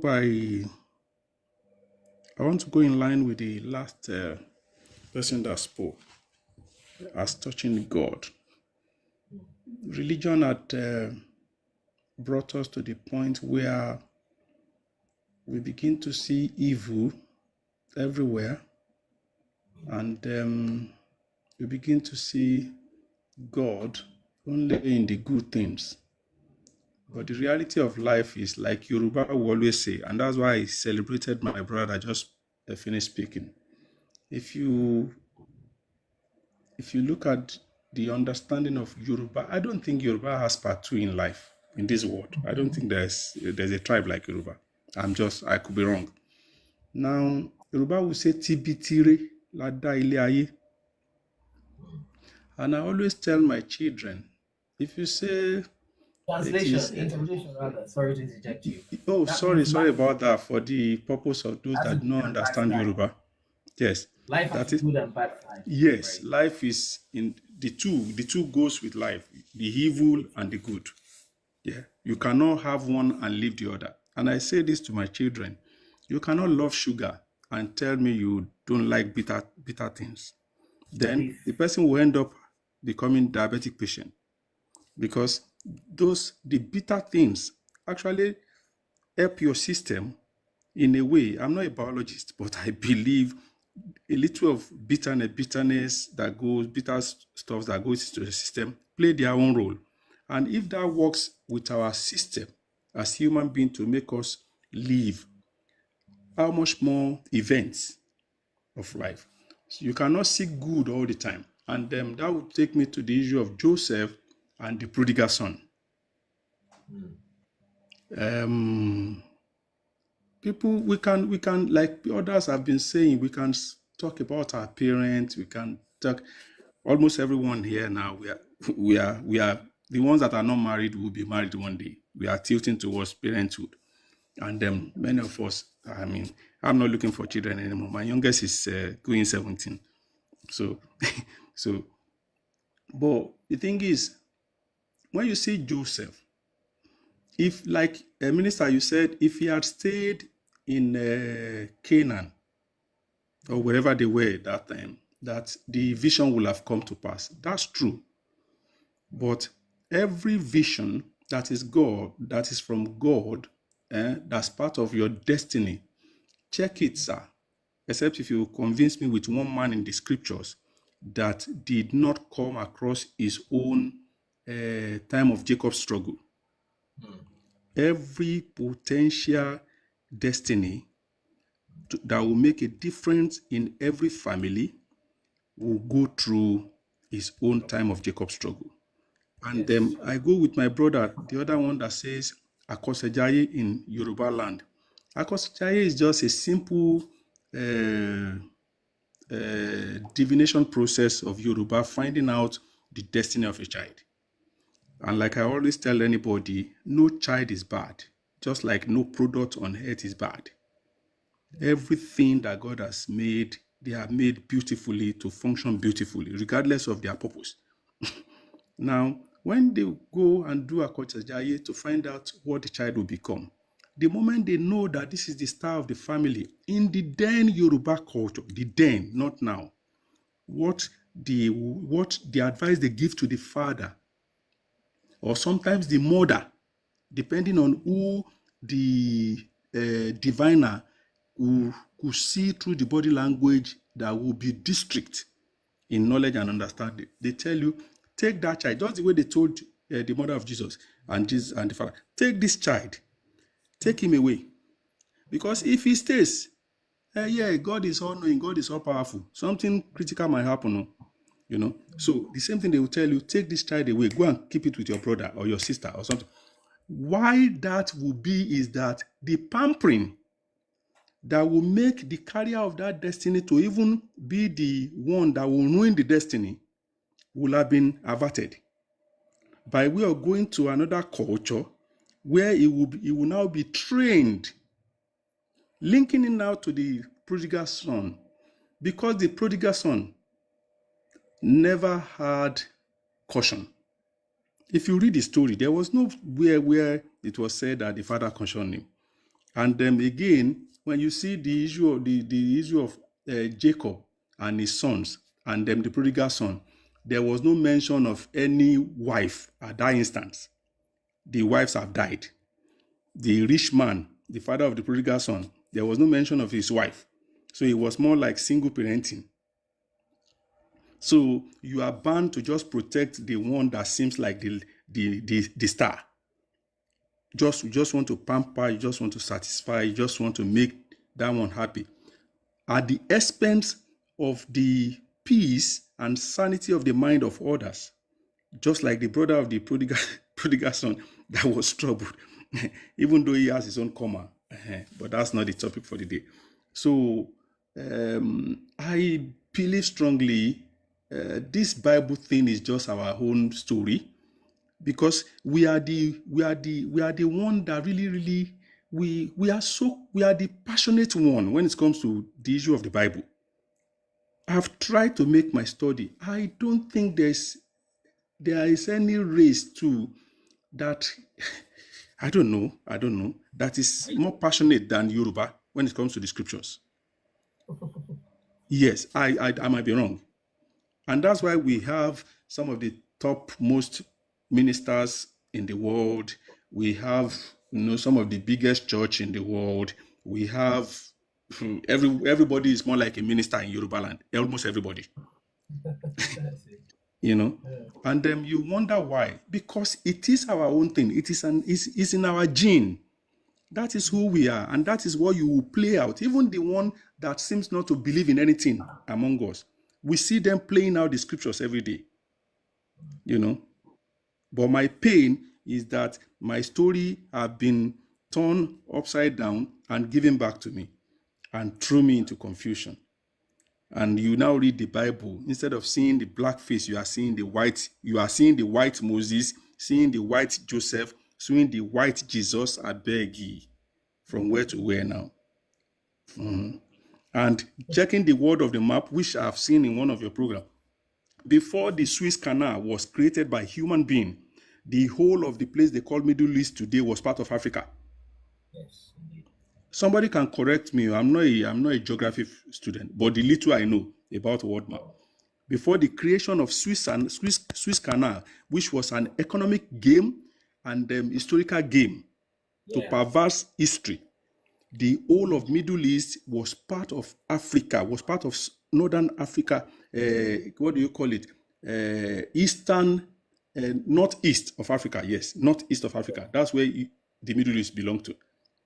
And that's why the story is just real. And suddenly now we pick the Bible to read. We are seeing European faces. And I asked a question the last time I spoke on your phone, on your program. I'm sorry. I said, I need to know that what happened that when we read the Old Testament and the small gap, the years of silence like they claim in theology, and we move to Matthew, all we now begin to see is all Oyinbo's name. Yeah. And the whole names disappear. I mean, there's a distortion somewhere. There's a perversion somewhere. There's a corruption somewhere. It is our story. And again, this statement might sound funny. I don't believe that the Bible is the word of God. It is just the story of a people. God speaks in everything. God is too big to now put his word in a book. No. You see God in everything. Thank you so much. That's my submission. Thank you so much, Mr. Michael. So I really, it's wonderful, Golden, when you hear from, the elderly ones. It just comes with this wisdom and all that you get from it. It's wonderful to have. So somebody else that joined, just like Mr. Mike joined today, or spoke again today. He is in London, and he's, I think, Jamaican or from Barbados or something, and has been in London for a long time. And he was speaking, and you would think he's 25, 41. He was 70 years old. Oh, sorry, I muted you. Sorry. He was 70 years old. And I mean, it was just wonderful. I just like, okay, let me just have, sorry, I muted you, Mr. Mike. You can unmute. So I'm like, wow, 70 years old. It was later, like 15, 20 minutes into the conversation, that I discovered that. So they were saying a lot of things. Don't, in fact, as far as it's concerned, don't even do a mortgage in the UK. He was not born in Africa, but he's beginning to look for somewhere he can go settle in Africa and things like that. So as you're doing whatever you're doing, he said a lot of things. And it's always wonderful to hear from those who have gone much ahead than we have. It's wonderful. Okay, so Olamide, you're welcome on Instagram. So yeah, so that's it.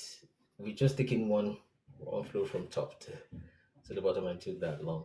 So that's just about it. We're just about wrapping up. Sorry, Mister. Yeah. Okay. Yeah, I just still on Joseph and looking at another perspective of it and why. That one is quite very loud. Yeah, there's some noisy guys here. Okay, let me move away. So the reason, another reason why we could look at why Jacob had a deeper affection for Joseph is that if you look at it critically, I know we've not looked at it from this angle, but while we're talking, I just view it from that angle, that Joseph was also a firstborn, Joseph was also a firstborn to his mom, and being the son of the woman that he truly loved, you get it, because Leah was just an imposition on him. The person that he had loved and worked even 14 years for was for Rachel. So that affection he had for her, and that love he had for her, could be another reason why he decided to, pour out that affection on Joseph beyond every other person. And again, you would notice also that in the course of their work, those children that he's afraid so that nothing happens to him, he has lost the mom and he didn't want anything to affect Joseph. So that was one of the reasons why he hardly sends Joseph out. He only asked him, okay, take food, go and give your brethren, go and look for where they are and come and tell me again. And Joseph was so endowed with wisdom to know that his siblings had moved into the fields to go and graze. He didn't know exactly where they are, but he would always find them in the bush. You get it? He always would trace them and get to meet them in that. And we could see that was someone whom God was directing, because you just leave your house, your brethren left the house, not that they told you this was where we're going to. And then you just go to the field and you're able to find them wherever they are, deliver whatever your father has said to them, and then come back to the house and all of that. So yeah, we could look at Joseph from that point of view, that Jacob was a bit, but Jacob had his own reason. You would notice that even after he found Joseph, he adopted 2 of Joseph's sons to become his own sons. Not just he made them his sons, so that it's beyond, so that to replace Joseph, okay, I gave you a double portion. So if you see that Joseph was also almost taking the birthright as a first son, one of the reasons was because actually in his mom, he was the first son, and he was the son of the person that he loved so much and who was so much endeared to. So that could be another reason why that bond and affection was more towards Joseph than the other children. You saw how Leah would always complain about the attitude and the treatment, and God would look at it from heaven and still find, the scripture says that God locked the womb of Rachel because of what was being done to Leah. He had to just block her womb and she couldn't conceive until after a while. Even at that, when the son now came, Jacob could not even hide it again. He just felt, this is the son, this is my own, the only one I have, because this one is coming from the depth of who I have affection for. So all of that could also be another reason why he had that affection for him. And then coming to Bible and it being like contradictory. Well, we have said it here severally. Different people wrote the story. You get it. People would look at it, the story of the elephant and the different people who felt it from different angles. People could give a perspective to how they understood it. So when it comes in that direction, you could see that maybe there's a kind of a distortion between it. But yet, God will tell you that He created good and evil. So if God created good and evil, how do you now begin to question or begin to advocate for God to say, no, God can't do this or God could do that? God has His prerogative for what He wants to do. Sometimes too, our deviation from Him opens room for the devil. He said, who breaks the edge, the serpent will bite. So sometimes our disposition from God makes us vulnerable to the devil's, having access to us. For Job, he couldn't. Okay, he could not touch Job because Job was an upright man.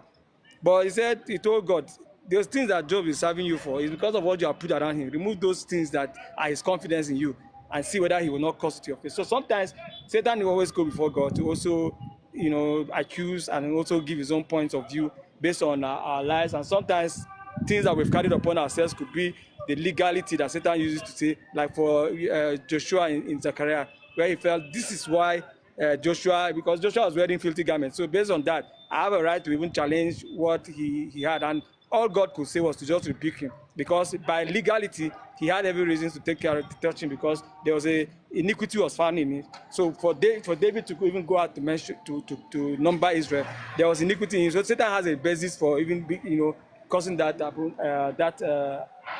effect to happen on them. So that was my little contribution based on the few that I had to talk about. Thank you. Yeah, thank you so much, gang, for that contribution. All right. Kasoleze has been back and forth before we go to Adeniji. So, Kasoleze, can we hit your 3 minutes now? Just before, I think Mr. Michaels wanted to say something. But Kasoleze, can we hit your 3 minutes very quickly? Are you there, Kasoleze?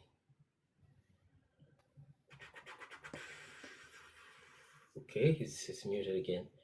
But Mr. Mike, did you want to very quickly say something? I saw the mic flicker a little bit.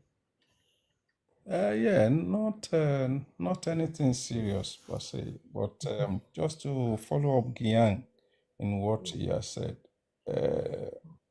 If you want to say you don't believe in God, and you want to say, why is it that God did this evil and is showing himself to be good on the other side? The simple question is it not the same him that will reign upon the good and the bad? Then the bad man, or the one that do not believe in his goodness, should just say, oh, I am shielding myself away from the benefit of the rain because it's coming from a bad God.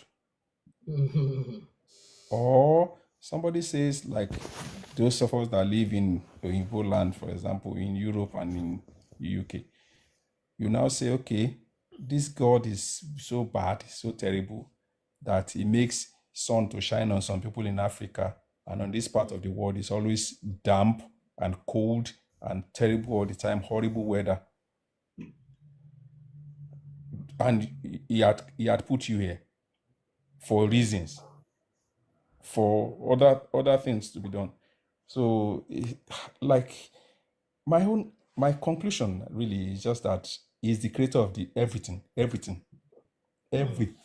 that could be seen, felt, or handled, anything that is in creation is the creator of everything. So I don't argue with when people come with all those atheist kind of question. I just tell you point blank, you don't believe in God. Who makes the rain? You say it's function of science, condensation. But okay, no problems.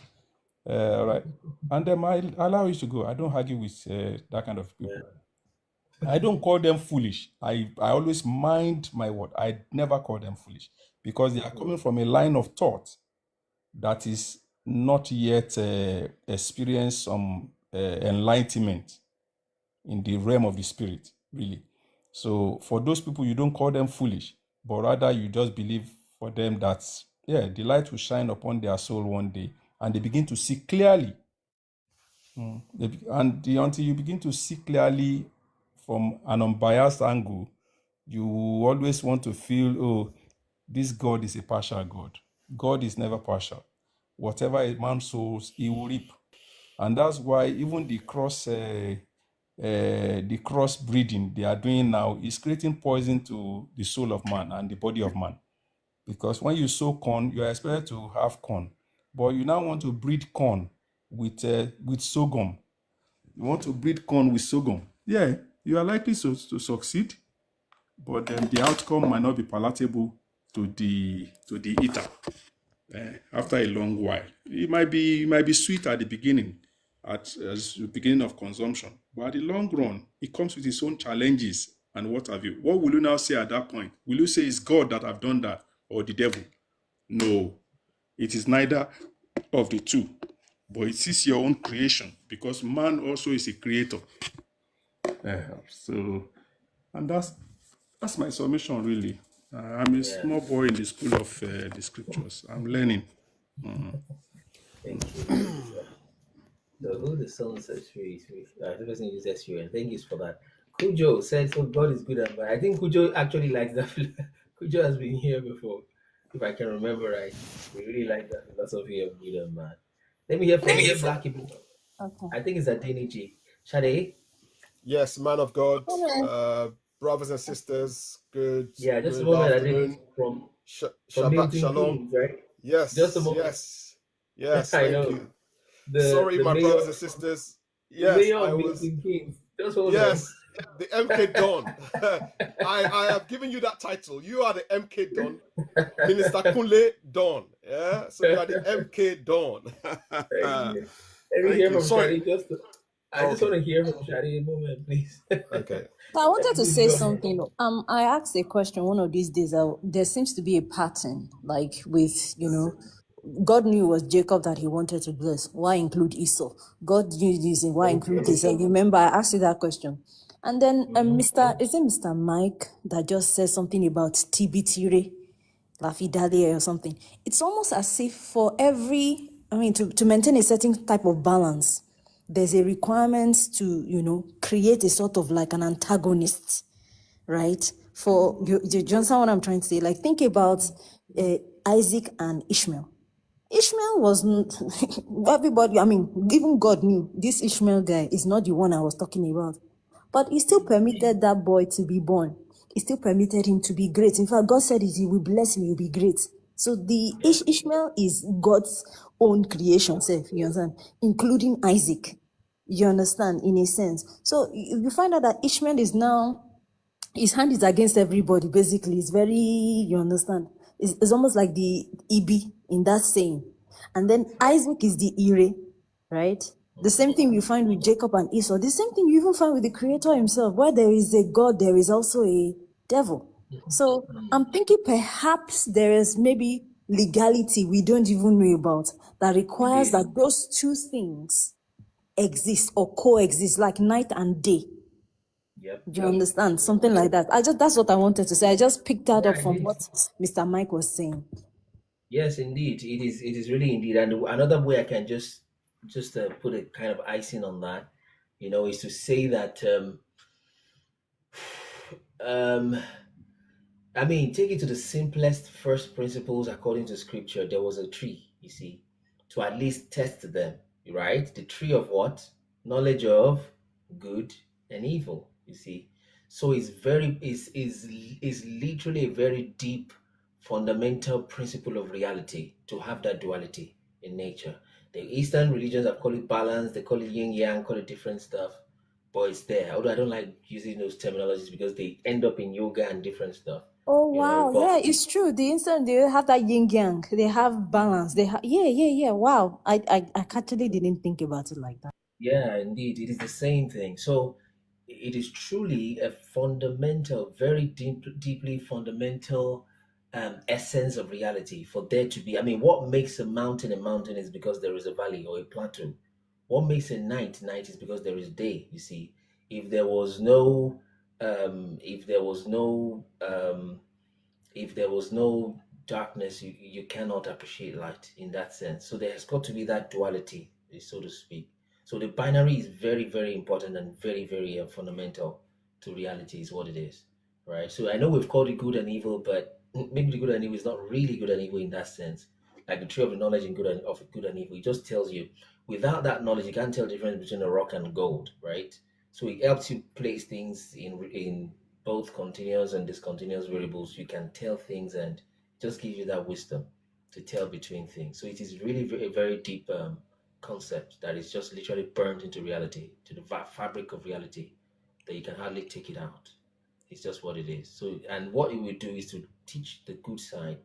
So the good person, those who are on the good side of things, get to learn from that bad. The bad will do whatever he wants to do. If he turns again, he'll be forgiven. But then God will use the bad of that bad person to kind of like a sandpaper kind of thing to smoothing the good one, you see. The other one is rough. He thinks it just wants to destroy you, but it's just a sandpaper to smoothing that, and you become much, much better and refined, like gold. Gold goes through heat, things like that. So it's a very, very deep fundamental reality, fundamental principle of reality that we find. Sorry, Very, very Minister. deep. Minister, let's look at it from the school of common sense in innovations and inventions.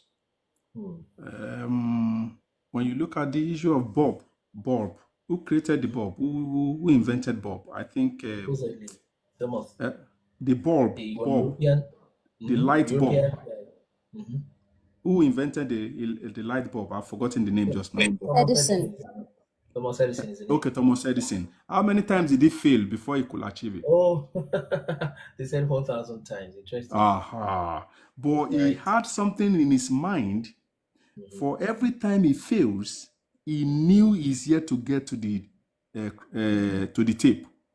Every time he fails, he knew he's yet to get to the tape. Every time he's failed. But if he never fails, whatever he had at that for instance will have been, I've achieved it. Right. It's just an analogy, really. Yes, it's true. And the same thing with every invention. You have a concept in your mind, and you are driving towards it. You are bound to fail, to face some hiccups, some disappointments, some failures, some incapacity, sometimes you even abandon a project for a long time before you come back to it again. While you abandon it, it's still there in your spirit. Even individual project, it's still there in your spirit. Something is troubled, but for that period, what it requires is just stay away from it. You come back to it. By the time you are coming back to it, you've gathered more knowledge, more experience. You come back to it, and it's like speed of light again. Sometimes you are quick to now achieve it, and sometimes you need to pause again, depending on the kind of invention and project. Does that mean you are failing? I tell people you are not failing. I don't see failure anywhere. All I see is just comma, pause, some level of, that's the way I see it. I don't fail. I always tell people I had never failed since I was born. Whatever I never achieved was because maybe that's not where I'm going. Right. Another concept, another reality. And truly, when they asked that Thomas Edison, I'm not sure if it's the one, but the principle is that I think he said he learned 1,000 ways not to make a bulb. If you get what I'm saying. that he has learned. Yes, when he was asked the question, he told the people that all that has happened is that he had learned several ways not to make it. He had learned several ways, maybe 1,000 ways of not making a bulb. So he never saw himself as a failure, even if he had not achieved it. As the one that conceived the idea, he wouldn't have even failed if he never achieved it in his own lifetime, because someone would still have come to achieve it. I tell people when it comes to the school of invention, thought, and creation, it's like it's like a pyramid.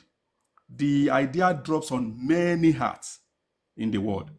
It is only the few that act upon it that brings the invention to life. And some who start it, they never achieve it till they die. That does not mean that invention will go like that. Somebody will still pick it up somewhere, somehow, till it will come to light. No one fails. That's my agenda. That's my ideology of life. Right. And that's important. Yes. And some put it this way, that you have not failed until you call yourself a failure, something like that, That is brilliant. Yes, that statement is valid. It's only when you say you have failed that you have failed. Even because when somebody that observes you, like you are a student in the school, and then because you cannot pass mathematics, and they say you have failed, it is because mathematics is not your thing. You cannot pass biology, and then you feel you should be a science student, and you cannot pass. It is because it's not your thing. And again, possibly at that time, there are other conflicting issues in your life. I have seen, growing up in secondary school back then in the 80s, I used to have a schoolmate that never understands, is it not, I think it's this same biology. But do you know, as I speak to you now, he's a surgeon. Oh, that's like the opposite. The reason is that at the time people are seeing him as olodo ni biology, kò tiẹ̀ mọ àmọ́ simple àmọ́ ẹ̀bà he could not draw. And you know, the cheapest drawing in biology is àmọ́ ẹ̀bà, because there's no way you draw it that you will not pass. No, there's no way. Just make anything. Just make sure your line joins by the end of the day to create, a cycle or anything. But as at that time, he could not even. That is the level of shame. He could not even draw amoeba. But today he's a surgeon.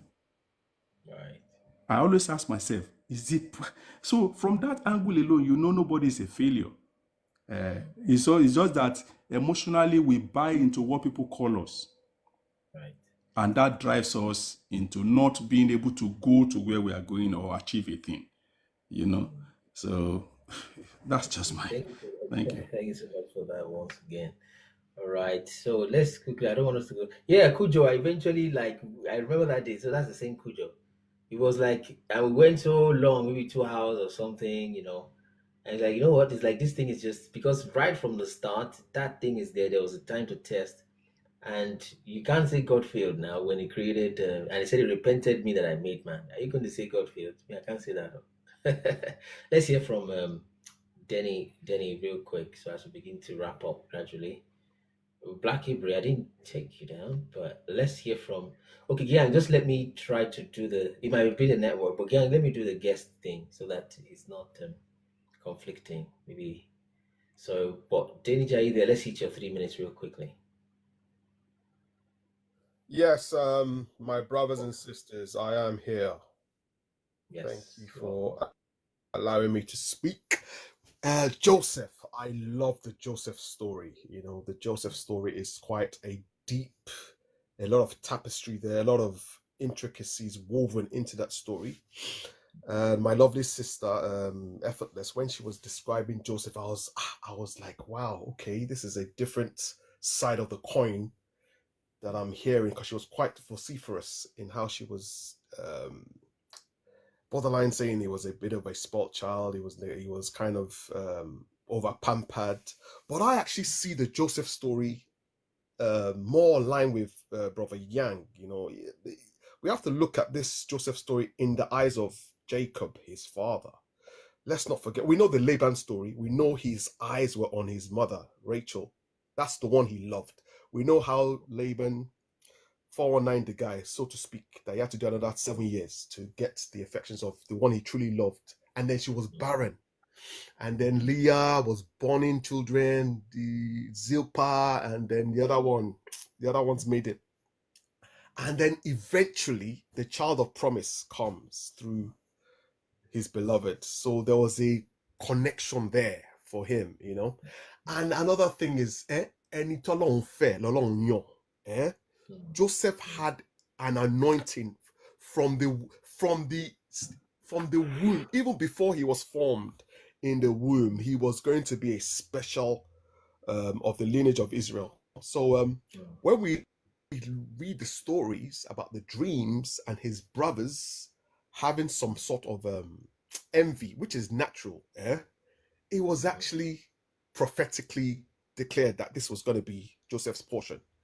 And I actually, when I look at Joseph, I can sometimes even kind of see Christ in his story.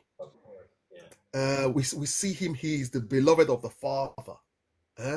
From the bosom of the Father. The Father actually gives him a special coat, kind of gives him a robe, like to say, this one I have anointed. When he dreams the dreams, I think Minister Kunle even mentioned, when his father scolded him, do you think we're going to bow down? That means the moon and the sun will bow down to you and the 11 stars. He scolded him, but he looked at him, someone, yato kind of thing. Right. So he knew that this one has a destiny. And then we see him going through the 4 P's. The 4 P's. Yes, the prison, the pit. The prison, Potiphar, and the palace. Yeah. PPP. Yeah. So that there, yeah, yeah, and the prime minister. And then number 5, exactly, my brother. God bless you, sir. Yes. So we're seeing God putting him through the fiery furnace, the prison, the pit. First and foremost, let's go back. The fiery furnace of the hatred of his own kinsmen and his brethren, the envy, the subterfuge, the chicanery, all the mago to dethrone his destiny. Yeah? Right. He had to deal with that. Then obviously he went down to Potiphar, to the pit inside the Potiphar's wife, inside Potiphar's household. And then we also see him being elevated to number 1 in Potiphar's house. Just the same way the father has elevated the son. Yahuwah has elevated Yahusha to be his heir.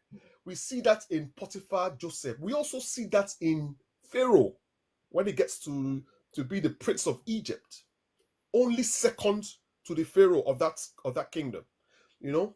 And when we just tie in that story, we obviously see why it had to be that way. Because it was the same Joseph that now brought not just his brethren out of the greatest famine the world had ever seen, also the famine that took over the whole world. And it was through those his narrating of dreams and interpreting dreams that he was now obviously noticed by the Pharaoh himself, you know. And another thing I remembered, you know, another thing that we see that is woven into our tapestry, when elderly people are about to die, they will bless their children. That is a culture of sub-Saharan Africa. Yeah. Right. And we see that when Jacob now calls his 12 sons to bless them. And I think my brother Gang touched on it. But something I would like us to look into, if we perhaps haven't before, is when it came to Reuben. Obviously, I'm going to just mention Reuben's and Simeon and Levi, and then Joseph, and a bit of Judah, and then try and transpose that to when we go to Revelation, because I don't know if there's a correlation that has been spotted as well, because we see Jacob saying Reuben is unstable. Obviously, what happened to him when he went with his concubine, and then and then we now see he said Simeon, and I think it's in Genesis 49. We're probably going to get that way in our reading. Genesis 49, he said Simeon and Levi, they are very violent, and they're very they slay a man. So because of that, he's going to separate them throughout the 12 tribes. Yeah. And then when he gets to Judah, he said Judah, the scepter will not depart from Judah. Yeah. So, and you know, so in the separation of Simeon and Levi, we now see obviously when it came to the inheritance, that Levi was taken aside, not given an inheritance. Their own inheritance was the priesthood of the tabernacle and service to the Most High. So they were separated so when Jacob blessed them and what he spoke unto them, it came to pass in that separation. That's number 1. But the other thing that was mentioned when it came to Joseph, he extolled Joseph higher above all the other brothers. And he said because of him, his blessing was so great, he now said, I will give you a double portion. Yeah.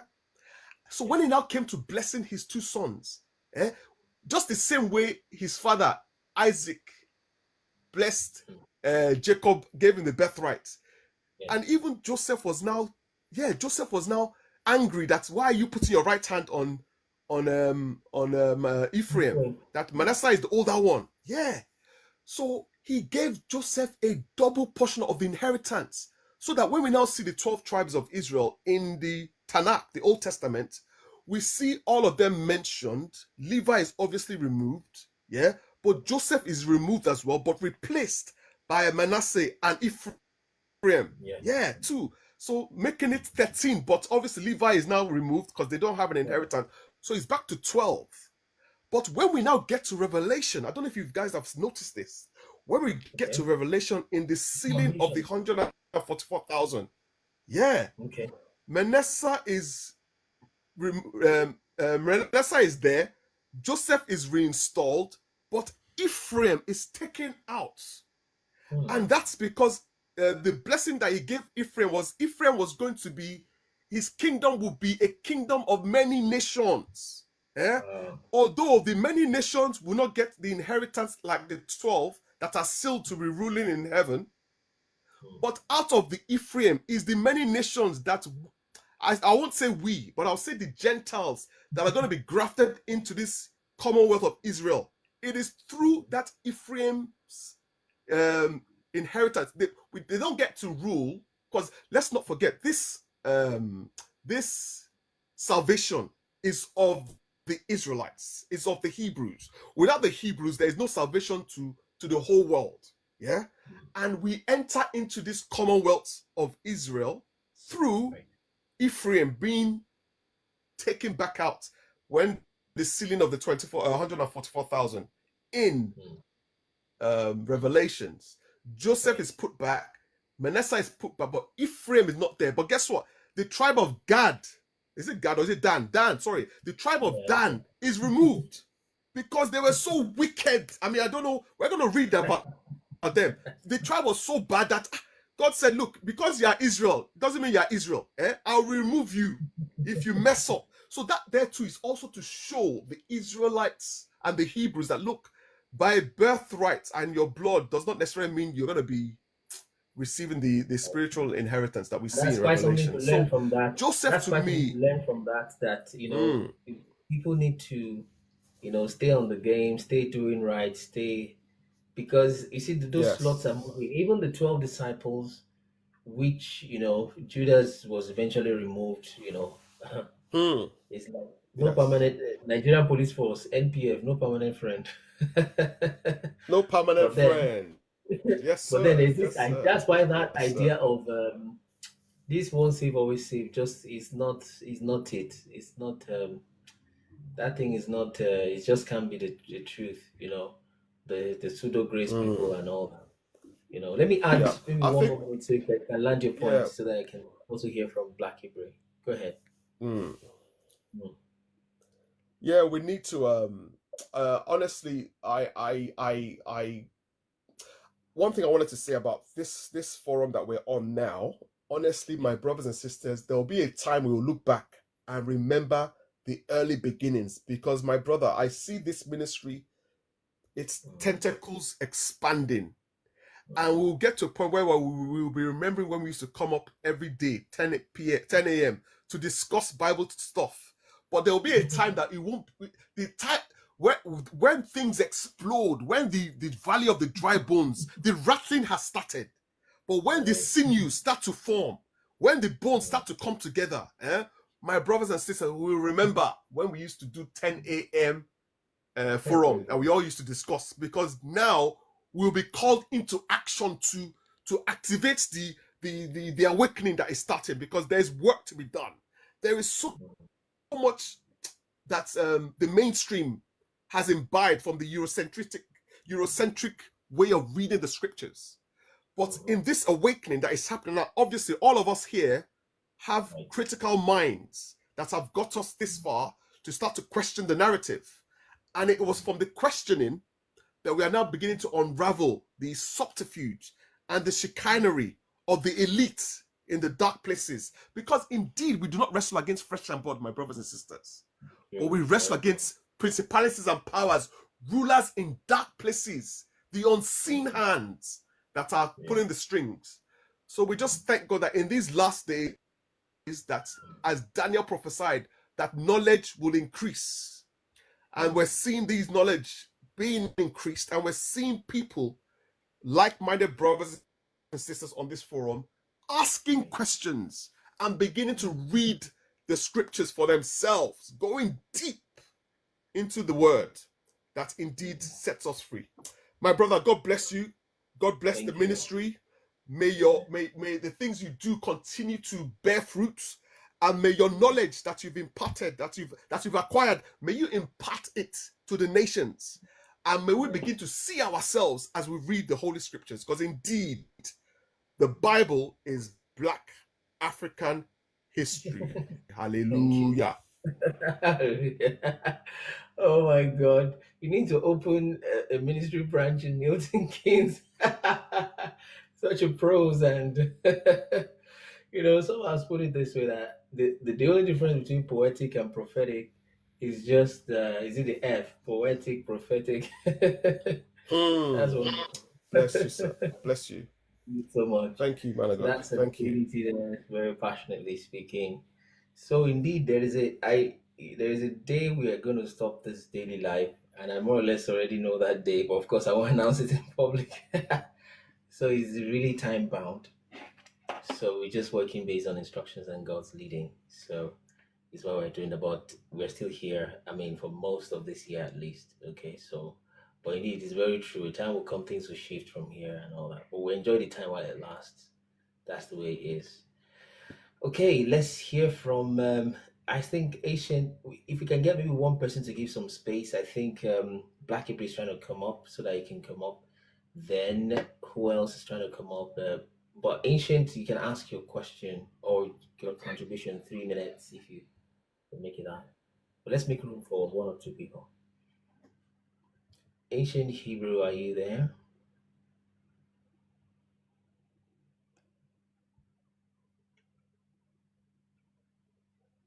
Okay, it's like maybe you are muted in case you don't know. Yeah, hello, thank you. Sorry, it's my first time of actually speaking on TikTok. I've never Really? really used yeah, no, In my I head, don't I'm know thinking much is about words. have you not spoken before? No. I think you've invited me before, but I usually have company here. Oh, I usually have company. Hello, everyone. Yeah, thank you for bringing me up. So, I think a couple of people already touched on what I wanted to contribute, but I'll just kind of say briefly again. So, I think the reason that Jacob loved Joseph so much was because of Rachel. He loved Rachel the most, so definitely he would love the children of Rachel.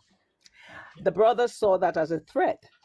They'd already seen they already know that their grandfather, Abraham, favored the younger son. And they know that their father, that would be their great great grandfather. Then their father's father favored the younger of the twins. So they see that likely repeating itself they see that he loved Joseph. There is a chance that Joseph could take everything that they wanted. Joseph get the blessing, he could get the inheritance. As it usually is, where there is an inheritance, there will be jealousy. So they decided to get rid of him. He was already having dreams of being the Lord over them anyway, and they didn't want that to happen. So they had to get rid of this son of the apple of their father's eye. So they wanted to kill him, which was why they wanted to kill him. But I guess someone who had a bit of conscience refused to let that happen. That's how we ended up in slavery. So it's the story of polygamy that we know too well in West Africa. That's what it was just about. So we're already familiar with it. And I said I was just saying it quickly because a couple of people have already touched on that.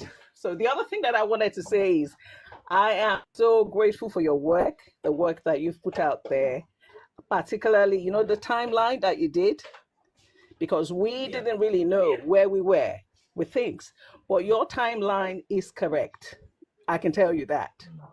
You see, about 5 years ago, I was looking at what was happening in Nigeria, and I thought the situation of the Middle Beltons sounds very much like what is predicted in the book of Ezekiel about the people living in security and peace without walls being invaded. And I thought, this is eerily familiar. What we have today in West Africa is Magog. It is gathering up. West Africa is Gog. We don't know. We miss it. We miss out because of the interpretations, the wrong, incorrect interpretations. They're not 100% correct, what they put out for us to read. Gog is a place, Iga, Iwo, Iju. That is what Gog is, because the letters are GWG, Iga, Iwo, Iju, as opposed to Iga, Imo, Iju on the other side, which is East Africa. So you have Magog. Magog is basically running amok in West Africa, creating these terrorist problems that we have there. So we are in the Magog timeline. They don't want us to know. They're distracting us with everything going around in the world so that we don't know that biblical prophecy is happening on our doorstep, in our motherland, while they're pretending that Gog and Magog is supposed to happen elsewhere, and they're still looking forward to it. It is happening in our homeland. So we have to pray for our homeland. Kí Ọlọ́run gbà wá sílẹ̀. Kí ogun Gog àti Magog kó má kó àwọn èèyàn wa lọ. Kí Ọlọ́run intervene in what is happening. We are in the Gog and Magog timeline. The world doesn't want us to know.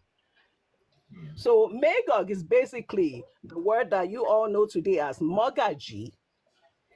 And the word actually comes from Imo, Iga, Iju. That is somebody who is from the east. Oyo Imo, somebody who is from the east, who has joined the people in the west. That is where the word Mogaji comes from. Imo, Iga, Iju. It became... I'm sorry, ancient. I thought Iju was like a wilderness, right? Oh, that's another word, isn't it? No. It can also mean forest. It can also mean forest. Iju is forest. It's right. Forest. So Agiju. If you check Majari Kwada's vocabulary, you would see that it could mean the same thing. Right. So it is all about Nigeria. Nigeria is the seat of power in the West, and they want to take it down.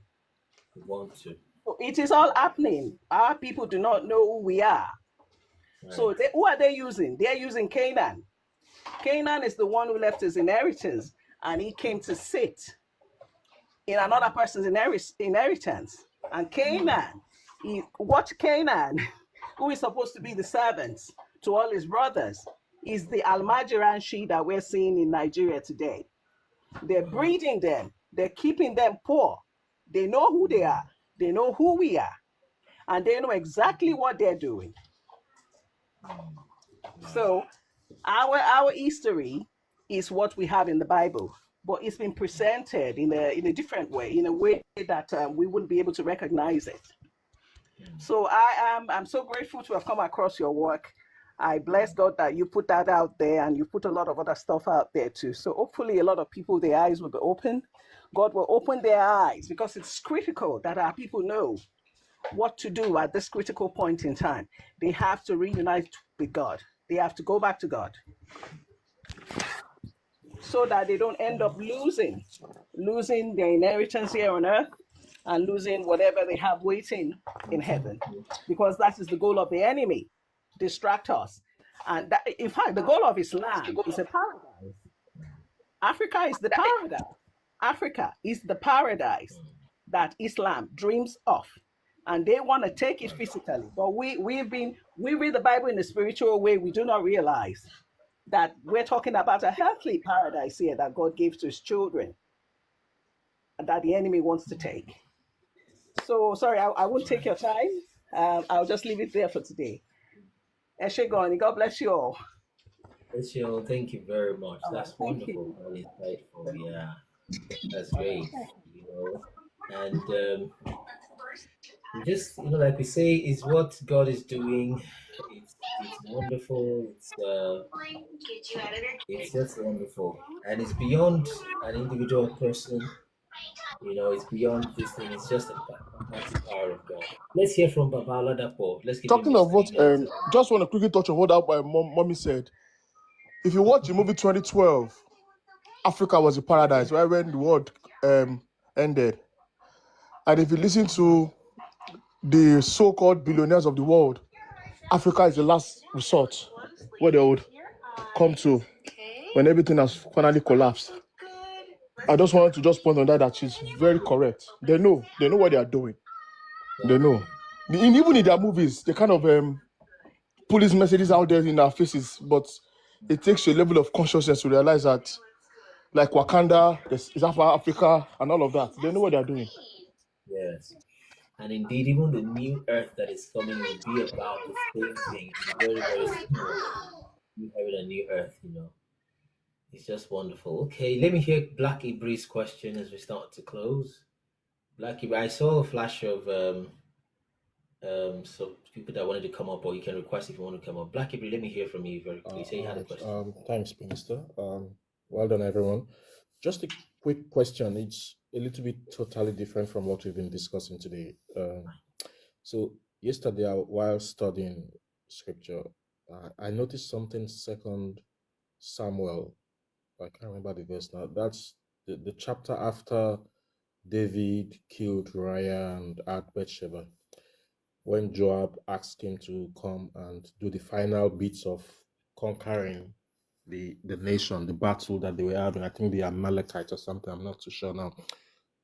What struck me was the crown of that king. They mentioned he had a crown that weighed about a talent of gold in KJV. Good News Bible says it weighs about 50 kilograms. That's quite heavy. And then immediately my mind went to this Adeare. I don't know if you know of Adeare. Is this special crown that the Oni wears once in a year during the Olojo festival. Yeah. That they said it's 25 kg. Some are saying it's a lie. Yeah, some even say it's the crown is 50 to 80. I checked, so I went to check on Google, and it says the crown weighs between 50 and 80 kilograms.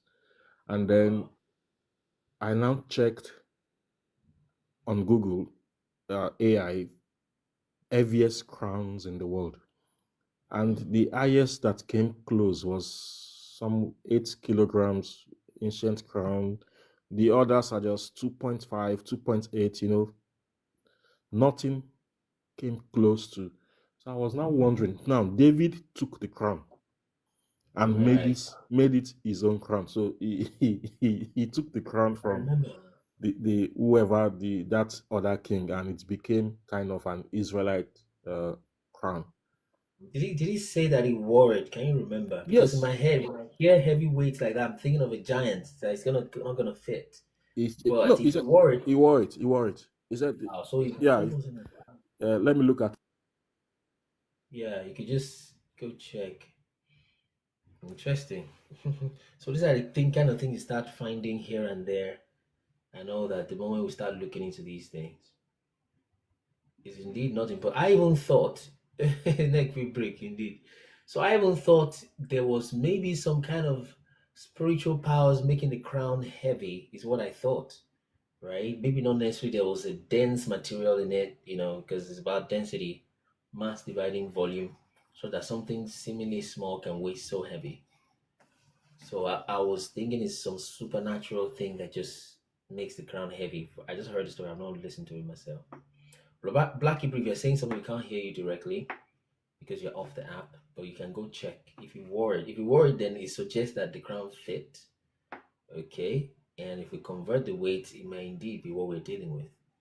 Can you hear me? Yes, I can now hear you. Okay. So it says there that it took I think when I switch this to go to my Bible app, maybe that's when you don't hear. You're off. Yes, but tell me the verse. Let me help from here. Yeah, just a moment.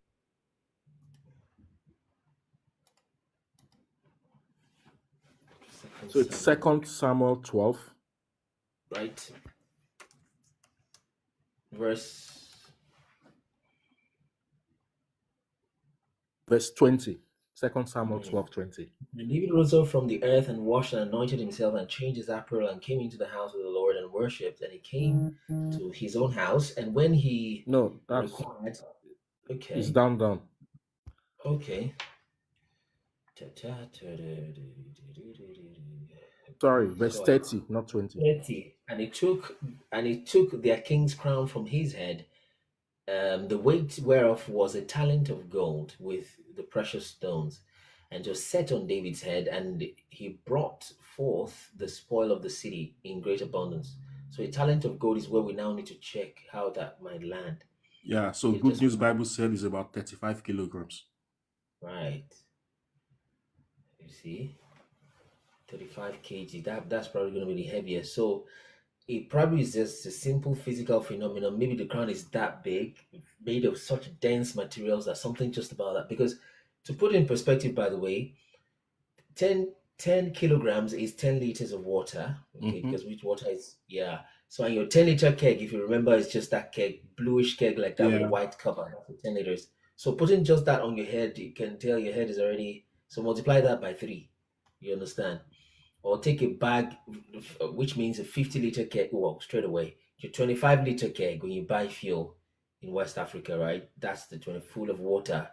That is your 25 kg, and this is potentially 35. So that's quite a weight, and the thing has to grip. I mean, you're looking for the center of gravity. It probably shouldn't be too long because it will just tilt off. That's quite something. It's not impossible, right? And it's just like the way that movie started, right? That it began as whispers and rumors. They say, this is that. They say, it's just a myth. When that king is telling you that the Noah's Ark is in Ile-Ife, is in that place, they've heard of it. It's like, this Yes. man has come again. You understand? So that's how we started. You can go watch that movie, right? So, but then they take all those stories and put it in their Hollywood movies, and you still come to buy it to make you more and more, take you off of your culture. Very valid one. Very possible that's the same crown we still have there till today. It's not impossible. And I can imagine maybe they've covered up the whatever gold and whatever it is, and then it's just there because this is quite a weight there. Yeah. And the way scripture will just summarize some very, very spectacular things as we've seen this morning. When he just said one Anna found some mules, you would think he just found some extra animals and he added to his own. No, he found half human, half animals, like centaurs, right? And he just glosses over it like that. It's probably also thanks for that. It's quite something to note. And it's just some of these rumors, like Shechem being Shagamu, like Ijebu being Jebusite. Those things are very likely true, and we've gone through some of them before. Yeah. Quite interesting. Thank you so much for that, Black Hebrew. So, Kasolese, you want to say something? We're starting to close gradually. Yeah, all I wanted to talk about was that Joseph story. Okay. Yeah, it's just I think it's sibling rivalry, and also it's only in Africa because we have like proper experience, right? And they are from different mothers. Like Gian said, that's what I wanted to say earlier when I came on. So Joseph is the child of first love, or the woman he loved most, the one he worked for, was it 28 years for, right? I think 14 years for. Yeah, so that's why he 20 years put spent all in the, Laban. 20 years, and sat for 14 years, then the extra other year that he stayed. That's why he loved him so much and all that. Just where you kept that one. And all that. So that's why all these things. But sometimes you don't need to show all your children that. I need to. He was bragging too much. Was bragging too much. It's that brag that actually brought into that issue. Well, I've been busy, so my nephew is having a Right. birthday today. That's why I'm very busy. A wedding or birthday, did you say? My nephew, yeah. Wedding. My nephew. A wedding. Nephew is having a birthday today. He's having a birthday. Okay. Yeah. Wow, nice. Okay. Yeah, have a nice time. Thank you so much for still coming through, Kasolese. I'm rushing. Alright. So thank you very much. So yeah, this is straight away to answer is it who was asking? Erodige, yeah. So China is somewhere around here, not the same thing as China. Not necessarily the same. Okay. So that's what we have. So let's see. Yes, Kali works. How are you? Mangwanane. Is it what time of the day are you at? Good morning. It's 8:30 Canada.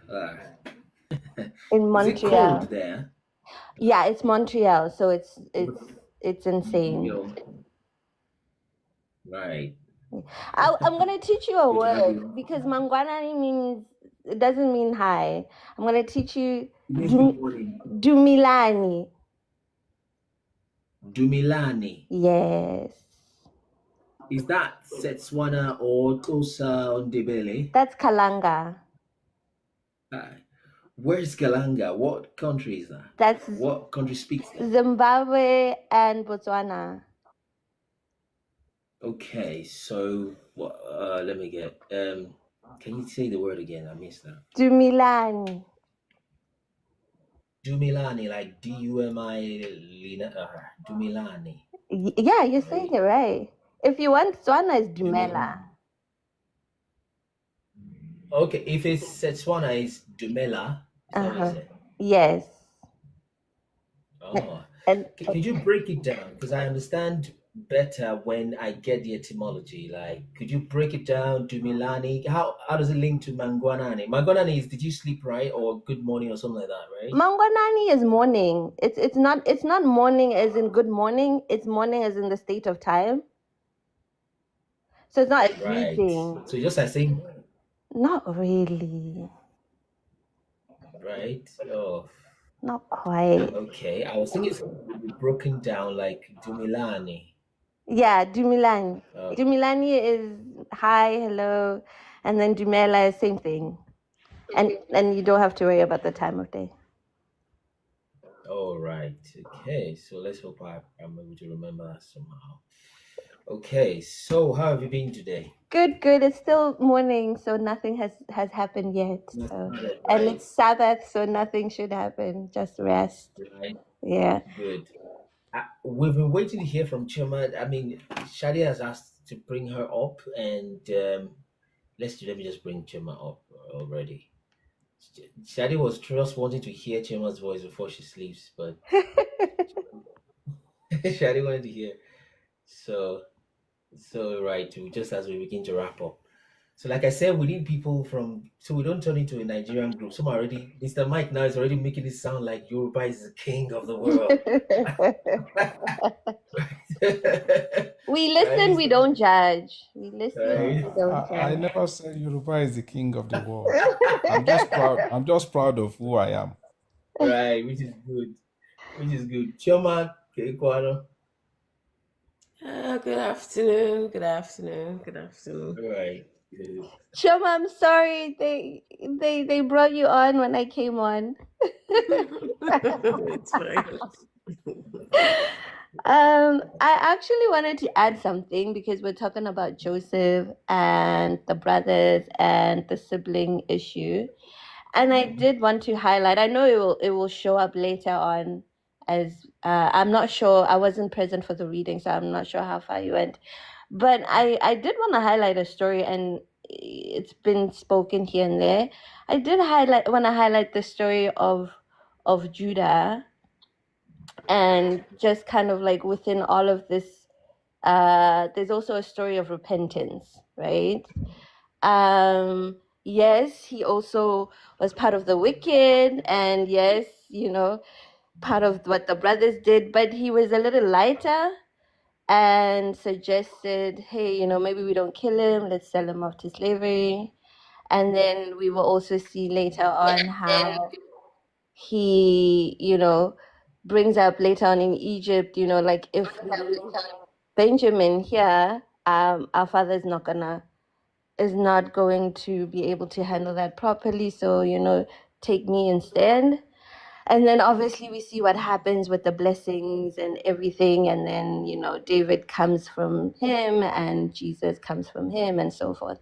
So while we do have this sibling rivalry, there is that one that did show us a story of repentance and personal things. Some of us are the Josephs of our families, right? We have been sold to all types of slavery by our siblings.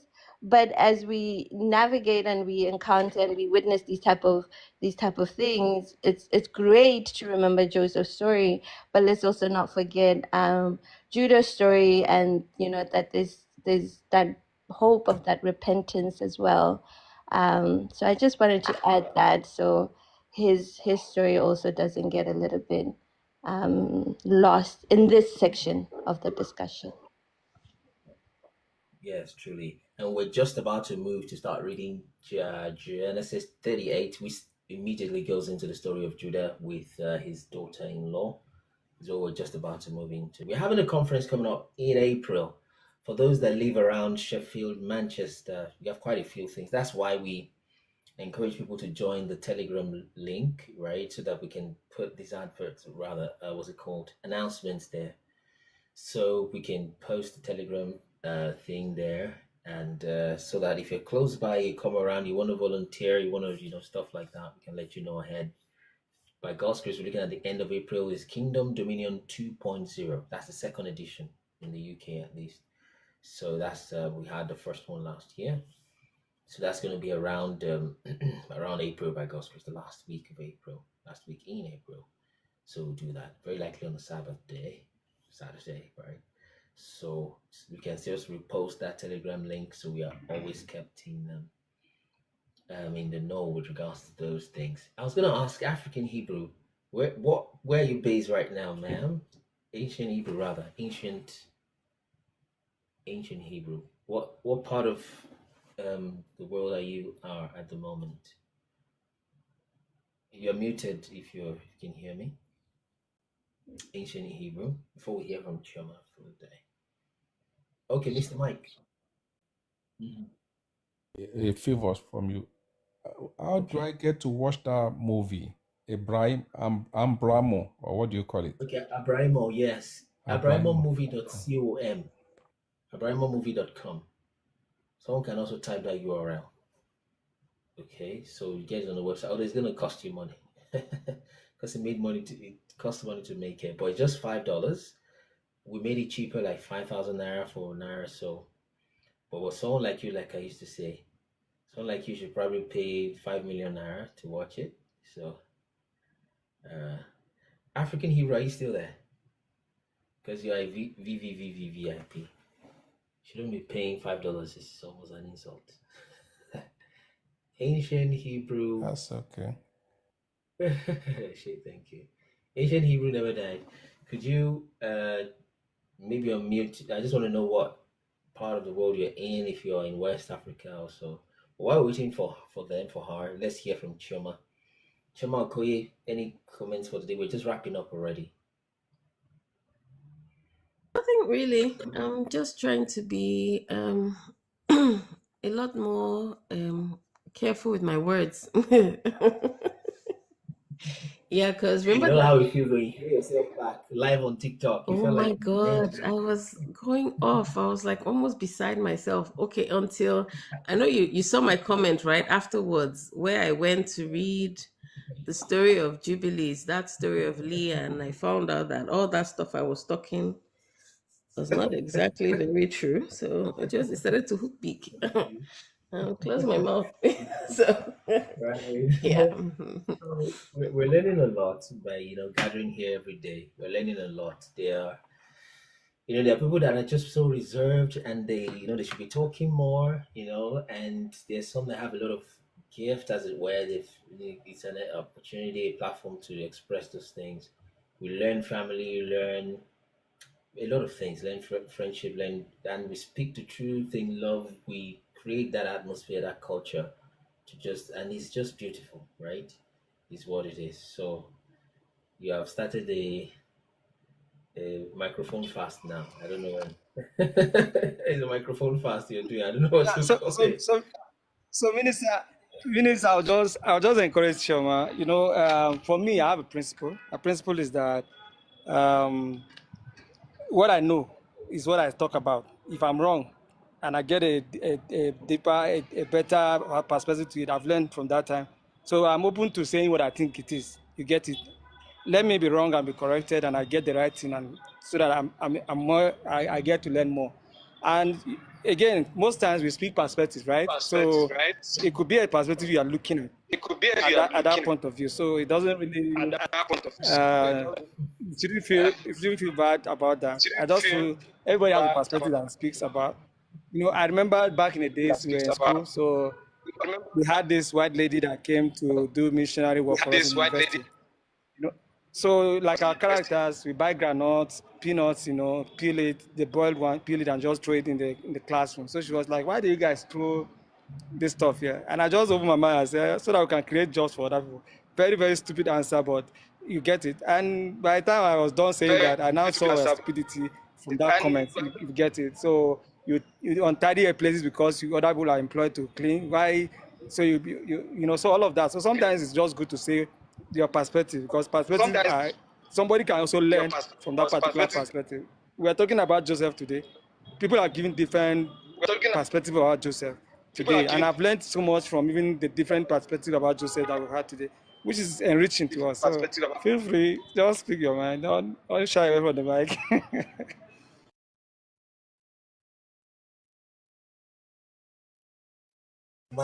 Mic fast. It's good. The microphone fast is good. All right, maybe before between now and the next Sabbath, we would have finished. It's nice to always have everybody around. All right, so let's just begin to close. Erotica, do you want to say something specifically? Ancient Hebrew is still waiting for you to maybe say hi. I was going to ask you The just chat. this if you don't You on the mind. chat. It's on the chat, Minister. Oh, what did she say then? Okay. Ireland, oh brilliant. Just the north, right? Ireland, Dublin, capital of Dublin, or Dublin, the capital of Ireland, I should say. Okay, yeah, thank you. Okay, so early guys, do you have something particular you wanted to say as we begin to wrap up? Yeah, just to quickly add, to 3 minutes. Let's the go. points that have been made. Just 2 points. Firstly, the one regarding David, whether it was God that moved him or whether it was Satan that moved him, to number Israel. I mean, you really begin to know who really moved him based on what happened after he numbered Israel. And the Bible tells us that God was upset with him, and God told him to choose 3 punishments. One, I think 7 years of famine. 2, I think was it a pestilence or a destroyer? I can't remember the third one, but there was punishment for numbering Israel. And I think David chose the one of the destroyer, and there was a great, a lot of people died basically. So that tells you that it wasn't God. I can't hear you. I can't hear you. Thank you. That option was to fall into the hand of God, and indeed that eventually looped the whole cycle. Because if you remember, if you read it the way the text says, it was God who was angry with Israel. Satan rose up against Israel, right? So Israel was the subject. So Satan, David was just almost like a pawn in there. And somehow, truly, he just in his wisdom said it's better to fall into the hand of the Almighty, something like that. Yeah. And eventually, it was still the Israelite that unalive that started dying. Yeah. And maybe the particular that sinned. So that was quite a loop there. Yeah, go ahead. Yeah. So it wasn't God that moved him to number Israel. It's just the language of the writer of Kings and the book of Chronicles. When they say, God moved him, it wasn't really God, but it's sort of cultural. I think the mindset of the writer was that, he didn't want to write that, Satan, prevailed over the king of Israel. The king of Israel. Yeah. The Chronicles was, you would say Chronicles was maybe a little more blunt, you say. Yeah, because, Chronicles kind of like brought a different perspective, to the writer of Kings. I mean, they are basically the same stories, but when you go to Chronicles, like for example, Kings will say a particular king was evil, he did evil in the sight of God. But when you go to Chronicles and read about that same king, you get a different perspective. So basically, who moved David by the consequences that followed. So it wasn't God that moved him. Otherwise, God would not be punishing him for telling him to do a particular thing. Right. And then Right, yes, and I was going to add, or let me just let you land, so I'll just land that. You want to say something? Okay, no, I wanted to go into the second point. No, you can continue.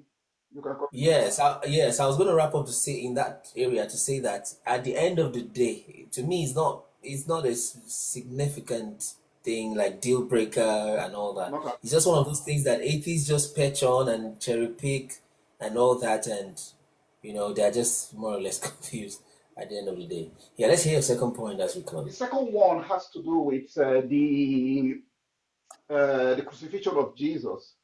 Whether Okay. Oh yeah, the second contradiction, as it yeah, were. yeah, whether it was during the Passover or before the Passover and all that. Uh, Basically, if you remember, the Jews, they told the Romans that they should break the legs of the three people that were crucified Okay. because they were going to be starting the Passover Okay. from the evening of that day, and they didn't want people hanging on crosses while they are observing Passover. So they went to Okay. the first thief, they broke his leg. They went to the second thief, they broke his leg. When they came to Jesus, they discovered that he's dead already. Yeah. They did all that because the Passover had not started. The Passover, Hmm. the Passover started that evening because Passover is Night, from something like that. yeah, In the night, it's like Exodus, from right? sunset to sunrise. I see. From sunset to Makes sense. sunrise. So from around 6 p.m. to 6 a.m. the following morning. But Jesus took his own Passover a day before. So I think Okay. that's where the confusion might come in. Oh yeah. Yeah, Right. when he did the Last Supper, he Right. observed his own Passover Hmm. the night before the actual Passover because he knew he Right. was going to be the Passover lamb. Hmm. So he wasn't going to be around when they observed that particular Passover. So he had his own Passover the night Right. before. Hmm. Yeah. That's true. So That's very true. yeah, And he kept speaking like, "I will no longer eat this with you until this, until that." yeah, yeah. Wow, that's So quite a yeah. Thank you so much for that perspective. yeah, It's important. So I think our brother was just coming from maybe from some 80s group. He has argued with them. They have made him look stupid. So he's bringing those topics here. Let's, Yeah, you know. what is nice truly because again, you just know that this guy like my MIC said. I just feel sometimes I just say that you guys are confused. You confuse yourself because Yeah. when pushing comes to shoving, anything happens to them, they will shout Jesus. So what are you talking about? When trouble meets you now, you shout this Jesus. That's so you don't believe it, and Like then the you are guy shouting that the name came to here deliver the you. other day. What's his name again? Was Val there earlier? something. Baal Molek. He even tried. He was sincere. It's supposed to be this 80s, but he said there was a time he got an electric shock, and it was fixed to his pound. He was saying Jesus, Jesus. So at the end of the day, when he was safe, people were laughing, and he couldn't say why are people laughing. They remember, oh, I'm an atheist. He would have remembered that in hellfire. God forbid for him. He said, Jesus, Jesus. He now remember, I'm an atheist. And we told him maybe it's the bacteria inside him, the intelligent bacteria that is calling Jesus to keep him alive. Oh my God, that day was so funny. Uh, yeah, thanks Rudy once again for that perspective. yeah. Okay, so let's let's close for the day. It's been 3 hours, it's getting to 4 hours now, and sometimes it feels just like 40 minutes, because of the long, long, long conversations. So got bacteria. So let's keep it going. God has more or less led our ministry to do this every day. So we are here every day. Yeah. So there's just some days we may not be here in the morning, all right, but we might just get that to be just done in some other way, or we do it at night, right? So, but we've been doing this for just about a year, every single day, and God has been helping us. So, yeah, so thanks for that, gang. So we can join that Telegram group for announcement and things like that. But for anything that may be because we're still talking every day for now, it's not a group yet, it's more like a channel. And I think the difference is that you can't talk in channels, you can only react to announcements, thumbs up and things like that. So we have not opened it up to that, but we just opened the channel recently. So look for that and join it. Kunle is on Telegram, right? So and that's the handle name for everything that we do. So if you are close to Sheffield, send a DM. In Manchester, you are in Leeds, right? Hull, I would say all the way to Doncaster, Rotherham, of course, maybe Derby. I don't know how far Derby would be. So around those areas, we're having that coming up next in April by God's grace. So that's that. If you still want to join the TikTok, this live, you can go on YouTube. We're on YouTube every day, 7 days a week, always streaming the live. So somebody was asking long ago, what were they asking? If they could get this recording. So that's where you can have those recordings, right? They are always streamed. We keep streaming them. Now, you may not be able to get the actual ones you want, okay? But, yeah, but then you can go there and watch that and ask questions, and your questions will be responded to by somebody within a few, maybe minutes or moments. They'll reply you there. So in case you feel like continuing the conversation, it's on YouTube every day. Okay, let's appreciate those who are here today. Let's go. A time will come, there'll be too many people to start calling names after the other. So user 995, thanks for coming. Who else is there? Quote, thank you for coming.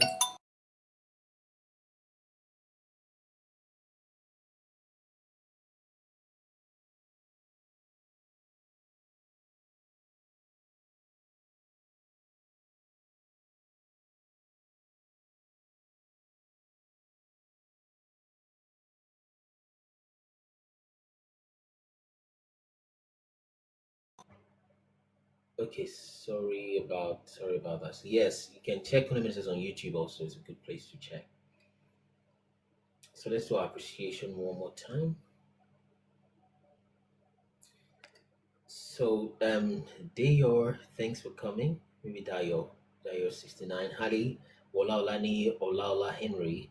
Quote, Tolu, thanks for coming. Lauren Shaw, MIC, Mike, Rodike, Kali Works, Tenuma, Clifford, Unique All Right, Ancient Hebrew, thanks for coming up for the first time. We really should have sung the welcome song. Obiora, thanks for coming. Choma, Koye, Kiang, and the rest. Shade in absentia. Lucky Bree in absentia. Let me check the thing from the top. If I've missed anybody, Tenuma is there. Thank you. Oh, Ugona is back. Ugona, I don't know. Okay, I think it's just saying top viewers. I think these are past ones. Okay, Clifford, if mentioned that. Top viewers, quote. And Celine Langa. All right, that's somebody from another East Southern Africa. So if you're from some other parts of Africa, feel free to come. Don't mind Nigerians; they have very sharp mouth. So don't feel intimidated by them. It's for everybody. And I've said it before that Europeans will still join this over time. Actually, from what we can see, the Caucasians, as we know, they will still join because those people are more humble than us. Just take it. No matter how much you try, they are very humble. Some of them they don't mind. If it's the truth, they're okay. You tell an African man is from monkey, although that one is a lie though, actually, to be fair. But they're willing to take it from monkeys. If you tell them the actual truth that we've said here, I don't think they'll have any problems with that. They're very humble people. I mean, that's just it. So 91 podcast, we're gonna be coming back, I think Saturday again, just to come say hi. That's when she has the time to come learn scriptures, to come also listening and all that. All right, so thank you so much, everybody. Hey, Ugona is here again. So Ugona, just come up, just come up to say hi, just you and I, so that we can close with that. Okay, let's see. So Gian can bring Ugona up. Okay, I've sent an invitation already, just to say hi. So by the way, Ugona is the person that hosts us in the 91 podcast that we do, so that we announce here almost every day. So we just decided to do that partnership with them so that we just keep our interviews more or less in a kind of sequential way. It's easier to follow. Okay, when it's in one place. We have many interviews with many people, but we keep that a little bit sequential. Hello? Yes, Oh, good sorry, I'm not afternoon. so good at it. I had to. Sorry, my kids are making noise. Sorry. Hello, hi everyone. Nice to. I'm hearing Queen's voice. She wants to snatch the phone and Oh, right. Oh, yeah. Ryan is screaming cookie. So, hi everyone. Sorry, I had to leave and come back. It's great to join you guys here. So, hopefully, I'll just see you again on Saturday. yeah. Let me just go to this noisy child. Sorry. I'm coming. Ryan, hold on. Just give me 1 second. Sorry about that. You people, if you know, Ukona, let me just release you before. All right. Take care. Bye, guys. All right, How do I bye. come off? I don't know how to. Sorry, my tech. I'll Oh, do that. Don't worry. Such a wonderful family. When they have some two mighty men in their house, very little men like this. They can bring down the studio. So, Ghana is such a wonderful family that's been hosting our ministry. So we keep that partnership with them, so that we just we're on to part 4. We have not quite failed that leading yet to do a part 5. We just might, maybe not. So we see how that goes. Okay, so it's good to have. So she just generally wants to come to listen in and do all that. So which is nice to have her around. So thank you so much, everybody. We'll see you tomorrow, same time. This is exactly 4 hours going. So we'll see you tomorrow. God bless you. Bye, bye, bye. Love you all. God bless you.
All right. So we are. So good morning, everyone. Um,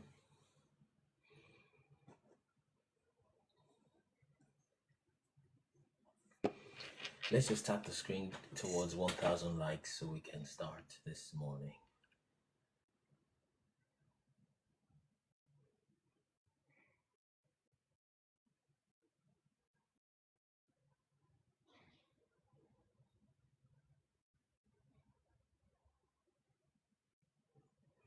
If you're watching from Instagram also, you can also tap the screen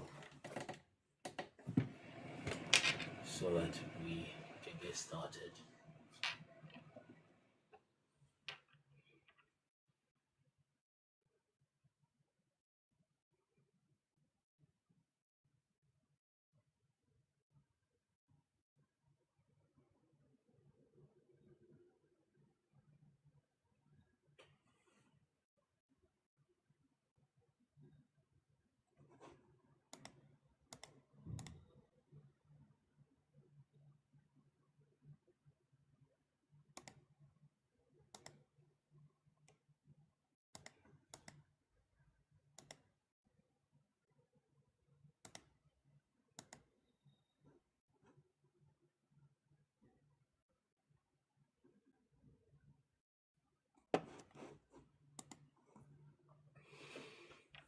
Okay, let's tap the screen so we can start.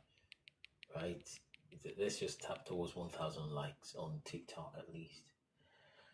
Then on Instagram we can also like the live. So let's tap towards 1,000 likes. That's how we get started.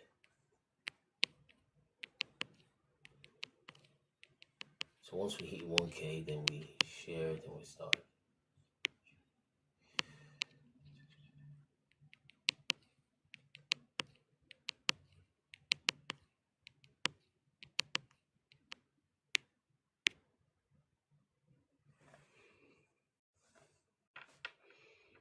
So good morning, Odette. Good morning, Becky.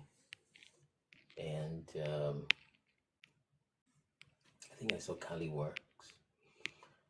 There is Osas. Then D, August 14, Walaulani. Let's tap, tap, tap, tap.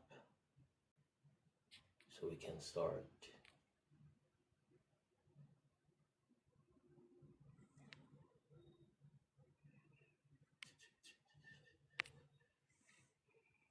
Yes, hello, that's Lindsay.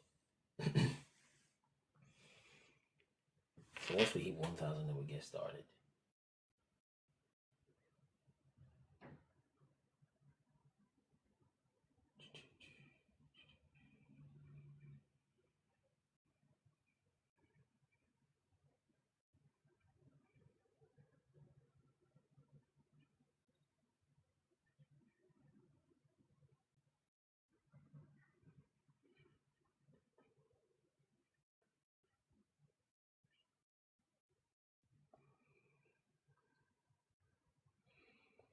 Okay, so now let's share the live. Let's share it so people can see.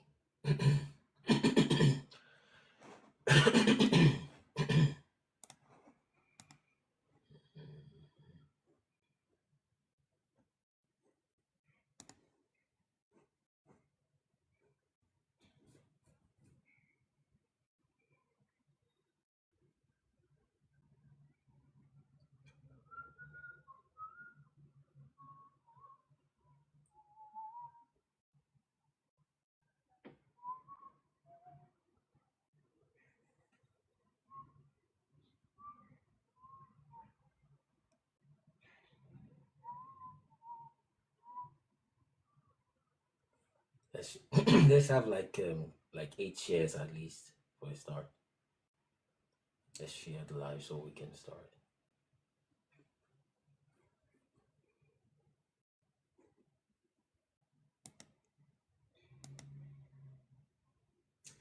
I can see Lindsay on Instagram. So she's the only one on Instagram at the moment. Well, Lindsay, you can come up as a guest on Instagram. Let's see how it looks, if you don't mind.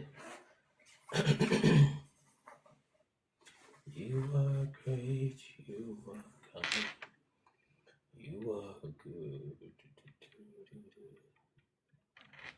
You are great, you are kind.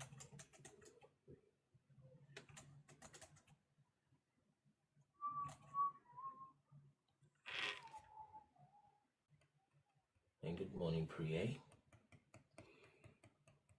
Okay, let's get started. We prayed and we start.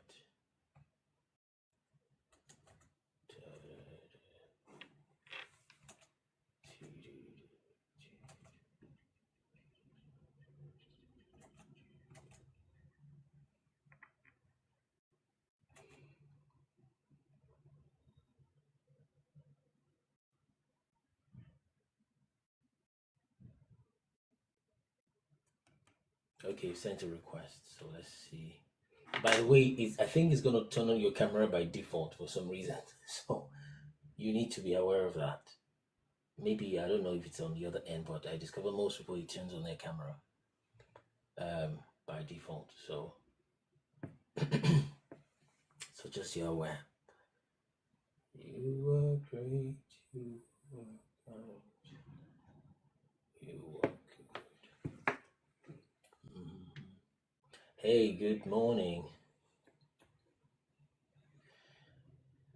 I'm not hearing anything. Did you mute your... I didn't say anything. Okay. I thought you muted. I'm looking for how to turn off the camera. Why? I'm cooking. It's food you are cooking now. People are not afraid of food if you have not discovered. I may have family members coming Around. That's fine. I understand. Exactly. I know, it's just to say. Distracting. Yeah. I'll find a way to do it. Yeah, I know how to do that. That's why I had to tell you that was going to happen. Yeah, all right. Thanks for coming on. So, but it's like let's find a way to do that first.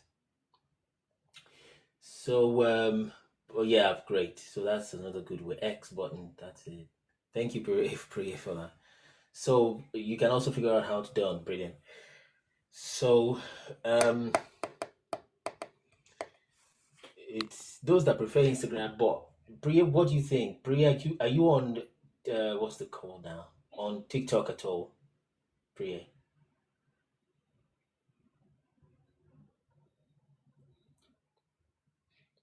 Just to tell if there's anybody that prefers Instagram Live for any reason. Or maybe we just leave it there for reach purposes. So as to get reach for people who... But you are, right? So do you prefer Instagram to TikTok? Just wanting to know. Welcome, Kasoleze. Oh, you hardly use it. I'm not sure of many people who... Anyway, let's just leave it alive for reach, right? And if you have quite some followership on Instagram, we might have you just join on Instagram. If you have something to say and all, you can then come back here so you can talk more freely. But you should join from the Instagram so that we can try to boost that a little bit. So maybe some of your followers can see that and join. Right, that's so that we can push that. Right. Thank you for that. Okay, close that. Minimize that. Close that. Close this. Refresh. Let's see. Genesis 38 is where we are at.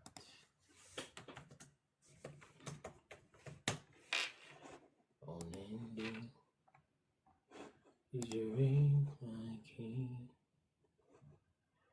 Lord God, you reign forever.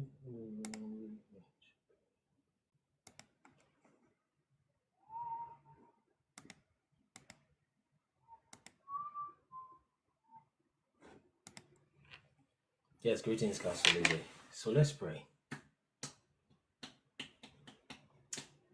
Thank you, Father, for this morning. We appreciate you. We thank you for your grace, for your love, for the privilege of being alive. As we read these words, these precious words of your holy scriptures, cause these words to transform our hearts, to cause us to be more like you, so that your light can shine through our hearts. We can live the reason you've brought us to this world. We can attain that liberation for our nation, liberation for our people, for ourselves as individuals and as your people, so we can do just about what you've planned for us to do in this time and fit into your program and your plan and your purpose for these end times. We give you thanks, our Father. Say that it's in your name we have gathered. Let your presence be with us as you've promised. And then we stand against every detraction of the enemy, so that we can achieve the things you've said for us today. We give you thanks in the name of your Son, Yeshua, we've prayed. Amen. Let's get started. Genesis 38. Let's go. I think it's going to be another beautiful day. Okay. Let's see.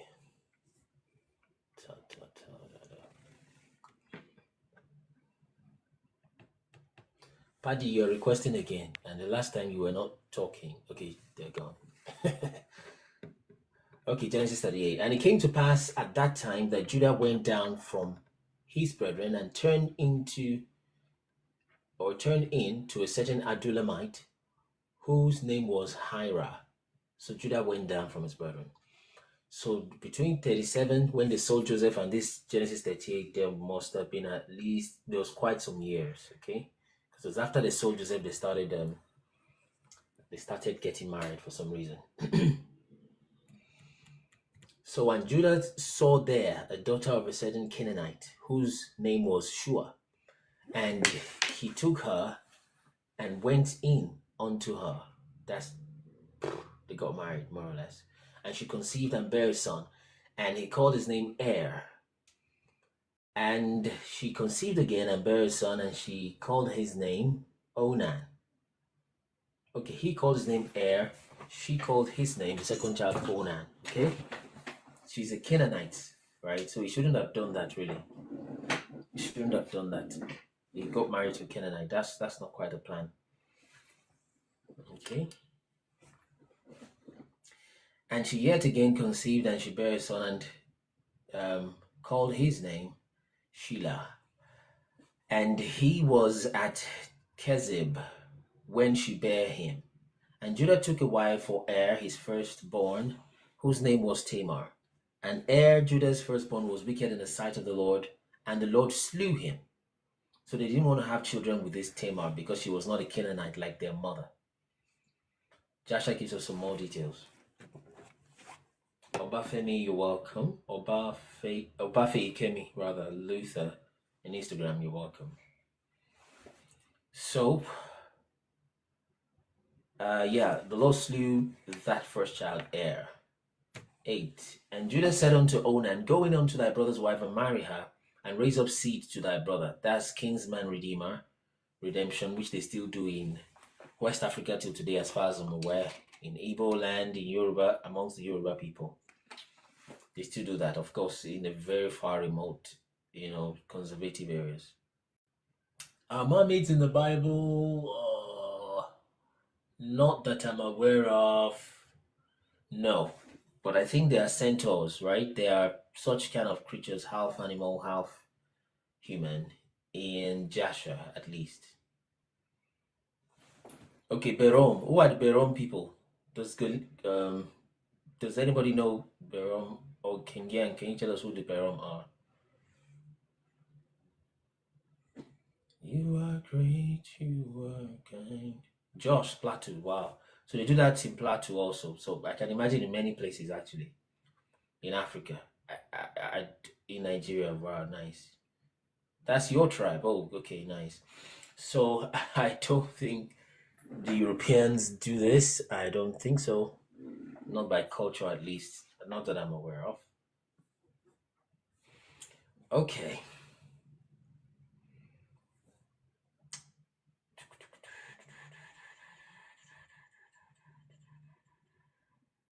Raise up seed to thy brother. 9. And Onan knew that the seed should not be his. So that's double problems. Because first, he was not even going to marry a Canaanite woman. Sorry, a Hebrew woman who was what Tamar was. Right? And now he's so selfish that he knows the seed will not be his, whatever that means. In the sense that when the father wants to share, let's say for 3 sons, 3 pieces of land, those children will go to the empty piece of land meant for their father. So he knows, so it just doesn't want to do that, because that's a real meaning of raising. Because otherwise, in today's world, if you are raising seed for your brother in this kind of kinsman redeemer, that's extra school fees. Why do that? But the reason is because there is real property, real estate to gain, at least at the end of the day. So if you raise it for a brother like that, your father, right, which is the grandfather of the child you're about to give birth to, will still divide the land into 3. For example, if there were 3 and 1 is no more of the 3 brothers. So the children that you give birth to this lady, if she has children already, that's fine. So you don't need to do that. But if she does not, then the children you kind of give birth to, right, would go to that empty land that is meant for their father. So they will be autonomous, separate from, even though you give birth to them, they will go away, and the woman, right, your brother's wife, supposedly deceased brother's wife, will go away and they will be on their place. And he didn't want that. So that's the kind of context to that. If I think that's what it is. And Onan knew that the seed should not be his, and it came to pass when he went in to his brother's wife, he spilled it on the ground, lest lest that he should give seed to his brother. So he was using contraceptive method in a way that was preventing her from being pregnant. And perhaps the culture wouldn't allow her to tell anybody what is happening in secret. So he was using contraceptive method to prevent conception. And the thing which he did displeased the Lord, wherefore he slew him also. He died. He was unalived, right? 11. Then said Judah to Tamar, his daughter-in-law, remain as a widow at thy father's house, okay? Right? Just remain a widow in your father's house till Shelah my son be grown. For he said in his mind, Judah, lest peradventure he died also, as his brothers did. And Tamar went and dwelt in her father's house. So in Jasher, you see that the mother was instrumental in this, as most mothers will be concerned. 2 children have died, more or less mysteriously. And she's about, no, I'm not about to let my third child die because of this girl, okay? So she didn't let him marry, so she influenced Judah in that. And in the process of time, perhaps many years, the daughter of Shua, Judah's wife, died, right? So that woman died that was not wanting her sons to get married to the Tamar. Thank you, Father. And Judah was comforted and went. Let me say something funny. You know, the kind of church we have here, right? If I can use that word, church. One difference, not the only difference, but one difference between this church and the regular church is that in the regular church, everybody's just listening and they're nodding and they're saying amen. But here, people's mind is playing like a screen. You can type what you think. You can type it out loud. So it's quite interactive is the key word, right? Quite interactive. What you're thinking, people can tell, oh, I disagree with this person. Oh, I agree with this. And all that. So it's a little bit more expressive, like 2-3 steps beyond what you find in the physical gathering. And the physical gathering has its advantages, to be honest, which is good in some cases. Okay? Because sometimes you want some level of decorum. But it's good, at least for the purpose of it.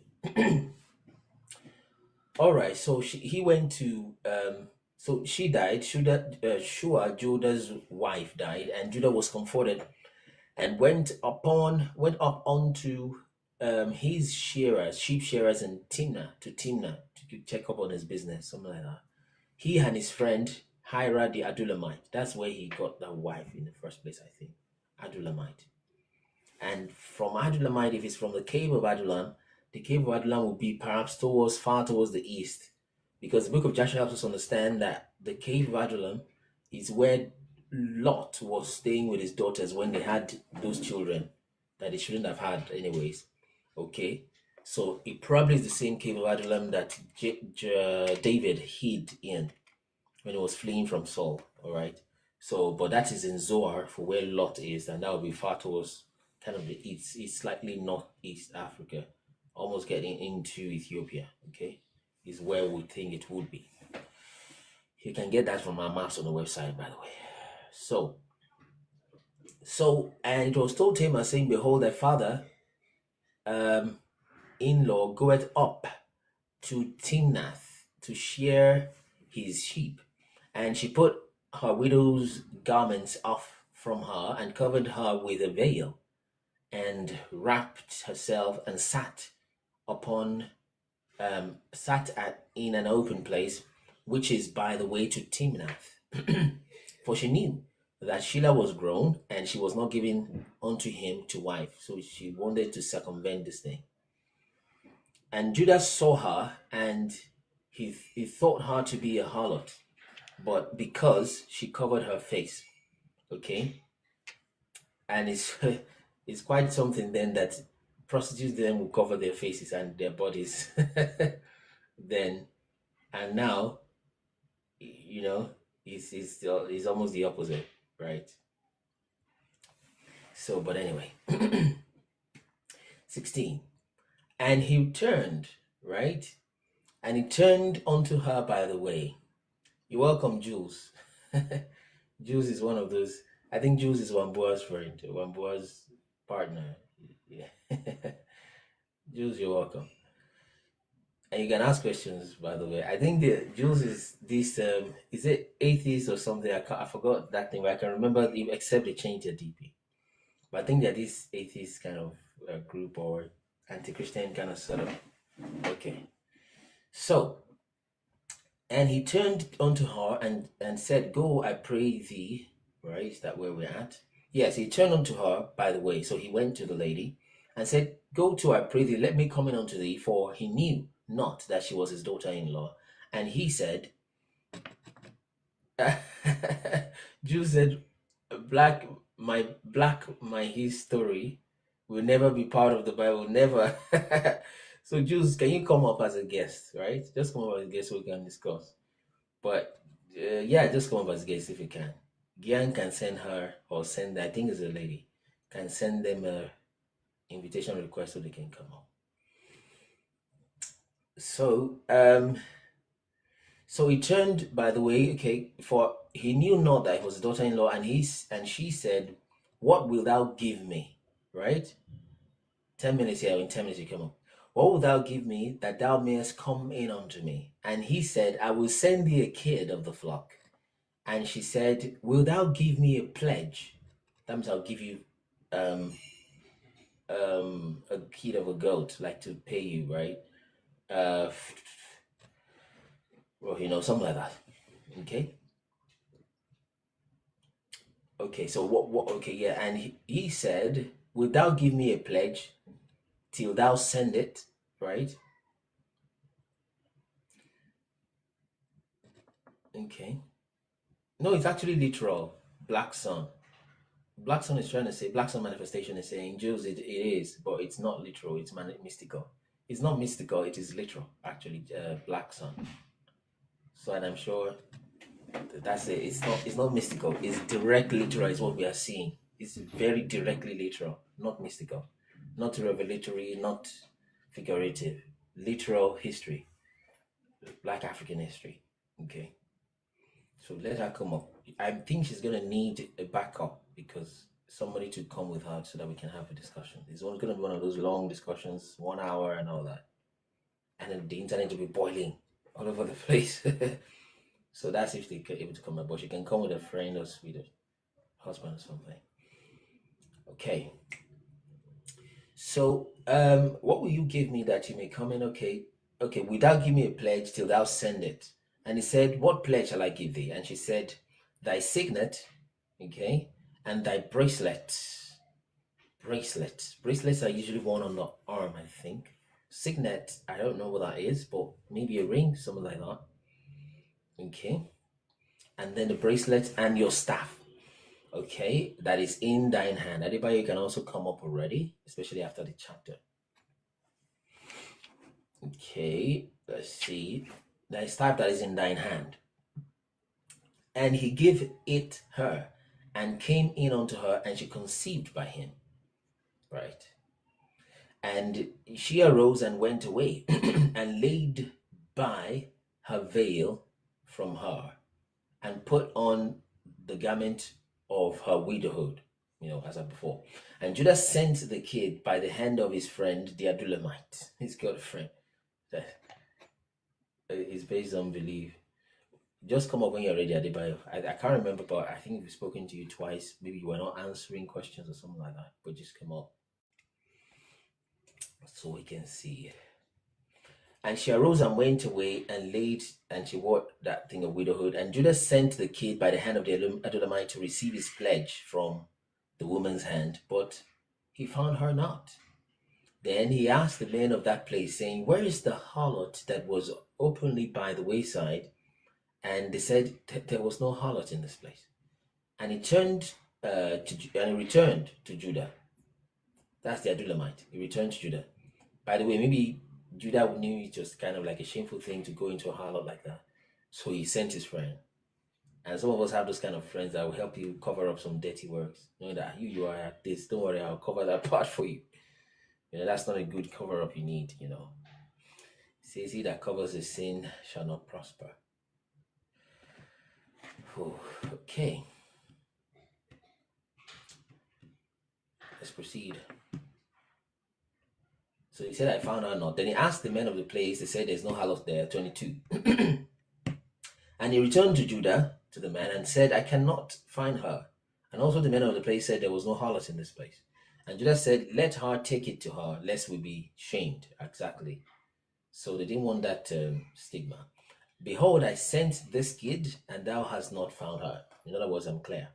And it came to pass about 3 months after that it was told Judah, saying, Tamar, thy daughter-in-law, has played the harlot, and also behold, she is with child by whoredom. Okay, and Judah said, bring her forth, and let her be burnt. And she was brought forth, and she sent to her father-in-law, saying, by the man whose these are, am I with child? Okay. And she said, discern, I pray thee, whose are these? The signet, the bracelet, and the staff. And Judah acknowledged them and said, she has been more righteous than I, because that I gave her not to Shelah my son, and he knew her again no more. And it came to pass in the time of a travail that, behold, twins, oh, that's the future now. So that's the thing. Okay, excuse me. I need to read 26 again. It's a summary of several years. Okay. And Judah acknowledged them and said, she hath been more righteous than I. Okay, because that I gave her not to Shelah, my son. Okay. Then it says that and he knew her not again no more. So he didn't go in onto her anymore. He didn't have any relations with her anymore. Okay. Yes, and it says that he was forgiven because that was supposed to be a sin. Okay, what he did, having relations with your daughter-in-law, mother-in-law, things like that is an abomination. In fact, shouldn't be with anybody you don't have a marital covenant with, anyways. So he didn't do that anymore, and he says he was forgiven. I think Jubilees states that he would have had problems with God, but was forgiven because it was the first time a person would do that, and then he didn't know. Then number 3, he didn't repeat it. And it came to pass in the time of travail that, behold, twins were in her womb. And it came to pass when she travailed that one put out his hand, and a midwife took and bound upon his hand a scarlet thread, saying, this came out first. Like, it's not quite coming out with the head yet. Okay, since your hand came out first, put a scarlet thread so that we can know that's the first one. This was important to them. And it came to pass as he drew back his hand, and behold, his brother came out. And she said, I think that's the midwife, how hast thou broken forth? Right? This breach be upon thee. Therefore, his name was called Phares. He broke forth. And afterwards came out his brother that had the scarlet thread upon his hand. Right? And his name was called Zerah. Oh, interesting. Interesting. So I think we'll just get into conversations early today. We'll do 39 later, perhaps tomorrow. Or if there's no, if there are no so much guests, we'll just do 39 to add to that. 39. Thank you, Father. Okay. So let's take guests so we can discuss. So if you're on, what's it called? On Instagram also, you can request to come up as a guest and we'll bring you up. Lord God, you reign forever and you reign supreme. So Adebayo, I've sent you an invitation. Just come up, let's hear from you real quick. Sent you an invitation, Adebayo.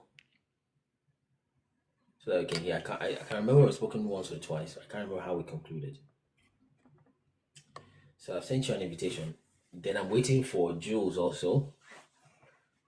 So they've said 10 minutes. So let's see. It's been past, I think it's been past 10 minutes already.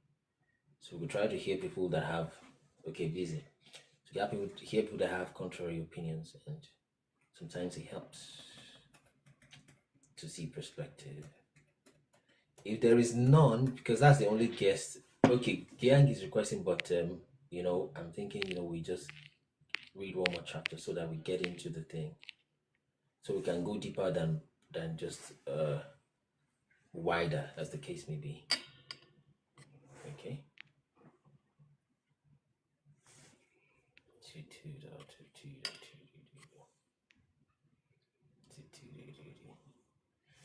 So let's read one more chapter. And Joseph was brought down to Egypt, and Potiphar. This is like a summary. So I think that's what happened in Acts chapter 7, when Stephen was just narrating the things that the patriarch had done regarding how Moses left Egypt at age 18, according to what Joshua says. But when you read it in Acts, it feels like he left at age 40. Okay, so but I think it was 18. But it's one of those things that you see that people ping pong in time sometimes when describing stuff. So it tells you that they sold Joseph to slavery, right? And then it tells you about what happened with Judah. And then it goes to 39 and says, and Joseph was brought down to Egypt, as though, as though all of that with Tamar and Amnon and all that, the children dying, happened in like 3 weeks when they were still journeying to Egypt, right? So, and it's not 3 weeks. It could have been as much as 20 years or so. Well, yeah, 20 years, because it just summarized, rather than putting it in timeline. It takes characters, takes locations, and run the thing to a certain time mark or landmark or time mark, if you will, and then goes back to another character, runs it like that, goes to another character, runs it to the same point, and when everybody's at the same point, it picks another character, runs it forward again. So that's how Genesis seems to do the timeline thing. And Joseph was brought down to Egypt, and Potiphar, an officer of Pharaoh, captain of the guard, an Egyptian. He made it very clear. Vessi Josh, you're working on Instagram. You can say hi, Vessi Josh, or request as a guest, so we can have you on Instagram also. And an Egyptian bought him off the hands of the Ishmaelites. Eventually Ishmaelites, which had brought him down thither, or brought him down there. And the Lord was with Joseph, and he was a prosperous man. And he was in the house of his master, the Egyptian. And his master saw that the Lord was with him, he could tell. And that the Lord had made all that he did to prosper in his hand. It's beginning to sound like what you have with Jacob. And Joseph found grace in his sight, and he served him. And he made him overseer over his house, and all that he had put into his hand. 5. And it came to pass from that time that he made him overseer in his house, and over all that he had, that the Lord blessed the Egyptian's house for Joseph's sake. And the blessing of the Lord was upon all that he had in the house and in the field. And he left all that he had in Joseph's hand. It's just like, there's less animal mortality. There is more order. There's more productivity. There's less waste. Things are just going fine. It's like, this guy is blessed. And he left all that he had in Joseph's hand. And he knew not aught he had. He doesn't even have an inventory, save the bread which he did eat. It's just what he's eating that he knows about. And Joseph was a goodly person and well favored. I think that's talking about his appearance. He was a good looking person. Joshua emphasizes that like almost a dozen times. And it came to pass after these things that his master's wife cast her eyes upon Joseph to lie with him. Now, as Potiphar said yet, that I commit everything into your hand except my wife. Has he said that yet? Or didn't? I think he said that.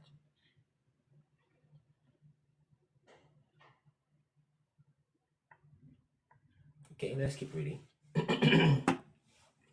But can someone remind me where that was said in Genesis, where Potiphar told him that everything is in your hand except my wife. Okay, someone is saying David might have had a different outcome instead of Joseph, right? So he had that situation. David seems to be from, apparently rather, he's from Judah, and that thing seems to be on Judah. Thing seems to be on Judah, unfortunately. That's that matter. He's the one that went into the harlot. Yes, Joseph's mother, Rachel, yes, was good looking. So it is when he was addressing the wife of Potiphar.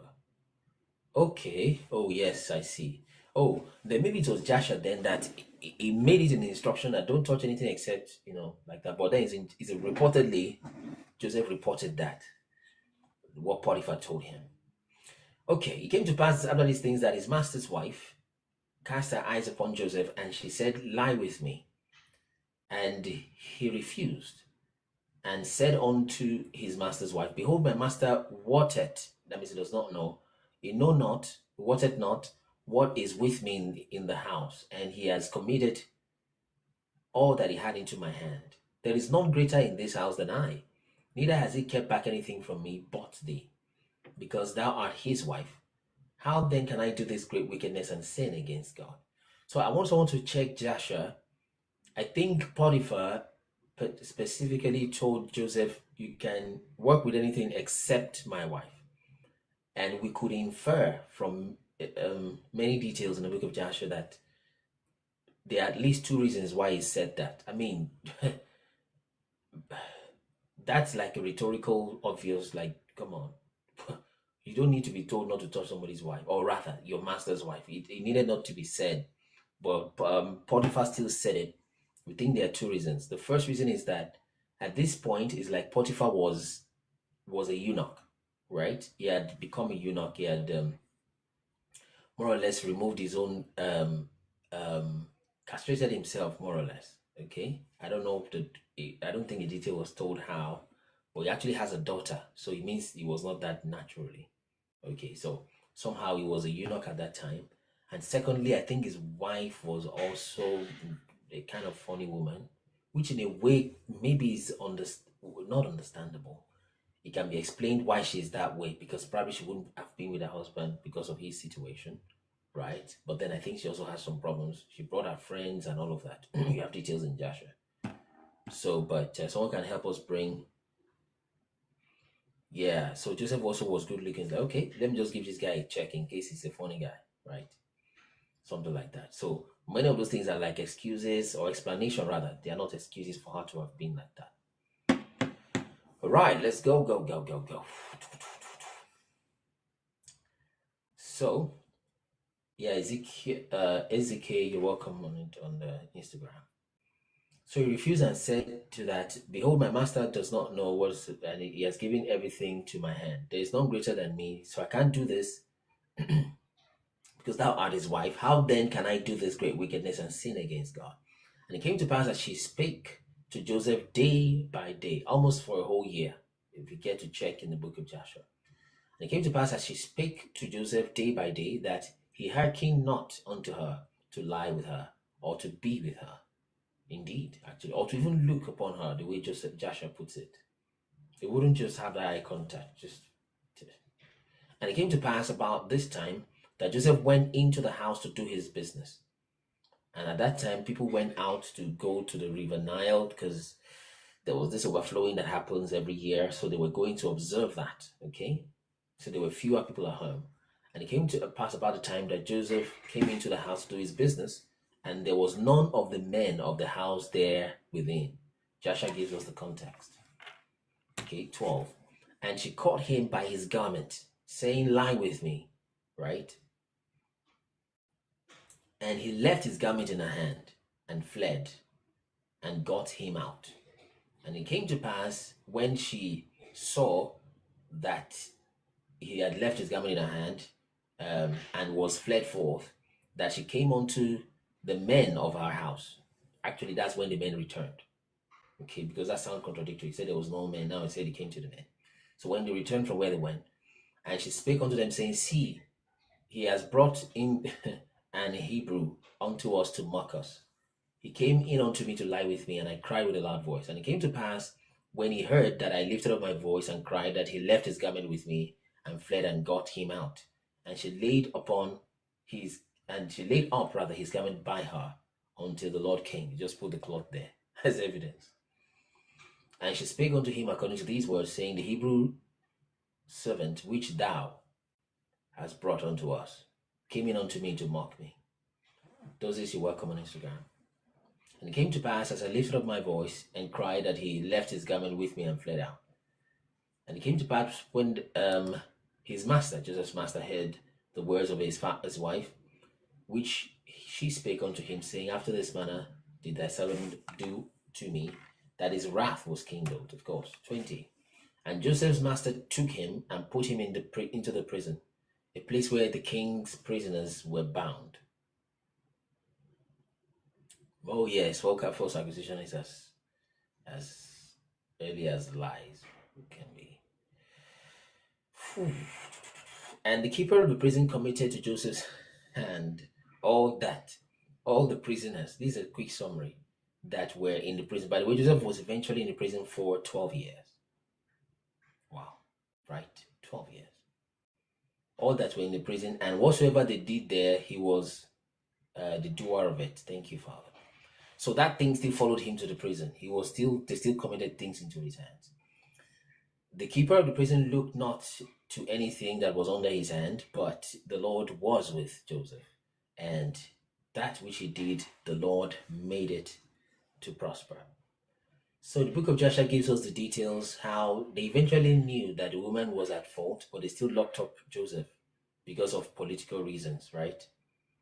Because the very brilliant things the elders said, that let us check this matter, because actually something miraculous also happened. A child, in fact a woman's child, was speaking and saying Joseph did not do it. Right? So the elders and the judges said, bring the man's clothes, let's see. And they said something very smart and instructive, that they said if the cloth is torn from the back, then we will know that the woman is speaking the truth. Right? But if the cloth is torn from the front, we know that it is a lie, that it is actually the woman who is actually getting at Joseph. Right? And that's very, very smart. As simple as that is. Nowadays, we'll be looking for a CCTV camera and all that kind of stuff.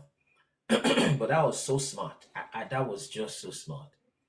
And indeed, it makes sense, because if Joseph was running off, right? If Joseph was running off and she was trying to catch him, right? Because he was trying to escape. I mean, somebody's not about to rape you and they're running off and you're still dragging them. You want to run the opposite direction, if anything. Okay? So, if the cloth was torn at the back, which indeed I think it was torn at the front, right? So if it was running off, there was no need to catch it. But if it was rent in front, that means she was the one who was pulling him to herself from the front, right? And then he had to pull himself off to the point where the cloth tore from the front, you see. So, of course, and for you to engage with somebody you want to, do something like that with, it's got to be face-to-face. I think that's one of the principles they work with, right? It's not going to be face-to-back like that or back-to-back. It's going to be face-to-face. So definitely there's been a face-to-face encounter. That's like the ground rule, right? So the question is, who was running from who? If Joseph was running off, right, and you're dragging him, I mean, the cloth, if it's torn from you are the one just pulling him to yourself. Long story short, that's the thing, right? Pulled him to yourself, and like that, the cloth got torn. They just did their analysis there, and indeed it made quite a lot of sense. That's the end of 39. Let's do one more chapter. Adebayo, are you free now? Or is Jules free? So that we can bring them up. I suspect today's talk might be so long, but I think we should do more scriptures. Because I see there's a lot of smart people in the house. Imagine what if this, what if that. Rather than saying what if, it's better to just read what it says. So let's do one more so we hit 40. By the way, we are reading Genesis again because we are about to go into the first book of Adam and Eve, first and second book of Adam and Eve. Okay, so it's a book I want us to read. It's worth checking out what is in there, so that we can just know. Then you can decide in that sense if it's something you want to stay with, like something that should be in the Bible, as it were, or not. But it has quite some instructive things in it. Okay. So let's do 40. And it came to pass after these things that the butler of the king of Egypt, this is about 10 years after Joseph had been in prison. By the way, the woman still came to him in the prison. Okay. Maybe for almost one more year or so. That the butler of the king of Egypt and his baker had offended their lord, the king of Egypt. And what happened is that there was nitrite stone in the bread and there was flies in the wine. Okay. And Pharaoh locked them up. Nitrite, I think, is what it says, is what he used to bake bread, just to some kind of flavor, just one of those things they use in baking. And Pharaoh was wroth against the two of his officers, against the chief of the butlers and against the chief of the bakers. And he put them in the ward in the house of the captain of the guard, into the prison where Joseph was bound. And the captain of the guard charged Joseph with them, and he served them. And they continued a season in the ward. And they dreamed the dream, both of them, each man his dream in one night, each man according to the interpretation of his dream. The butler and the baker of the king of Egypt, which were bound in the prison. And Joseph came in unto them in the morning and looked upon them, and behold, they were sad. And he asked Pharaoh's officers that were with him in the ward of his lord's house, saying, Wherefore look ye so sadly today? And they said unto him, We have dreamed a dream, and there is no interpreter of it. And Joseph said unto them, Do not interpretations belong to God? Tell me, I pray you. And the chief butler told his dream to Joseph, and said to him, In my dream, behold, a vine was before me, and in the vine were 3 branches, and it was as though it budded, and her blossoms shot forth, and the clusters thereof brought forth ripe grapes. And Pharaoh's cup was in my hand, and I took the grapes and pressed them into Pharaoh's cup, and I gave the cup into Pharaoh's hand. And Joseph said unto him, This is the interpretation of it. 3 branches are 3 days. Yet within 3 days shall Pharaoh lift up thine head, and restore thee unto thy place, and thou shalt deliver Pharaoh's cup into his hand. And after the former manner, when thou wast his butler. But think of me. Oh, that's where he made a mistake. According to Joshua, it says God didn't like this thing that he did. Think of me when it shall be well with thee, and show me kindness, I pray thee, unto me, and make mention of me unto Pharaoh, and bring me out of this house. And that thing that he did made him stay 2 more years in prison. For indeed I was stolen away out of the land of the Hebrews, and here also have I done nothing that it should put me into the dungeon. Okay? A storyteller, you're welcome on Instagram. We also live on TikTok, by the way. So, and when the chief baker saw that the interpretation was good, he said unto Joseph, I was in a dream. I also was in a dream, and behold, I had 3 white baskets on my head, and in the uppermost basket there was all manner of baked meats for Pharaoh, and the birds did eat them out of the basket upon my head. And Joseph answered and said, This is the interpretation thereof. The 3 baskets are 3 days. Yet within 3 days shall Pharaoh lift up thy head from off thee, and hang thee on a tree, and the birds shall eat thy flesh from off thee. And it came to pass on the 3rd day, when Pharaoh's birthday, which was rather Pharaoh's birthday, that he made a feast. Now this is another birthday. Well, this is more like a both ways, but birthdays I think that the Herod birthday didn't turn out so good. This birthday also somebody was unalive, more or less, right? So maybe that's why some people run off from birthday celebration. Is what I'm trying to get at. Okay. But anyway, he made a feast unto all his servants, and he lifted up the head of the chief butler and the chief baker, and of the chief baker amongst his servants. Yeah, I think I need to read that again. And he lifted up the head of the chief butler and of the chief baker among his servants. And he restored the chief butler unto his butlership again, and he gave the cup into Pharaoh's hand. But he hanged the chief baker, okay, as Joseph had interpreted to them.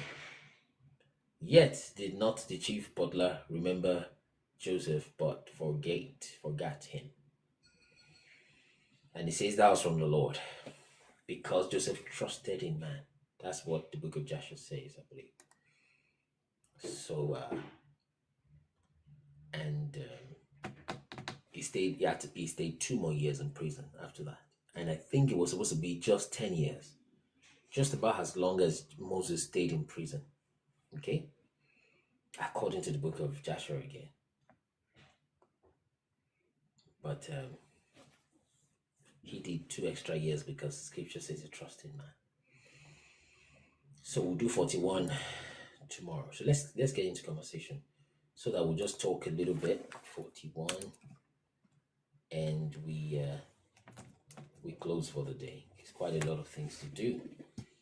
Okay, so let's have guests, and if there's no much guests, we get back to conversations. Sorry, to reading scriptures rather. Right.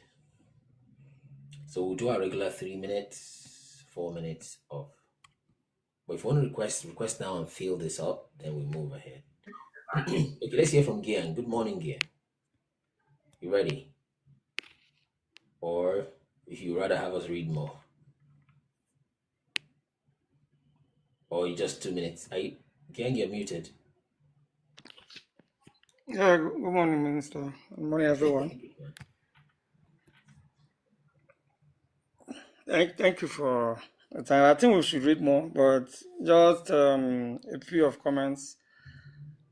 Most of these stories Joseph's story are interesting and straightforward. And it began to talk about how God began the liberation of Israel, and then get them into the place where they're enslaved after a while,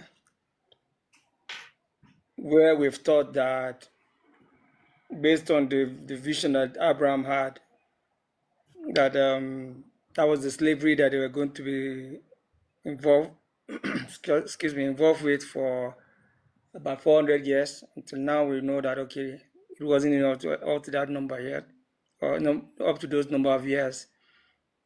But interesting to get to see Joseph, beginning to find himself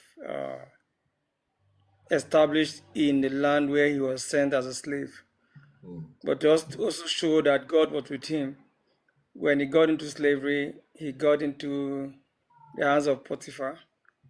And Potiphar, because of the grace and the gift of God upon the lives of Joseph, saw that God expanded his resources and everything in the hands of Joseph, to the point that he gave Joseph the charge of his entire house except his wife. Yes, it's true. Until the wife got to a point where she felt, this guy, apart from what God is using him to do, he's also very good looking. Yes. And I would like to have him. Yeah, and after so much persuasion and discussion with her friends and all of that, she got to a point of trying to lay with him. And when he ran away because of his loyalty to his master, she implicated him and he was put to jail. But all in the plans of God towards the vision and the dream that he had in the past, because this was the events that set him up towards what God has already shown him that he was going to become. And I knew that at that point in time, he didn't even have an idea of how it was going to happen, but he knew that something of that nature was going to happen. But God orchestrated in such a way that he went to prison, and in prison he had to be there for 12 years that 12 number again, that number 12 again, you know, in numerology, 12 disciples, 12 tribes, 12 years, you know, and all of that. So, Right, it's generally straightforward. I'm just, it's basically just like you said. Somehow Genesis doesn't generate so much discussions as much as Jasha and maybe the one we're going to next. That one will be, and people have yeah, been, but, yeah, true. Because I think we are used to reading Genesis, that more or less, and the stories that we've had in our minds right from time had been Genesis. So in Genesis there is nothing strange, but these other scriptures that we read, you know, are a bit more strange. And apart from them being strange, we also get to see more details yes. of the activities that actually transpire. Because now we are seeing Genesis as being more of summary. But ordinarily, we never saw Genesis as summary. We just saw that the stories were adding up. But with this, now after reading other books and then coming back to Genesis, we now saw that Genesis is more or less a summarized book. The stories were just, you know, like captions of those stories. In summary, you know, just give us snippets of the stories as they had happened. So you know, okay, something of that nature happened, but the broader view of what happened, or broader perspective of what happened, is gotten from these other books that we're looking at. You know, Right. so Let's quickly hear from August 14. Did you come with a question, or let's just do 2 minutes, right? August 14. Yeah, good morning, Minister. Good morning, gang. Yeah, I have a question actually. A lot of okay, well, it's about the birthday celebration thing. Okay. Now, I think if you go back, you'll discover that I think the pharaohs were the ones that were celebrating birthdays before. There was no mention of the children of Israel celebrating their birthdays in scripture. And I think it was from that the whole culture of celebrating birthdays came, to the point where even marriages now, if somebody forgets the other person's birthday, it threatens the whole union, which has become so much of a big deal. And I understand that. Me personally, I learn lessons from scriptures in the sense that if I see something in scripture that doesn't Hope you really have not support, forgotten your partner's birthday or your fiance or your. Are you? so I discovered that if something is in the scripture, sometimes Answer. I don't discover yet. no, I don't. I have a fiance quite alright, but no, I don't forget her birthday. Hey. And the reason I do that, I don't forget just because of her. Because if you leave me, honestly, I don't celebrate mine, and there's no big deal about it. And I don't really, yes, I don't really care if people wish me happy birthday. It doesn't change nothing about it because I have my own convictions. Yes. Right. So, but there was something I saw in scripture. Let me just digress a little. Yeah. Where the father called, I think it was the prophet Jeremiah, to come to the temple to see the abomination that people were doing. Then there were women that were weeping for Tammuz in the temple. You know, people don't really explain that much, but you'll understand that the Catholic Church converted our whole weeping for Tammuz to the 40 days Lent. Right. Because Tammuz was killed when he was 40 and by a wild boar, and then his mom Semiramis had to institute that practice and all of that. And then now the church now adopted it to make it 40 days Lent, which people do right before Ishtar, if I'm saying that. So there are certain things that were mentioned that people don't really talk about that came from other practices or paganism and stuff. And I think the birthday thing too. So my question is it cool? Or is it right? I think that's the right word to use. Is it right to say, okay, the whole birthday thing, this is where it came from. I have decided, since it's not originally supported by scripture or encouraged by scripture, can I just back away from it? Like, is it a right way to go? Just a moment. Yeah, I will answer that, but just a moment. I think, is this a coincidence about Tammuz? I've not studied about when Tammuz died. Wow, that's interesting. But do you have reference of when Tammuz actually died? Not really. No, not really. It's just based on. It's a myth. Sorry? It's a myth, isn't it? Yeah, it's a but scripture records that. No, I Scripture know. actually mentions Tammuz. Yes. I know. Now, So if yeah, scripture could have recorded it, but it is still a myth of the people at the time. I'm not saying if it is real or not. Do you get my point? yes. It's a myth because of course Tammuz is the descendant of what Nimrod and Semiramis, right? Okay. The descendant of Nimrod and Semiramis. And Semiramis said she was impregnated by the rays of the sun, which was Nimrod because he was killed and then ascended, and then she claimed that he impregnated her and stuff. So yeah, it was a myth back then. Now, watch However, this. Go okay, ahead. go ahead. Go ahead, please. However, Okay, so people adopted the thing, they brought it into the house of our Father in heaven, and then they now started doing things that were abominations, and then he had to call the attention of the prophet to these things, and a lot of all these things have been adopted by the so-called. faith. So-called. Yes, and then they've been incorporated into should I say Christianity Let or me ask mainstream one more Christianity. thing. Let me ask one Okay. more thing to show you how bad what you're describing is. I've just not jumped on it yet, okay? Okay. Right? Because what you're describing is really a serious problem, and people are their heart is attached to these things. Now, do you have a reference as to wow? I've heard it before. I think I heard it off of Ron or somebody, but do you have a reference as to how that they had 40 days and they converted it to Lent from weeping for Tammuz literally? Do you have a reference for that? Apart from, of course, in Jeremiah. Yeah, apart from scriptures, But my be reference careful. would be Rob Skiba. He did extensive research, I think, on that. And I think the history of religion by a particular page on YouTube, Truth Unedited. Yeah, that's wrong. Yes, exactly. So based on those, I think those are my references. Okay. If you don't Yes. mind, this thing just helps because I've got like a lot of things to do on the table. If you don't mind, help us because literally the one you told me the other time, I've written it down, so I could just check them back. It's easy to reference them. Let me see if I still have that here. What you told me was okay, just a moment. Genesis 17:12. Okay.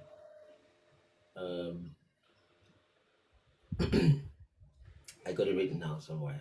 Okay, just to let you know that it's not like I'm just wasting. I got those things written down. So, but the point I Okay. want to hit precisely is that help us check where the reference is. I understand that weeping for Tammuz is in Jeremiah. Okay, that's not hard to find. But the one I've not got is how to link the weeping of Tammuz to what they brought changed into Lent. I could tell Lent wasn't clean anyways, right? Yes. I've not sat on it. But look at this, by the way. Did you notice the swap? Do you know that Yes. December 25 was also the birthday of Tammuz? Of Tammuz, exactly. Yes. You Yes. see? So now, when you are doing your Ishtar in April Yes. and you're doing your December 25, who are you really celebrating? The same guy, isn't it? The same guy. Yes. Right? So Yes. instead of the death, the resurrection of Yeshua, which was the Passover, if you really wanted to do that, now they're waiting Exactly. for the death of Tammuz. Instead of the birthday of Jesus, he didn't ask you to do any birthday anyways, right? Yes. You are celebrating the actual birthday of Tammuz. So it's a swap, indeed. And actually, yes, the ash placed on people's heads on Ash Wednesday is not actually a cross; it's a T, and it's actually for Tammuz. Yeah. As a matter of fact, when I was growing up, there was this song that we used to sing, "Hot Cross Buns." 1 penny to 8 penny, hot cross buns. But it was a practice where they would actually bake cakes with a cross on them. They're called hot cross buns, and it was actually that particular practice that was passed on. That's why even in the Bible there was reference to baking cakes to the Queen of Heaven that Right. the Almighty was even condemning. Right. You see? Yeah, and then the whole When was history of that? moon cakes that is now used for birthday cakes as well. The whole thing didn't come from scripture. It was extremely pagan. Indeed. Just a moment. Where is that? Oh my God, this is interesting. Where is that practice of tea cakes that are in tea shape? Did you say? Yes, it was something. I think it was a Celtic religion where they would bake cakes and put a tea on them. Oh, When I was yeah. growing up, I know I used to hear songs about that. I used to watch shows about that as well. But as I Cartoons. grew up, hot cross buns. That's what they used to call it then. Is that the name of the show? No, it's not a show. It's just a should I say a folklore song or something like that. Okay. Yes, Wow. it was yes. So that was the practice then by the Let's read that Celtics. scripture. This Okay. is a serious problem we're dealing with, isn't it? Jeremiah. Oh, I need to put these things together. I've been trying to ignore it. We'll talk about the individual birthday later. But this one is more of a doctrinal matter, which is I've been trying to be like, it doesn't matter, but hey, this is a serious substitution we're dealing with here. It's not funny. Jeremiah what 20? Remind me. Oh, do we need to search? Let's search for it. Takes to Queen of Heaven. KJV, yeah, that's fine. Let's go. So Jeremiah is what I think it is. Jeremiah 7:18. Yes. Jeremiah 7, boom. Let's go. Jeremiah. Okay.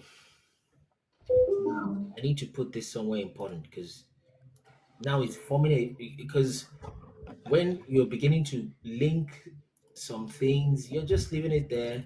You're not putting in so much attention because now let me make a list. Just give me 60 seconds. Okay. Yeah, so now Melchizedek. Okay. China.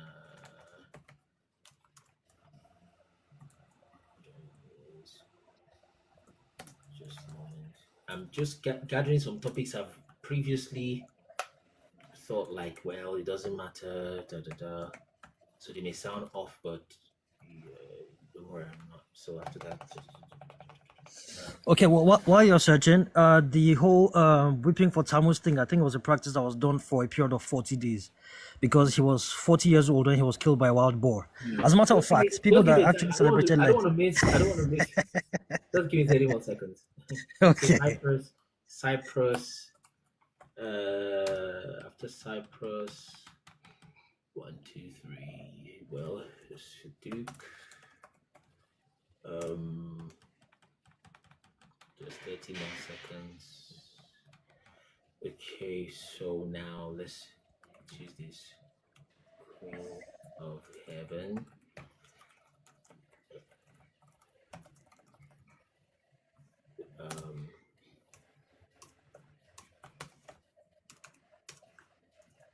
Tammuz, Xmas, Lent, 40 days. So I'll just put the references together. So let's build the reference together. August 14th. Okay. All right. So that we can put into a general body later. Then you can help with more when you have it. So we can have a solid body on that. So let's go. Jeremiah 7 is the first thing, right? Yes. The Queen of Heaven is where I want to 8. Queen of Heaven. Let's see the Queen of Heaven. Jeremiah 7. Okay. Jeremiah 44:19. So let's have a look at that. Duplicate that tab. It's a serious matter, actually.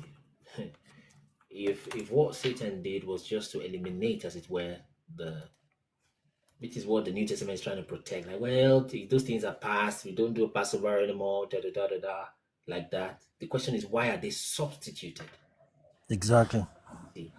So 44 verse 19. Let me see if that's what we're looking for. Queen of Heaven, pour out drinks. Okay, good. So I'll write that also. 44:19. All right. So yes, go ahead. What you were going to say, my brother. Okay, so during this particular period where they were whipping for Tammuz, because when he was 40 years old, he was killed by a wild boar. There was a particular period for whipping, and then just after that, there was a practice where, of course, they would celebrate Semiramis because people, of course, she claimed to have landed on the earth in a moon egg, and then she was hatched. She landed at the river Euphrates. She was hatched by where is by this a bird. story in Babylonian stuff, right? Yes, exactly. It's like, it's a history thing. It was like common knowledge. Text? You know what text is it? It is. I think I've forgotten. There's a text. Usually there'll be a text, but go ahead, please. Let me not break your flow. But if you remember any reference, mention it. Yeah. All right, no problem. So she landed on the river Euphrates in a moon egg, and then she was hatched by a bird. She now later blessed the bird and changed it to a rabbit, because rabbits are known for being very fertile and giving birth to a lot of bunnies and stuff. That's why she was actually referred to as the goddess of fertility. Anyway, And that's where the whole celebration of Ishtar thing had connections with bunnies and eggs. They had the whole bunny and eggs thing. So after the period of weeping for Tammuz, that's when Ishtar herself was celebrated because, of course, she claimed to she made people worship her as a goddess and all of that. So after the weeping for her son was when her own day was celebrated, which coincides with the 40 days length. And after that, of course, the first Sunday after the spring equinox is when they celebrate Ishtar, which is Easter, Of of course. which, So of which yes, I think Ishtar is another name in either another location or another timeline for the same goddess, same demon, right? yes, yes. Ishtar, Semiramis, and a few more other names. Queen of Heaven, Queen of Heaven, Diana, and a bunch of other names. Yes. Anna, right? I think they're trying to call Mary Queen of Heaven, by the way, the exact same phrase. Exactly, which is very questionable. Substitution it is. Go ahead. Yes, so there's serious ties between what was forbidden before and what is practiced now, because like you said, it was replaced. Of course, Easter again was used to kick Passover away. It was Passover that was told to us to celebrate, and then people don't do that anymore, and then celebrate Easter instead. And then they now tell you it has to do with the resurrection of Christ when Passover is what the Almighty instructed, in fact, commanded us to keep. Even Christ himself said we should do this in remembrance of him and all of that. And it was during Passover that he broke that bread. So me, I'm thinking the whole, because I believe in doing Bible things in Bible ways, right? And then some other things, some other foreign elements that were added into the faith sometimes just threw things off. And then I'm wondering, because me myself, I was trying to draw patterns, and then I was looking at, like in Nigeria, for instance, now, specifically Nigeria, states that consume a lot of pork have usually been plagued with, seriously, have been plagued with headsmen and all of that and all of that. And if you draw up the map, it somehow makes a lot of sense. Like people that just claim to follow our Father in heaven, they claim to do that, and they are very serious with this. But at the same time, they accept pagan practices, and then they keep running on it on full throttle. You get what I'm saying? There's somehow one judgment that has been coming. It has been very subtle. I mean, I just feel somehow it's going to come fully. Okay, And the just a whole moment. Let me see if I got you right. There are there are places where, are you saying the people in the north, they eat a lot of pork in the northern states in Nigeria? Is that what you're suggesting? Yeah, Benue specifically. And then there are certain places in Plateau states that they consume a lot of pork and dog meat. Okay, which would be And then if you try to do a parallel, I don't know, but I tried to do it that time. And then I was saying that some of these things where people will just be unalived in maybe their farmlands or something, somehow it correlates with people that claim to be Although very I heard, religious, but at the same time. but there are people in southern that do animal dog meat also, is what I'm thinking. Maybe it's proximity. There's Calabar people too. Yes, I looked that up. So I don't know. I think some people on those states also, I think. Yeah. Man, that's crazy. Yeah, but go ahead. So I don't know. That's why I'm full of questions right now, right? Because me, I'm of the opinion, okay, let's do Bible things in Bible ways. Because something has come, and it's almost as if we are worshiping something that is pretending to be the Father, but it's not. Right. And I think mainstream Christianity has fallen for that trap. Yes. Yes, and then we're worshiping what we don't understand, something that has usurped the place of our Father in heaven. So I don't know, I was just hoping maybe you'd share some light on that. So let me just talk on the birthday first. Indeed, I usually check patterns too myself. For example, what I did with the wine thing, in other words, alcohol, is to check how many times alcohol was mentioned in the Bible and check what happened around the time when we took alcohol. It was always, usually not so good. Out of 10, right, 9 out of them would be something bad. Somebody's unaliving somewhere. Usually there's a sexual related something happening somewhere. Somebody's seeing somebody's nakedness. Somebody's raping his own father. So it's kind of crazy stuff happening around being drunk with alcohol.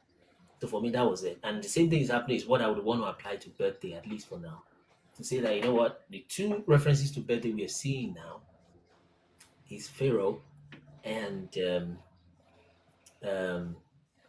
Pharaoh and what else? Pharaoh and Herod, right? Or do you remember any other birthday in scriptures? I can't remember any. Pharaoh and Herod is the only I can remember right now. So I don't think there's any mention that in the year when he was born, but it will tell you the number of the years, and usually to be the day of death that they reckon that. Well, in the day you give birth also to another child, it was this number of years when he gave birth to this, right? So then the year you begin to reign as a king. So I don't think there's any birthday in that sense except for Pharaoh and Herod. And those two was not. One was half good, half bad, and it was Pharaoh straight away, right? It was not hidden, right? And he unalived somebody on that day, more or less, what we can see here. And then the one of Herod is the classical one, which was not so good. And prophetically, that was the occasion where that Jezebel was able to do to Elijah what she was going to do, right? Because apparently this lady was more or less like, for lack of a better word, an incarnate of Jezebel. And John the Baptist was indeed an incarnate of Elijah. And she cut off his head, more or less indirectly, in that scenario, that situation, that atmosphere. So that being said, you may need to lead your family, right? I hope, if you don't mind, I know it's a personal matter, but I think the person, your partner you're with now, going to get married to, should be in on these things. Are they in on it? We just started dating. We just started cutting, so I'm just inching these things to her little by little. But every time I tell her something about maybe research I'm doing and all of that, she gets intrigued, and then she gets shocked, and then she'll be like, "Wow, she never knew this before." So I'm like, okay, cool. I told her there are a lot of things I also need to tell her, but it has caused, of course, problems between me and people in the past, friends, colleagues, and all of that. They actually think I'm weird at work. Yeah, she has to be in on it. What you can do is she has to be in on it. Otherwise, she just got to be, because based on what we have spoken, also you and myself, about what God has revealed to you, what you're supposed to do, right? Yes. You can't marry somebody. I say I don't get married. I'm not doing marriage counseling. Oh, so sorry. One more thing. Make sure she's in on it. Let's go. Go ahead. All right. So in the beginning, of course, the Almighty gave instructions about what the tree that was the fruits, however, the tree that nobody should go to. This is strictly not for food. Do not touch this tree. And then we messed up, and then we ate of the fruit. And then I think he came back again. I think it was in Deuteronomy, and said, "These are the things for food. These are the animals for food. This is what you should eat. This is what you should not eat." I remember in the beginning it was the serpent that came and said, "Are you sure?" He said you shouldn't eat these things. And then he came again in Deuteronomy and told you, these are the things meant for food, and this is the one not meant for food. But we are having people coming to say, "Are you sure he said that?" And then it's mostly the church. Are you sure he said that? Are you sure? Because all things were actually declared clean. And then when you check scriptures, there was absolutely nothing like that was said. You understand? To be like, are you sure? So it's almost the same narrative. He tells you, okay, eat this thing, don't eat. Serpent comes, tells you, are you sure? Makes you doubt. You go to eat. Comes again, he now says, okay, fine. This is the thing for food. This is the thing not for food. And then the church now is coming to say, are you sure he actually said that? You can actually eat all these things and they're acceptable. It's okay to just eat them, because everything was declared clean. And then when you go back to the part where they said things were declared clean, it was about Christ. It was even about hygiene, about washing hands. And then he now said, what you eat comes out in the drought, of course, as poop and all of that. And then the vision that was shown to Peter, that was all about not calling Gentiles unclean and all of that. So it had nothing to do with actually what he said you should eat or not eat. So I wanted to ask that, because I'm seeing people saying that crocodiles are delicious, but I don't see anywhere where it was actually or eating snakes are good. Someone is very delicious. I don't see where that was actually instructed in scripture to consume. So I don't know, maybe you could help me on that too. You don't even need scripture to know that crocodile is unclean. Like, seriously. Oh my god. So anyway, we are the way I feel led in our ministry, right? To let this. There are some things we know we can't even say them. No, we can't, but we don't feel led to say them yet. And it's not like we are hiding things, but some things are to be kept for a moment and then they're revealed later and things like that. So, but what we are doing is to first begin to eliminate. Okay, what I see is that let's begin to stop doing some things first before we then start, because you understand what I'm saying. It's got to be kind of gradual. Yes. People have asked me this also in private and things like that. And I'm like, you know what? Start by removing the substitute and let there be a vacuum in that sense, you know? Okay. And generally, naturally, in fact, you might be surprised because that's how we fail lead, and I'm letting message to handle this. Then starting from, let's say, Christmas, that's a big one for most people, right? Don't buy the tree, right? Yeah, observe your holiday, spend time with your family, they're eating, have a nice meal and all that. Just start cutting off, don't do the tree thing, right? Yes. And the woman of the house is very important on this matters. I know we've joked about it, but very, very important. Very, very important. The woman has the heart of the house. If she's not the one calling the shots really, but the influence is so much that look at Samson, look at Solomon. When they are in a certain way, they won't command you, but you will command yourself, and you say, okay, let's just do this and get it over with. Like my strength, and they just cut off my head. You don't do. He say he pressed hard daily. Oh boy. So they are very important in this matter. So otherwise things get really rough if you want to stay very strong and firm, which is really how it should be. But it's in different matters, different dynamics. It has to be almost case by case basis. But the truth is very simple. So we are starting by eliminating, right? Elimination, right? Begin to remove those things. Get off. Oh, you're back at the car wash. Are you sure you were not? That's not a WhatsApp message, Jules. You're typing on TikTok. I'm back at the car wash. I think I asked her to come back. I mean, she said she was going to come back so we can discuss. You know, she has a different opinion from me. But she thinks the Bible is a fake white man's book. So if I can get the person right. So start from elimination, right? August 14 is what I can suggest. Okay. So now you're building a family. I mean, you know what to do and how to, but that needs to be settled. Those things need to be settled, and so that's what I can say for now. Begin by elimination. In Africa, we didn't even know anything about Easter rabbits, but the European people are more serious about the Semiramis, so they use rabbits and eggs. Yes. You see, in Africa, we didn't know about Halloween, but apparently, which is supposed to be around the Feast of Tabernacles, by the way, something like that, and they are serious. Some Christians now, the African Christians are now kind of want to begin to join the Halloween thing. Right? Yeah, the Catholic Church changed it to All Saints Day. All things. All Saints Day. All Saints. Yes, All Saints Day falls around the same time with Halloween, and All Saints Eve as well. What do they do on that All Saints Day? They claim they make prayers to dead saints. Yes, exactly what Babaladapo is saying is about the dead. So it's about this worship of the dead, Santa Muerte. Yes, exactly. Right. You see, it's about that dead thing. So they just flip it and so it's a substitution. Yes. You see. Falls around the same time. Right. So it's a serious matter we're dealing with. So we'll begin to eliminate some of these things one after they are not hiding it indeed.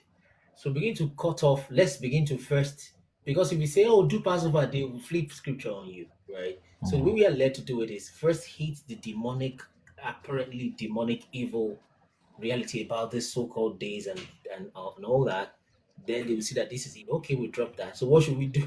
That's what most people ask. They have told you what to do thousands of years ago. Like you look at now, it's Christmas now, everybody's at home. We have watched movie. What next?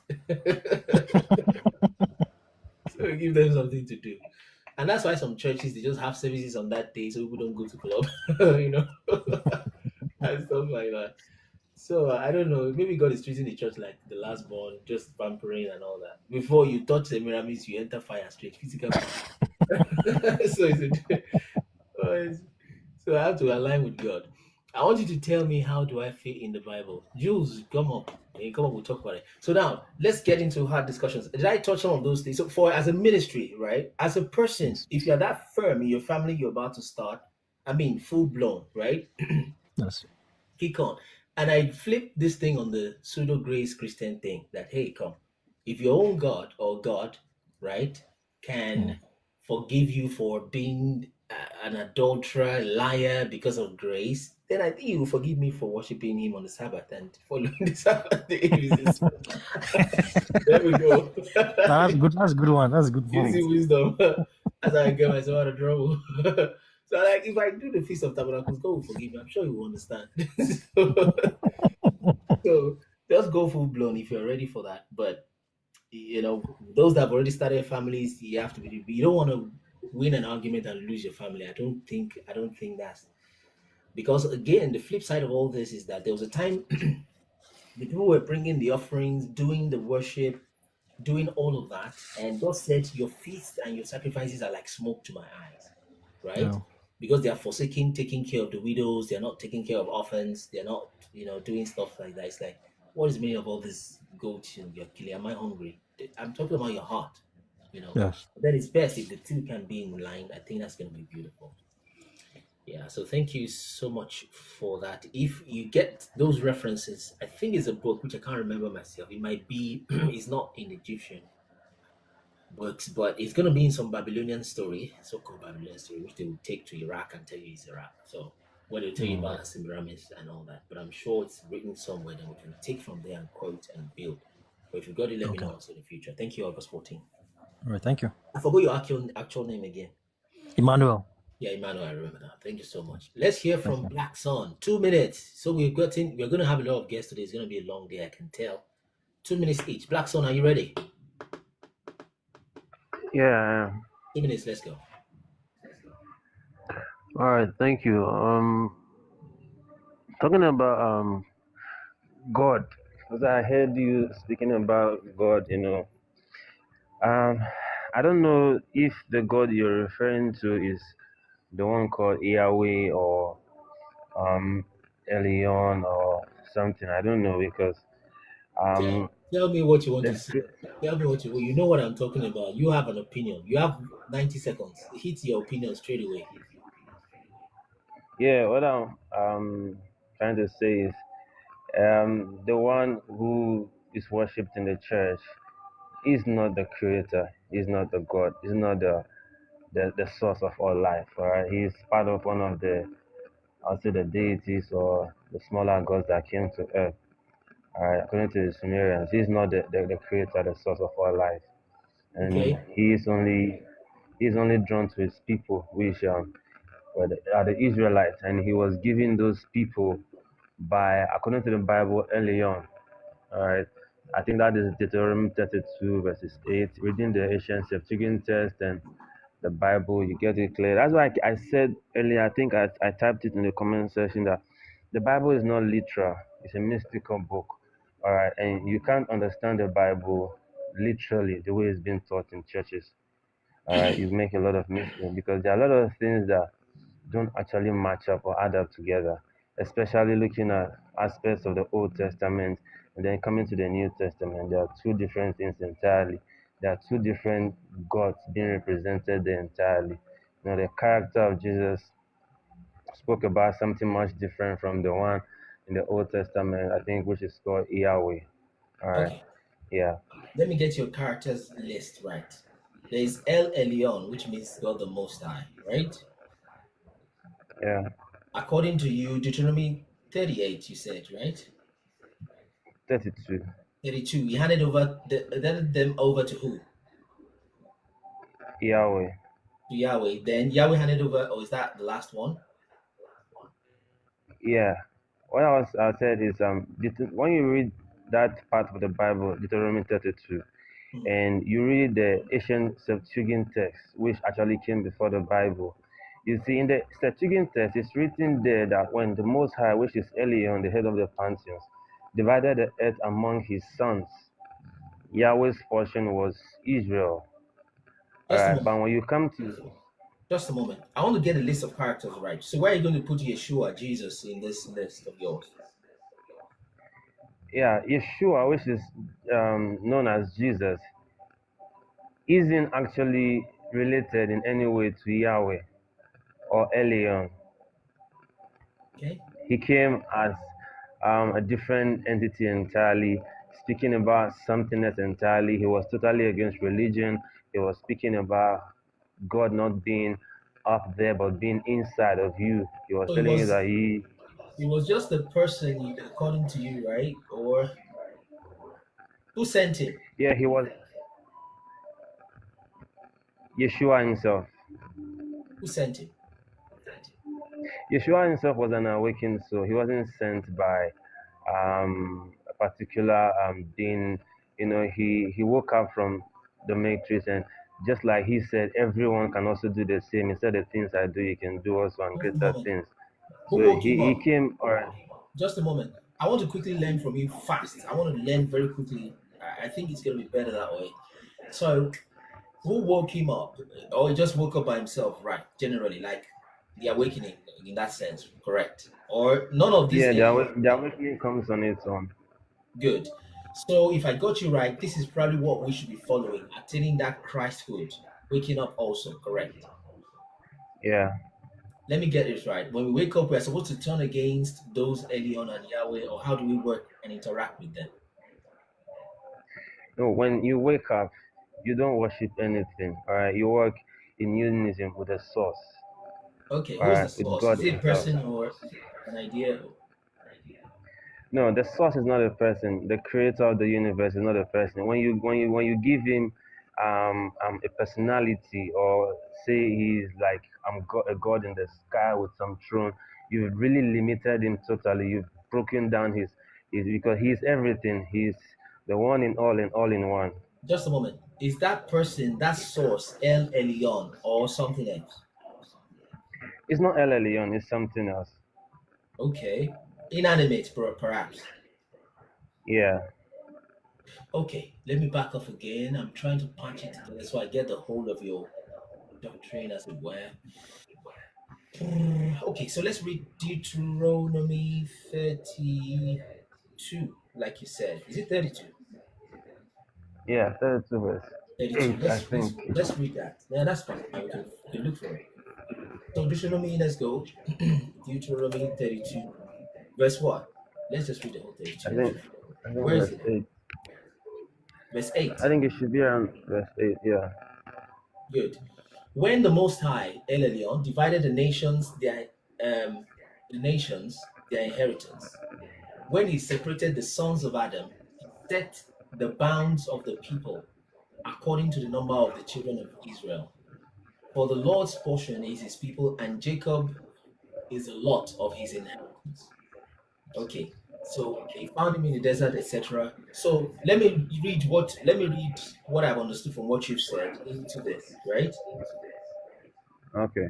To know if I understand you. Verse 8 again. When the Most High El Elyon divided to the nations their inheritance, he separated the sons of Adam. He set the bounds of the people according to the number of the children of Israel.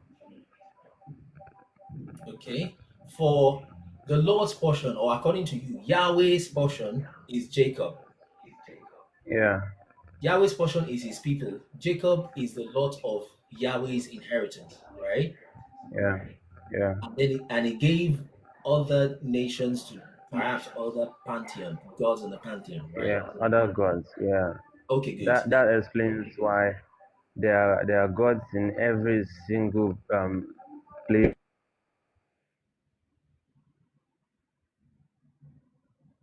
Your what's that thing called? Your audio is kind of fading back and forth.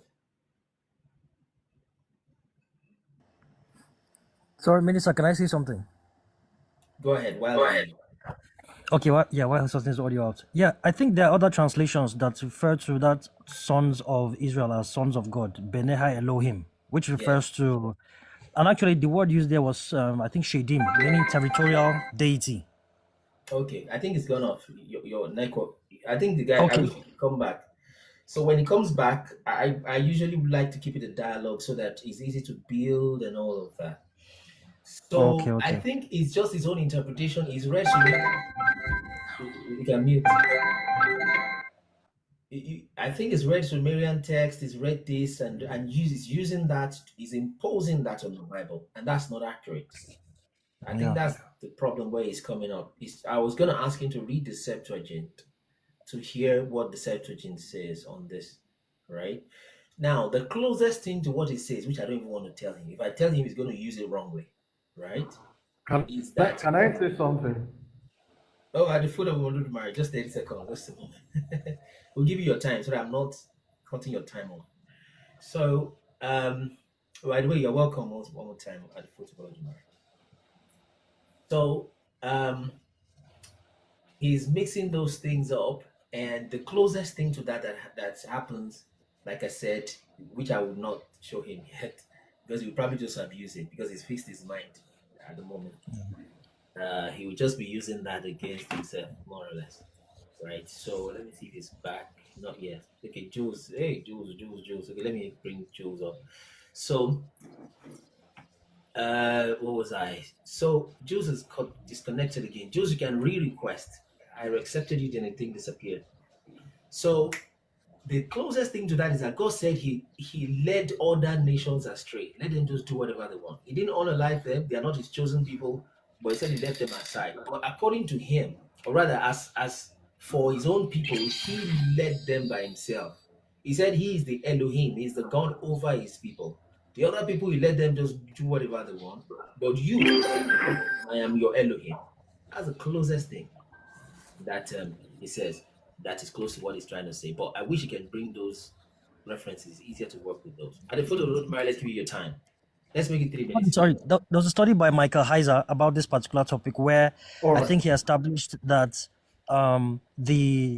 that this happened at I think at the Tower of Babel, when the people were divided among of course people were scattered and everything. So he said that there were, I think, 70 watchers originally that were placed over the nations, and then Jacob was his own portion. So he shared all the nations according to Shadims, which are territorial deities. That's what you hear of the Prince of Persia. The Prince of Persia was like a deity that was supposed to look after Persia or something like that. But I think in Psalms, those particular sons of God were judged. I think there was a study on that. So, and I forgot it's Psalms. I forgot whether it's 72 or something. Yes, but they were judged, and then he now handed over the kingdoms. Yes, perfect. He now handed over the kingdoms to his son now. That's why I think later on in that verse it said, I've forgotten how it put it. But you could literally see him handing over all the kingdoms to Elohim. I know Elohim is more or less like a reference to either angelic beings or disembodied spirits and all of that. So they all fall under that term Elohim. So he handed over all those nations to his son. It's that this person just mentioned is something, but it was a judgment. It was a judgment for them. I think corrupting their ways and accepting worship or something. These same guys in this particular verse on chapter that this guy mentioned. So they went ahead. I think Michael Heiser did an extensive study on this. Sorry, I'm not even getting the thing. I'm not. Don't worry, I'll explain it. I think I get where Michael is coming from, but he should have told you where he found it from, which I'll show you. Okay. Oh, okay. So at the foot of the road tomorrow, let's give him his 3 minutes so he can run his time. Good morning, my brother. You can speak now at the foot of the road tomorrow. Hello. Thank you. Yes, now. So initially, I wanted to say something about the birthday issue before my brother came up with this particular topic about God. And let me quickly address that. I think Psalm 97 will do judgment, and Exodus chapter 6 verse 3 will do a lot of judgment concerning what my brother Black Son was trying to type it down. Talk about. I think you should just maybe probably sit down. Sir? I'll just type it down. Psalm 97 and Exodus. So concerning the birthday issues, Exodus 3, sorry. There's Exodus chapter 6 verse 3. Okay, good. And Psalm 97 Exodus 6 3. 97 what? Psalm 97 and what? Psalm 97 from, I think, from verse 1 to verse 8. Psalm 97 from verse 1 to verse 10. Nice. Go ahead with your birthday thing. So So, you know, I think the birthday issue is really causing a lot of problems for a lot of us because personally, I know a lot of ladies that, you know, will not date me because I don't celebrate birthdays. And I could remember there was a time somebody asked me that if you have a child today, who is coming to name your child since you don't go to church anymore? And, you know, these are issues that these are issues that a lot of us are facing with, you know, everybody just look at us as weird and somebody that is just, you know, that is not supposed to be in this particular world at all because of our views and our philosophies. Thank you, Now, I my can brother. remember there was a particular day, a pastor, I was having a debate with a pastor, and he said, everything I'm talking about is just mere critical thinking in order to dismiss my point. He said it's mere critical thinking. And I was like, wait, so am I supposed to throw away common sense because I just want to accept a faith? And again, there's something I saw. If we look at our grandparents and our great-grandparents, many of them don't even know the day they were born. Wow. And we'll realize that maybe at a certain age, maybe when they are 80, they are in their 90s, their children are doing very well, they will just pick a random date and they will say, okay, we want to celebrate daddy's birthday, we want to celebrate grandma's birthday. And trust me, from my observation, I discovered that the day they celebrate those aged people's birthday is the day they start nursing one ailment or the other till their death. Wow. This has been my observation. Wow. They hardly live past 5 years. They will start nursing one ailment. You see a 90-year-old man is 90, is doing fine, no ailments, no sickness. But the day the children gather and say, okay, we want to do daddy's birthday, that's the beginning of the problem for them. So I don't know. This is just my contribution. Wow. August 14, I hope that's not your birthday. Emmanuel. It's actually my birthday, August 14th.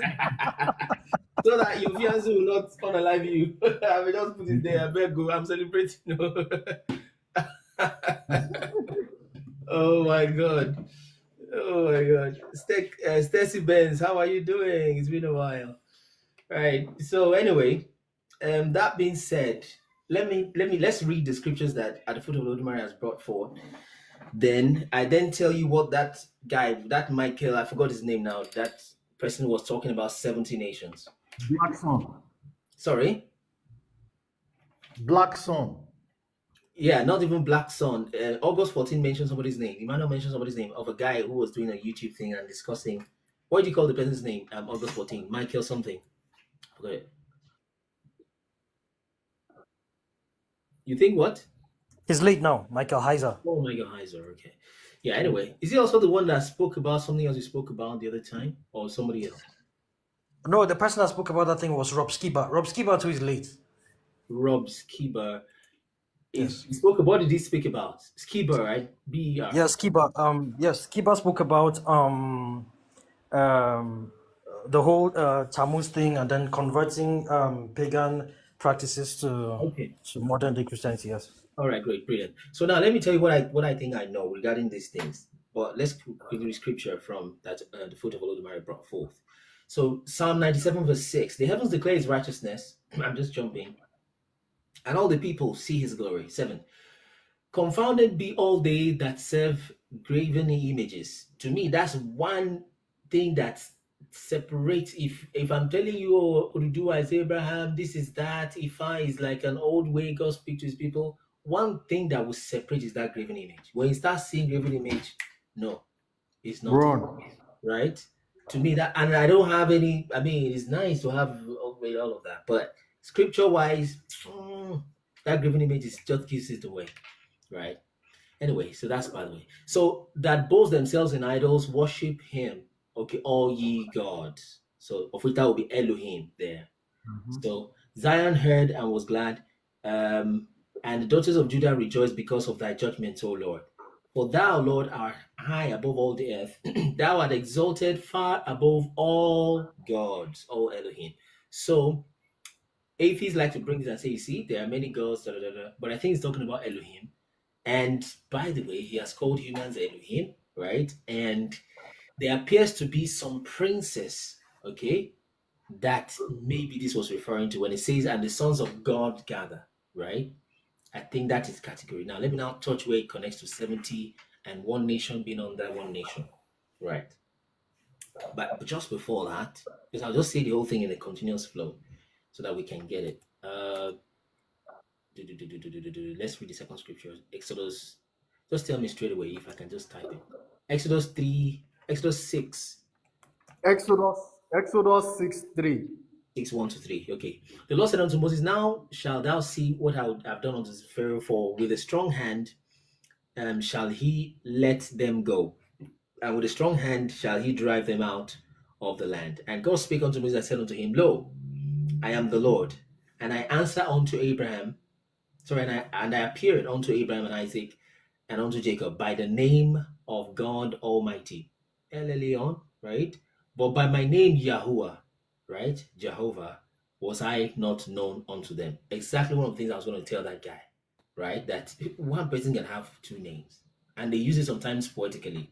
And the word of God came unto Jacob and lighted Israel, right? I know we try to make it sound as though, okay, God speak to one man and blessed one nation. It's also true, but it's the same person. It's just a poetic, so to speak, way of saying things. And the Lord sent unto me to go to Nineveh, and the Most High was with me while I went. It doesn't mean God sent you and now sent another person called Most High to follow you. You see? So that's the kind of thing that I'm supposed to. You understand? Good. So now, let me now talk about the 70. Let me run it from Genesis. In the beginning, there was one language, right? And I'm referencing 3, 4, 5 references as I speak, and I'll mention them as we go, okay? But I have references for them, which is what that person should have done. Which maybe he did it, maybe August 14, Emmanuel forgot to know what the references are, okay? So there was one language apparently, and from now, the first time God would set angels over human was that sword, that angel that has the sword in the garden. Okay, that's the first time. Then after that, angels started, apparently the angels got a little lower than Adam from that time forward, but let's leave that hierarchy for now. So angels, that's the first time angels just started doing things. Then in the 6th realm, 6th generation, so do you have the dates of the proper feast days? You can find them online actually. Some will be wrong, but you can find them more or less online. Adam, Seth, Enos, Canaan, Mahalalel, Jared. He's called Jared because in his day, the watchers descended from where they should be. They should be reigning from a certain place. So the book of Jubilees helps us understand, and you find it in Enoch also, that they were sent to do righteousness and judgment. That's what they were supposed to be reigning over man, right? And showing, okay, do this, do that, do this, do that. Okay, and maybe interfering with the affairs of men a little bit when things are about to get out of hand. But they got lustful, right? Came to the daughters of men. That's another mention of watchers. Just follow the story. That's in the 6th generation. Don't forget the 1st generation, angel, cherub at the garden. 6th generation, there came the watchers that actually descended. And they've been there watching from their descriptive name, watching over the sons of man. So 6, then they descended, had relations, things got messed up. God had to send some angels, Gabriel, Michael, Uriel, Raphael, and some, according to Enoch, to deal with some of those watchers' children, which are the Nephilim, and to bind the watchers until the day of judgment. So some Nephilim was released later, their spirits, which became demons, long story short. After that, the 6th person, all that was happening in the 6th, the 7th, Enoch, the 8th, the 10th, Noah. So that is a fresh time, right? Noah is the 10th. In that 10th, that was when Noah said, bind all these spirits, right? The spirits of the watchers, because they can't leave the air, they're like trapped there. That's where they were created, right? In that sexual relation. So they have to stay there according to the Most High. Wandering spirits. So all of them were bound. 1/10 was released later according to the request of Satan. He asked for 1/10 and God answered him. I'm the God of all flesh, and the God that answers prayer unto me shall all flesh come, including Satan, unfortunately. He answered him, but God gave Noah herbs to deal with the effect of those demons on his sons, of which the sons can't even touch the demons can't touch his sons if they don't disobey. That's the meaning of that. That's the 10th. Now, 10th, Noah had his sons, and after his sons, you have Eber is the 14th. Well, just before Eber. The 12th, the 13th, which is Nimrod, very important place. Right. Now, watch this. This is where the 70 comes in. The watchers have fallen, they came down, have relations, they've missed it in the 6th generation. Now, in the 12th generation, Noah gave birth to Ham, Ham gave birth to Cush, Cush gave birth to Nimrod. So, Shem is the 11th, Noah is the 10th, Shem is the 11th, Cush is the 12th, Nimrod is 13th, if you're counting in that direction, okay?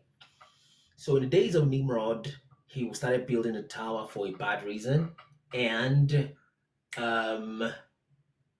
God then sent angels to go check what they're doing. They had to confound their language. They wanted to take that to the firmament, starting to shoot in the sky, and they did, started shooting in the firmament.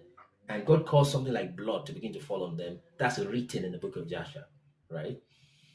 And when the blood began to fall on them, they were rejoicing. God did that to just mock them. He said, yes, we have killed those in heaven. Now let's go and put our gods there. They also did that if another flood happens, they will not be washed away. Okay, meanwhile, they should have just obeyed him rather than doing what to prevent the consequence of your sin. Just don't do the sin, you see. Of which he has even told them, I'm not going to use flood. So it's just a messed up kind of people. So now, this is where the 70 comes in.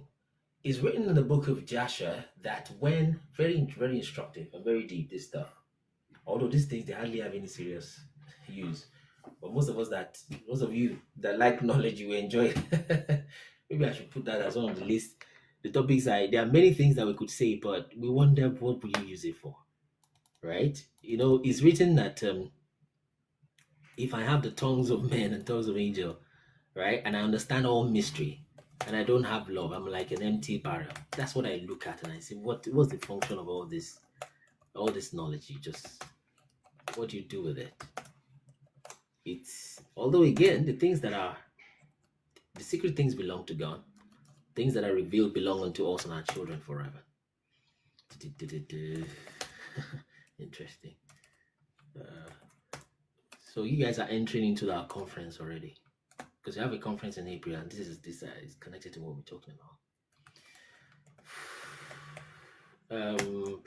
70. Let me put it this way. All right. So I just dropped it, Dave. As God keeps us leading, we'll start talking about some of them. But then, like I said, if you know enough to do what is right, to love your family, to build your nation, righteousness exalts a nation, sin is a reproach, then I think you're doing fine without all these mysteries, but it's fine. So when they were going to come to divine the languages of the sons of men, it was 70 angels that came with the Most High. That's 71 beings in total. Very critical, very instructive. 71. So this is apparently where how can we verify this book of Joshua as the original book is forever lost? There are many things that are forever lost, but all you can verify is just read it. It's as simple as that. You can tell. Check the fact, check the text. Simple as that. The same thing with Bibles, like more or less forever lost. I mean, you don't even know what your own name is. You were told. You were not there. That memory is forever lost. You have to depend on what you're told. So you just work with what you've got, right? That's how things work. It's better than discarding it altogether. If they pop a book of Joshua movie, you're going to go to Hollywood to watch it, right? And most times they're doing that to do some psyop. Anyway, so now you can turn on your mic, Emmanuel. I think we can use dialogue from this point on, okay? If you don't mind, August 14. Okay. So in the book of Joshua, when they descended, there were 70 angels and the Most High descended with them, right? Are you still there? Yes. Yes. Now, so when that happened, languages were divided, right? And the Hebrew language, and what happened is not even a division of languages. It was more like they were. Let me just speak with hindsight, but I'll tell you where I find the thing so that I wanted to follow timeline, but let me just put everything together. Apparently, very likely, they were divided into 70 languages. Yes. And I'll tell you, right? and I'll tell you where I found that. Okay, so 70 languages, and it was not the language they were speaking from creation plus 69. No, the original language was taken away, and 70 new languages were brought. Apparently, tongues of angels. Very likely of those 70 angels. Are you still with me? Yes. Yeah, mixing the inferences a little bit, but I've got very strong text to prove for it, which I'll show you. So the actual Hebrew language that later was called Hebrew was taken away. 70 fresh languages were introduced, I would say, right? And later in Jubilees chapter 8, verse 24, it then says that Hebrew that was taken away from the sons of men was then taught to Abraham afresh. Yes, in that Abraham was alive during that time. Plus, Yes, it was. he grew up with, I think, What? with Shem. Yes. And Noah. Yes. Yes. And indeed, Nimrod almost literally cast him into the fire. He escaped that and all that, according to the book of Joshua. So, long story short, that Hebrew language was reintroduced to Abraham, and he started to speak the Hebrew. But question, how was the language that was spoken by Adam called after Hebrew, the 14th, when Hebrew was not even born? Hebrew was not born. It's simple, because the person that began to speak the language again after it was taken away was Abraham, the Hebrew. So it made sense that the language was just named after the Hebrew, since it was a Hebrew person speaking our original language. Got it? Yes. Good. Now, fast forward from that, Abraham is the 20th. We now got to a point where, just about where we're at in Genesis right now, Genesis 40, where Joseph went before Pharaoh to speak to Pharaoh, right? He shaved himself, got his dress and all that. Joshua shows us that for anybody to rule over Pharaoh, you have to be able to speak the 70 languages of the sons of men. Not, do you get it? Not just some, I checked it, it's a definite article, which I think, let me just show you that again. All right, Book of Joshua.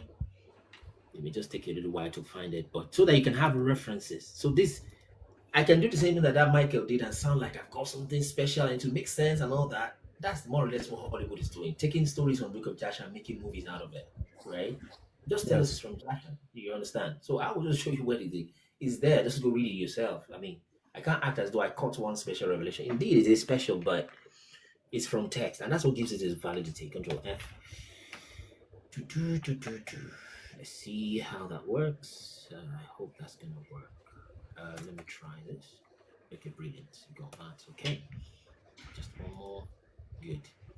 So if it was the common, by the way, the Pharaoh had 70 steps to his throne, which represent those 70 languages. So it was so fixed and they were so sure that he built his throne to follow those 70 languages. It wasn't something that was going to change every 2 weeks. You see? Yes. Right. So he could, maybe by learning, perhaps very rigorous learning, he would have to learn all the 70 languages as a child, right? Until he becomes the Pharaoh. So it was a serious matter. But long story short, before I read this, God he sent an angel to teach Joseph those 70 languages literally overnight. Literally, right? So that when he came in the morning, and the way it works is when you want to ascend that step, you speak the first language, you step on step 1. He asks you maybe another question in the second language, you respond step 2, until you keep going till you ascend to him. Do you see? So let's so this is Joshua chapter 48. Okay, Joshua chapter 48 verse 45. And it was customary in those days that no one should reign over them, but who understood to speak, watch this, in the 70 languages. You see? So it was a definite article. Let me look for another. Oh, let me back up actually. Let me go to 45. So Joshua 48, 45. So that's probably where he got that from. Linking with, and I'm going to link it to Enoch again, but let's hit this 2 first. So this is 70 languages. There were 70 angels that scattered the language of the people. So 45. If he was one of the common people, he ascended the 3rd step out of 70. All right, they allow you to do 3 steps. Okay, irrespective of the language, you're a common people in the land. You take 3 steps, and the king would descend all the way to the 4th step. So there must be a seat on the 4th step also. where the king Pharaoh can sit, talk to a common man on the third step, right? Irrespective of the languages he understood. And their custom was, moreover, that any man who understood, watch this, who understood to speak in all the 70 languages, Joshua 48:45, who understood to speak in all the 70 languages, he ascended the 70 steps and went up and spoke till he reached the king. Right. So you don't just show them a certificate of language proficiency and start coming here. You speak it as you're coming. It's not IELTS. Right. There's no. So 46. And any man who could not complete the 70, right? They even call it the 70 briefly, right? He ascended as many steps as the languages which he knew to speak in. Do you see? 47. And it was customary in those days in Egypt that no one should reign over them, but who understood to speak in the 70 languages. Right. So then 48, Joshua 48 goes ahead to say, and when Joseph came before the king, he bowed down to the ground before the king, and he ascended the third step as a regular man, and the king sat upon the fourth step and spoke with Joseph. Okay, and the king said to Joseph, I dreamed a dream. So later, after that dream, he interpreted it, he got a word of knowledge, long story short, and all that. Now, let me now add one more to it, which I will not show, but I will refer it. People can go look for that. When God was going to show Enoch everything that was going to happen to the sons of men from the start to the finish, right? Apparently, it started with history because Enoch was already alive and he knew what happened from Adam to himself, the seventh. So God showed him this 7 weeks, okay, of years, of which a week is about 1,000 years. That is how we know that from Adam till the last day on this old earth, before the new earth comes, it's going to be about 7,000 years. But he was showing him weeks. A time came when he said that, and God assigned 70 shepherds over his people. Oh. 70 shepherds over his people. And he said that this happened and 35 shepherds reigned and this and that happened and all of that, right? And apparently those 70 shepherds were from other nations. And he told them, unalive, because God more or less left the 71st people, which is the Israelites, right? The Hebrews. Yes. Right. So he left them and then he withdrew from there and said, okay, you just, that is the same time when he started calling people like Babylon, what's the Babylon king? Nebuchadnezzar. Started calling Nebuchadnezzar my servant, right? Started calling Cyrus my servant. I mean, these are not Hebrews, you see. So he told them, you can unalive according to what he instructs the angels. And one of those princes is the prince of Persia, apparently. Yes. Right. So, and there is a prince of Grecia, right? This is this is written in Genesis, Daniel chapter 12. Is a prince of Grecia. By inference, there's got to be a prince of Rome. Do you see? Yes. So those are the kind of things, but you're already entering into our conference. Our conference. So in fact, I've mentioned the title of the conference already here without mentioning it. So, but then that's where that guy must have seen it. But if you have that video, send it to me. So in case he has some other references. But those 70s like that, they're apparently 70. You see, 70 nations, 7. So for every king you see on the earth, usually there is an Elohim on top of him. The prince of Persia, they are princes of Persia. The prince of Grecia, the first king or first prince of the princes of Grecia is Alexander, so-called the Great. You see. Yes. They're spirits all in the head of those people, and they're human beings that are under. And those spirits are kind of stubborn. Just like any human being, right? And doesn't want to relinquish power. It's apparently what was happening with the prince of Persia. If Daniel, the fact that Gabriel was coming to give Daniel that thing meant that prince of Persia needed to leave for the prince of Grecia to come. And he didn't want that, unfortunately. You'd be surprised that this, you think these spirits are just robots. They're not robots. They have feelings, desires, and emotions. Exactly. And it's apparent. This answers Black Swan's question. Yeah, in a way it should, but it's not here. I don't know, it's gone.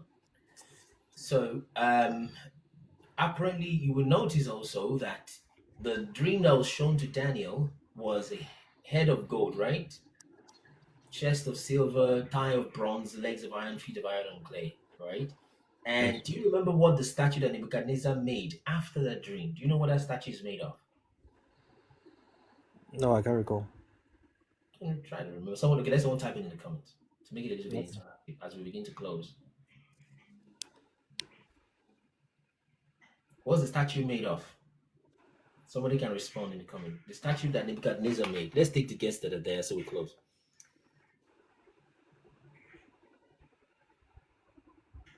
What's the statue made of? Gian, do you know it? Does anybody know what the statue of Nebuchadnezzar was made of? The one he made of himself, I believe. Let guests, we have sent the guest requests out in public. So let people request. We'll fill this up. We'll do 3 minutes each, then we close.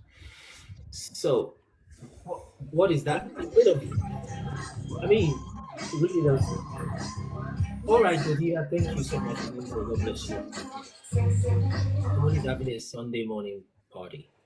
He's gone. So, does anybody know what the statue is made of? It's made of gold. Okay? So what he saw was gold, silver, bronze, etc. But think about this, August 14, Emmanuel. Which is easier to make? A statue made of full gold or partly gold, partly iron? Which one is more expensive to make? Partly bronze? Material-wise? I think if you're trying to make everything of gold, I think it's simpler. Okay, true. Yes. But material-wise, it's more expensive. Yes, material is more expensive, yes. With gold, right? So, but long story short, although it's not written in the Bible, but you can almost infer, watch this, that the reason why he made the statue of gold is because Daniel told him, thank you, Shade, you are the head of gold. Right? So normally after the head of gold, he's supposed to move over to Persian kingdom. Yes. Silver. But he said no, he wants to change the dream. That spirit, the prince of Babylonia, working on him. He then made the statue of what? Gold. In other words, he wants to remain reigning from his time to when Jesus comes, literally, in this case. You see. So he didn't want head of gold, because if he was following God and following that, like innocently, he would have made a statue of gold, silver, etc. But no. Yeah, thigh of bronze. So he made everything to be gold. In other words, he does not want to leave the throne. That's how humans are. Actually, those spirits are actually that way also. They have to be deposed. Michael had to hit him off. Gabriel had to say, I'm going back now to find the prince of Persia again, and then we'll let the prince of Grecia come. But if the people of Yahweh has followed his principles, followed him, listened to him, we wouldn't have needed this 70 in the first place. Even the first 70 would not have been needed. Yes. I think there was something he mentioned about a particular passage in Psalm. I think in the Psalms. I think that one was speaking to judging some of these sons of God. Yes. I don't know. Yes. Yeah, it is possible that that's what he's speaking about. But again, those sons of God, in the time of Psalms, if you're talking about David, honestly, the time of those 70 shepherds was not even then yet. So maybe some other kind of sons of God situation he was referring to. But at that time, Yahweh was still over them in the time of Moses, in the time of Moses, in the time of David. Most of them was still over them. He would still speak to David and still work with him. They were still a nation on their own, right? Yes. Yeah. So, but if you follow the chronology of how Enoch gives the prophecy, he has given the part of David. A sheep was somehow, and another sheep was chasing after him to unalive him, talking about Saul and David and all of that. And then that sheep unalived that Saul, and then this sheep became a man and all of that. That time of David has passed before he then talks about the 70 shepherds. And God told the 70 shepherds to unalive just about as much of people, okay, and not unalive some. And then called one of his holy ones, perhaps Moses, okay, but he didn't say the name. He said, he called them to him and said, look at these shepherds have said they will kill more than I asked them to kill. In other words, God approved the killing of some people, some of his own people, by the way. So he said they will kill more than I asked them to kill, and indeed they killed more, right? That's why I'm saying this transatlantic slave trade and what Britain is doing in the world or did in the British Empire, it was approved from some headquarters. Now, they might have done it way more than they should have, But that British thing, having empires all over the place, you don't do that kind of thing without approval. How? Just by planning and strategizing war, bro. Things don't work like that. Right? That's true. So they were supposed to bring the gospel also. Perhaps, maybe they should have also told the Hebrews who they were, but maybe they kept that part back, right? I mean, Satan's release in 1770, for all I care, 1776, was more or less approved, you see, for some reason. And prophecy knew that it was going to deceive the world, but still let him. Are you following what I'm saying? Yes. So there are some very strange things God approved, and that's why we tell the pseudo grace people that say, "Oh, God is just he's my boyfriend. I can put him in my back pocket like a phone on my jean." You don't know what you're talking about. This is somebody controlling empires, and people are born into that innocently. You are born as a so-called Nigerian. You don't know anything, and you got to deal with it, right? So it's not this pancake ice cream stuff. God is very close, but it's also very, very, very far. There are many layers between you and God. Very many layers. Tinubu said is there. Tinubu is it Jagaban? You can get you arrested.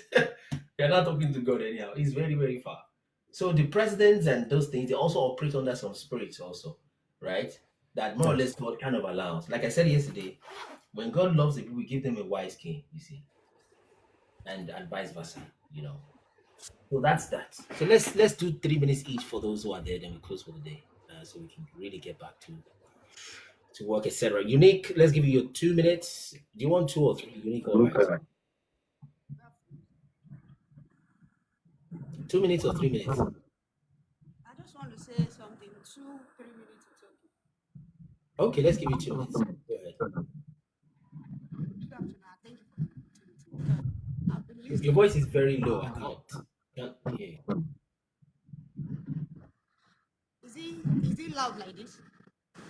Can you hear me like this? If you can make it better. Because I've already increased the volume of my phone. It's kind of fading. Okay, so go ahead. I'll try to hear you. Just go ahead with what you've got. I said I've been listening to your broadcast with 91 broadcast, and from the timeline to this episode, that you talk about something about around fair and Messi. What's this? Around fair. I'm Raphael Nimrod.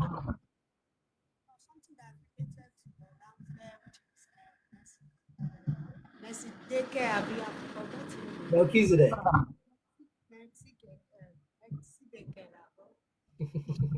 So I try to make research that particular, and in Yoruba cosmology they said Oranfe is Onileno, and he's the one that sent Obatala Odudua from on top of the mountain to descend down. And another thing is, they said when the Oranfe don't use his leg doesn't touch ground, that he is always floating. That the first time he landed on floor is when all the water dried, and all the place that dried is what we call land now. But what I want to ask is, see that Orampe is God's spirit or angel or just Okay, let me try to answer that. If you listen to the podcast, right, you will see that what we are trying to compare is history that is written as it took place to the best of our knowledge. As the thing is happening, they're writing it down, right? And we are comparing that with oral history that were gathered and they tried to put it together of event that took place potentially centuries before, a long time. People just kept talking about it. They kept remembering it. And somebody thought, you know what? Let's even put all these things together in a book, right? It is when the person crystallized it like that that we could work with it and do some comparisons. And we saw those similarities that we saw. Do you understand that first? Unique, all right. You can unmute, you're muted. I will assume you understand. Yeah, I understand, Good. So one was written as it took place, which of course will be more accurate. And the other one first was even, well, they took place, yes, supposedly. But then after many years, people are still talking about it, just oral history, right? More like Aroba, right? Just word of mouth and all of that. And then somebody then finally thought, let's even put this thing in writing. So we compared the two. So what we did is just to compare those two and see similarities and begin to say this person must be this person, right? So when I read everything that was written about Oramfe, which is a Yoruba kind of deity, right? And or patriarch, whatnot, and everything that I've heard about him in oral history and then written oral history, the best person I could match is that they have mixed up the story of Nimrod and Nebuchadnezzar into one person they have called Oramfe. Okay. Now, what you are mentioning are other things they have said about Oramfe that I think is just oral things that happen over time when things just started to superimpose, overlap, time has gone over it, they just mix it up. About him coming to the earth and his earth drying up the waters, and the dry part is what is called land. You ask the same Yoruba people, they will tell you, well, the way land came is that Batala was sent and Oduduwa came and took sand and poured it. The place he poured sand is the land. So which one do we take out of the Oramfe or the Oduduwa kind of? So that's what you find with oral histories all over the place, with due respect, okay? So we cannot say Oramfe is God's spirit. Are you still there?